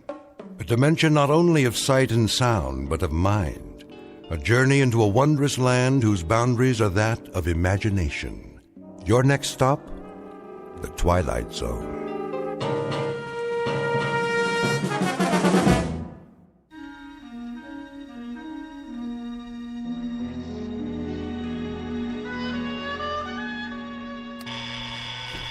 Blasted alarm. Let me sleep. Oh, all right, I hear you. It's 7:01 on a beautiful spring morning. What's so beautiful about it? And this is Mike Munn, here with some more sunshine music on your favorite listening station, Radio K-Rand. Oh, you shut up. So, whether you're on the way to work or just waking up, relax. We'll be with you all day long, bringing you melodic masterpieces around the clock. Off, I say. I did not set this radio to go on at all. And before we start another set of timeless hits, here's a special message for one of our favorite listeners, Bartlett Finchley. What? Mr. Finchley, we know you're out there, so put on a happy face. Take some time to smell the coffee, and remember, we love you madly, but we'd love you even more if you'd get out. Nobody wants you here, so you may as well pack up and get out now. We'll see about that. Of all the outrageous gall!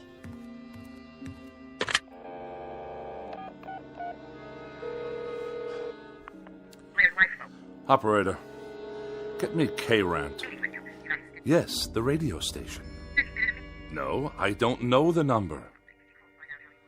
Kindly dial it for me, if you can spare a moment from your crossword puzzle. K-Rant, how may I direct your call? Connect me with Mike Munn. I beg your pardon? Munn, your asinine disc jockey. I'm sorry, sir, but there's no one here by that name. Of course there is. I just heard him on the radio. He took it upon himself to broadcast a personal insult directly and specifically aimed at me. We play all music all the time, sir. Do you know who you're speaking to? This is Bartlett Finchley. Yes, Mr. Finchley? And I will not be addressed in such a manner, on or off the air. Of course not, sir. Which manner? I'm sure you know full well what I'm talking about. The airwaves are licensed by the Federal Communications Commission, and they are not to be used for personal messages. I'm sure the FCC will be most interested in these blatant violations. They'll pull your license so fast it'll make your empty head spin like a top. But we don't have disc jockeys. We don't broadcast any messages at all. Only beautiful music 24 hours a day. Plus commercials, of course. Let me speak to your station manager. Yes, sir. Please hold. And don't you dare place me on hold, you high school dropout. Oh, for the love of... I don't have time for this nonsense. I will not have it. I'll write a blistering letter to the FCC that will knock this rinky-dink station off the air. Hello? I want to file a complaint. A very, very serious complaint about your broadcasting policies. Come off it, Finchley. What did you say? Get off your high horse and give it a rest, or you're out of here. You low-life nincompoop. How dare you address me in that fashion? I'll have you fired on the spot. What is your name, you cretinous subhuman... Don't you hang up on me! Hello? Hello? Hello?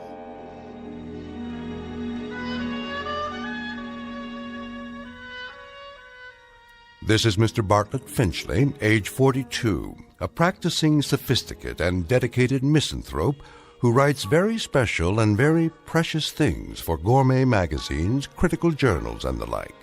He's a bachelor and a recluse with few friends, only devotees and adherents to the cause of tart sophistry. He has no interest save whatever current annoyances he can find to occupy his mind.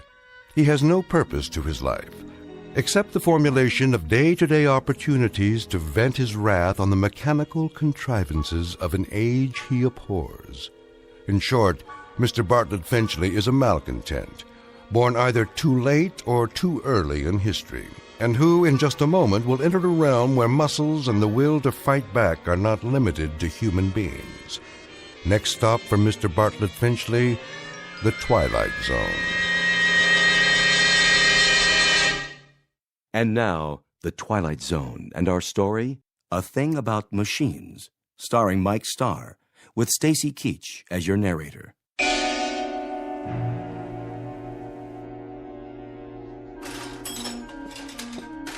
How are you today, Mr. Finchley?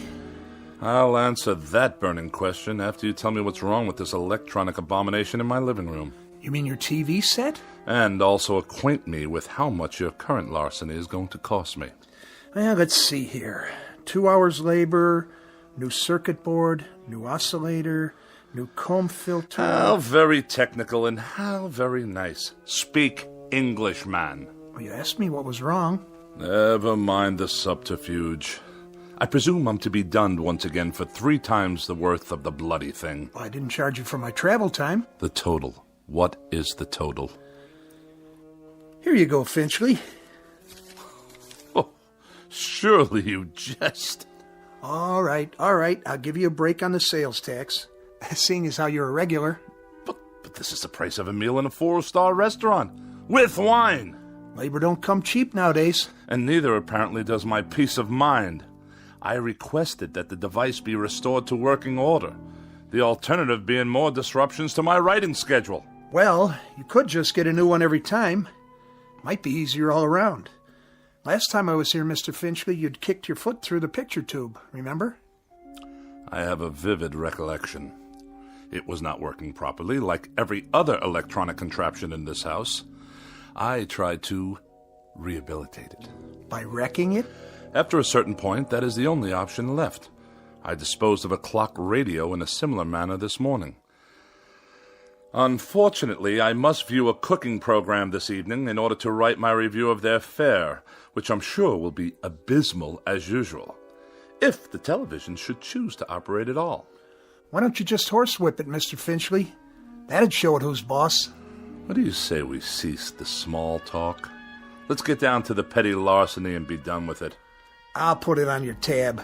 Send me a check before I come out the next time. I sometimes wonder exactly what is the purpose of the Better Business Bureau in such transactions. You got a complaint about my work? When they allow you itinerant extortionists to come back week after week, move wires around, busily probe with ham-like hands, and accomplish nothing but the financial ruin of every customer on your route. We're not a jip outfit, Mr. Finchley. We're legitimate repairmen. But I'll tell you something about yourself. Spare me, please. I'm sure there must be some malnutrition analyst with an aging mother to care for whom I can contact for that purpose. Why don't you hear me out, Mr. Finchley? That set doesn't work because you obviously got back there and yanked out wires and heaven knows what else. You had me over here last month to fix your tape recorder because you'd thrown it down the steps. It did not work properly. Well, that's the point, Mr. Finchley. Why don't they work properly? Offhand, I'd say it's because you don't treat them properly. I assume there's no charge for that bit of analysis. What does go wrong with these things, Mr. Finchley? Have any idea? Have I any idea? Now that's worth a scholarly 10 lines in your repairman's journal. Bilk the customer, but let him do the diagnosis. Well, the reason I ask that is because whatever it is that really bothers you about that television set and the radio and all the rest, it's something you're not telling me. Aside from being a rather incompetent clod, you're a most unreceptive listener. I've explained to you already. The television set simply did not work properly. And as for that original Marconi operating under the guise of a radio, it gave me nothing but static. You sure that was all that was wrong with them? I choose my words very precisely, thank you.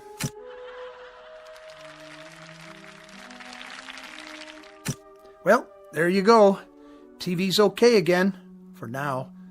I'll send you a complete bill, Mr. Finchley. Of this I have no doubt. Finchley, what is it with you, anyway? With me? Well, with you and machines, that is. Any type of machine, as far as I can tell. Just curious. You don't have to tell me if you don't want to. If it's something personal.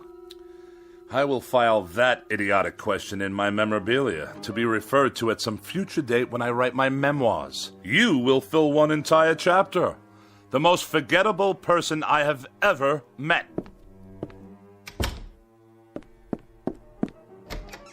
It just so happens, you boob. It just so happens that every machine in this house refuses to cooperate on any level. They behave as if... There! You see what I mean? Enough! I said that will be just about enough of that. Stop! Stop!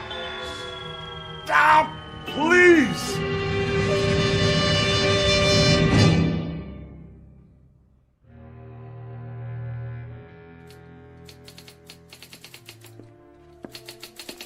Miss Rogers?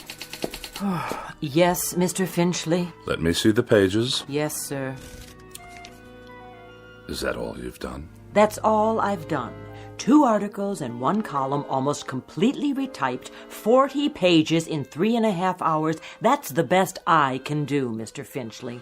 It's that idiotic gadget of yours, humming and clicking away. I suppose it's about to break down, too. It's perfectly fine for a typewriter if you'd let me use a word processor. My words don't need processing. They've already been diced and sliced by the most perfect processor known to man, the human brain, which in my case comes with a great deal of priceless expertise. But a computer would increase the speed. I wouldn't have to worry about ribbons, correction tape. The solution to that, Miss Rogers, is increased accuracy. I'm extremely accurate, Mr. Finchley, and it's not my speed that's the problem. This is an old-fashioned, out-of-date technology. If you'd allow me to bring a computer in here... Oh, no! Not in my house. More unnecessary bells and whistles. Thomas Jefferson wrote out the preamble to the Constitution of the United States with an inkpot and a feather quill. It took him only half a day. Then why don't you hire Mr. Jefferson? Did I ever tell you with what degree of distaste I view insubordination? Oh, yes, many times, often and endlessly. What are you doing? What does it look like? I'll tell you what, Mr. Finchley. From now on, you can get yourself another girl. Somebody with 3 arms and roughly the same sensitivity as an alligator. Then the 2 of you can work together till death do you part. As for me, I've had it. And you are going where? Where? I think I might take in Bermuda for a couple of weeks, or Mexico, or maybe a quiet sanitarium on the banks of the Hudson. Now, Miss Rogers. Any place where I can be as far away as possible from the highly articulate, oh so sophisticated bon vivant of America's winers and diners, Mr. Bartlett Finchley. Miss Rogers, you don't mean that. And surely you're not serious. You've even got me talking like you. But I'll tell you what you won't get me to do. You won't turn me into a female Finchley with a pinched, scornful little heart and a mean, petty, yellow-jaundiced view of everybody else in the world. Miss Rogers, please. Please don't leave. I beg your pardon? I wish you'd reconsider. Speak up. I can't hear you. I wish you'd stay for a little bit longer. You what? I don't mean to work. All that can wait. Then why? I was just thinking... Well, we might have dinner. You're not serious. Or something, perhaps a cocktail. You are serious. I am. I'm not very hungry, and it's too early for cocktails. What's your trouble, Mr. Finchley? You sound like a half-hearted orphan whose idea of a lark is a square dance at the local grange. I'm merely suggesting to you, Miss Rogers, that we observe the simple social amenities between an employer and a secretary. I thought we'd go out, even take in a show or something. How very sweet, Mr. Finchley. Thank you, but no, thank you. Tonight I'm taking a hog-calling lesson. You know what a hog is, don't you, Mr. Finchley? He's a terribly bright fathead who writes for gourmet magazines and condescends to let a few other slobs exist in the world just to take his rudeness and run back and forth at his beck and call. Good day, Mr. Finchley. Miss Rogers, before you go... Have a cup of coffee, or anything at all. If you must know, I'd like very much not to be alone for a while. Are you ill? No, not as such. Then what's the trouble? Does there have to be trouble because I'm desperately tired. I've hardly slept for 4 nights. And the very thought of being alone now, well, frankly, it's intolerable. Things have been happening, Miss Rogers. Very odd things. Go on. That TV set in the corner. It goes on late at night. Just goes on all by itself. I see you got it fixed. And the clock radio I kept in my bedroom. It went on and off, too, of its own accord, whenever I tried to catch up on my sleep. I'll let you in on a little secret. There's a conspiracy afoot in this house, Miss Rogers. Really, Mr. Finchley? That's exactly what it is. A conspiracy. The television set, the radio, electrical devices of every sort. That miserable car I drive. Even the clock on the mantelpiece. There's no clock on the mantel. I know. I threw it away. Why would you do that? What I'm getting at, Miss Rogers, is that for as long as I've lived, I've never been able to satisfactorily operate machines. Mr. Finchley, I think you ought to see a doctor. A doctor? Oh, the universal panacea of dreamless idiots. If you're depressed, see a doctor. If you're happy, see a doctor. If the mortgage is too high and the salary too low, see a doctor. You, Miss Rogers, you see a doctor. I am a logical, rational, intelligent man. I know what I see. I know what I hear. And for the past 3 months, I've been sharing this house with a collection of wheezy Frankenstein monsters whose whole purpose is to destroy me. Now, what do you think of that? I think you're terribly ill. I think you need medical attention. You obviously haven't heard a word I've said. I think you've got a very bad case of nerves from lack of sleep. By no choice of my own, I assure you. And I think that way down deep, you yourself realize that these things are nothing more than delusions. Now I know what you really think of me. That I'm to be pitied. That I'm a poor wretch, not in my right mind, that... Think what you like. Now where are you going? You don't need company, Mr. Finchley. You need analysis. You're no better than a cogwheel robotic machine yourself. You haven't an iota of compassion or sympathy. Mr. Finchley, please, let go of my arm. I'll let you go when I get good and ready to let you go. Mr. Finchley, let's not make an ugly scene here. Now, come on, let me go. Mr. Finchley, let go of me! Get out of here and don't come back! With distinct pleasure and manifest relief. Don't ever come back. I'll send you your check. I will not be intimidated by machines, so it follows that no empty-headed little secretary with a mechanical expression is going to get away with anything either. Mr. Finchley, in this conspiracy you're suffering, this mortal combat between you and the appliances, I hope you get licked. Good riddance! What? More typewriting? Oh, you think you'll turn yourself on any time you feel like it, do you? Let's see what you've written. Get out of here, Finchley. Get out of here, Finchley? Who are you to tell me to get out of my own house? You're a machine, a silly machine, an inanimate object. All right, that's it. This is war. You're not going to intimidate me. Did you hear what I said? You're not going to get away with it, you machines.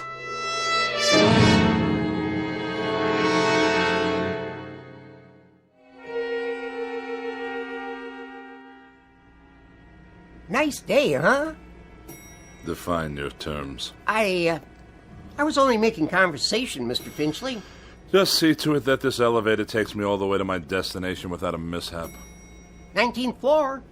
I'm surprised I got here in one piece. Pardon, sir? No matter. You wouldn't understand. You couldn't, since you choose to collaborate with these infernal contraptions all day long. Yes, sir. Good afternoon, Mr. Finchley. Is it? I just meant... I know what you meant. The warm, languid weather outside, fluffy white clouds scudding across a pale blue sky. The sort of day when a young woman's thoughts turn to romantic mush. Disgusting. Mr. Finchley, I assure you Well, I'll have none of it. Do you hear? Excuse me. Editorial department. Ah, another telephone. Mr. Alexander Graham Bell's most loathsome invention. It undoubtedly knows my whereabouts at all times. Please hold. Mr. Finchley, did you want to see the editor? No need. I simply wish to drop off my manuscripts for the next issue, the reviews and the personal opinion column. Oh, and kindly note, the final pages are handwritten this time. Oh, did your computer crash? By no means. My typewriting apparatus is in the shop. Actually, I prefer this method. It allows me to make last-minute revisions directly from my hand to your eye, as it were. I'll tell them it's here. Then I shall take my leave. Out into the blinding white heat of the cruelest month. Reflux Publications? Iron Gourmet Magazine? Just a moment, please.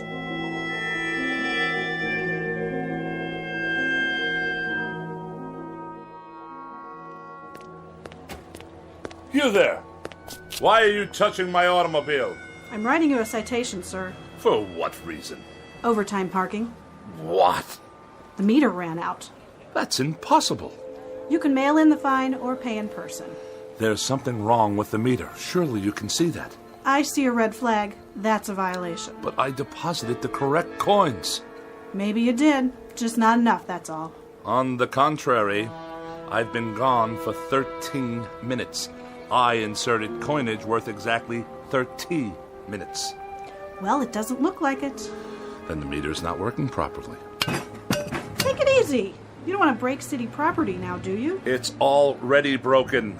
Definitely and absolutely. It runs too fast. Any fool can see that it did not register a full 30 minutes after swallowing my money.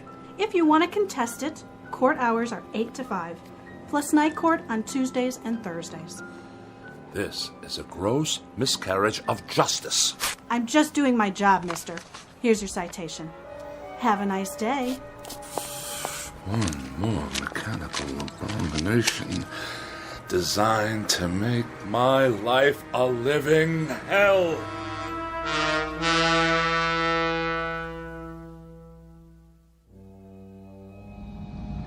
One side, madam. You, sir.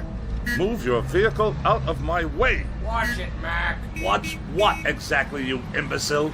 This is my lane. Park it, Pops. Of all the insolent. Get that rail trap off the road. Stand aside. Bartlett Finchley is at the wheel. I earned my first driving license while I believe was still in kindergarten. The barbarians are at the gates. Yet another red light, waiting for some mother and her toddler to cross the street. Oh, look at them, stuffed to bursting on cheeseburgers. What's wrong with you? Are you blind? I did nothing. Simply placed my foot on the brake pedal. On the gas, you mean? The car moved forward under its own power. Yeah, sure. You trying to kill somebody? I saw the whole thing. He did try to kill you. On the contrary, the motor car obviously malfunctioned. We're in a crosswalk here. Get his license number. You do that. The light is now green. Do I have your permission to proceed? Get that piece of crap out of here. Gladly.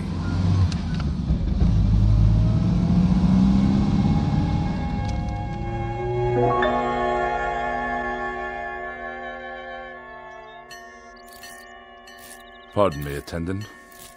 If I may be so bold. Yeah. When will you be finished with the repairs? On the old four-door?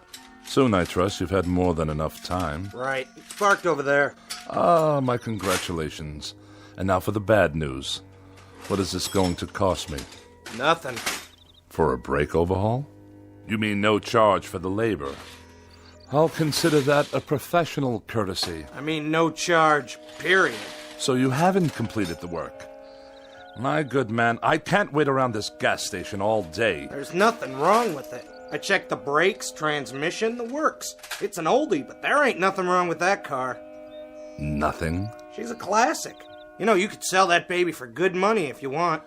But I distinctly felt the machine roll forward under its own volition. All the same, it's working perfect. Real cherry set of wheels you got there. I know a collector looking for something like that. I'll give you, say, $900. $900? The hubcaps cost more than that. Okay, $1,000. Give me the keys. If you say so. Here you go, Mr. Finchley. But she's not gonna last forever, you know. You ought to get back what you put into it. Buy yourself a nice new car. If you can hang on a minute, I'll call the guy. And waste even more of my precious time? Good day.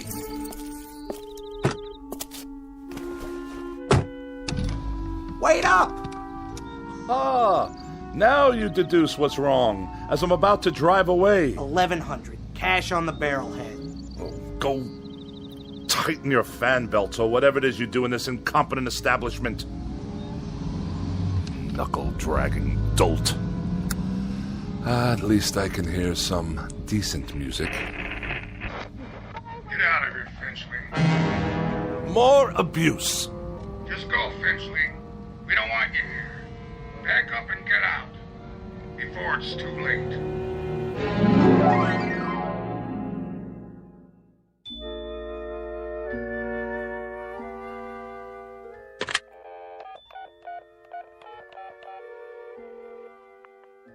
Miss Moore, please?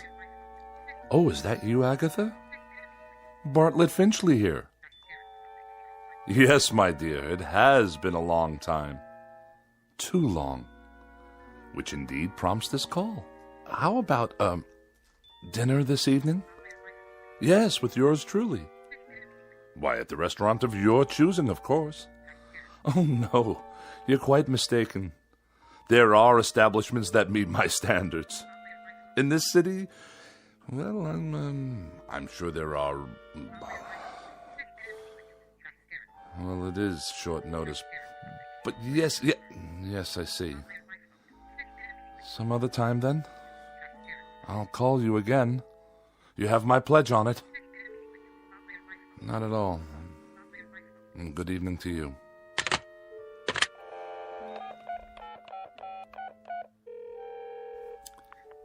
Mrs. Donnelly, please. Pauline, is that you?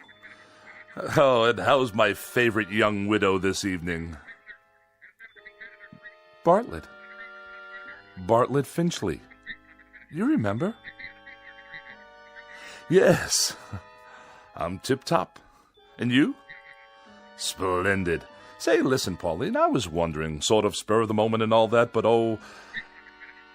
I see. I see. Yes, perfectly. That's quite all right. No, I hadn't heard the good news. Well, I'm delighted for you. Truly delighted. In June. I'll send you a wedding gift. Of course. Good night. It's the telephone. I'm sure of it. Distorting my voice, twisting my words. What other explanation is there? An army of forces dedicated to embarrassing me, inconveniencing me, and generally making my life as miserable as possible.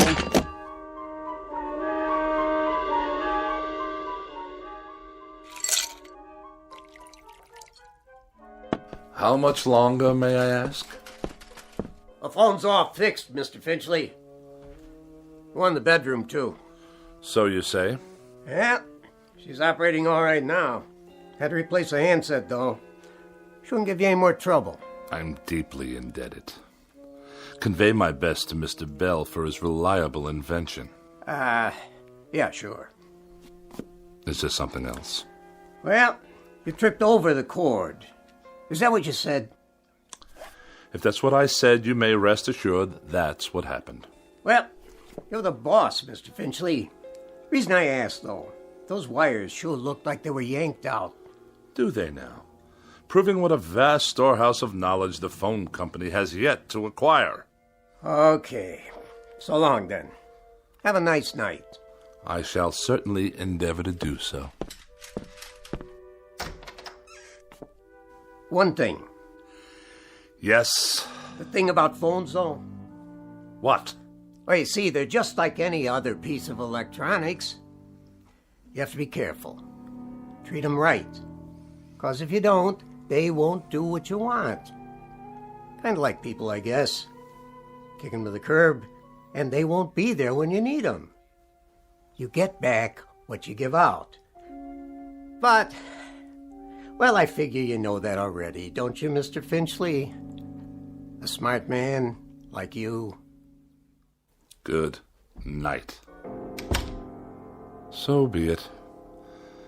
Another evening alone. Just as well. At least this way I'll have the company of a person of quality.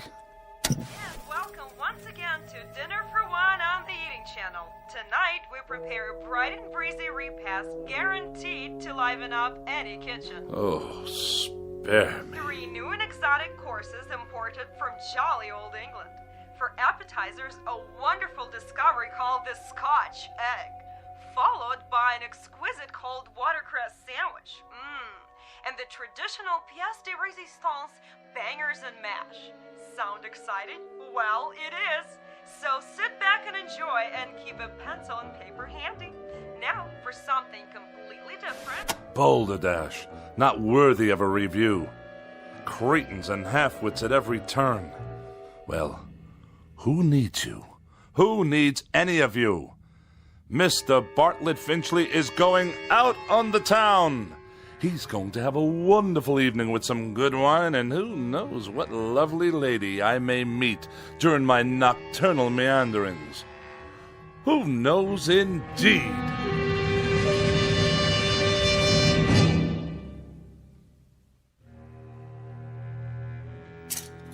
Dinner jacket, white shirt, and the red cravat. No, the blue.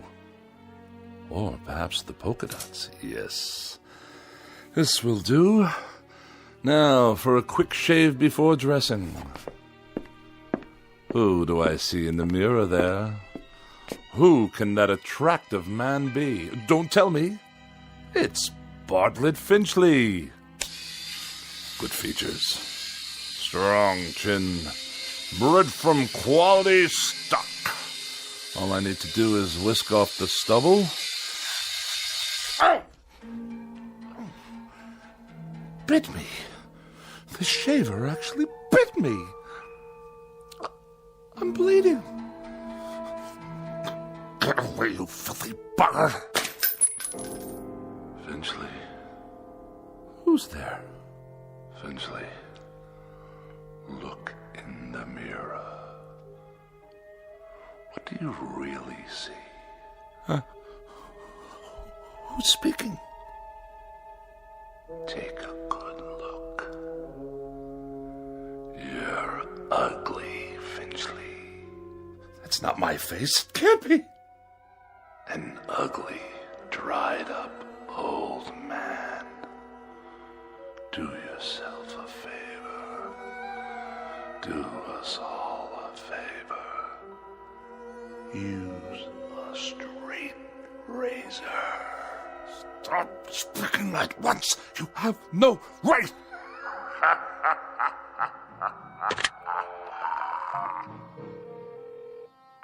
Hello, operator. Get me the police. Someone's in my house.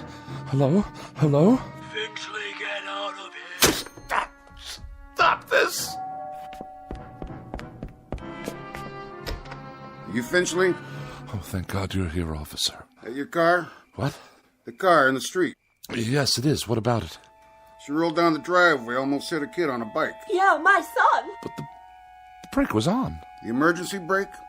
You better get it fixed. I just did this afternoon. Don't you believe him, officer? Car rolled right down the driveway and into the street. You're lucky you didn't hit somebody. Then you'd really be in hot water. Got the keys? They're in the other room. Better get them then. I want to put on some clothes while you're at it. Look at him standing there in his underwear. I have a robe on, madam. Some robe? It's called a dressing gown. And tie it shut. I'll write you up for indecent exposure, too. Oh, yes, of course. All right, fella, you better pull her back in the garage. I'll give you a warning this time. Have those brakes checked first thing in the morning, understand? Perfectly. There is another matter I'd like to discuss with you, officer, now that you're here. And what's all the noise in his house? He's always throwing stuff, yelling at the top of his lungs. That true? No, I fell, that's all. Tripped and fell on the stairs. That why your face is bleeding? Precisely. What's the other matter? Matter? You said you have something to discuss. It's difficult to explain. You wouldn't understand.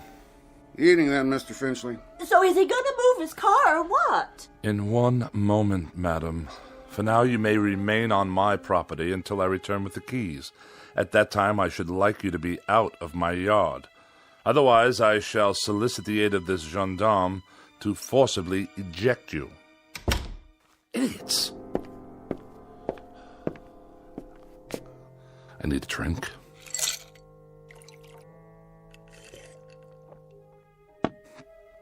Perhaps one more.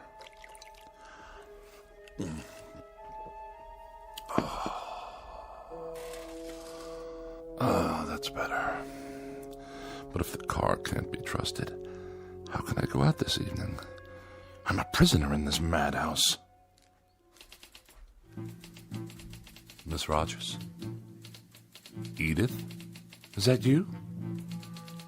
Yes, of course. You had second thoughts and now you've come back. Where are you? But if you're not here, then who's typing? Get out of here, Finchley. Get out of here, Finchley. Is that all you can write, you infernal machine? Who turned you on? Get out of here, Finchley. Get out of here, Finchley. No. You get out of my television set. What's that? The clock. I smashed it this afternoon. Smashed it to smithereens. And you. I destroyed you too. Oh, you won't get me. You won't get me. I won't let you.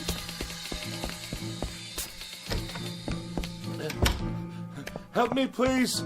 Someone. It's Bartlett Finchley, your neighbor. Let me in. It's that crazy man again. Don't let him in, Mom. He tried to kill me. I didn't. The car did. Don't you understand? Open your door. You get away from here.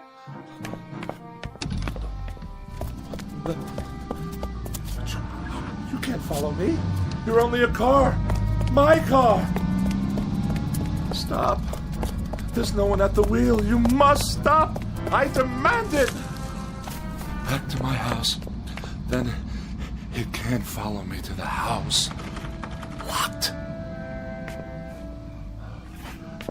Wait. I have the keys after all. It can't get in here. I'm safe now. Safe. Where's the light switch? Burned out.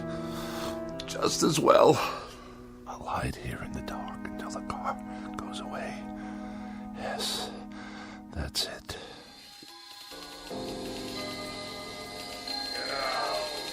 Get out of here. Get out of here, Finchley. Now! Away! I'll sneak away.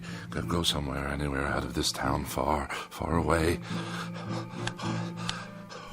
What? Those lights. Blinding. I can't see a thing.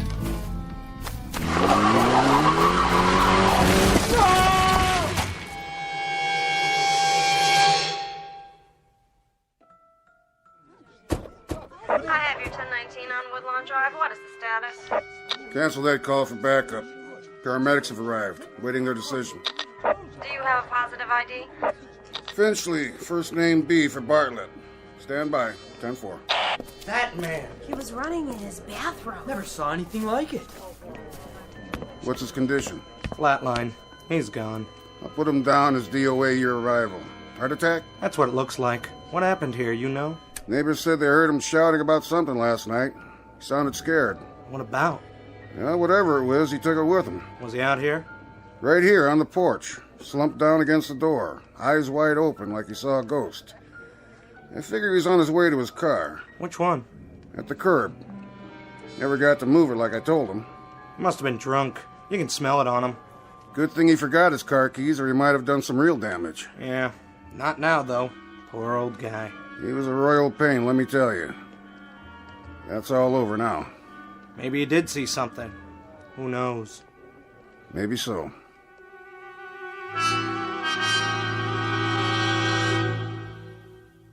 Yes, maybe so.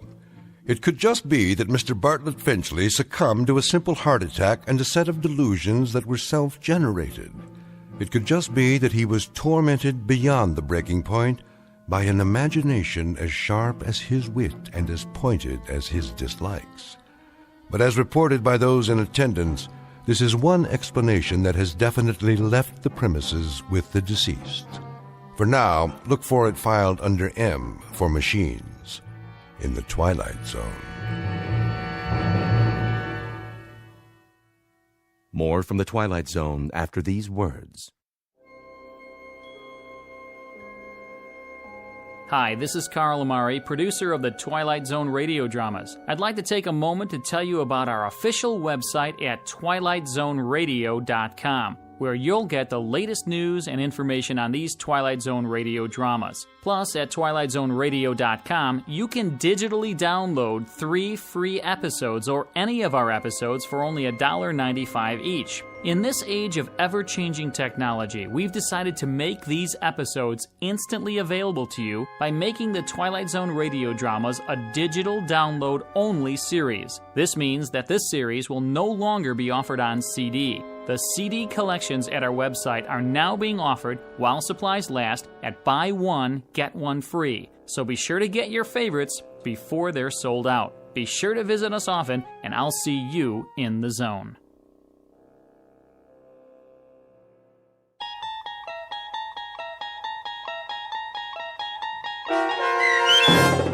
A Thing About Machines, starring Mike Starr, with Stacy Keach as your narrator, was written for the Twilight Zone by Rod Serling and adapted for radio by Dennis Etchison. Heard in the cast were Doug James, Peggy Roeder, Rich Komanek, Turk Muller, Guy Burrill, Larissa Borkowski, Irene Olson, Heath Corson, Lynn Foley, Natalia Reed, and Peter DeVito. To learn more about the Twilight Zone radio dramas and to obtain audio cassettes and CDs of these programs, visit our website at twilightzoneradio.com. The producers of The Twilight Zone wish to thank CBS Enterprises, Carol Serling, Dennis Etchison, Dick Brescia Associates, Claire Simon Casting, Don Longo, Terry Jennings, the American Forces Radio and Television Service, our sponsors, and our radio affiliates for helping make this series possible. This copyrighted radio series is produced and directed by Carl Amari and Roger Wolski for Falcon Picture Group. Doug James speaking.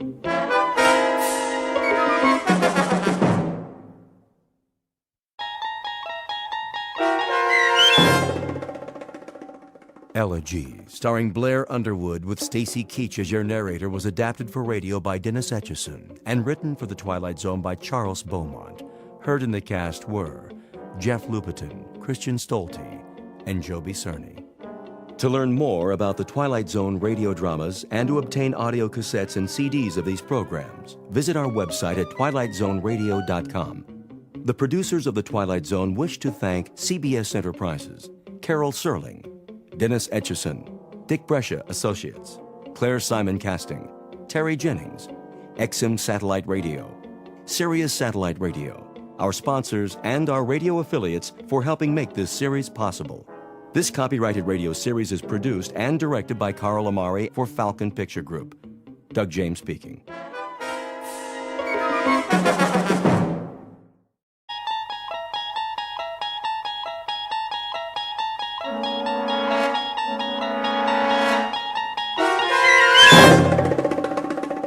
There is a fifth dimension beyond that which is known to man. It is a dimension as vast as space and as timeless as infinity. It is the middle ground between light and shadow, and it lies between the pit of man's fears and the summit of his knowledge.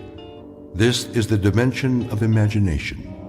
It is an area which we call the Twilight Zone.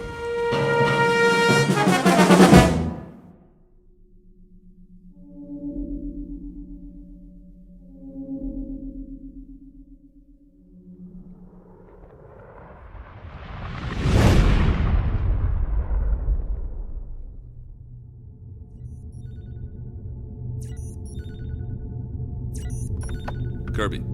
Yes, Captain. Give me the readings. Course stable, 7.9 off vertical axis. That's why I can't stand up straight. Speed 2650, steady she goes. How close are we to that asteroid? In range, gravity detector starting to read. Say 100,000, give or take. Piece of cake. You still have to maneuver for a landing. Fuel supply.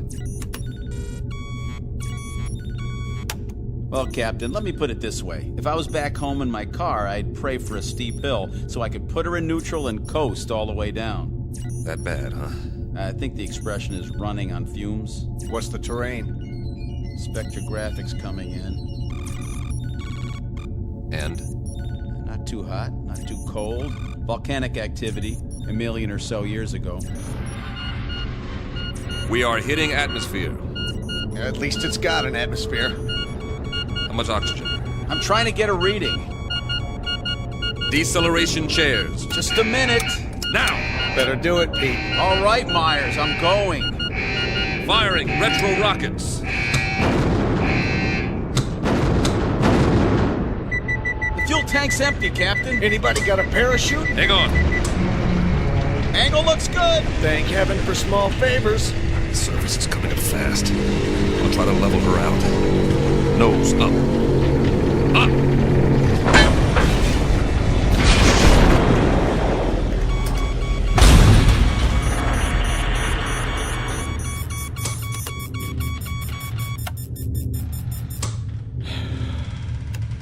Nobody say anything.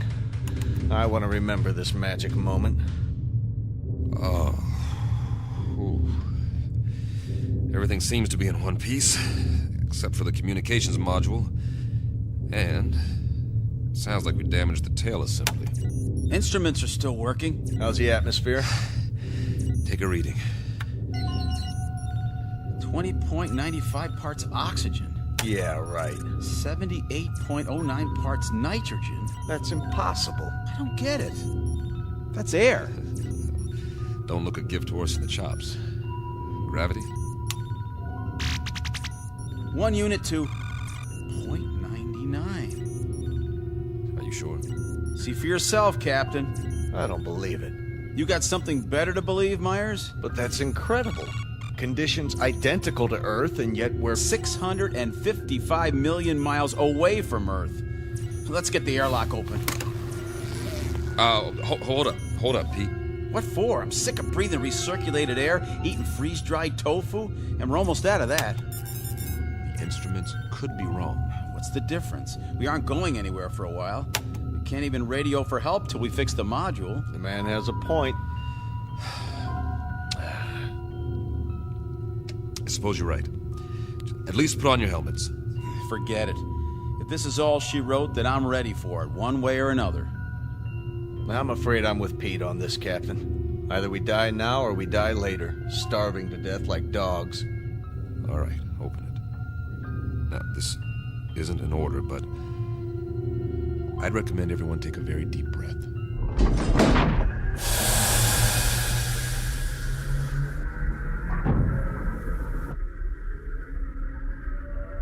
Time, the future. Place, a dark corner of the universe millions of miles from planet Earth. The main characters, 3 men. William Weber, captain. Peter Kirby, navigator. Carl Myers, geologist and science consultant.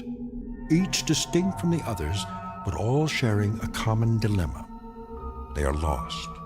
And like any long-haul explorers, they want to go home. Not their home necessarily, that would be too much to hope for. But at this point, any old port in a storm will do, especially for those who have veered off course and into the Twilight Zone. And now, The Twilight Zone, and our story, Elegy, starring Blair Underwood, with Stacy Keach as your narrator.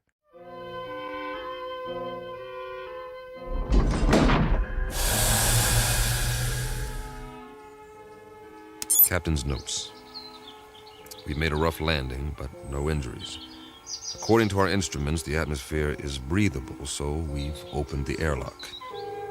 It's hard to believe, but the temperature is that of a spring day on Earth. And it smells clean. Well, I'll be. Get the ladder into position. Watch your step.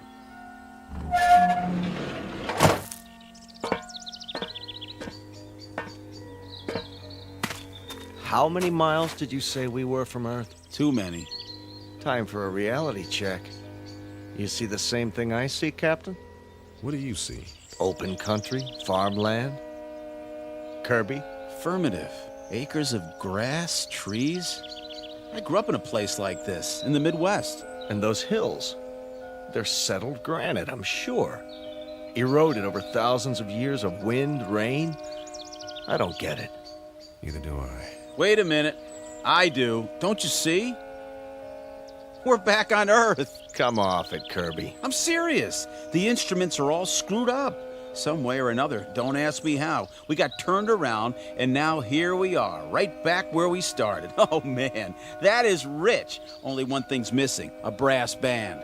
Maybe they forgot about us. It's an interesting theory. Except for one thing. As far as I know, Earth has never had two suns in the sky.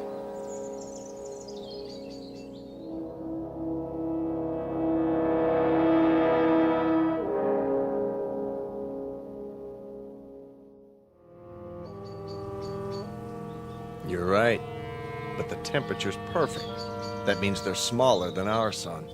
Added together, they put out just enough energy to duplicate conditions on our own planet, including evolution. And the people learned to build farmhouses exactly like ours. What? If that's not a barn over there painted red, then it's a pretty good imitation of one. What in the name of... Better check it out. Be careful, men. We don't know what we're dealing with yet.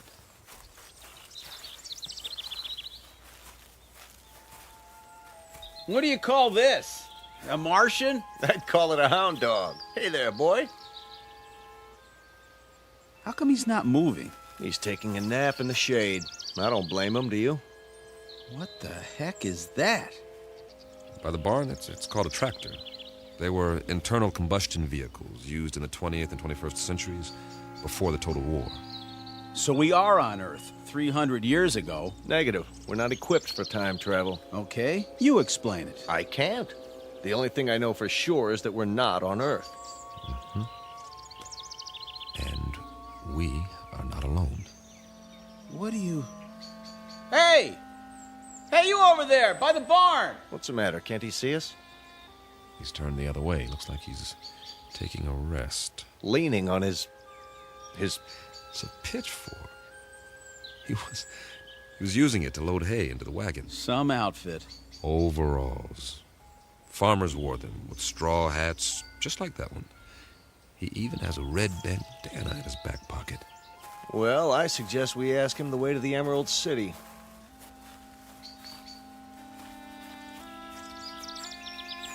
Excuse me, sir. My name is Captain Weber. My men and I... Sir? Sir, I hate to bother you, but that's our ship over there. We've crash-landed. If you can tell us... Sir... Sir, can you hear me? What's the matter with him? Seems to be in some sort of trance. Are his eyes open? Yes, but... Move your hand in front of his face. Nothing. As if he's... Don't touch him. It's all right. His skin's warm, but there's no respiration. He seems to be frozen in place. Well, let's move on. Say that again. This is giving me the creeps. We'll recon the surrounding area. There may be others.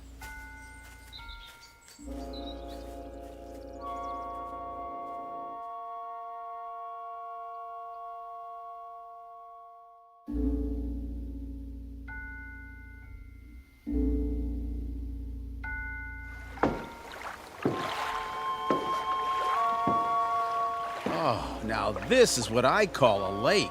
That's what anyone would call it, Pete. Easy, easy.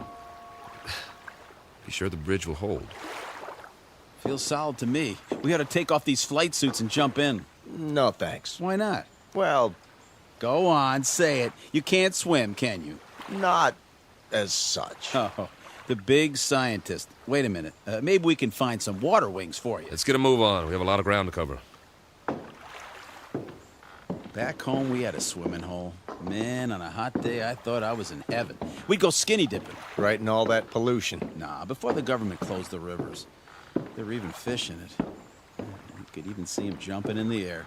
You ever go fishing, Captain? Yeah, as a matter of fact, I did. In the mountains.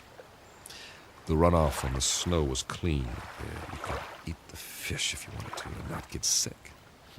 I don't see any fish in this water. We better keep moving. We don't know when the suns go down. We should be back at the ship before dark, just to be safe. Good point.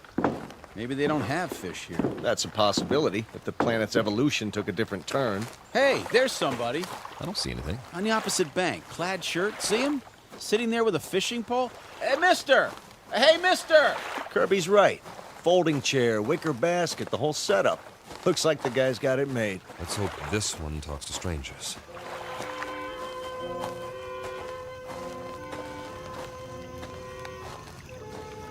Hi there, fella. How's it going? Fish biting today?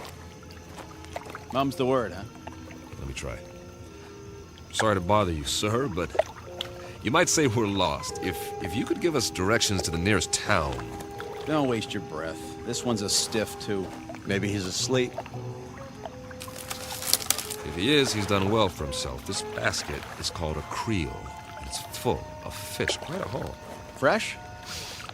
Smells like it. Hold on. Is that a bottle of beer next to him? It is indeed. Only, it's empty. Well, where's he got the cold one stashed? Fella, can you hear us? Do you even know we're here? Can't see his face. Lift up the brim of his hat. Okay, here goes. Sorry, nothing personal. I just like to look a man in the eye when I talk to him, even if he doesn't talk back. What did you do? Nothing, just barely touched him and he fell over. Well, at least we know he's not a statue. No pulse, like the farmer. But his skin feels real. Sit him up again, exactly the way we found him. I get it. Get what? He's off the clock. Way off. What's that supposed to mean? Pete and I used to joke about it in flight school. Now, there are 24 hours in a day, but sometimes that's not enough. You're not kidding. All my life, I've wanted extra time to read a book, write a novel. Or go fishing, spend some time in the country, meet a girl and get married, or just take a nap for crying out loud. But I was too busy. We all were. So the only answer is to fit some extra hours into the day. Hours that don't show up on the clock, that don't count. I don't see... Look at it like this. What if you could stop time? For a few minutes, or a few hours. At least as far as everybody else is concerned. Think of what you could do. They stand there, frozen, while you run off and do whatever it is you need to do. Then, when you're finished, you run back and time starts again. They move and walk and talk and go on with what they were saying, and they never so much as know you were gone. Is that a plan or what? I wish we could have done something like that on the ship.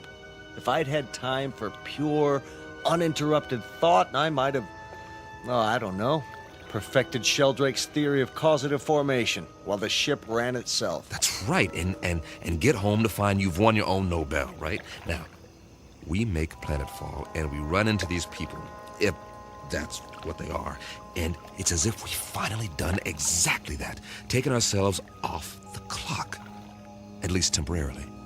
Permanently would be fine by me. Nice theory, Captain. I'm afraid there are reasons, though, why it wouldn't work.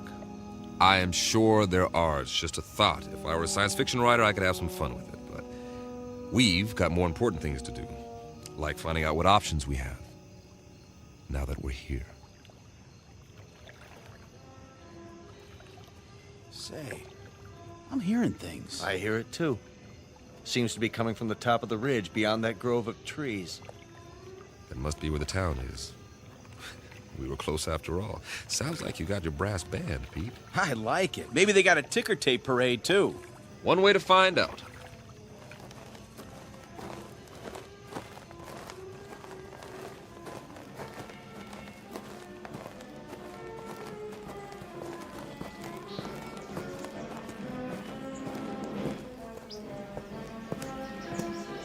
Captain's Journal.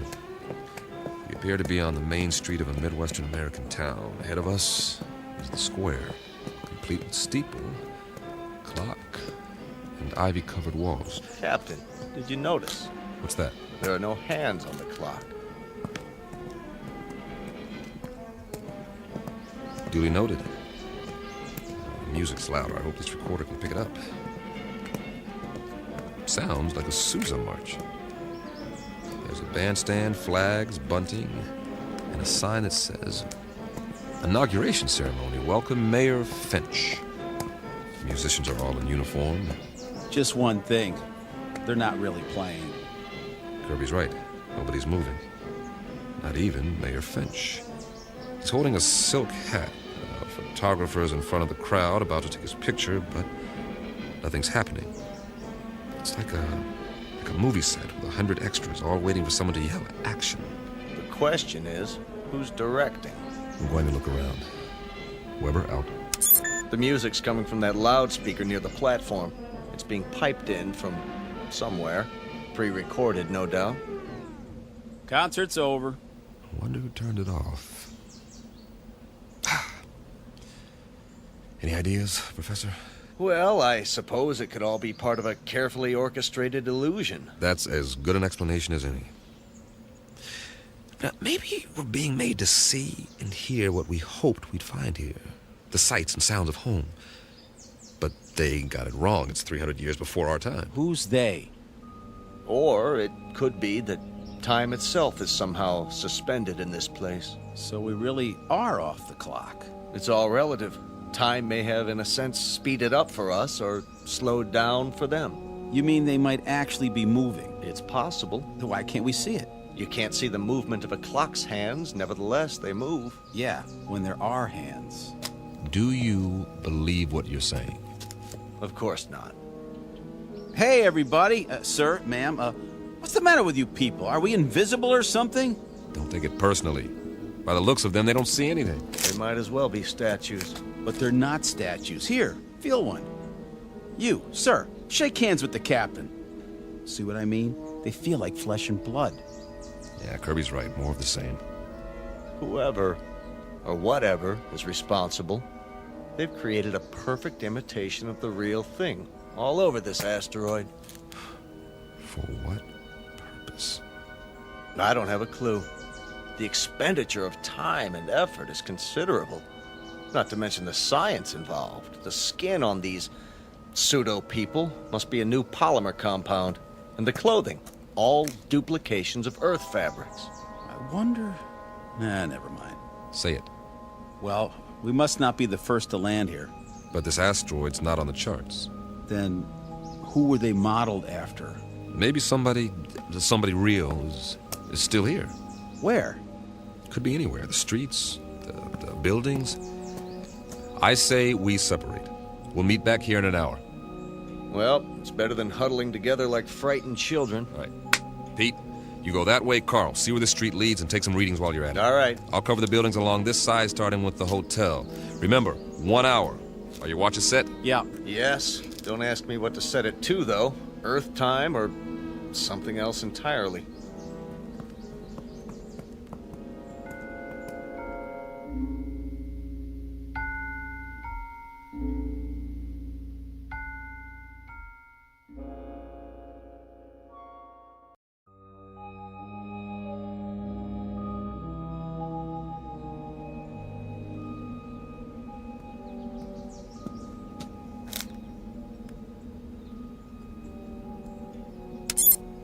Captain's notes.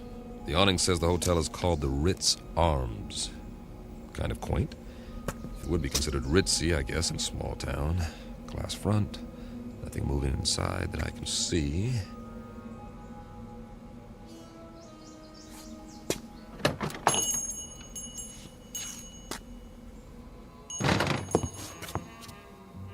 I should have brought the Visicam to record this. There's a clerk behind the desk, not moving, of course. And this is classic. There's an alcove off to one side. I can see 4 men seated around a table. A green lampshade, money.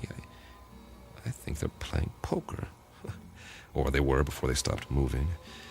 And there's a waitress with a tray full of drinks. The big winner seems to be a little man with a gray mustache. Not your typical gambler, but he's all set to rake in the chips.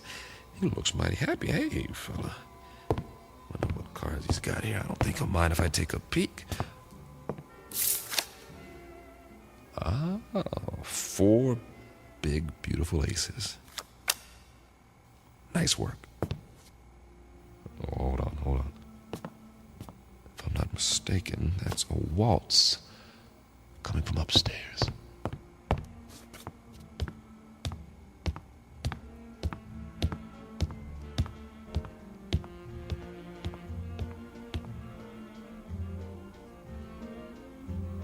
music seems to be in one of the rooms.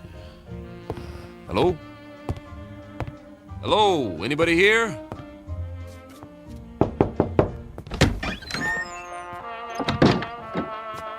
Oh, sorry. Excuse me.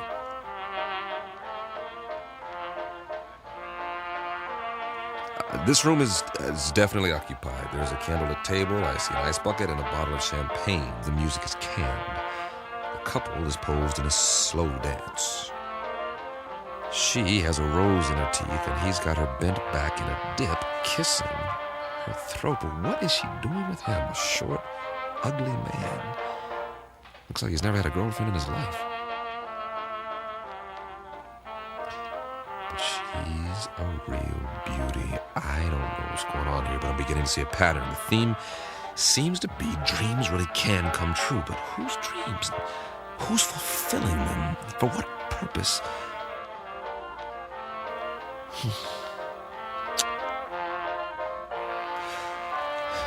Weber out. For now.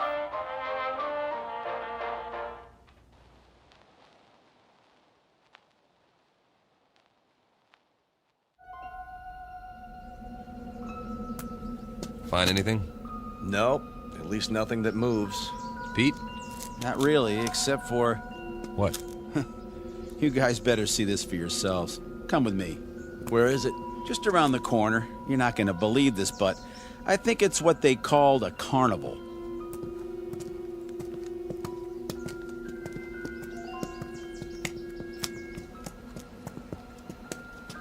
That's what it is, all right. The Midway.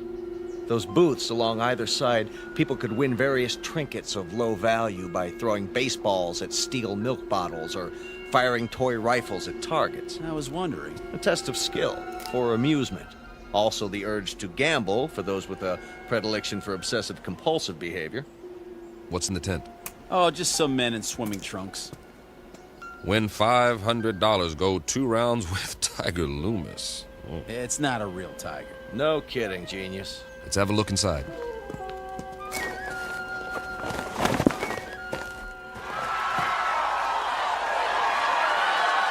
That must be Tiger with the stripes on his trunks. Yeah, the one lying down in the ring. Boy, some crowd, huh? Almost as many as the town hall, complete with sound effects. 2 pugilists, duking it out, as they say. A primitive display of testosterone poisoning. Check out the other guy, with his hand raised. That, my friends, is what's known as a potbelly. Yes, but why? Too many carbohydrates, not enough exercise, plus a certain genetic predisposition. But why would he be the one who wins? Must have been a lucky punch. Looks like old Tiger's down for the count. Interesting.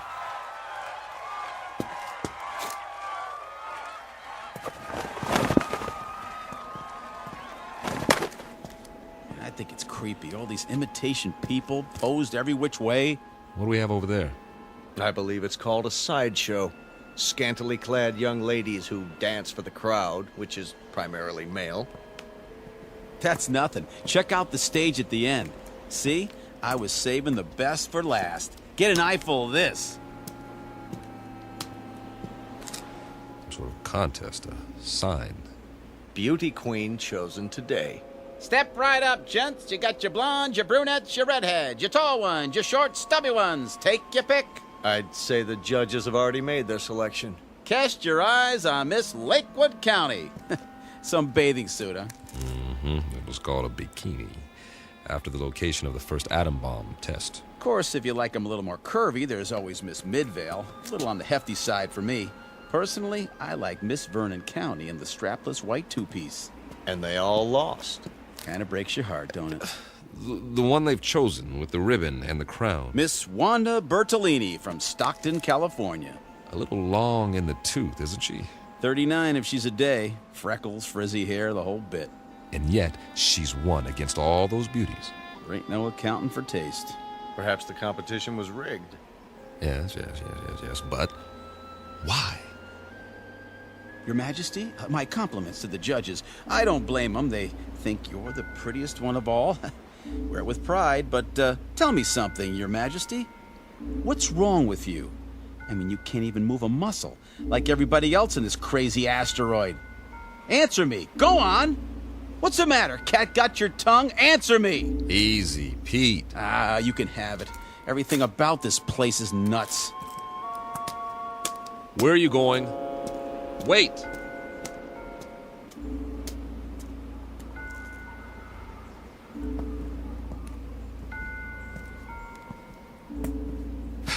Now, Pete, don't let it get to you. None of us knows what's going on. But until we figure it out... I'm sorry, all right? But you know how long we've been on that ship? Now we sit down and what do we find? We all feel the same way. Sure we do. But it's like somebody's trying to trick us into something or drive us batty. Something that doesn't even think like us. But it's got our number. Oh, yeah. Let me tell you. You've got to pull yourself together. I'm pulling, all right? But if we just had some idea, some clue about what the deal is here in this crummy place... How are you fixed for ideas, Carl? I don't really have a theory yet.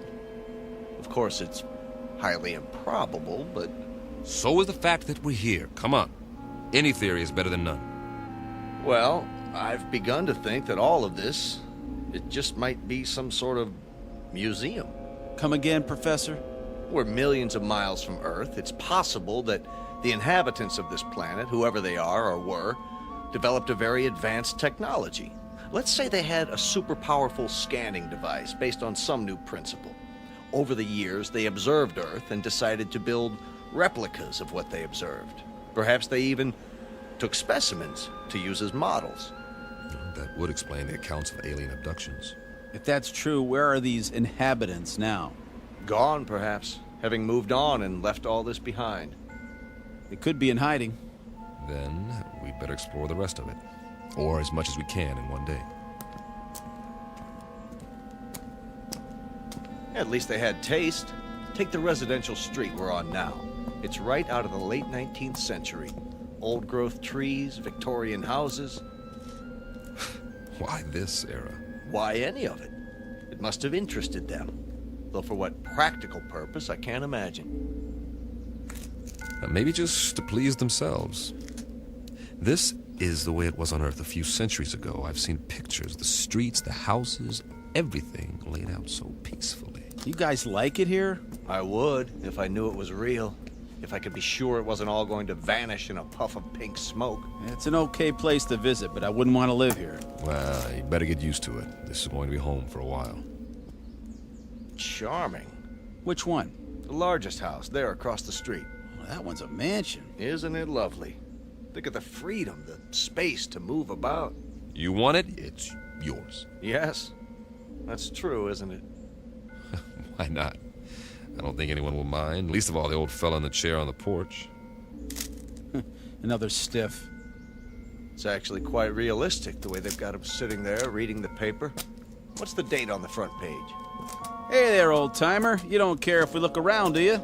Check out the inside. Not at all, gentlemen. You are most welcome.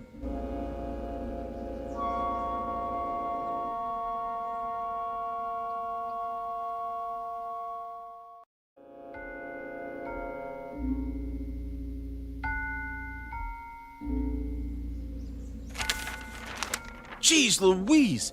He talks! Forgive us, sir. You all look as though you've seen a ghost. We assumed that you were like the others. Oh, no. I'm Captain Weber. The name is Wickwire. Jeremy Wickwire. Ah, our pleasure. Peter Kirby, my navigator. Hi. Carl Myers. How do you do? Can't believe you're real. Isn't everybody? We used to think so. Not around here. Oh, the others are nothing to be afraid of. Really, they're not. We have so many questions. I don't know where to start. We can talk inside. Some tea, perhaps. Please, gentlemen, won't you come in?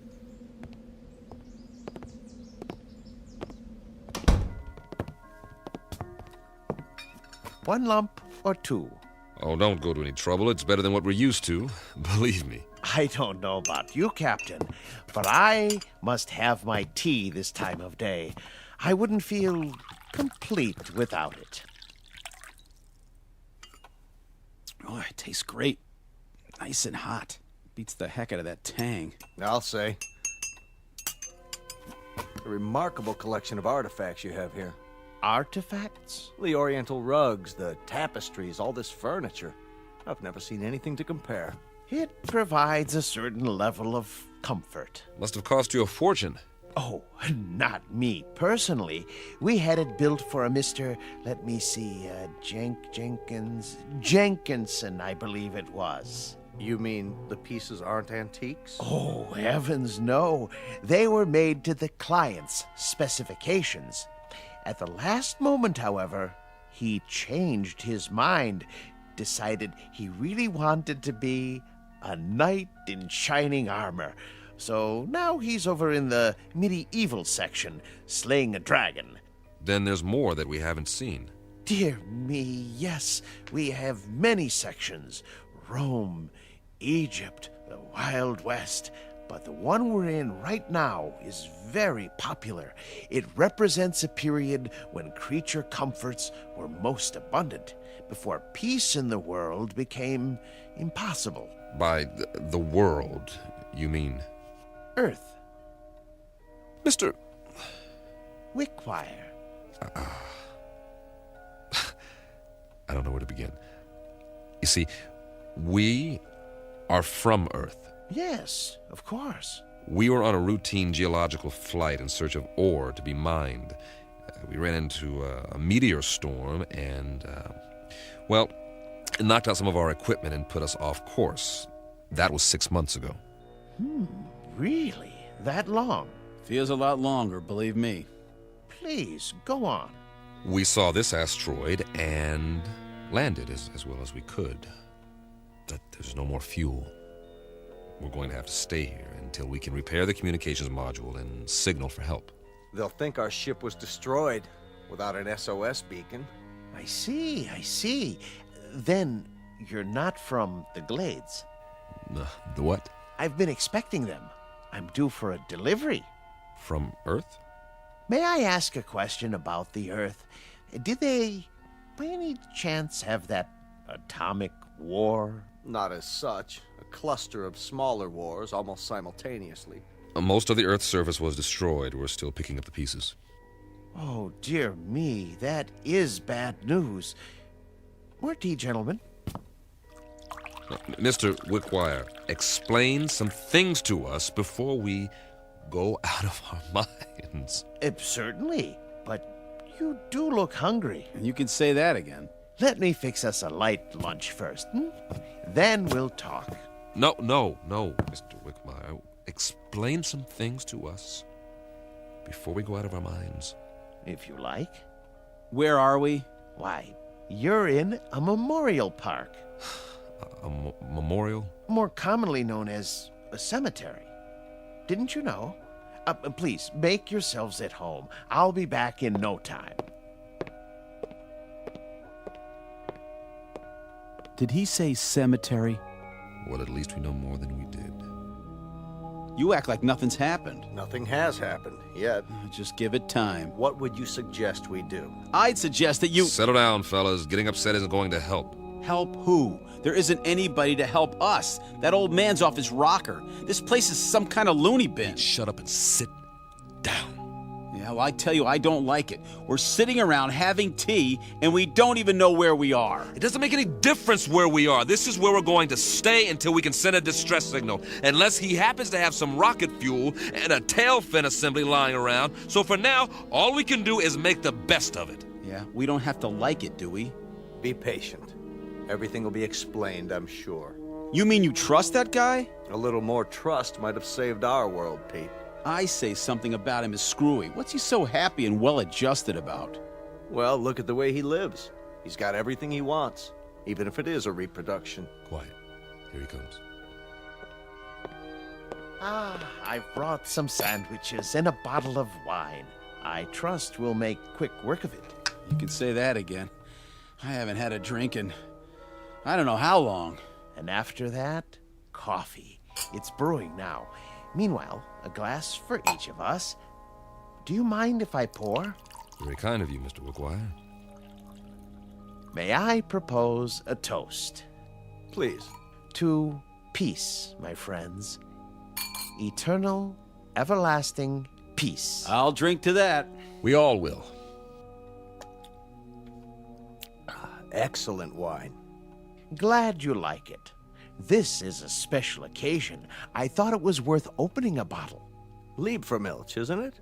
Yes, indeed. Mr. Wickwire, we're still a bit confused. You said we were in a cemetery. What did you mean? Mean? Yeah, why would there be a cemetery here? Perhaps you could elaborate. Certainly. But before I explain the details, you must give me some information. If you like. If your dearest wish could be granted, what would it be? I'm not sure I understand. What would you like to be doing most? Where would you choose to be right now? That's easy. Back on the ship, headed for home. And you, Captain? I'll go along with that. So will I. Splendid. Oh, one other thing. When you left Earth, what was the date? September? No. The year. 2280. Really? 2280? When you arrived, I thought you were the men from Happy Glades, but you couldn't be. We're still not following you. What's Happy Glades? The world's greatest mortuary. At least, it used to be. The management hit upon this scheme as a service to the few who could afford it. The scheme being... Why, this little asteroid. Moriarty bought it and paid well to keep it off the maps. For what reason? Simple, really. You see, the plan was to recreate conditions in which the dearly departed would be most happy. A favorite setting, a desired event. For example, if one had always wanted to be elected mayor, he'd achieve his ambition here for all eternity. So those people outside, they're all... Oh, not all of them. Just the select few. The rest are imitations. Simulacra, we call them, for effect. In other words, this is the place where your dreams come true after you've stopped dreaming. Yes, that might be a way of putting it. Very good. But a cemetery in the middle of space? Your boss, Moriarty, he could have bought a piece of property anywhere in the desert, say, away from everything. Oh, no. You don't understand at all. Happy Glades promises eternal peace, everlasting peace. You couldn't have that on Earth, now could you? Especially with the wars you've described. He has a point. Let's finish the wine, shall we? It doesn't keep well once it's opened. Thank you. Cheers. Would you like some music? What kind?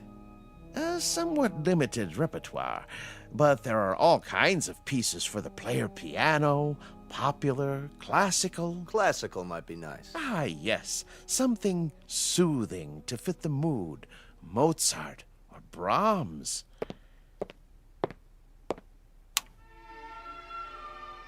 A good choice. I thought so. Drink up, gentlemen, before I bring the coffee. Unless you'd like something more to eat. I have some tea cakes in the kitchen. What about you? Me? Yes. How do you fit in? Why, I'm the caretaker. It's my job to make sure that our guests are not disturbed. This mortuary, or whatever it is, when was it built? Let me see. The year was 2177, I believe. It's almost 100 years ago. That makes you a little on the elderly side, doesn't it, Mr. Wickwire?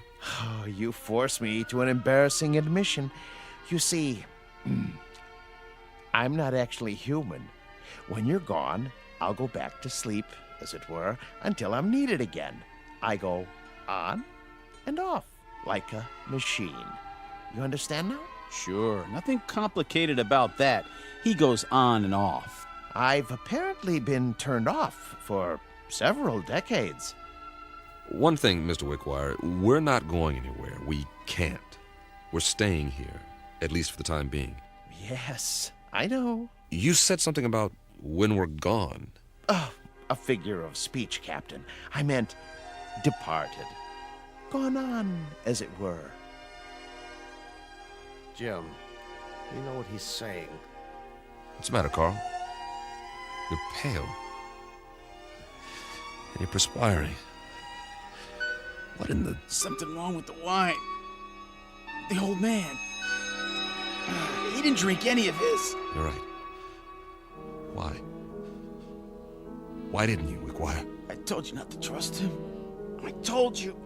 Oh, he's poisoned us. We meant you no harm. I realize that, and I'm sorry. Truly I am.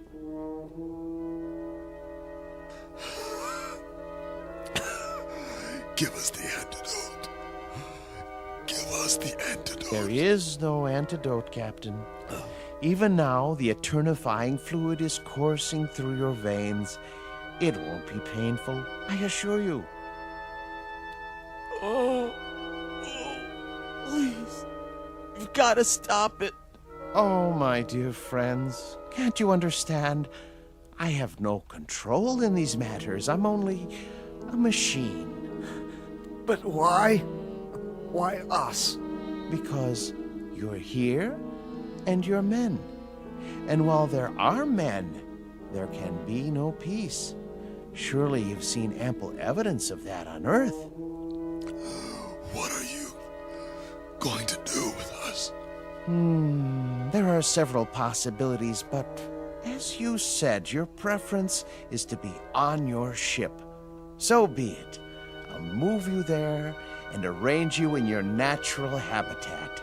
And every day for a while I'll come by and check on the display, your poses, the instruments and other details, and I'll touch them up if need be with a feather duster so that the scene is absolutely perfect before I retire to this house and turn myself off until the next ship arrives. I trust it will be a dream come true for you. It will. Won't it? For the love of God, Wickwire. For the love of God. You'll excuse me now, but I must make ready. Oh, and gentlemen, I do most sincerely wish that you rest in peace. Captain. Goodbye, Captain. Easy, Carl. Easy, Carl. Don't fight it. It'll only work faster. Bill. I'm scared.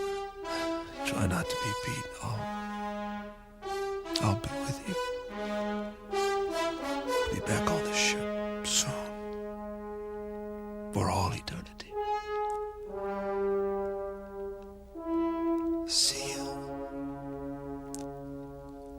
over there.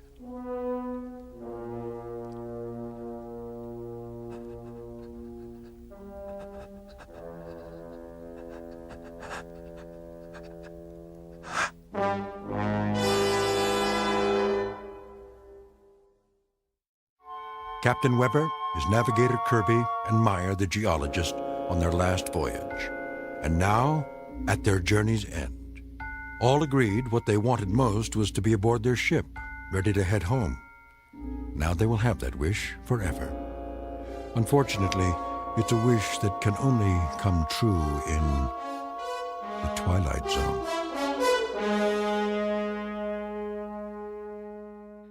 The Twilight Zone continues in just a moment. You are about to enter another dimension. A dimension not only of sight and sound, but of mind. A journey into a wondrous land of imagination. Next stop, the Twilight Zone. Hi, this is Stacy Keach. I'd like to take a moment to tell you about our Twilight Zone website at twilightzoneradio.com. At twilightzoneradio.com, you'll find the latest information on these Twilight Zone radio dramas, including behind-the-scenes photographs, plus the newest product releases, trivia contests, ways to contact us, other Twilight Zone-related info and merchandise, plus links to other fascinating websites. So make your next stop twilightzoneradio.com. Visit TwilightZoneRadio.com to purchase these Twilight Zone radio dramas on cassette and CD, or call toll-free 1-866-989-ZONE. That's 1-866-989-9663.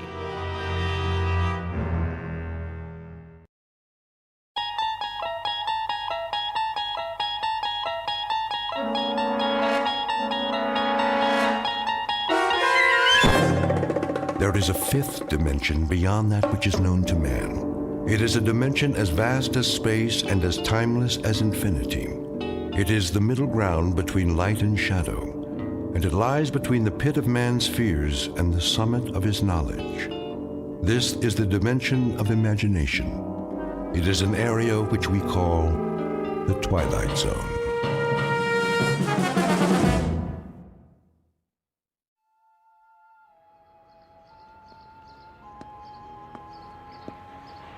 Evening edition. Get your paper here. Late sports. What other papers do you have? The Sentinel and the Times Mirror. Take your pick. Give me all three of them. Here you go. Like to read a lot, huh? Say, do I know you? I don't know. Do you? Arch Hammer. Hey, it's me, Sam. Sam Marshak. Oh, yeah. Sam. Let me get a good look.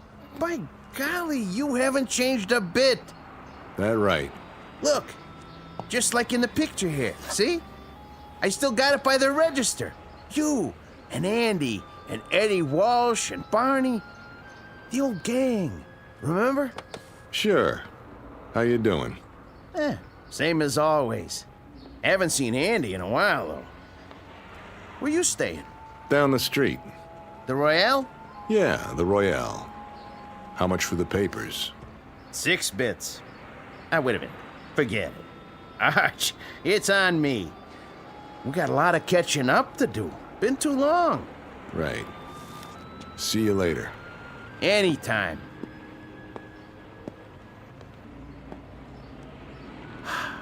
Archie. Ain't that something? Heard he was in Joliet. Must have got out.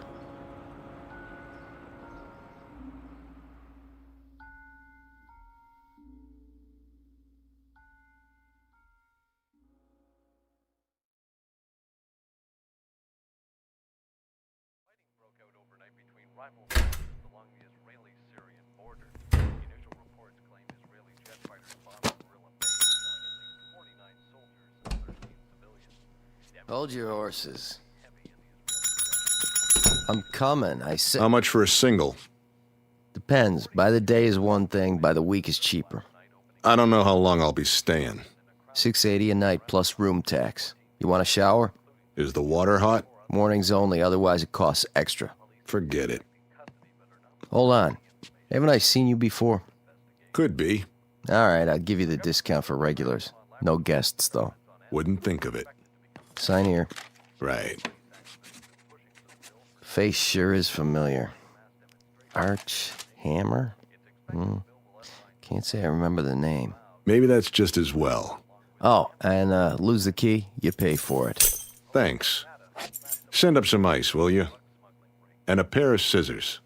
Scissors? What for? Something I want to cut out of the paper. Well, don't make a mess for the cleaning girl or you'll have to tip her. That'll be $7 even. In advance. His name is Arch Hammer. For the moment, he's 36 years old. He has been a salesman, a dispatcher, a truck driver, a bookie, and a part-time bartender. Whatever name he goes by, this is a cheap man, a nickel-and-dime hustler with a cheapness that goes beyond the suit and the shirt, a cheapness of taste, a cheapness of mind. He has a tawdry little shine on the seat of his conscience and a dark room squint in a world where the sunlight never got through to him. But Mr. Hammer has a talent, one he discovered at a very early age. This much he knows. He can change his face. He can look at a picture, concentrate on the eyes, twitch a muscle, and make his features match any other man's. call him Rubberface. Mr. Archie Hammer, jack of all trades, who has just checked into a Fleabag hotel with the most odd talent, some newspapers full of photographs to work from, and a master plan to destroy a few lives in the Twilight Zone. And now, The Twilight Zone and our story, The Four of Us Are Dying, starring Eric Bogosian, with Stacy Keach as your narrator.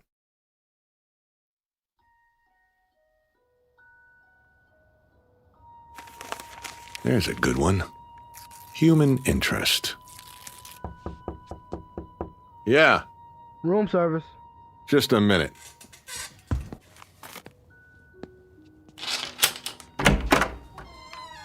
Here's your rice. Thanks. Brought a whole champagne bucket full. They even have champagne here? Not that I ever saw. I asked for a pair of scissors, too. Oh, yeah, I couldn't find any, but I got this. What's that? My Swiss Army knife. You can use it if you want. Got a scissors, a wood saw, a toothpick, a nail file. The works. I'll leave it downstairs. I was thinking I could sell it to you for $10. No, thanks. 5? Pick it up from the desk man. It's worth a lot more than that. Hey, I don't get a tip? Yeah. Don't take any wooden nickels. Where's that page? Here. Johnny Foster, guitarist with the Maggie Weber Quintet. Why not? Always wanted to be a musician.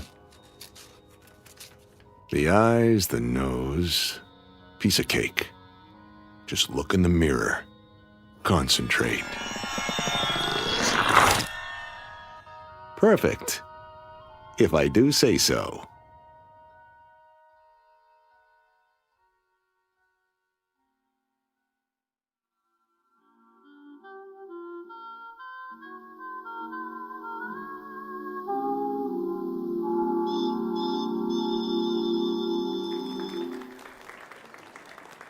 Thank you, ladies and gentlemen. That one was for Johnny. Wherever he is, I know he can hear us.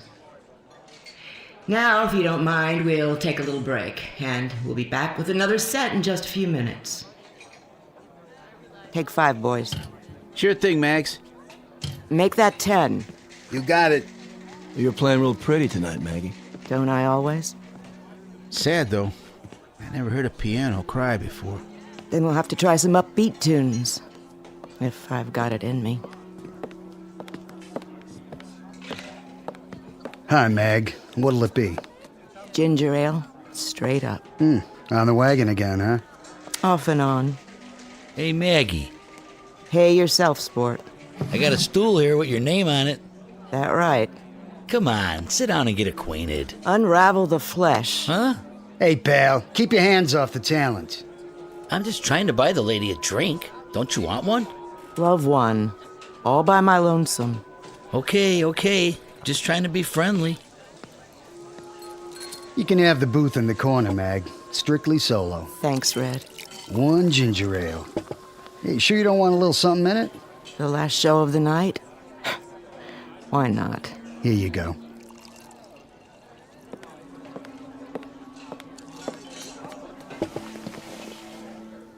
Here's to you, Johnny.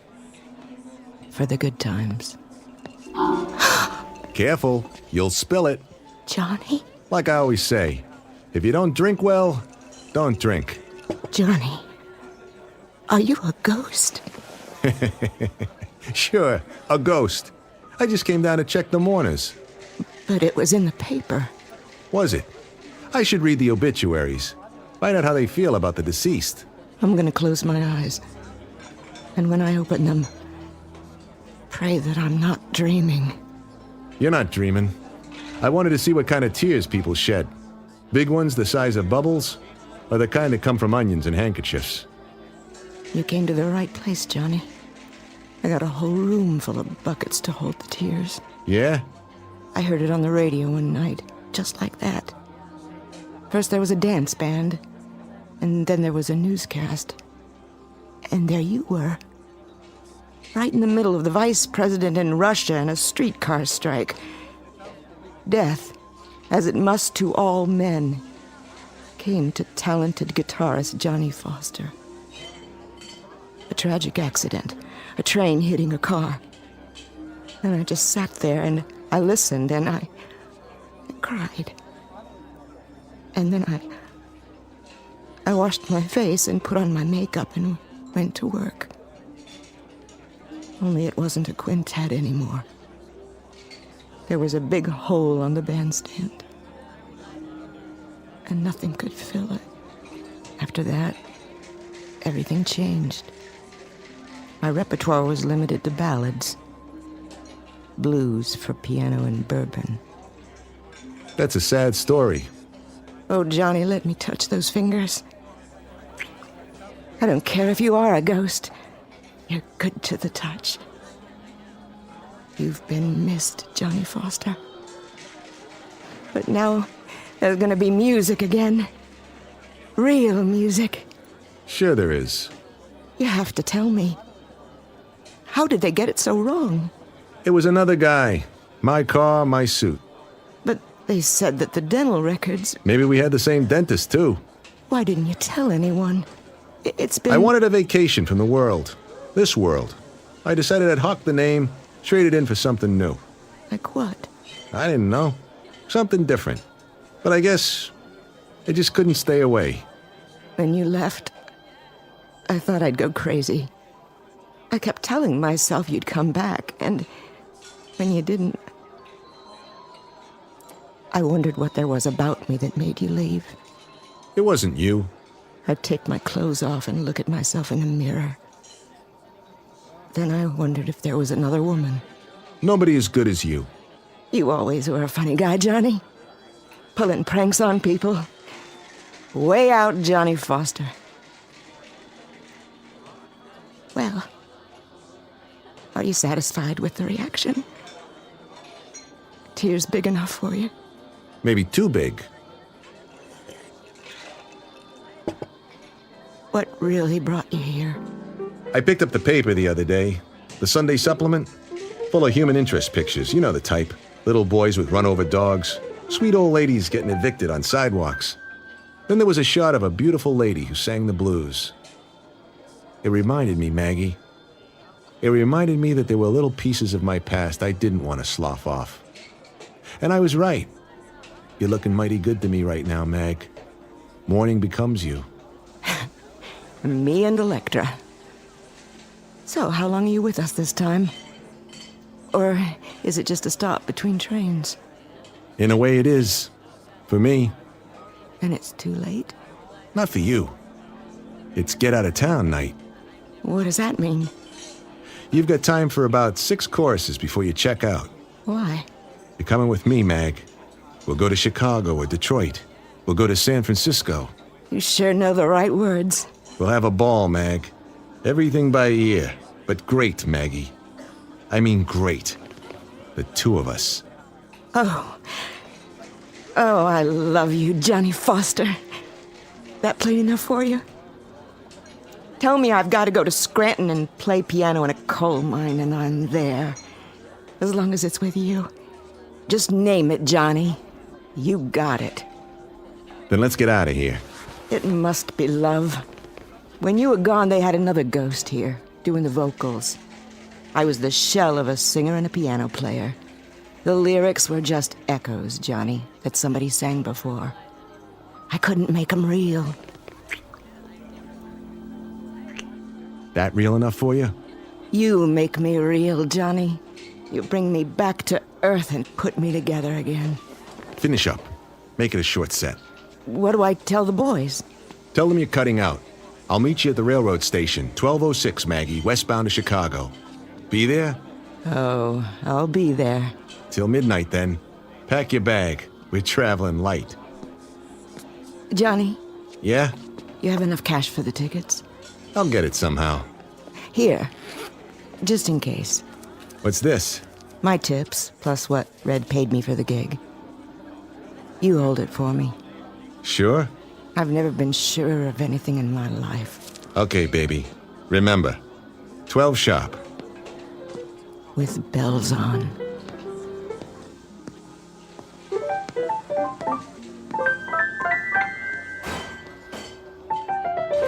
Johnny? Hey, man. Like you didn't tangle with the Union Pacific? I thought you were out of this world.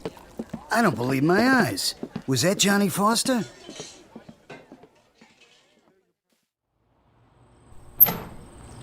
Hey, Johnny, baby, we got the wrong word. They said you got removed by a locomotive. Johnny, man, it's good to see you. You'll never know. Oh, here, let me give you a light. I'll take the light. But you got the wrong boy. My name's Hammer. Oh, hey, sorry, buddy. No offense. None taken. It's just that... Boy, I could swear you were the guy I saw in the bar. But I can see by your face, you're somebody else. Hey, real sorry. Don't worry about it.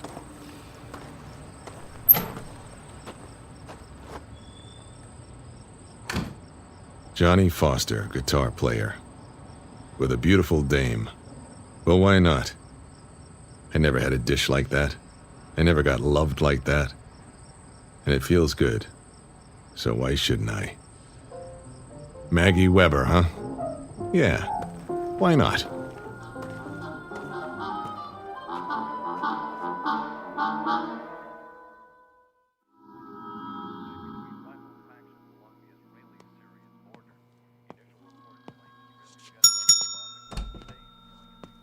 Mr. Hammer? Good memory.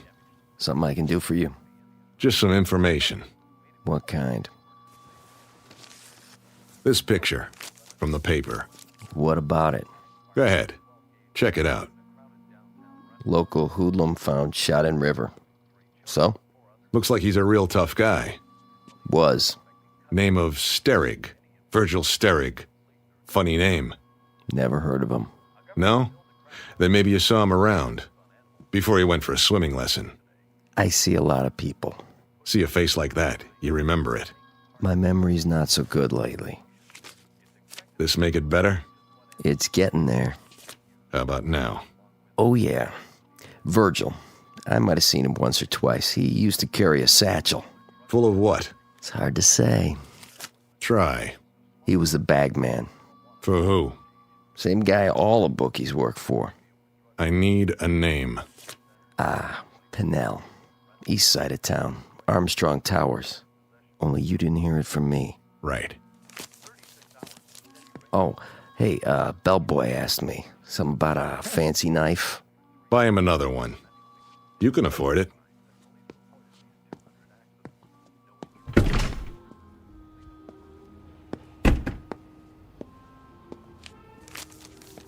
Virgil, how was the water? Cold? Or did it only hurt when you laughed? Let me get a good look at your face. Crooked nose, low forehead. Piece of cake. Now let's find out why you took that dive.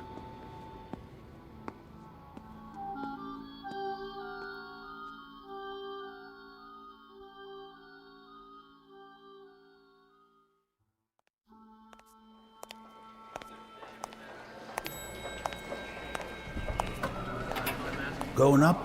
Always. What floor you? Oh, hi, Mr. Sterig. Hi yourself. The penthouse? Where else? I haven't seen you for a while. No kidding. But now, here you are. Back from the dead, and bigger than ever. Oh, I didn't mean it that way. I just meant... Say... Thanks for the lift. Didn't I see something in the paper about that? Don't believe everything you read.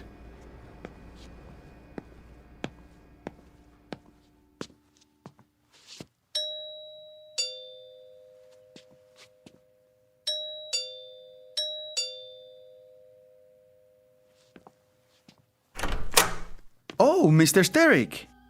I'm surprised to see you. Where's Pinnell? Mr. Pinnell, not home. No? He's out. You come back tomorrow. I tell him you here. Call on telephone, maybe. I'll tell him myself. Now. I say he's not here. Out of my way. Oh! Who is it, Ramon? Hello, Pinnell. What in the devil is... You ought to be more careful. It's only a bottle. Verge, is that you? I don't believe it. I clean up for you, sir. Leave it. But glass on floor. I said leave it. Expensive stuff. Imported. That doesn't matter, but you... You can always open another bottle, can't you? Plenty more where that came from. I like your taste, Mr. Pinnell. Very rich, polished, lots of class, like this apartment. Neat, but not gaudy. I clean it up. Later, Ramon. Oh, yes. Yes, sir. I go now. I come back later. You do that.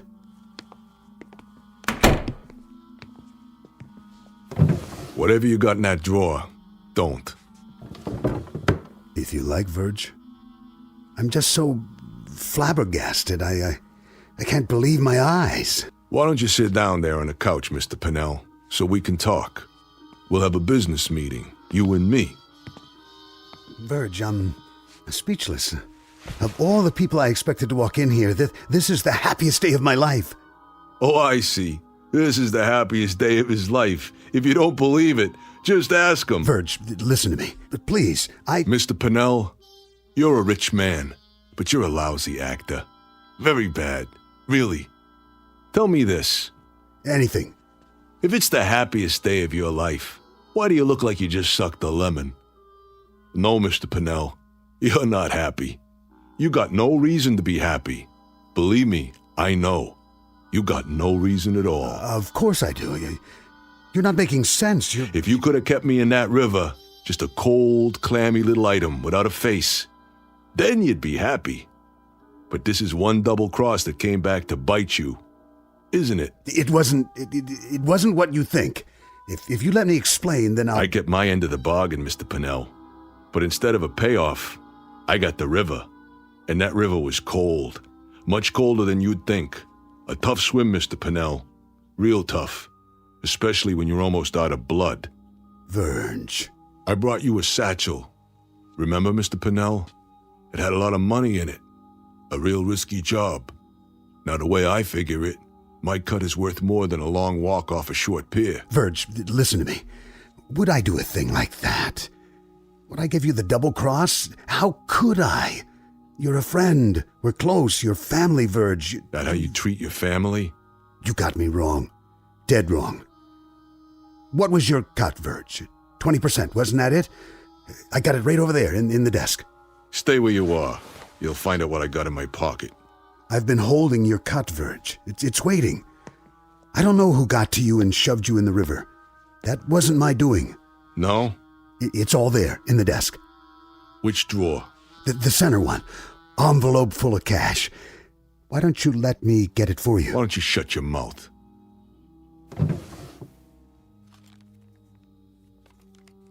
Go ahead, count it. This is mine? 20% of it. That's right. Same cut as always. And I always honor my contracts. But there's interest now. Interest? Sure. For floating face down in a river, I charge interest. For taking 3 holes in my belly, I charge more interest. That a problem for you? How much do you want? Well, if we add on the penalty, and then the extra penalty, it comes out to an even 100%. Okay by you? You have me at a disadvantage, Verge. Pleasure doing business with you. One question. Yeah? I have to know. Did somebody fish you out before you... Before I'd had it? Is that the question? Why, no, Mr. Pinnell. That's not the way it happened. That's not the way it happened at all. The truth is, I'm your worst nightmare. I'm a ghost.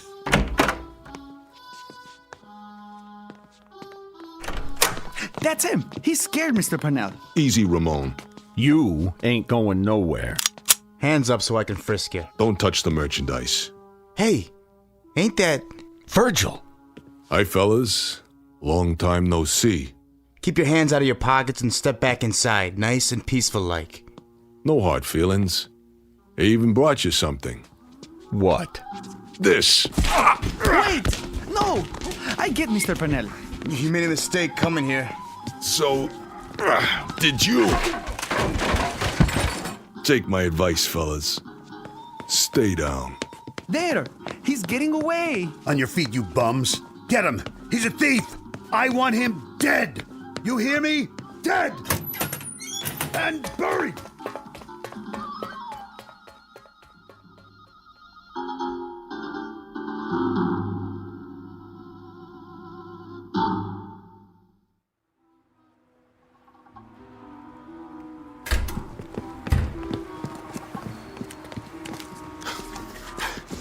There he is!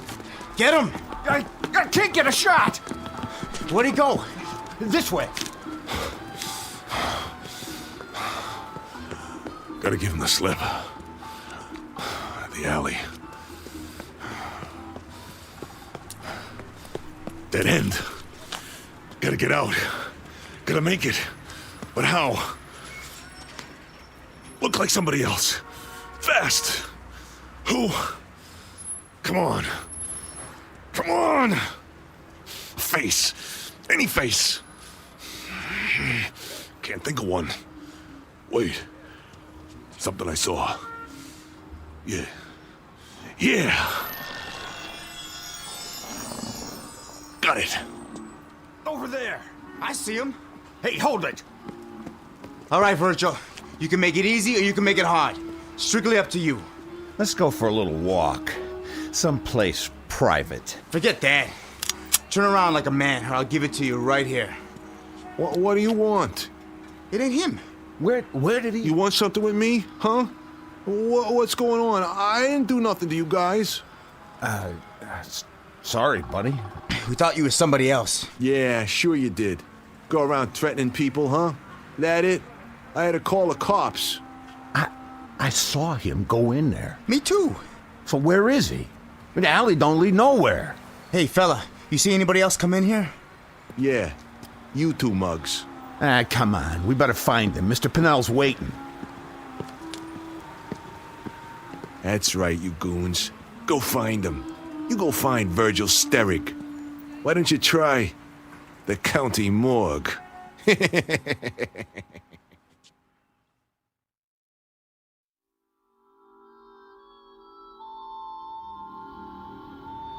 Newspapers, magazines. Help you, mister? Racing form. Right here. Going to the track tomorrow?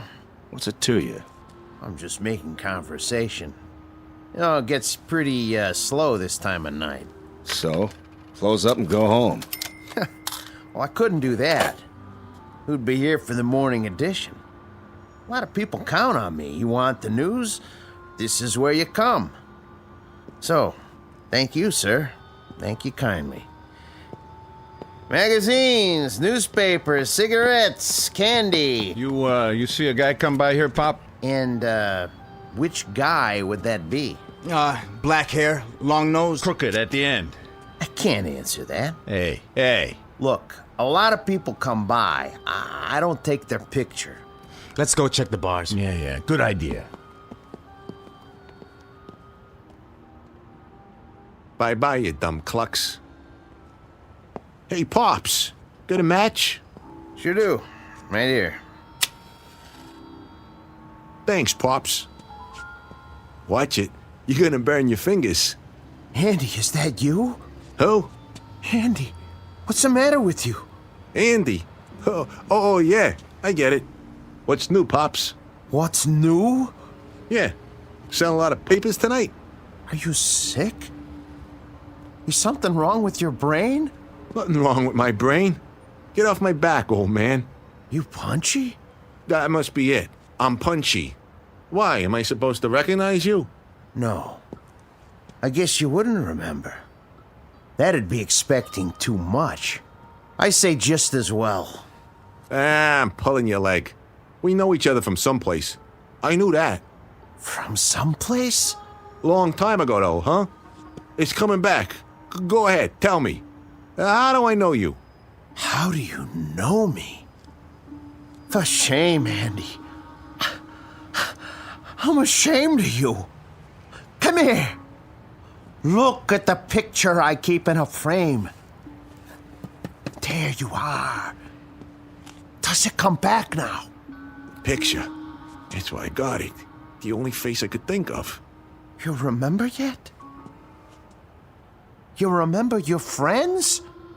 Your own father? No, you got me wrong. I'm not your son. Not anymore. You were. Before you ran out. You were before you broke your mother's heart. Before you did dirt to a sweet little girl who would have cut off her arm for you. But now,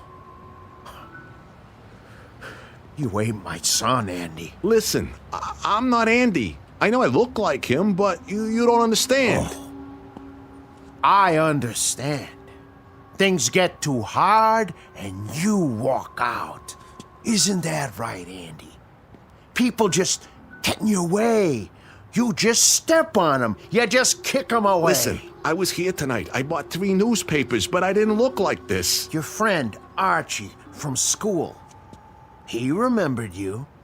He saw the picture with you and Eddie and Barney. And he remembered. No, he didn't. Because he wasn't Archie. I was. You're crazy. Listen, I don't know how it started. When I was 12, I wish I looked like Charlie Bryce, so I wouldn't get in trouble. And it worked. After that, I could look like anybody I wanted. Guys came up and gave me money because they thought I was named Billy, or Keith, or Jack.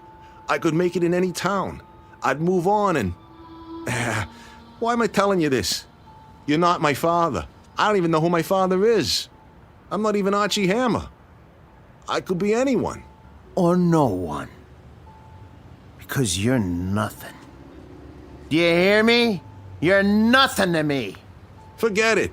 The real Andy will come around one day. You'll see. Don't ever come around, because I hate you. Do you hear me? I hate your guts. Let go of my arm. Hey, everybody, come here. Look what we got here. A dirty little punk. Leave it be, old man. Spat in his mother's eye, this one. Ruined a girl's life. Hurt people. All the time. Hurt people. You punk. I said take your hands off me. Look at the punk. Look at the monster. Named Andy Marshak. Look at the man. Who used to be my son.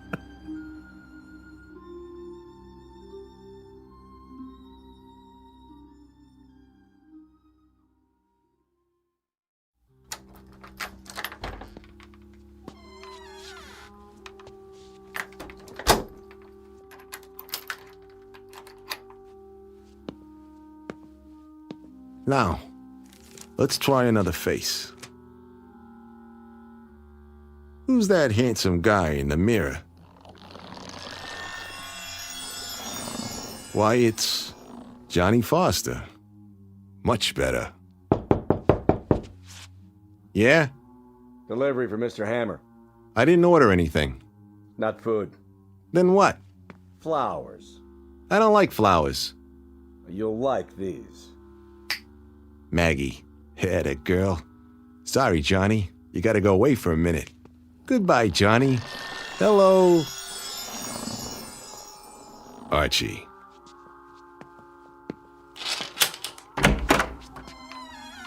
Where's the flowers?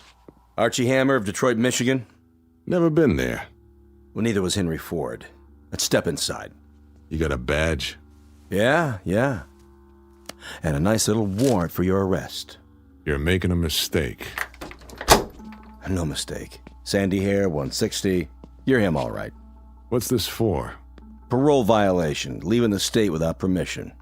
I don't know what you're talking about. I've been tracking you for a while. Doing a lot of interstate traveling, huh? Not me. You can make 2 calls when you get to the station. I got a train to catch. Do I have to take out the cuffs? Because if I do, I get irritated. And when I get irritated, people get hurt. Especially if there's just the 2 of us.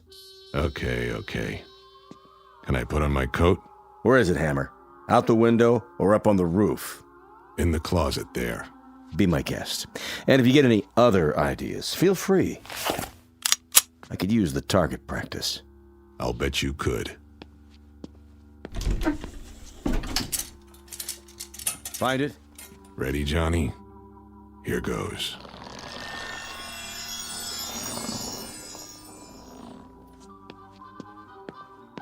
Officer, thank God. Where'd you come from? He shoved me in there when you knocked on the door. He's got a gun. What? He went out through the ventilation duct in the ceiling. Stand back. Come down, Hammer. You'll never make it. I'll have the building surrounded. Hammer! Hammer!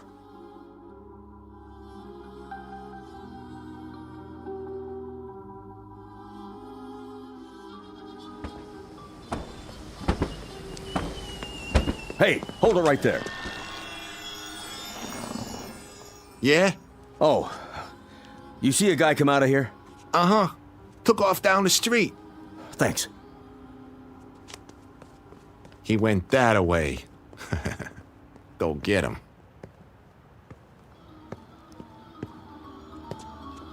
Hello, Andy. You again. I've been waiting for you. I said to leave me alone. I knew where you'd be. The cheapest hotel on the block. What's the 38 for? I have to collect a debt. Careful with that. You got a big debt, Andy. So many years for so many things. And now, you're gonna pay up. Wait a minute. Wait. I already told you, you got the wrong guy. I got the right guy. Oh, please. Please, listen. Put the gun down, and I'll show you. I'm not who you think. I'm not any of them. I'll show you. But I gotta concentrate. Put the gun down so I can think. I need to get a face in my mind. Any face. I know who you are. Wait. A father knows his own son. No. No. You don't understand. Nobody does. I'm not him.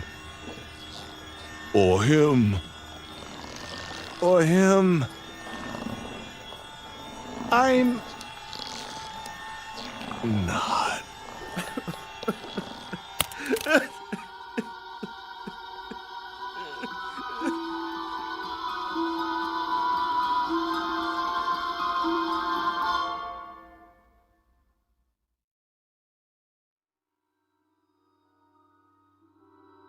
He was a cheap little man who checked in and checked out.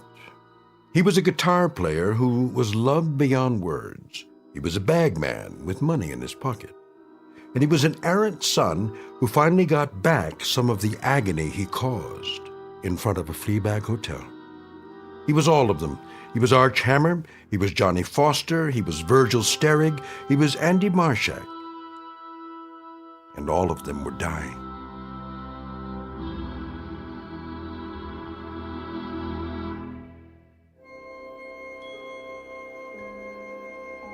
Hi, this is Carl Amari, producer of the Twilight Zone radio dramas. I'd like to take a moment to tell you about our official website at twilightzoneradio.com, where you'll get the latest news and information on these Twilight Zone radio dramas. Plus, at twilightzoneradio.com, you can digitally download 3 free episodes or any of our episodes for only $1.95 each. In this age of ever-changing technology, we've decided to make these episodes instantly available to you by making the Twilight Zone radio dramas a digital download-only series. This means that this series will no longer be offered on CD. The CD collections at our website are now being offered while supplies last at buy one, get one free. So be sure to get your favorites before they're sold out. Be sure to visit us often, and I'll see you in the zone.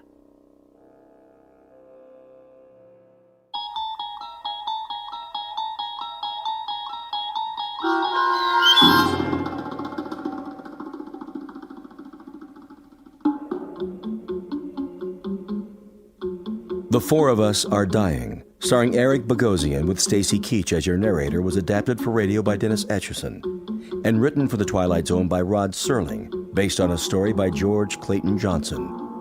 Heard in the cast were Joby Cerny, Kurt Nabig, Damon Williams, Norm Woodell, Tom McElroy, Doug James, Jeff Lupetin, Linda Ryder, Jamie Barron, Rick Vargas, and Vince Amari. This copyrighted radio series is produced and directed by Carl Amari for Falcon Picture Group. Sound design and custom Foley effects for The Twilight Zone by Cerny American creatives Bob Benson, Craig Lee, Michael Slaybach, and Matt Sorrow. To learn more about the Twilight Zone radio dramas and to contact us, visit our official website at twilightzoneradio.com. Doug James speaking.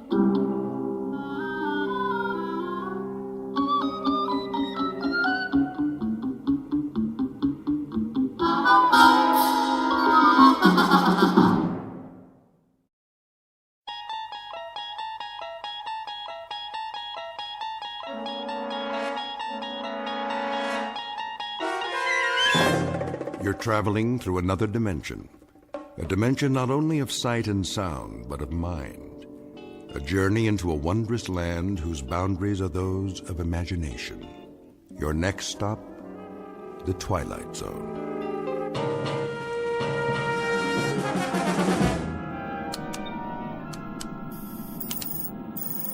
Boys. Oh, boys. Yeah, Ship. There's a planet up ahead. I think it's the one you've been looking for. I see it. Thanks, Marilyn. We'll take it from here. How's our course, Mr. Knopf? Bearing 0090, Commander.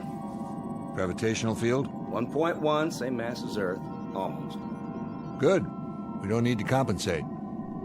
That'll save some power. All we have to do is slingshot in and follow the orbit for one revolution. This is the last planet on the list, right? Right.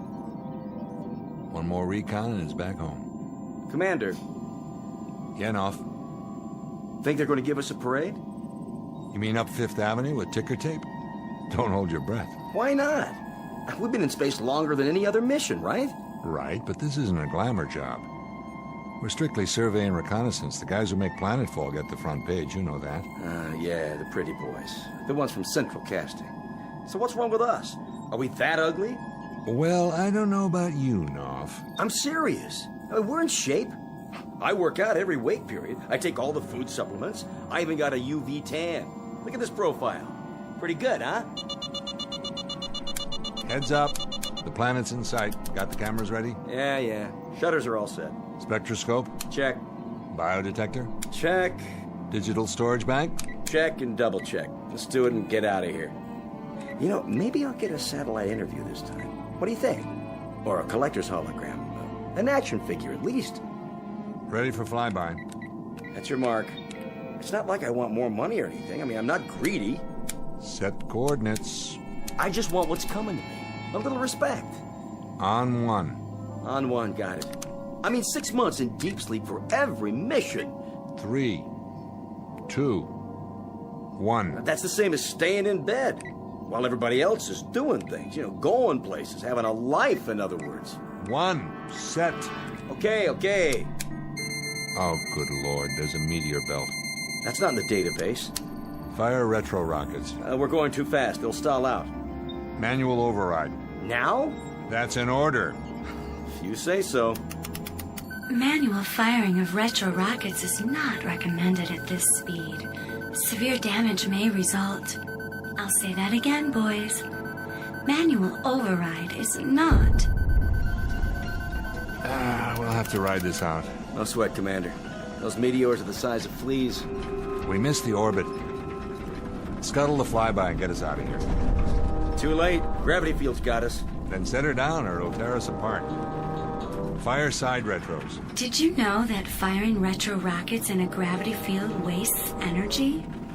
I really think you should wait to attain proper cruising speed. Boys, I'm not kidding about this. I'm feeling pretty shook up right now. Shut your mouth, computer. Retro's on. Turning. We have to set down now. Look for an open space. I'm looking, Commander, but we're losing altitude fast. Then go for the first clean landmass, you see. We're in a dive. Level her out. Tail gear down. I'm trying. Hard starboard. Harder. We're gonna burn out the bearings. 500. 400. 300. Turn. Turn! Landing at this angle is unsafe at any speed. Please apply your anti-vibration absorbers and abort your present course. I'm serious about this, boys.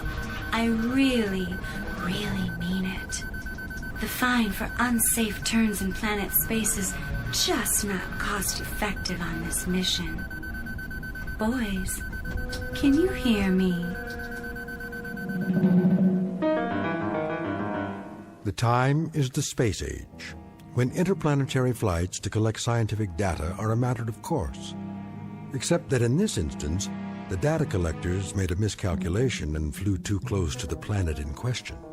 Below them is a barren landscape located millions of miles from Earth that unfortunately has little to recommend it for an extended stay. So the most pressing order of business is simply to repair the craft and head home. But as you might imagine, some things are easier said than done. The cast of characters in this little misadventure? You've just met them. William Fletcher, commander of the craft, his co-pilot Peter Knopf, and the voice of a computer with the unlikely name of Marilyn, whose job it is to make sure these flyboys get back home safe and sound. As to any other individuals who might inhabit this particular locale, well, you may never actually meet them face to face. But you can take it on faith that they're here just the same, as these two gentlemen will soon find out. Because we're about to partake of an unscheduled exploration into that gray shaded area in space and time known as the Twilight Zone. And now, The Twilight Zone and our story, The Little People, starring Daniel J. Travanti, with Stacy Keach as your narrator.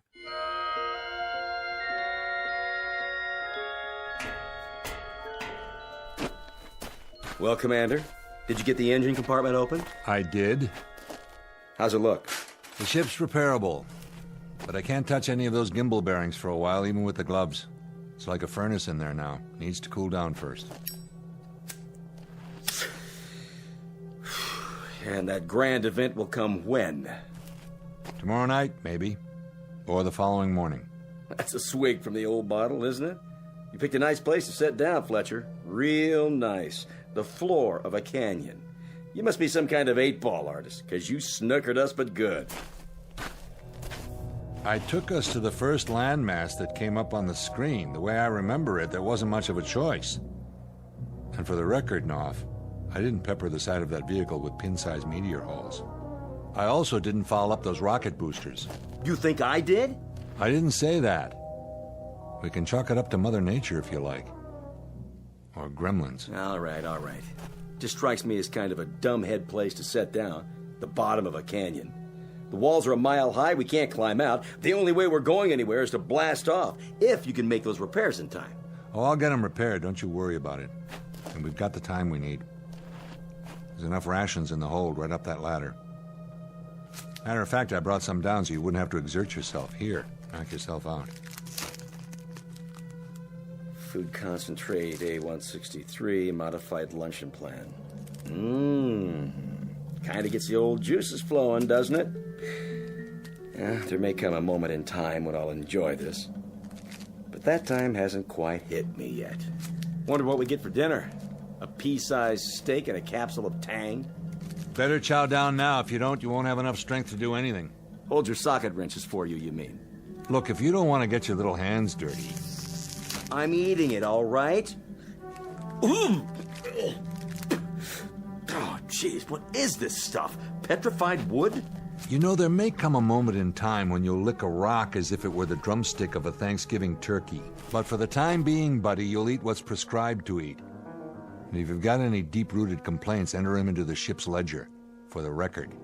But don't spray them all over me, because it's a waste of effort and a waste of food. Do you read me, Knopf? Yeah, loud and clear. Then dwell on it. And while you're dwelling on it, you might count a few blessings. We don't have any extra food and water, that's a fact. But we've landed in a place where there's oxygen and we can survive. We walked away from the landing without a single bone out of place. And all things considered, I'd say we happen to be a couple of extremely lucky people. Now, the standing order is as follows. You got tears to shed, save them for sleep time and shed them into your pillow. Just don't bother me with that. Now do you read me? Still loud and clear, Commander. But there are times when a man gets sick of being led around by the nose, and I mean sick to death. That's a big thing with you, isn't it, Nov? What is? Taking orders. Being on the receiving end of a command. That's hard for you to live with, isn't it? Oh, if I had my druthers, I might stick in a few changes. Like what? Say again? I mean beyond getting out of here. Let's assume that this is the end of the line. Try to use that imagination of yours. Say this happened to be it for us. What would you ask for to sweeten the pot? If you could have anything. A sirloin steak. A blonde? What? How about Mumbly Peg? Or maybe 20 questions. Try me after dinner. I may feel up to charades by then. Just a point of interest is all. What are you interested in, Fletcher? I guess I'm interested in what makes you tick. Or maybe it's what makes you tick so loudly. What do you hunger for the most? Try this one on for size, Fletch. I'd like a whole lot of people at my elbow. What do you think of that? And the more the merrier. And the louder, the better. I'd like Yankee Stadium right alongside me. Anywhere I go, but I'd like them on my terms. That's what I'm getting at. What are your terms? I'd like to be the #1 straw boss. I'd like to be the one who gives the orders. I'll bet you would. That a crime? No, no. Hey. What's the matter? Shh. What's wrong with you? Did you hear that? Hear what? Something wrong with your ears? What? That sound. Sound? Fletch, I heard something. I definitely heard a sound. A sound like... A sound like what? Of people. Of voices. Right. I know what it was. You do? Sure. It was the crowd at Yankee Stadium cheering when you throw out the first ball of the season. What else could it be? Hold on, I think they want you to sing the national anthem while you're at it. You don't believe me? Sure, I believe you. Of course, this planet is uninhabited, which you'd know if you'd bother to look at the database. I'm telling the truth, Fletch. So am I. Now, why don't you take a walk around and see if you can find us some water while I get to work on the ship? I've got an energy panel to fix before the sun goes down. Or should I say both suns?